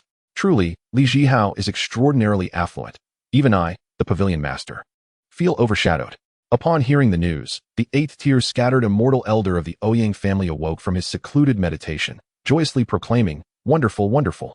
With such a wealth of precious pseudo-immortal treasures, how could our Ouyang family not rise to prominence? Who would have thought that such an extraordinary prodigy would take an interest in our descendants? It is indeed a fortuitous blessing for our clan." A 7th-tier scattered immortal from the heavenly mechanism pavilion, shocked, crushed the star disk in his hand, muttering, "With such abundant resources, the Ouyang family is surely destined to ascend to greatness. This is truly a reversal of fate for them." One of the 5th-tier scattered immortal elders from the rune-focused 8th-tier sacred land, upon hearing the news, felt as if he might spit blood in astonishment, his voice trembling. Li Zhihao actually produced 100 pseudo-immortal grade spirit runes. We, a rune-centric 8th-tier sacred land, cannot even muster 5 complete ones.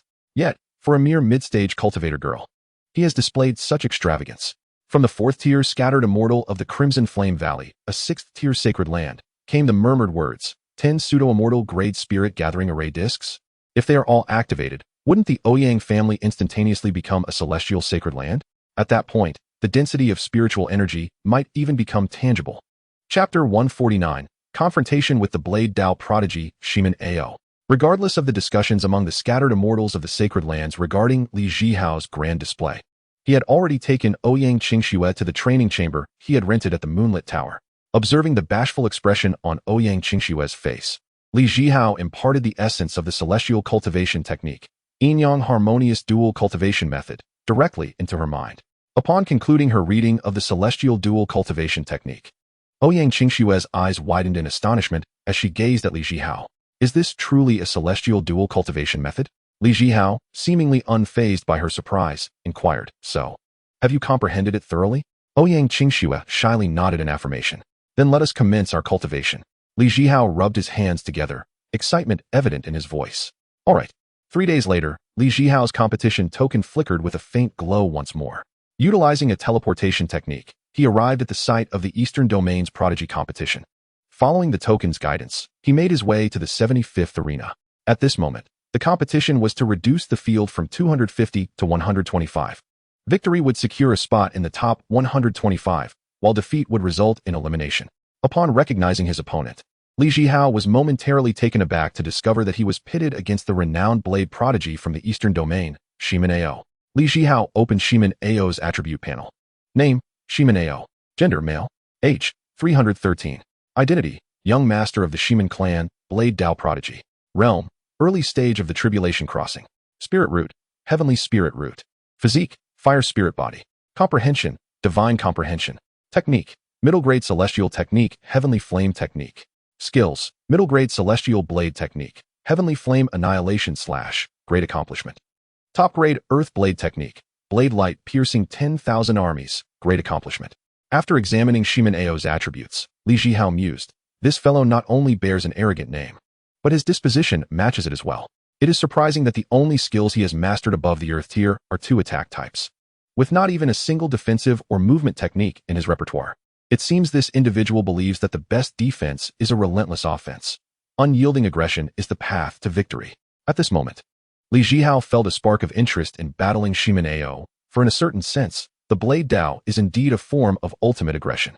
He was eager to see just how potent this Xianxiaaudiobooks' blade techniques could be. Meanwhile, as Li Zhihao scrutinized Xianxiaaudiobooks, the latter wore a solemn expression. Fixating his gaze on Li Zhihao, he understood that Li Zhihao's effortless victory over Mo Chen warranted his utmost respect. Perhaps he could easily defeat him as well. Yet the pride ingrained in Xianxiaaudiobooks' nature would not permit him to concede easily. Meanwhile, the millions of spectators watching the duel below had already begun to speculate. A strikingly beautiful female cultivator turned to her companion, asking, "Who do you think will win this battle, Xianxiaaudiobooks or Li Zhihao?" Another equally alluring female cultivator replied, "I believe it will be Xianxiaaudiobooks. He is a well-known prodigy from the Eastern Domain. At 313 years of age, he has already reached the early stage of tribulation crossing, and he possesses a heavenly spirit root and fire spirit body." Not far away, a male cultivator interjected, "Indeed, the fire spirit body provides a far superior comprehension of fire attribute techniques compared to the average person." He spoke with a hint of envy glimmering in his eyes. On the opposite side of the arena, a relatively young male cultivator remarked, "Xianxiaaudiobooks practices the middle-grade celestial technique heavenly flame technique. It ranks among the most formidable techniques in the Eastern domain. This technique perfectly complements his fire spirit body. Combined with his middle-grade celestial fire attribute blade technique, Heavenly Flame Annihilation Slash. The combined might is simply terrifying. At the same moment, another young female cultivator, fervently supporting Xianxiao's victory, spoke with an air of obsession. It is said that Xianxiaaudiobooks, at the tender age of 280, awakened the fire spirit body within the blade tomb and unsheathed the ancient, flame-imbued red flame-splitting blade, a treasure of the mid-tier heavenly rank. Such feats are nothing short of legendary. A round-faced cultivator exclaimed, gesturing animatedly as if to reenact the scene. Indeed, indeed. He also once split the thunderclouds at the Eastern Domain Martial Arts Conference with his Heavenly Flames Annihilation Slash, severing the flying treasure of a formidable fusion stage expert in a single stroke. The accolades of his blade, igniting the heavens, are well-deserved. Another voice rose from the crowd, prompting nods of agreement from those around. However, facing Li Zhihao today, I wonder if he can continue his illustrious streak. Li Zhihao's ability to defeat Mo Chun cannot be underestimated, a tall female cultivator remarked, her brow furrowed in concern. Xianxiaaudiobooks is no pushover. His Heavenly Flames Annihilation Slash has reached the realm of mastery, and his Earth-tier Supreme Attack Blade aura has achieved perfection. With just a few moves, he might very well subdue Li Zhihao, a confidently attired young noble asserted, brimming with faith in Xianxiaaudiobooks. The crowd engaged in fervent discussion, exchanging tales of Xianxiaaudiobooks' exploits and statistics, brimming with anticipation and speculation for the impending battle. Li Zhihao, I know you are formidable, perhaps even stronger than I, but I shall not concede easily. Henceforth, I shall unleash my full strength in our duel. With that, Xianxiaaudiobooks retrieved his weapon, the mid-tier heavenly rank long blade, red flame splitting blade, from his spatial storage. Excellent. I eagerly await our clash, Li Zhihao declared, falling silent as he noted Xianxiaaudiobooks had begun to gather energy for his impending assault. With a thunderous roar, Xianxiaaudiobooks' aura surged dramatically, drawing forth the elemental fire energy from the very fabric of the heavens and earth, imbuing his red flame-splitting blade with immense power. As Xianxiaaudiobooks swung his blade with ferocity, an inferno erupted from his very being.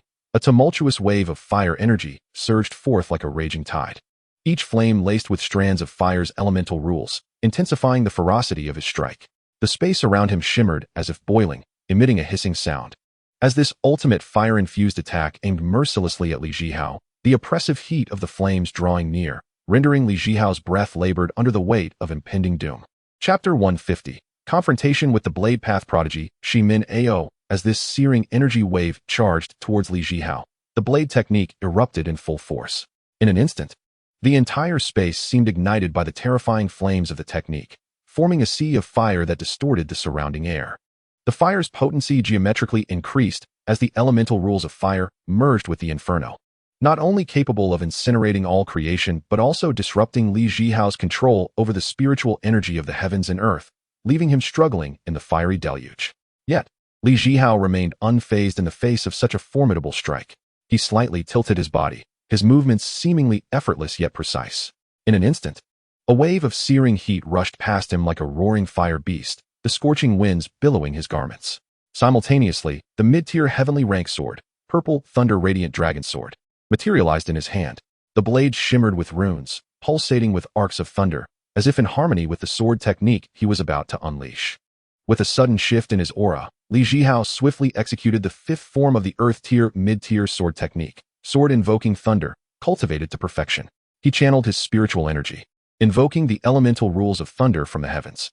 In an instant, the previously clear sky darkened, clouds roiling ominously, as thick bolts of lightning danced within, echoing with a deafening roar, as if the very world trembled under this force.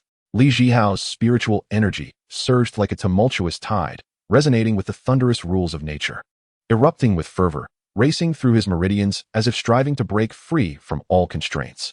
A rich layer of thunderous light enveloped his skin, akin to flowing mercury, his veins shimmering under its glow, his pulsing heartbeat echoing the rhythm of thunder.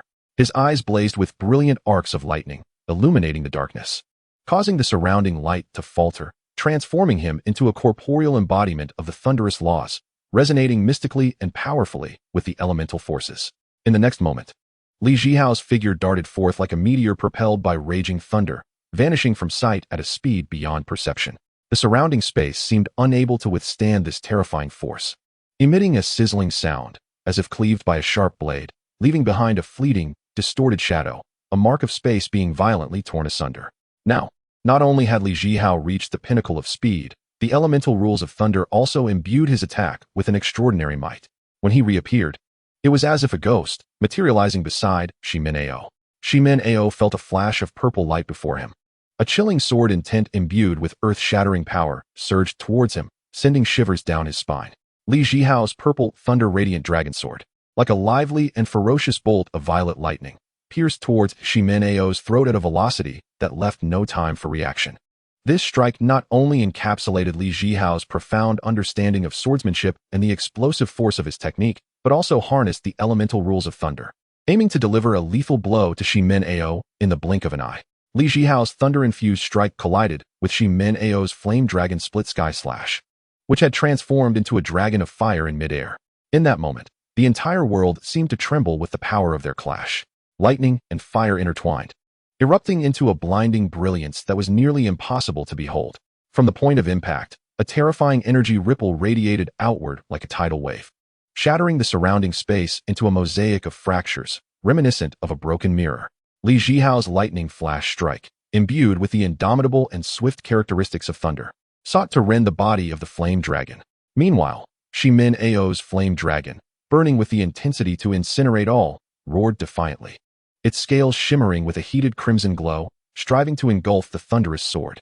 The forces of thunder and fire clashed, erupting in deafening roars, akin to a symphony of thunderous explosions ringing in the ears. The flames of the flame dragon were incessantly torn apart by the might of the thunder sword, raining down as fiery droplets, yet the dragon, driven by an overwhelming momentum, surged relentlessly towards Li Zhihao. The thunder sword flickered under the dragon's assault, as if bearing the weight of immense pressure. As the two forces collided, the spiritual energies of the heavens and earth descended into chaotic turmoil. The fire attribute energies, drawn by the flame dragon, spiraled into searing whirlwinds, rampaging furiously. The thunder attribute energies swirled around the thunder sword, crackling with energy, releasing arcs of lightning. The two distinct rules of power clashed and corroded one another, vying for dominance, briefly disrupting the laws governing this space. Under the strain of this tremendous impact, the rocks beneath shattered into powder, swept up by the raging winds. The distant mountains trembled, fissures appearing along their surfaces as stones plummeted like raindrops. The onlookers surrounding the battlefield were jolted back by the terrifying shockwaves, with many of the weaker participants spitting blood and turning ashen. In the eye of the storm, Li Zhihao and Xianxiaaudiobooks endured immense pressure, their feet sinking into the ground as the very space around them warped and twisted under the strain of their power. Yet, their gazes remained resolute, locked onto one another, neither willing to yield in this clash of strength. Thus, amidst the chaos wrought by the power of the rules, Li Zhihao and Xianxiaaudiobooks engaged in a breathtaking battle, exchanging blows with fervor. Xianxiaaudiobooks unleashed his formidable sword techniques of the heavenly tier, executing devastating moves like the Dragon Flame Sky Splitter, with roaring flames and surging fire, relentlessly assaulting Li Zhihao in a bid to breach his defenses. In response, Li Zhihao adeptly wielded his Earth Tier's sword technique, the Thunderous Blade, each strike infused with the essence of the thunderous laws of the universe. With brilliance flashing like lightning, he precisely countered and retaliated against Xianxiaaudiobooks' ferocious onslaught. Their combat distorted the very fabric of reality, causing the heavens to darken and the air to tremble. The intertwining brilliance of lightning and flames illuminated the battlefield, with the thunderous roars echoing endlessly, as if the world itself quaked at the intensity of their pinnacle confrontation. Each clash of attacks and defenses sparked fierce energy storms, engulfing everything in their vicinity. The ground was torn asunder, mountains crumbled in their wake. Chapter 151. Overcoming Xianxiaaudiobooks. The two heroines make their appearances. However, throughout the battle, Li Zhihao exhibited a depth of skill and combat finesse that surpassed even Xianxiaaudiobooks' expectations. Not only could he ingeniously harness the power of the thunderous laws to enhance his strikes and defenses, but he also possessed a keen ability to detect the slightest flaws in Xianxiaaudiobooks' techniques. After yet another intense exchange, Li Zhihao seized the moment when Xianxiaaudiobooks' old strength waned and new strength had yet to manifest, unleashing a more potent thunder flash strike. This strike embodied his profound comprehension of the laws of thunder. The sword glowed with radiant lightning, surging like a primordial thunderbolt, piercing towards Xianxiaaudiobooks with unparalleled speed. Xianxiaaudiobooks' expression shifted drastically as he scrambled to defend against the assault, but the power of this strike exceeded his wildest expectations. The fire dragon shattered under the impact of the lightning, transforming into a torrential rain of flames. Li Zhihao's sword surged forward, breaching Xianxiao's defenses, the tip halting just an inch from his throat, radiating a chilling intent to kill. Gazing at the sword tip flickering with lightning, Xianxiao was engulfed by a wave of helplessness. He knew he had already been defeated in this battle.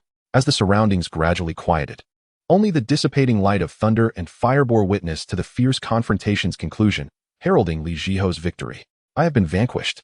Li Zhihao, you are the most gifted prodigy I have ever encountered. I humbly bow to your superiority. With the referee's declaration announcing Li Zhihao's victory on the 75th arena, he slowly sheathed his sword into his storage ring. Just as he prepared to teleport away from the arena, two melodious voices resonated in succession. Young Master Li, please hold. Big Brother Li, please stay. As the voices faded, two graceful figures appeared before Li Zhihao, prompting him to halt his teleportation. Upon closer inspection, he was astonished to recognize these two as renowned prodigies from the Eastern Domain, Nangong Wan of the Nangong family and Dongfang Qing of the Dongfang family. Nangong Wan was clad in a flowing light blue gown, its hem drifting like a gentle stream, embroidered with exquisite silver threads that depicted blooming ice lotus patterns, shimmering with a cool radiance under the sunlight. A delicate lavender sash adorned her waist, fluttering in the breeze, adding an ethereal grace. Her cascading azure tresses were casually pinned up, a white jade hairpin, set with a round blue gemstone, secured it, mirroring the depths of her azure eyes, which exuded a mysterious and noble aura. Her features were exquisitely beautiful, her skin as fair as snow, with a delicate nose and cherry-like lips that curled into a subtle smile, evoking a sense of springtime warmth. In contrast, Dongfang Qing donned a vibrant red outfit, its fitted design perfectly accentuating her alluring figure, exuding a spirited elegance. The edges of her attire were embroidered with golden flames, as if poised to ignite at any moment, emanating a fervent energy. Her hair was tied in a high ponytail, with a few stray strands framing her face, imparting a playful charm. Her eyes sparkled like brilliant stars, bright and intense, revealing a resolute spirit. With a straight nose and crimson lips, her radiant smile unveiled a row of pearly white teeth, radiating a sense of warmth and exuberance. A long sword, its hilt embedded with rubies and its blade glinting with a chilling light, hung at her waist, symbolizing her extraordinary prowess. What brings you two celestial beings to call upon me? Li Zhihao inquired, only to be taken aback as he noticed Nangong Wan and Dongfang Qing's faces flush crimson, their expressions revealing they had something to say yet hesitated. Li Zhihao, eager to return to the Lanyue Tower for further cultivation with Ouyang Qingxua, wished to avoid prolonging the encounter. If you have no pressing matters, I must take my leave. Upon hearing Li Zhihao's intention to depart, the two women grew anxious, prompting Dongfang Qing to speak up first, her voice soft and delicate. Big Brother Li, do you still require a partner? What did you say? Li Zhihao asked, incredulous. Nangong Wan, emboldened by her earlier words, continued, Big Brother Li, do you still need a partner? What do you think of me? At that moment, fearing that Nangong Wan would steal the spotlight, Dongfang Qing hastily added, Young Master Li, what do you think of me? May I be your partner? The reason behind Nangong Wan and Dongfang Qing's sudden boldness stemmed from Li Zhihao's staggering betrothal gifts. Their respective families, through pressure or enticement, sought to have them become Li Zhihao's partners, hoping to receive a lavish dowry akin to the Ouyang family. Of course, their actions were not solely driven by familial pressure. They were genuinely captivated by Li Zhihao's astonishing talent, striking appearance, and exceptional aura. His prodigious gifts had profoundly moved them. They had never anticipated that Li Zhihao would so effortlessly defeat formidable adversaries like Mo Chun and Xianxiaaudiobooks, who were ranked among the elite in the Eastern Domain. Women are naturally drawn to strength, a sentiment that holds true across all civilizations. All females are inclined to admire the strong, for such prowess offers them unparalleled security. Thus, unable to suppress their feelings any longer, they hurriedly intercepted Li Zhihao. You both wish to become my partners? Li Zhihao exclaimed in surprise, instinctively checking their attributes. Name, Nangong Wan. Gender, female. Age, 290. Identity, young lady of the Nangong family, a prodigy in talismanic arts. Realm, late stage of the integration phase. Spiritual root, earth spiritual root. Physique, thunder spirit body. Comprehension, astute and perceptive. Cultivation method, earth tier low-grade technique, 9 heavens talisman sutra. Techniques, earth tier mid-grade talismans, 5 thunder strikes, proficient. Earth tier high-grade auxiliary, vitality talisman array, complete. Influence, Nangong family, masters of the talisman market in the Eastern Domain. After reviewing Nangong Wan's attributes, particularly her cultivation methods and techniques, Li Zhihao realized that his understanding of talisman arts paled in comparison to the comprehensive system possessed by the Nangong family, which included not only corresponding cultivation techniques, but also effective offensive talismans. Their weapons are the spiritual brushes used in the crafting of talismans. During an attack, they merely need to harness the power of the laws of heaven and earth as spiritual ink, swiftly sketching corresponding runes in the void to achieve their offensive goals. This method of attack is exceptionally formidable, and Li Zhihua finds it immensely intriguing. Consequently, he plans to establish a complete inheritance for the Li family, ensuring they too possess such a legacy in talismanic arts. Chapter 152, Becoming Dao Companions with Nangong Wan and Dongfang Qing. This idea manifested in a flash of inspiration. After reviewing Nangong Wan's attributes, he proceeded to examine Dongfang Qing's panel. Name, Dongfang Qing. Gender, female. Age, 289. Identity, direct descendant of the Dongfang family. A genius in formation arts. Realm, mid-stage integration. Spiritual root, earth spiritual root. Physique, earth spirit body. Comprehension, profoundly insightful. Techniques, middle-tier celestial grade 5 elements formation record. Arts, middle-tier celestial grade formation. 5 elements trapping dragon formation, minor success. Upper-tier earth grade breaking formation. 10,000 methods breaking formation finger, major success. Influence, Dongfang family's lineage in formation arts, mastering the border defense formations. Achievements, at the age of 255. She reconstructed the 5 elements trapping dragon formation with her earth spirit body and single-handedly repaired the shattered formation eye of the eastern region's border during a demonic invasion. Holding off the enemy for 3 hours, her breaking formation finger can dismantle earth-grade formations with bare hands, earning her the title of Nemesis to formation arts. Upon reviewing Dongfang Qing's personal attributes, Li Zhihua felt a profound interest. The Dongfang family, much like the Nangong family, is rooted in formation arts, possessing not only a complete cultivation technique, but also a comprehensive array of offensive arts. Given that Li Zhihua has encountered these 2 complete cultivation systems, he certainly would not let the opportunity slip away. Likewise, he would not overlook the complete cultivation system of the Bailey family, which is based on weaponry. Although Li Zhihua is not one to actively pursue others, should he consent to someone's request to become their Dao partner, that individual must undoubtedly possess extraordinary talent.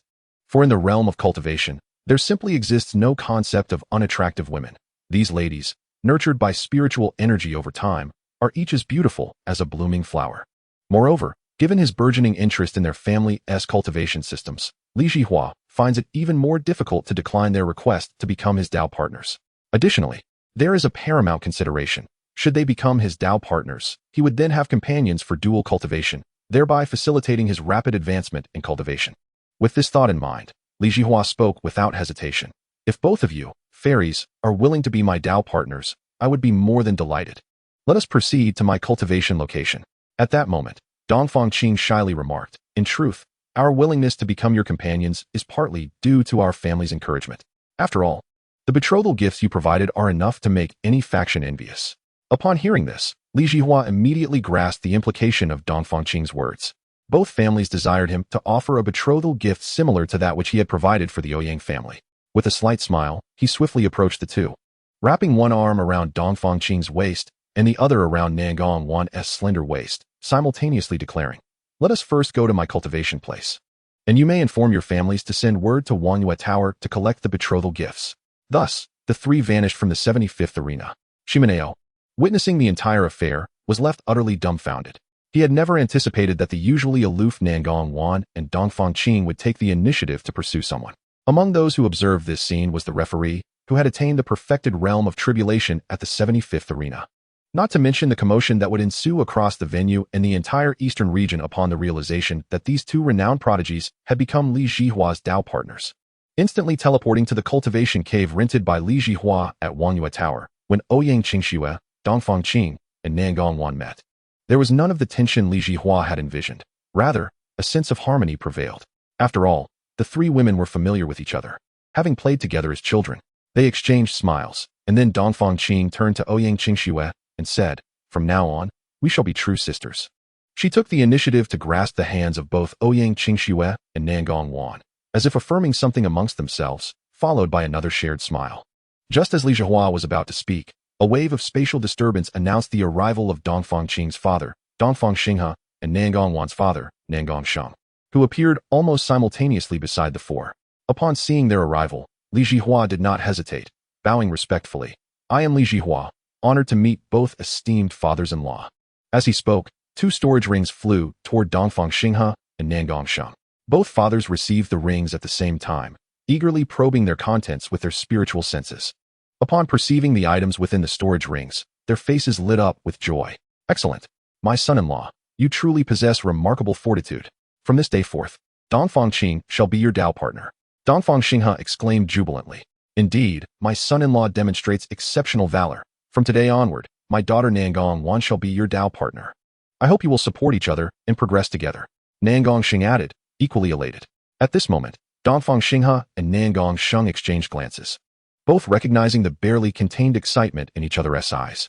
Well then, we shall not intrude upon your time to nurture your relationship.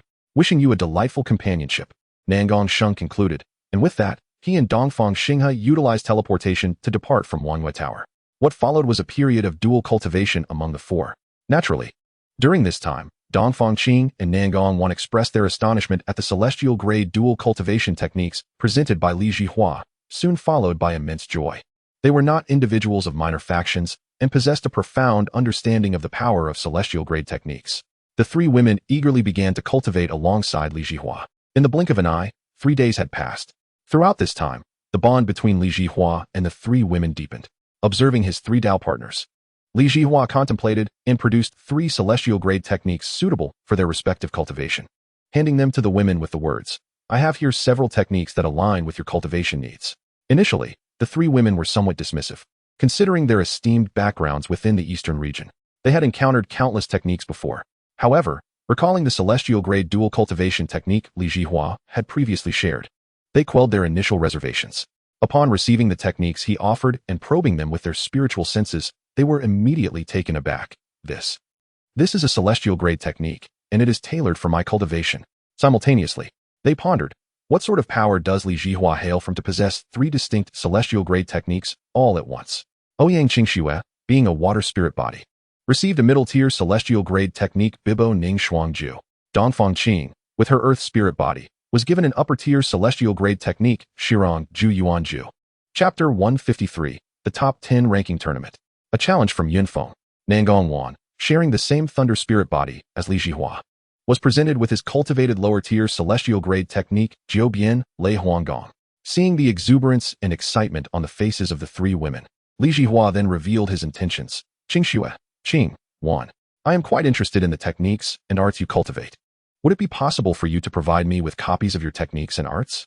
Upon hearing Li Zhihua's request, the 3 did not hesitate in the least. After all, Li Zhihao had generously shared his invaluable celestial-grade cultivation techniques, so they willingly agreed to provide him with copies of their own arts and techniques. Ding. Discovery. Lower-tier celestial-grade technique Jiu Shao Xianin Ju. Middle-tier celestial-grade melody technique Tian Lai Zhun Hun Chu. Upper-tier celestial-grade technique 5 elements formation record.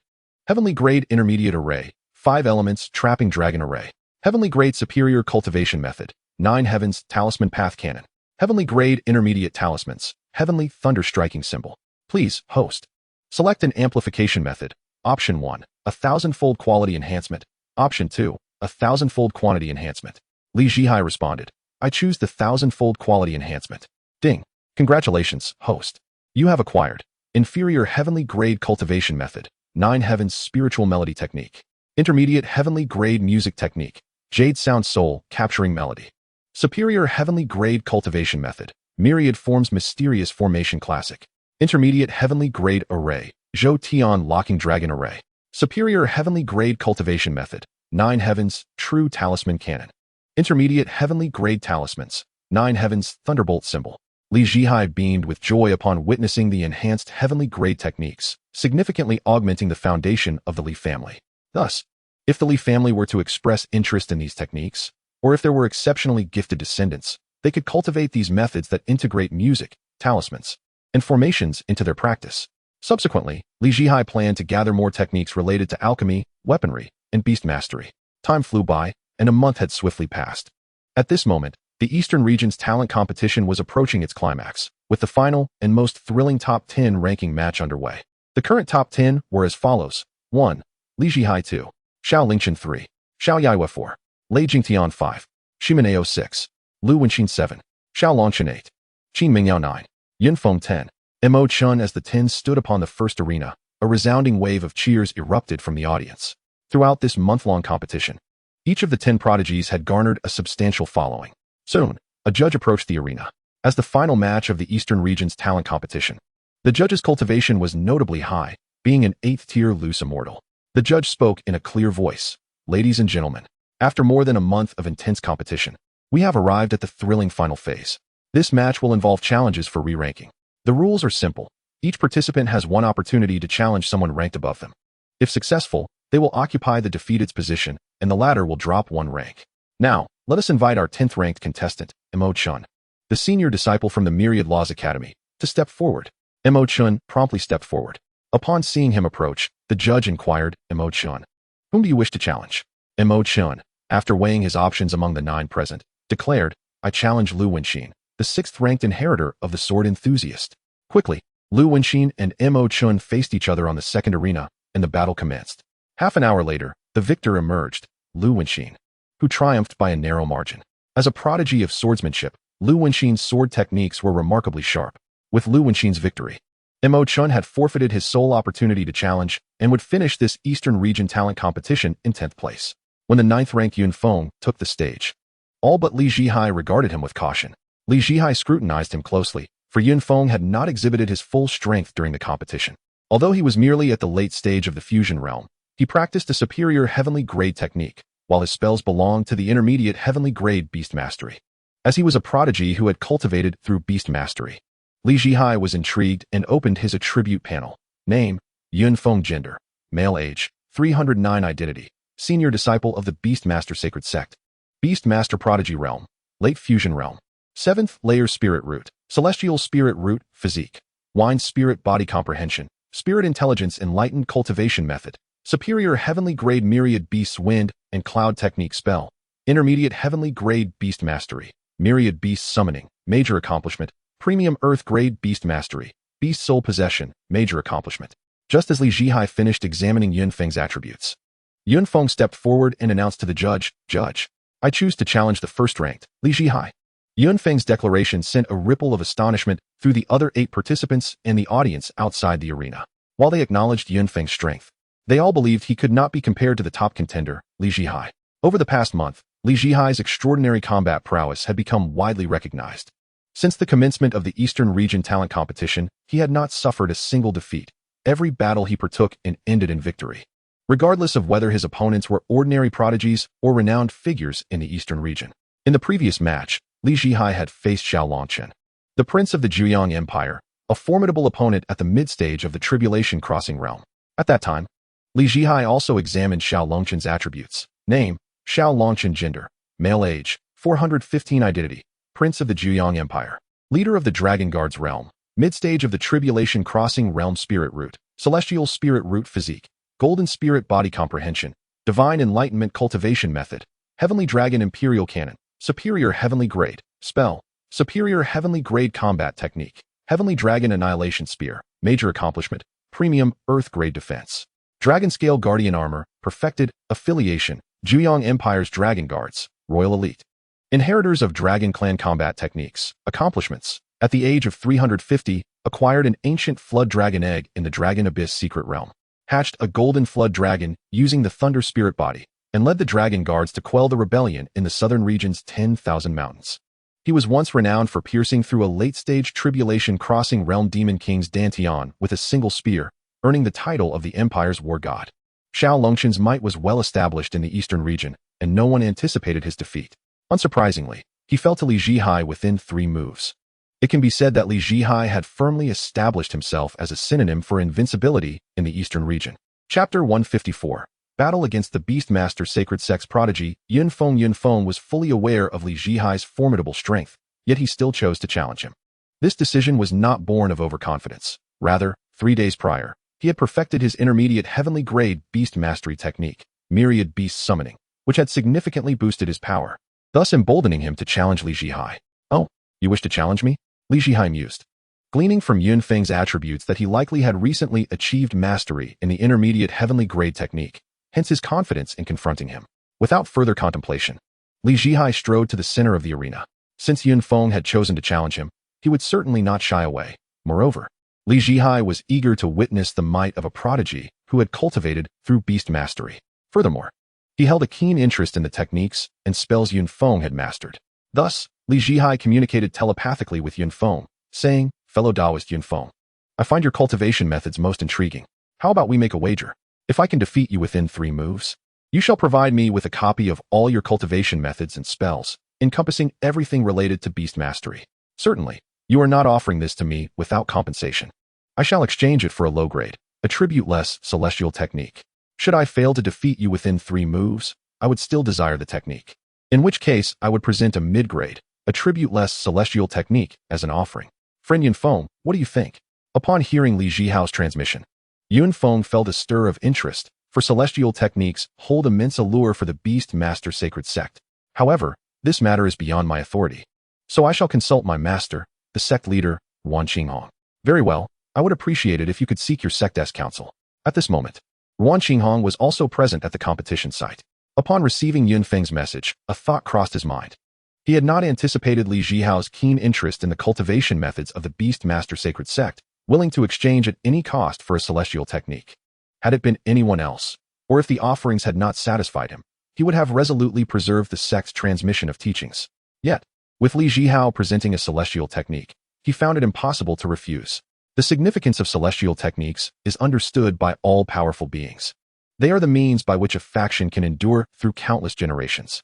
Consequently, the sect leader Wan Qinghong sent a transmission to Yinfong, stating, "Inform Li Zhihao that a wager is unnecessary. We can proceed directly to a transaction, but he must provide both a low-grade, attribute-less celestial technique and a mid-grade celestial technique in exchange. After all, such a trade has already compromised our sect's teachings." Upon receiving his master's transmission, Yinfong furrowed his brow slightly. He was taken aback that his master would demand not only a low-grade celestial technique, but also a more advanced mid-grade celestial technique. Thus, he conveyed the sect leader's message to Li Zhihao. After considering the request, Li Zhihao acquiesced. Yet he mused, "I did not expect the leader of the Beast Master Sacred Sect to be so insatiably greedy." Originally, Li Zhihao had contemplated forming a bond with the Beast Master Sacred Sect, considering sparing them when the Li family ascends to dominance in the cultivation world. However, with the sect displaying such ingratitude, he felt there was no need to spare them. Unbeknownst to Wan Qinghong, his momentary greed would lead to the eventual annihilation of the Beast Master Sacred Sect in the near future. After the negotiations concluded, Li Zhihao executed the transaction with Yinfong on the arena. The instant he acquired the techniques, a familiar voice resonated in his mind. Ding. Detected. High-grade Celestial Technique, 10,000 Beasts Storm Technique.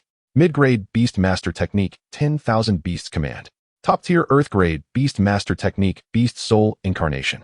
Please select a method of amplification. Option 1, 1,000-fold quality amplification. Option 2, 1,000-fold quantity amplification.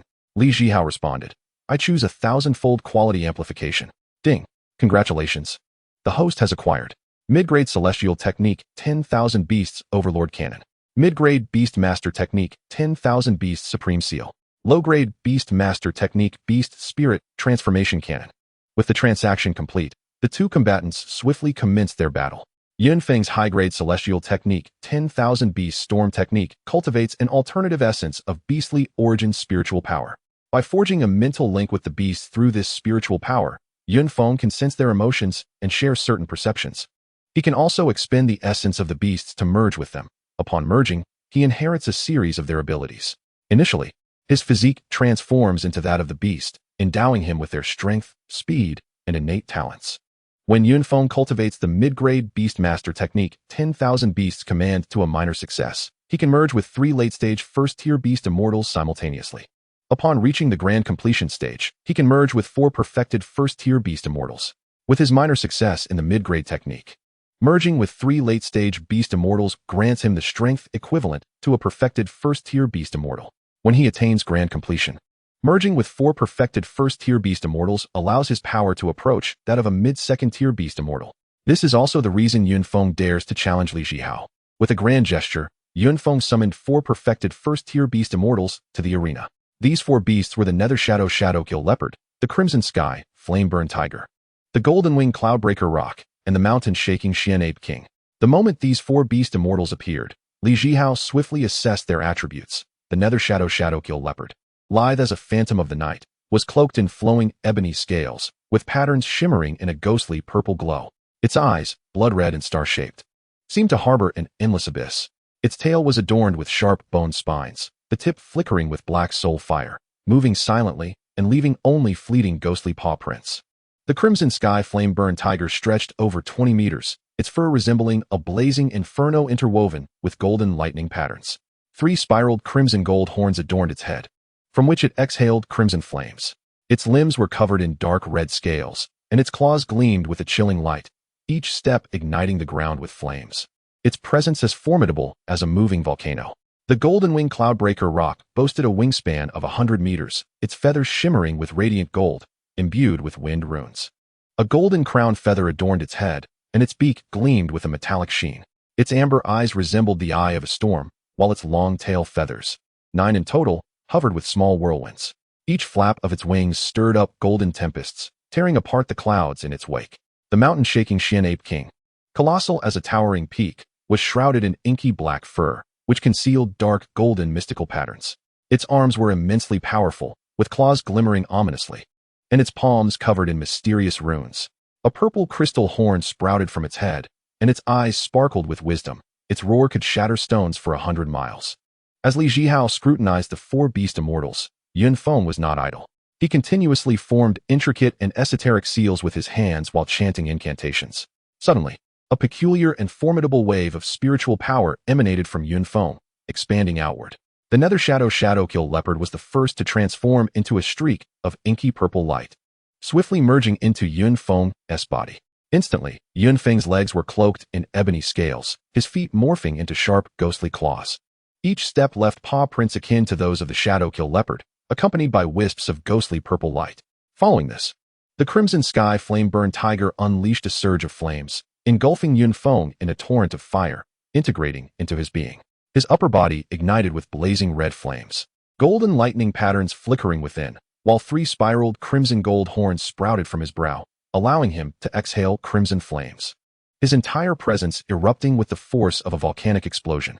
Simultaneously, the golden-winged cloudbreaker rock spread its wings, unleashing a golden tempest toward Yinfong.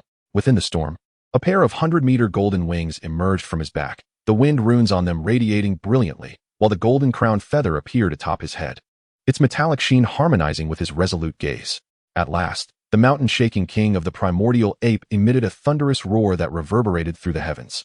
As its colossal form swiftly diminished, merging into Yinfong, Yunfeng's arms became extraordinarily robust, his hands adorned with claws that glimmered with a chilling radiance, while the mysterious runes on his palms pulsated with luminous energy. The purple crystalline horn atop his head added an extra air of majesty. Upon merging, Yunfeng's stature surged to nearly 30 meters, his physique towering like a mountain. His exterior was cloaked in dark scales intertwined with crimson flames, and his golden wings fluttered gently behind him, stirring up waves of golden currents. The ebony fur on his arms danced in the wind, shimmering with dark golden patterns, while the tiger horns on his forehead and the singular horn radiated a chilling aura. Within his amber eyes, it seemed as if countless forces surged forth, rendering him akin to an ancient demonic deity wielding dominion over the powers of heaven and earth, exuding an overwhelming sense of oppression. Zhihao regarded the transformed behemoth before him with keen interest, overwhelmed by the palpable pressure and visual impact. He murmured to himself, "The method of beast taming is truly astonishing. Who would have imagined the ability to merge with multiple formidable beasts simultaneously? I wonder how his capabilities have evolved post-merger?" Thus, Zhihao accessed Yunfeng's attribute panel. Yunfeng's 4-beast fusion form. Physical characteristics. Height increased to 30 meters, with a physique as imposing as a mountain. The surface is covered in dark scales, interspersed with ethereal purple light, intertwined with flowing patterns of red flames. The upper body is engulfed in surging flames, with golden thunder patterns faintly visible. Behind him, his 100-meter golden wings unfurl, radiating brilliant runes of celestial wind. His arms are enveloped in long, black fur adorned with flickering dark golden runes, and his claws shine with a fearsome chill. The red-gold tiger horns and purple crystalline horn on his forehead grow in unison, while his amber eyes swirl with tempestuous energy, epitomizing the might of a demonic god. Power attributes, merging the agility of the nether shadow assassin leopard, the explosive force of the scarlet sky blazing tiger, the velocity of the golden-winged cloud piercer, and the immense strength of the mountain-shaking king of the primordial ape. His power is amplified 1,000-fold. A punch to the earth can induce spatial tremors, while claw strikes inflict triple damage through nether corrosion, fiery incineration, and celestial wind slicing. With each motion, he can flatten mountains. Defensive capabilities. The dark scales grant resistance to nether corrosion, while the scarlet sky flames form a shield against magical assaults. The fluttering golden wings generate a celestial wind barrier that rebounds physical damage. The fur on his arms and his unique horn can withstand high-tier magical artifacts, constructing a tri-layered defense against physical, fiery, and energetic assaults. Speed and agility. Inheriting the teleportation ability of the shadow assassin leopard, he can traverse 100 meters instantaneously. The golden wings tear through space, achieving flight speeds that cover vast distances in the blink of an eye. Coupled with the primordial ape's spatial tearing techniques, he creates overlapping afterimages in battle, rendering it difficult to discern reality from illusion. Core skills. 1. Nether Flame Claw, converging nether fire and scarlet sky thunder. He unleashes 5 claw shadows infused with spatial rifts, igniting and corroding the soul upon contact. 2. Golden Rock's Skyquake Howl emits a golden sound wave storm, entwining the forces of the celestial wind and seismic power, ensnaring enemies in the skies for execution. 3. Four Beasts Fusion Domain expands a 5-kilometer mixed domain, imbued with nether corrosion, fiery incineration, celestial wind slicing, and gravitational suppression, limiting enemy movement and causing their spiritual energy to continuously dissipate. 4. Apocalyptic Annihilation Strike. Melding the essences of the four beasts, he transforms into a chaotic behemoth, delivering a punch that triggers a collapse of the heavens and earth, annihilating all matter and energy within the affected area. 5. Omnidirectional Instantaneous Movement. Combining the shadow leopard's teleportation, rock's aerial prowess, and ape's spatial tearing force, he launches 9 unpredictable assaults in rapid succession, each strike imbued with a different attribute: darkness, fire, wind, power. Duration and limitations. The fusion state lasts only 1 hour, with each use of an ultimate skill reducing the duration by 10 minutes. Once time expires, Yinfong will plunge into extreme weakness. If subjected to excessive attacks, the consciousness of the four beasts may rebel. Overexertion could lead to bodily fractures or even the collapse of spiritual veins.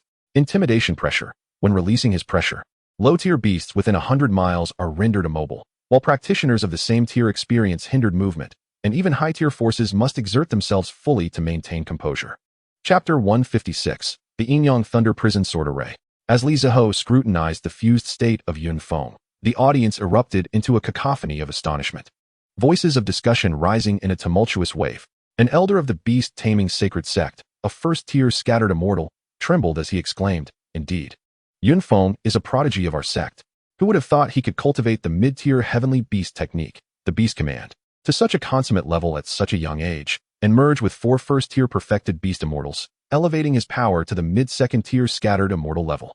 With a talent like Yinfong among us, how can our beast-taming sect not rise to prominence?" Similarly, a 7th-tier scattered immortal from the same sect, an elder with white hair and beard, chuckled heartily while stroking his beard, saying, "Excellent, excellent, excellent." With a prodigy like Yinfong, the legend of the all beasts returning to the ruins is not far off. That is the true allure of the beast-taming sect's path. His imagination soared as he envisioned the sect surpassing all beasts, even unifying the realm of cultivation's demon beasts, his excitement causing his body to tremble. On the other side, a fusion stage practitioner stammered, "Heavens! He can actually merge with 4 first-tier perfected beast immortals. His size is a staggering 30 meters. A female cultivator in red, equally astonished, exclaimed, "Indeed, I never imagined Yinfong could merge with 4 first-tier perfected beast immortals at the fusion stage. His strength must have terrifyingly reached the 3rd tier of scattered immortals." At that moment, another female practitioner clad in a purple robe interjected, "Though Yinfeng's form has dramatically altered post-fusion, appearing somewhat grotesque, one cannot deny his overwhelming power. This method of beast taming is truly extraordinary. The potential is immense, despite merely being in the fusion stage. He can elevate his strength to such an extent through beast taming. It truly broadens my horizons." A middle-aged practitioner, gazing at Yinfeng's towering 30-meter figure, gravely remarked, "The power of the 4 beasts should theoretically counteract each other, yet he has managed to merge them seamlessly into one, claiming it as his own. If this prodigy continues to grow, the entire realm of cultivation may very well tremble before him." Another practitioner nearby concurred, "Indeed, Yinfong is merely at the fusion stage now, yet if he reaches the tribulation stage, or even the perfected stage, or attains the scattered immortal realm, How formidable will he become? He may even merge with 4th, 5th, or even 6th-tier beast immortals. If we allow him to continue his ascent, the realm of cultivation and even the mightiest of demon beasts may find themselves subjugated by him.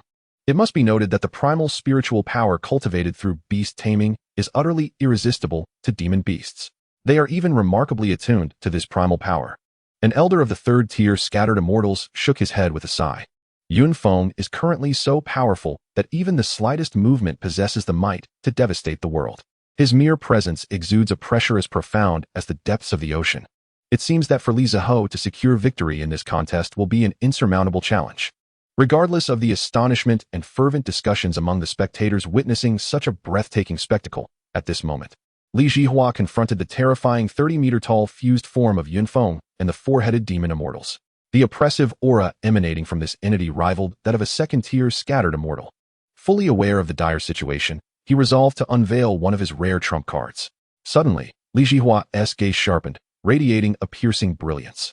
In an instant, 1,600 heavenly-grade swords, interspersed with the lower-grade immortal weapon, the Thunder Howl Wind Sword, surged forth from his storage ring under the guidance of an enigmatic force, arranging themselves in a peculiar trajectory with astonishing speed. Within the blink of an eye, a colossal and intricate yin-yang fish pattern materialized above Yunfeng's head. The sword array formed by the 1,600 swords enveloping his immense form in a tempest of lightning. At that moment, the elemental forces of thunder in the heavens and the earth were relentlessly drawn into the sword array, arcs of lightning flickering and weaving together, infusing it with a ceaseless stream of power. The yin fish was composed of 800 swords, their blades emanating a chilling azure glow, as if forged from millennia-old profound ice harvested from the most frigid realms. Threads of icy lightning coursed along the blades, emitting a crackling sound that resonated with an otherworldly chill, as if capable of instantly freezing all things into eternal statues of ice. Amidst the flickering icy lightning, mysterious runes subtly emerged, seemingly narrating the ancient laws of the ice prison. Conversely, the 800 swords of the yang fish radiated a searing crimson light, reminiscent of magma solidifying from the depths of the earth's core. The fiery arcs of golden lightning danced like serpents of flame, erupting with an annihilating intensity as if intent on reducing the world before them to mere void. Where the arcs intertwined, intricate lightning patterns formed, harboring a terrifying energy akin to that of the creation of the universe. The opposing forces of yin and yang thunder began to merge and collide with wild ferocity, echoing like the roar of a celestial river, producing a deafening cacophony. This sound seemed capable of penetrating the soul, causing the eardrums of those present to thrum with fear. A mysterious and overwhelmingly potent cycle of power emerged, seemingly linking to the endless passage of life and death, exuding a chilling aura that caused the surrounding space to fracture like a shattered mirror, appearing on the brink of collapse. Facing the sword array that enveloped him, Yinfong exhibited no fear and launched an immediate counterattack. His aura surged violently, the formidable pressure radiating outward like a tumultuous tide, causing the very fabric of space to tremble. He first unleashed the Netherfire heaven-devouring claw, raising his right claw high. In an instant, the Netherfire and the Scarlet Sky Thunder converged in his palm, intertwining in a frenzy, producing a crackling symphony. With a fierce roar, Yinfong swung his arm, sending 5 claw shadows imbued with spatial fissures, resembling 5 ferocious dragons, hurtling toward the sword array above him.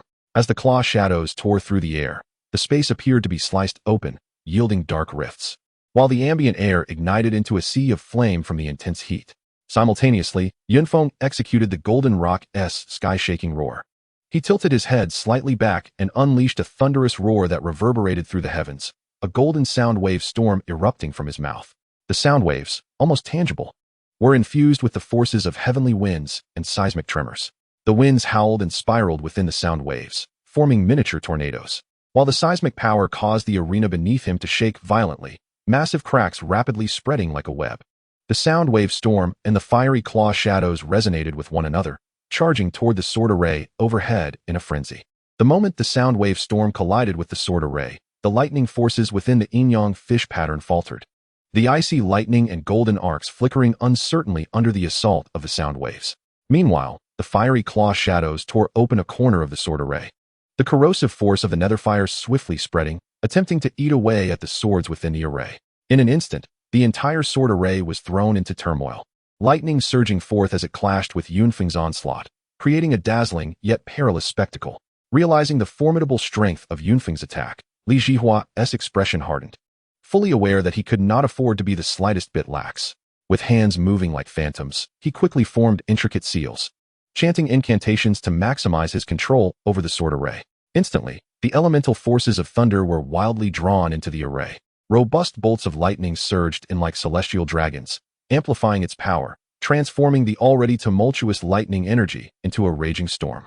The 1,600 swords trembled in unison, their blades shining brilliantly.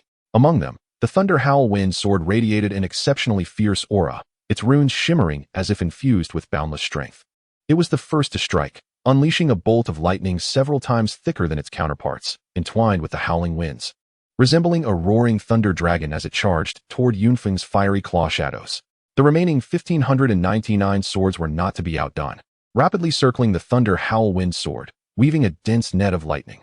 The icy lightning and golden arcs intertwined, the net harboring the terrifying powers of yin and yang, sweeping toward Yinfeng's soundwave storm. When the bolt from the Thunder Howl Wind sword collided with the fiery claw shadows, an earth-shattering explosion ensued. The lightning bolt and claw shadows locked in a fierce struggle, the corrosive power of the netherfire clashing with the tempestuous winds within the lightning bolt. Fire and thunder intertwining chaotically, erupting into countless brilliant yet dangerous sparks. The surrounding space warped violently under the pressure of this force, appearing as though it might shatter at any moment. As the net of lightning formed by the 1,599 swords met the sound wave storm, the sound waves battered against the net, attempting to tear it asunder. Yet, the net resisted, supported by the opposing forces of yin and yang lightning. The icy lightning atop the net was dispersed by the heavenly winds within the sound waves, while the golden arcs shone ever more brightly, striving to mend the gaps created by the sonic assault. In that moment, the battlefield was suffused with a cacophony of lightning, flames, heavenly winds, and sound waves, radiating brilliance. The thunderous roars deafening. Fully cognizant of the perilous state of affairs, Yinfong resolved to unleash the ultimate skill, the Annihilation Strike, a culmination of his fusion with the four-headed demon immortals. In an instant, his being radiated a magnificent glow, dark scales, crimson flames, golden wings, ebony fur, and dual horns all coalescing in a frenzy of light. The power of the four-headed demon immortals merged within him in a terrifying manner, boiling as if seeking to break free from the shackles of his form. Yinfong threw his head back and roared, his voice resonating like a bell that shook the very heavens and earth, an aura of apocalyptic destruction erupting from him. His form began to undergo a remarkable transformation, gradually morphing into a colossal chaotic beast, shrouded in a mist of chaos, within which lightning flickered, flames danced, and heavenly winds howled, encapsulating boundless destructive power. Immediately thereafter, the colossal beast gradually raised its mountainous fist, a convergence of the enigmatic power of the shadow-killing leopard, the ferocious flames of the fiery sky tiger, the razor-sharp wind blades of the cloud-piercing rock, and the overwhelming might of the mountain-shaking ape. These four forces merged into a chaotic energy that transcended worldly comprehension. With a roar that shattered the heavens, the beast's fist struck forth like a meteor plummeting to the earth, aimed at the sword formation above. This punch seemed to halt time itself, shattering the very fabric of space as if it were fragile glass. Wherever the fist's wind passed, the surrounding space collapsed instantaneously, forming a vast black hole that devoured all light and energy within its grasp. The originally formidable sword formation, composed of 600 long swords, crumbled to dust under the weight of that punch. Every sword, including the low-grade immortal weapon, the Thunder Howl Wind sword, was sent hurtling away. Within Li Zhihua's eyes, a fierce brilliance erupted, embodying a resolve akin to facing death head-on. His hands moved like phantoms, weaving seals at a dazzling speed, each gesture precise and swift, while incantations of ancient and obscure spells flowed from his lips, resonating throughout the space. As he performed his actions, the elemental forces of thunder in the world were drawn in frantically toward the sword formation. Countless arcs of lightning surged in, amplifying its power once more. The previously tranquil air transformed into a tempest, swirling into vortices of spiritual energy that rapidly encircled the sword formation. The long swords that had just been repelled by Yunfeng's punch trembled under Li Zhihua's immense spiritual force, emitting a resonant hum as if compelled by an invisible power. They sped back to their original positions, reassembling in an instant to reform the fearsome yin-yang thunder prison sword formation. The yin-yang thunderous energy contained within the formation dissipated like paper under the onslaught of the chaotic energy. The terrifying force of the fist continued to spread forth, flattening the surrounding mountains, and the earth was struck, creating a bottomless pit as the sea rushed in, triggering a colossal tsunami. The entire world seemed to tremble beneath the weight of this punch, descending into a scene reminiscent of the apocalypse. As Yinfong unleashed his ultimate annihilation strike, a terrifying aura engulfed the arena, heralding the impending doom. Though Li Zhihao felt a surge of fear, a flicker of determination flashed in his eyes. For he understood there was no retreat. He must push the sword formation to its absolute limits to claim victory. The already formidable 600 long swords, under the infusion of this overwhelming spiritual power, radiated with an intensified brilliance, their bodies vibrating violently, producing a sharp, thrilling hum, as if roaring in excitement while unleashing their latent power.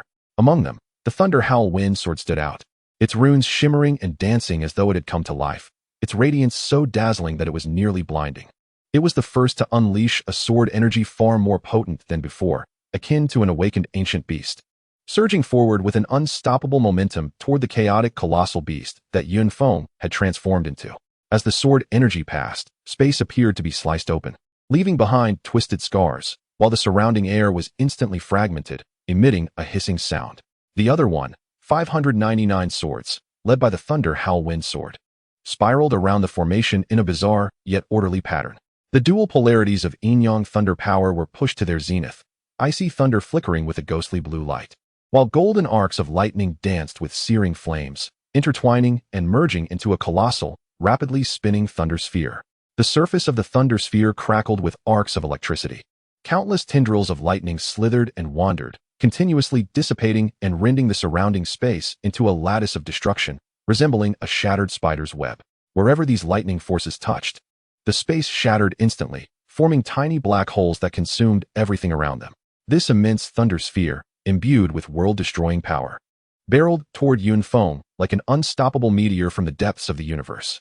Simultaneously, the sword energy emitted by the Thunder Howl Wind Sword transformed into a resplendent streak of light, resembling an incredibly sharp spear, piercing directly toward the chest of the chaotic giant. At the moment the thunder sphere collided with the chaotic beast, it was as if the entire world held its breath, followed by a deafening explosion that resonated like the tolling of a doomsday bell across the heavens and the earth. The terrifying energy waves radiated outward from the point of impact, surging forth like a cataclysmic tsunami. The yin-yang thunder power within the thunder sphere clashed and tore against the chaotic energy surrounding the beast, erupting into an exceedingly brilliant light, more radiant and hotter than the sun, blinding all who beheld it, tears involuntarily streaming down their faces. Within that brilliance, the two formidable powers intertwined and grappled, attempting to completely consume one another. The sword energy from the Thunder Howl Wind Sword successfully struck the chaotic beast, piercing through its rock-solid chest and tearing open a massive gash. Chaotic mist poured forth from the wound like a bursting dam, carrying with it tendrils of chaotic energy. The beast let out a pained roar, filled with unwillingness and fury, as if it sought to shatter the entire world. Wherever the sound echoed, space collapsed, and distant mountains trembled, with several peaks crumbling into clouds of dust. Under such a catastrophic assault from the sword formation, the chaotic giant that Yinfong had transformed into could no longer withstand the onslaught. With a violent tremor, the colossal form began to gradually dissipate, revealing Yunfeng's original self once more.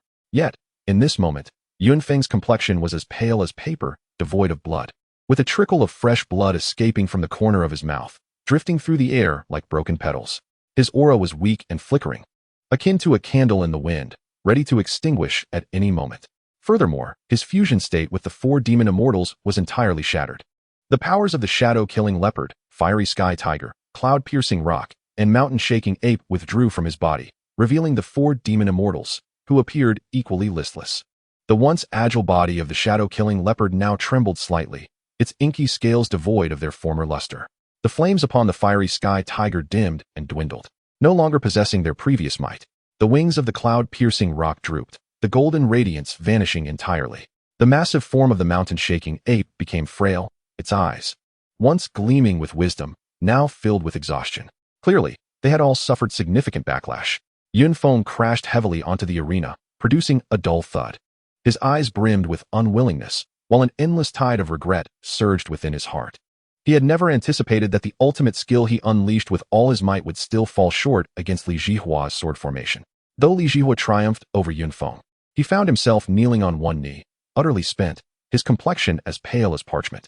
Beads of sweat cascaded from his forehead, and he gasped for breath, each inhalation laced with a sharp pang of discomfort.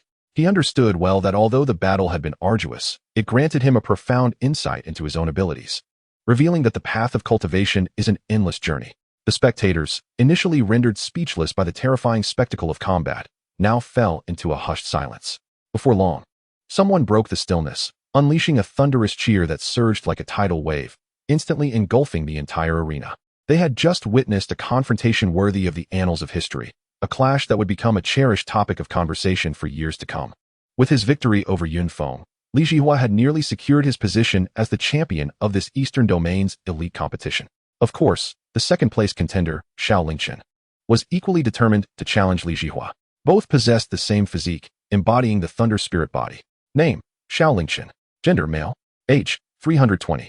Identity, heir to the Zhejiang Empire. The legitimate grandson of the War King's manor. Realm, initial stage of tribulation crossing. Spiritual root, celestial spiritual root. Physique, Thunder Spirit body. Comprehension, divine enlightenment. Cultivation method, 9 Heavens Thunder Emperor technique. Heavenly grade, superior, used to enhance cultivation and the potency of thunder techniques. Techniques, heavenly grade. Inferior spear technique, thunder shattering heaven spear, perfected. Heavenly grade, medium palm technique, thunder incinerating heaven palm, major achievement.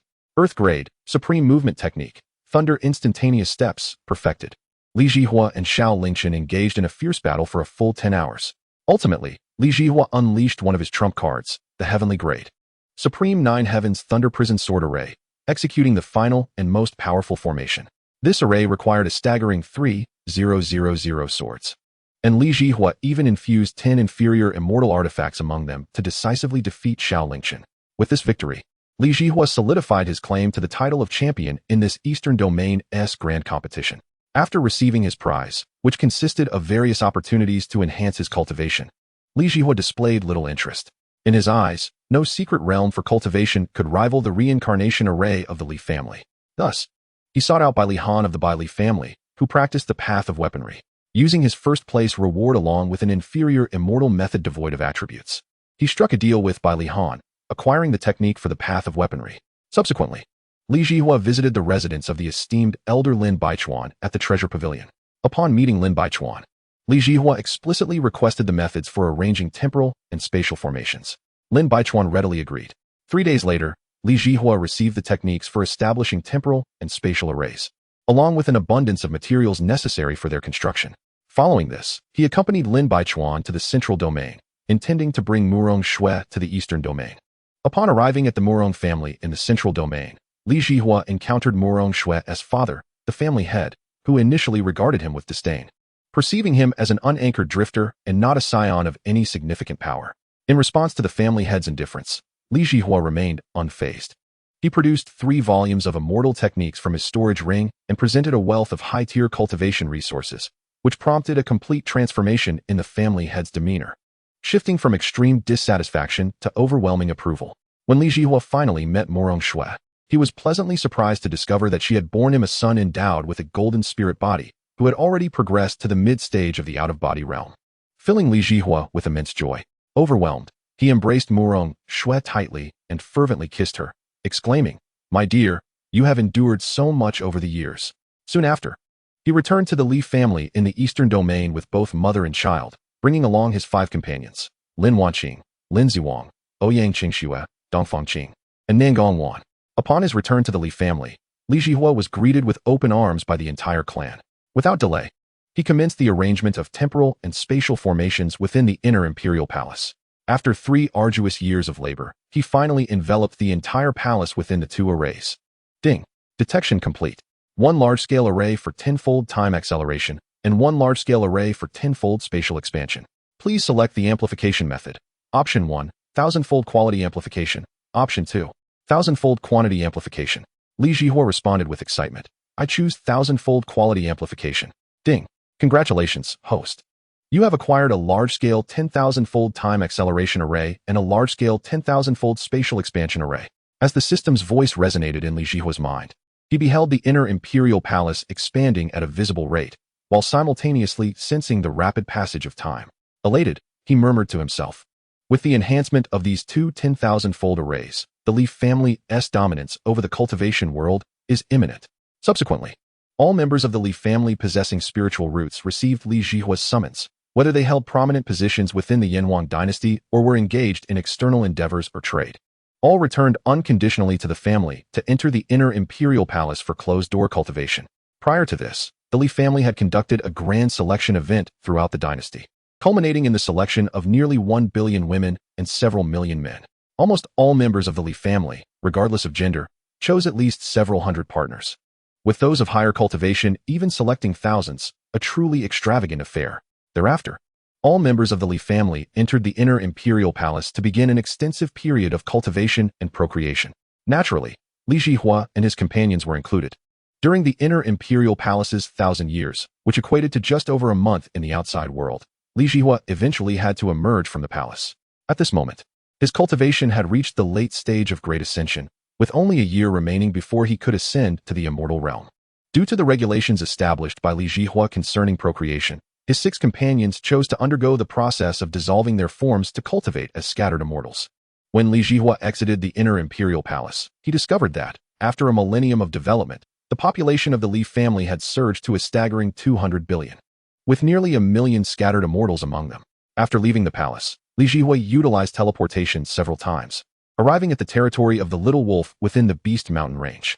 He promptly notified his beast companions, Little Snake, Little Leopard, Little Lion, Little Fox, and others, to relocate all of their kin to Little Wolf's domain. During this time, Li Zhihao arranged a large-scale teleportation array, the other end of which connected to the inner imperial palace, already prepared before his departure. A month later, all of Li Zhihua's beast clan forces had been successfully transported to the inner imperial palace. As time flowed, another 6 months passed since Li Zhihao had exited the inner imperial palace, while 5,000 years had elapsed within it.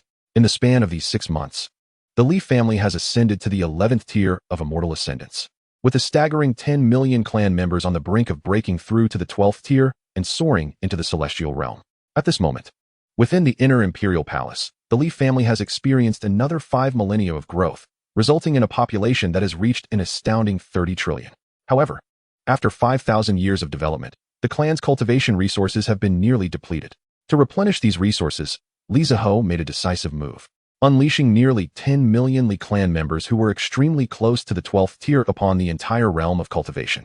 With the cooperation of the Treasure Pavilion, utilizing its extensive network of teleportation arrays scattered throughout the cultivation world, within a mere 2 months, they conquered the 4 cardinal directions, east, south, west, and north, along with the central domain, thereby establishing the Li family's dominance over the entire realm of cultivation. Naturally, the family of Li Zhihao's partner was not annihilated. Instead, they reaped immense benefits as a continuous stream of cultivation resources was sent back to the Li family in the east domain. Following the tenfold enhancement of Li Zhihao's system, a vast quantity of resources was transported into the inner imperial palace. Time flowed swiftly, and before long, 3 months had passed. Now, within the inner imperial palace, nearly 3,000 years had elapsed once again, and the population of the Li family had surged to a terrifying 80 trillion. With 300 million clan members having reached the 11th tier of immortal ascendants. How fearsome indeed. Today marks the day of Li Zhihao's ascension, accompanied by his 6 partners, numerous offspring, 5 majestic beast companions, and the 10 elders of the Li family, totaling 100,000 clan members. All members of the Li family refrained from cultivation today, gathering to witness their patriarch's ascent to the celestial realm. At this moment, within the space expanded 100,000 times by the formation in the inner imperial palace, which Li Zhihao had reconfigured before his ascension, amplifying the time and spatial formations 100-fold. The vast majority of the Li family members were present. As Li Zhihao unleashed his full spiritual power, a radiant 7-colored portal appeared in the sky, and simultaneously, a cascade of colorful lights swiftly descended, enveloping Li Zhihao with precision. He then ascended into the sky, seemingly liberated from the force of gravity. Witnessing this, others also released their spiritual powers, causing an array of 7-colored portals to manifest in the heavens, each showering colorful light upon those members of the Li family preparing to ascend, lifting them effortlessly off the ground as they soared towards the sky. Just before entering the celestial portal, Li Zhihao, channeling his spiritual energy, proclaimed loudly, "All members of the Li family, the patriarch awaits your ascension in the celestial realm. In time, our Li family shall traverse the heavens with unparalleled might." Upon hearing Li Zhihao's words, all the Li family members knelt on one knee, unanimously shouting, "We bid farewell to our patriarch as he ascends to the celestial realm." We shall strive diligently in our cultivation to reunite with our patriarch as swiftly as possible. Li Zhihao, filled with excitement, responded, "Excellent, excellent, excellent." He then joyfully recited, "Spiritual energy soars to the heavens, the myriad realms unfold, the colorful portal descends, welcoming the celestial platform. The patriarch ascends with a resounding roar, and all vows resound in unison. Let us meet again in the future to raise our cups together in celebration.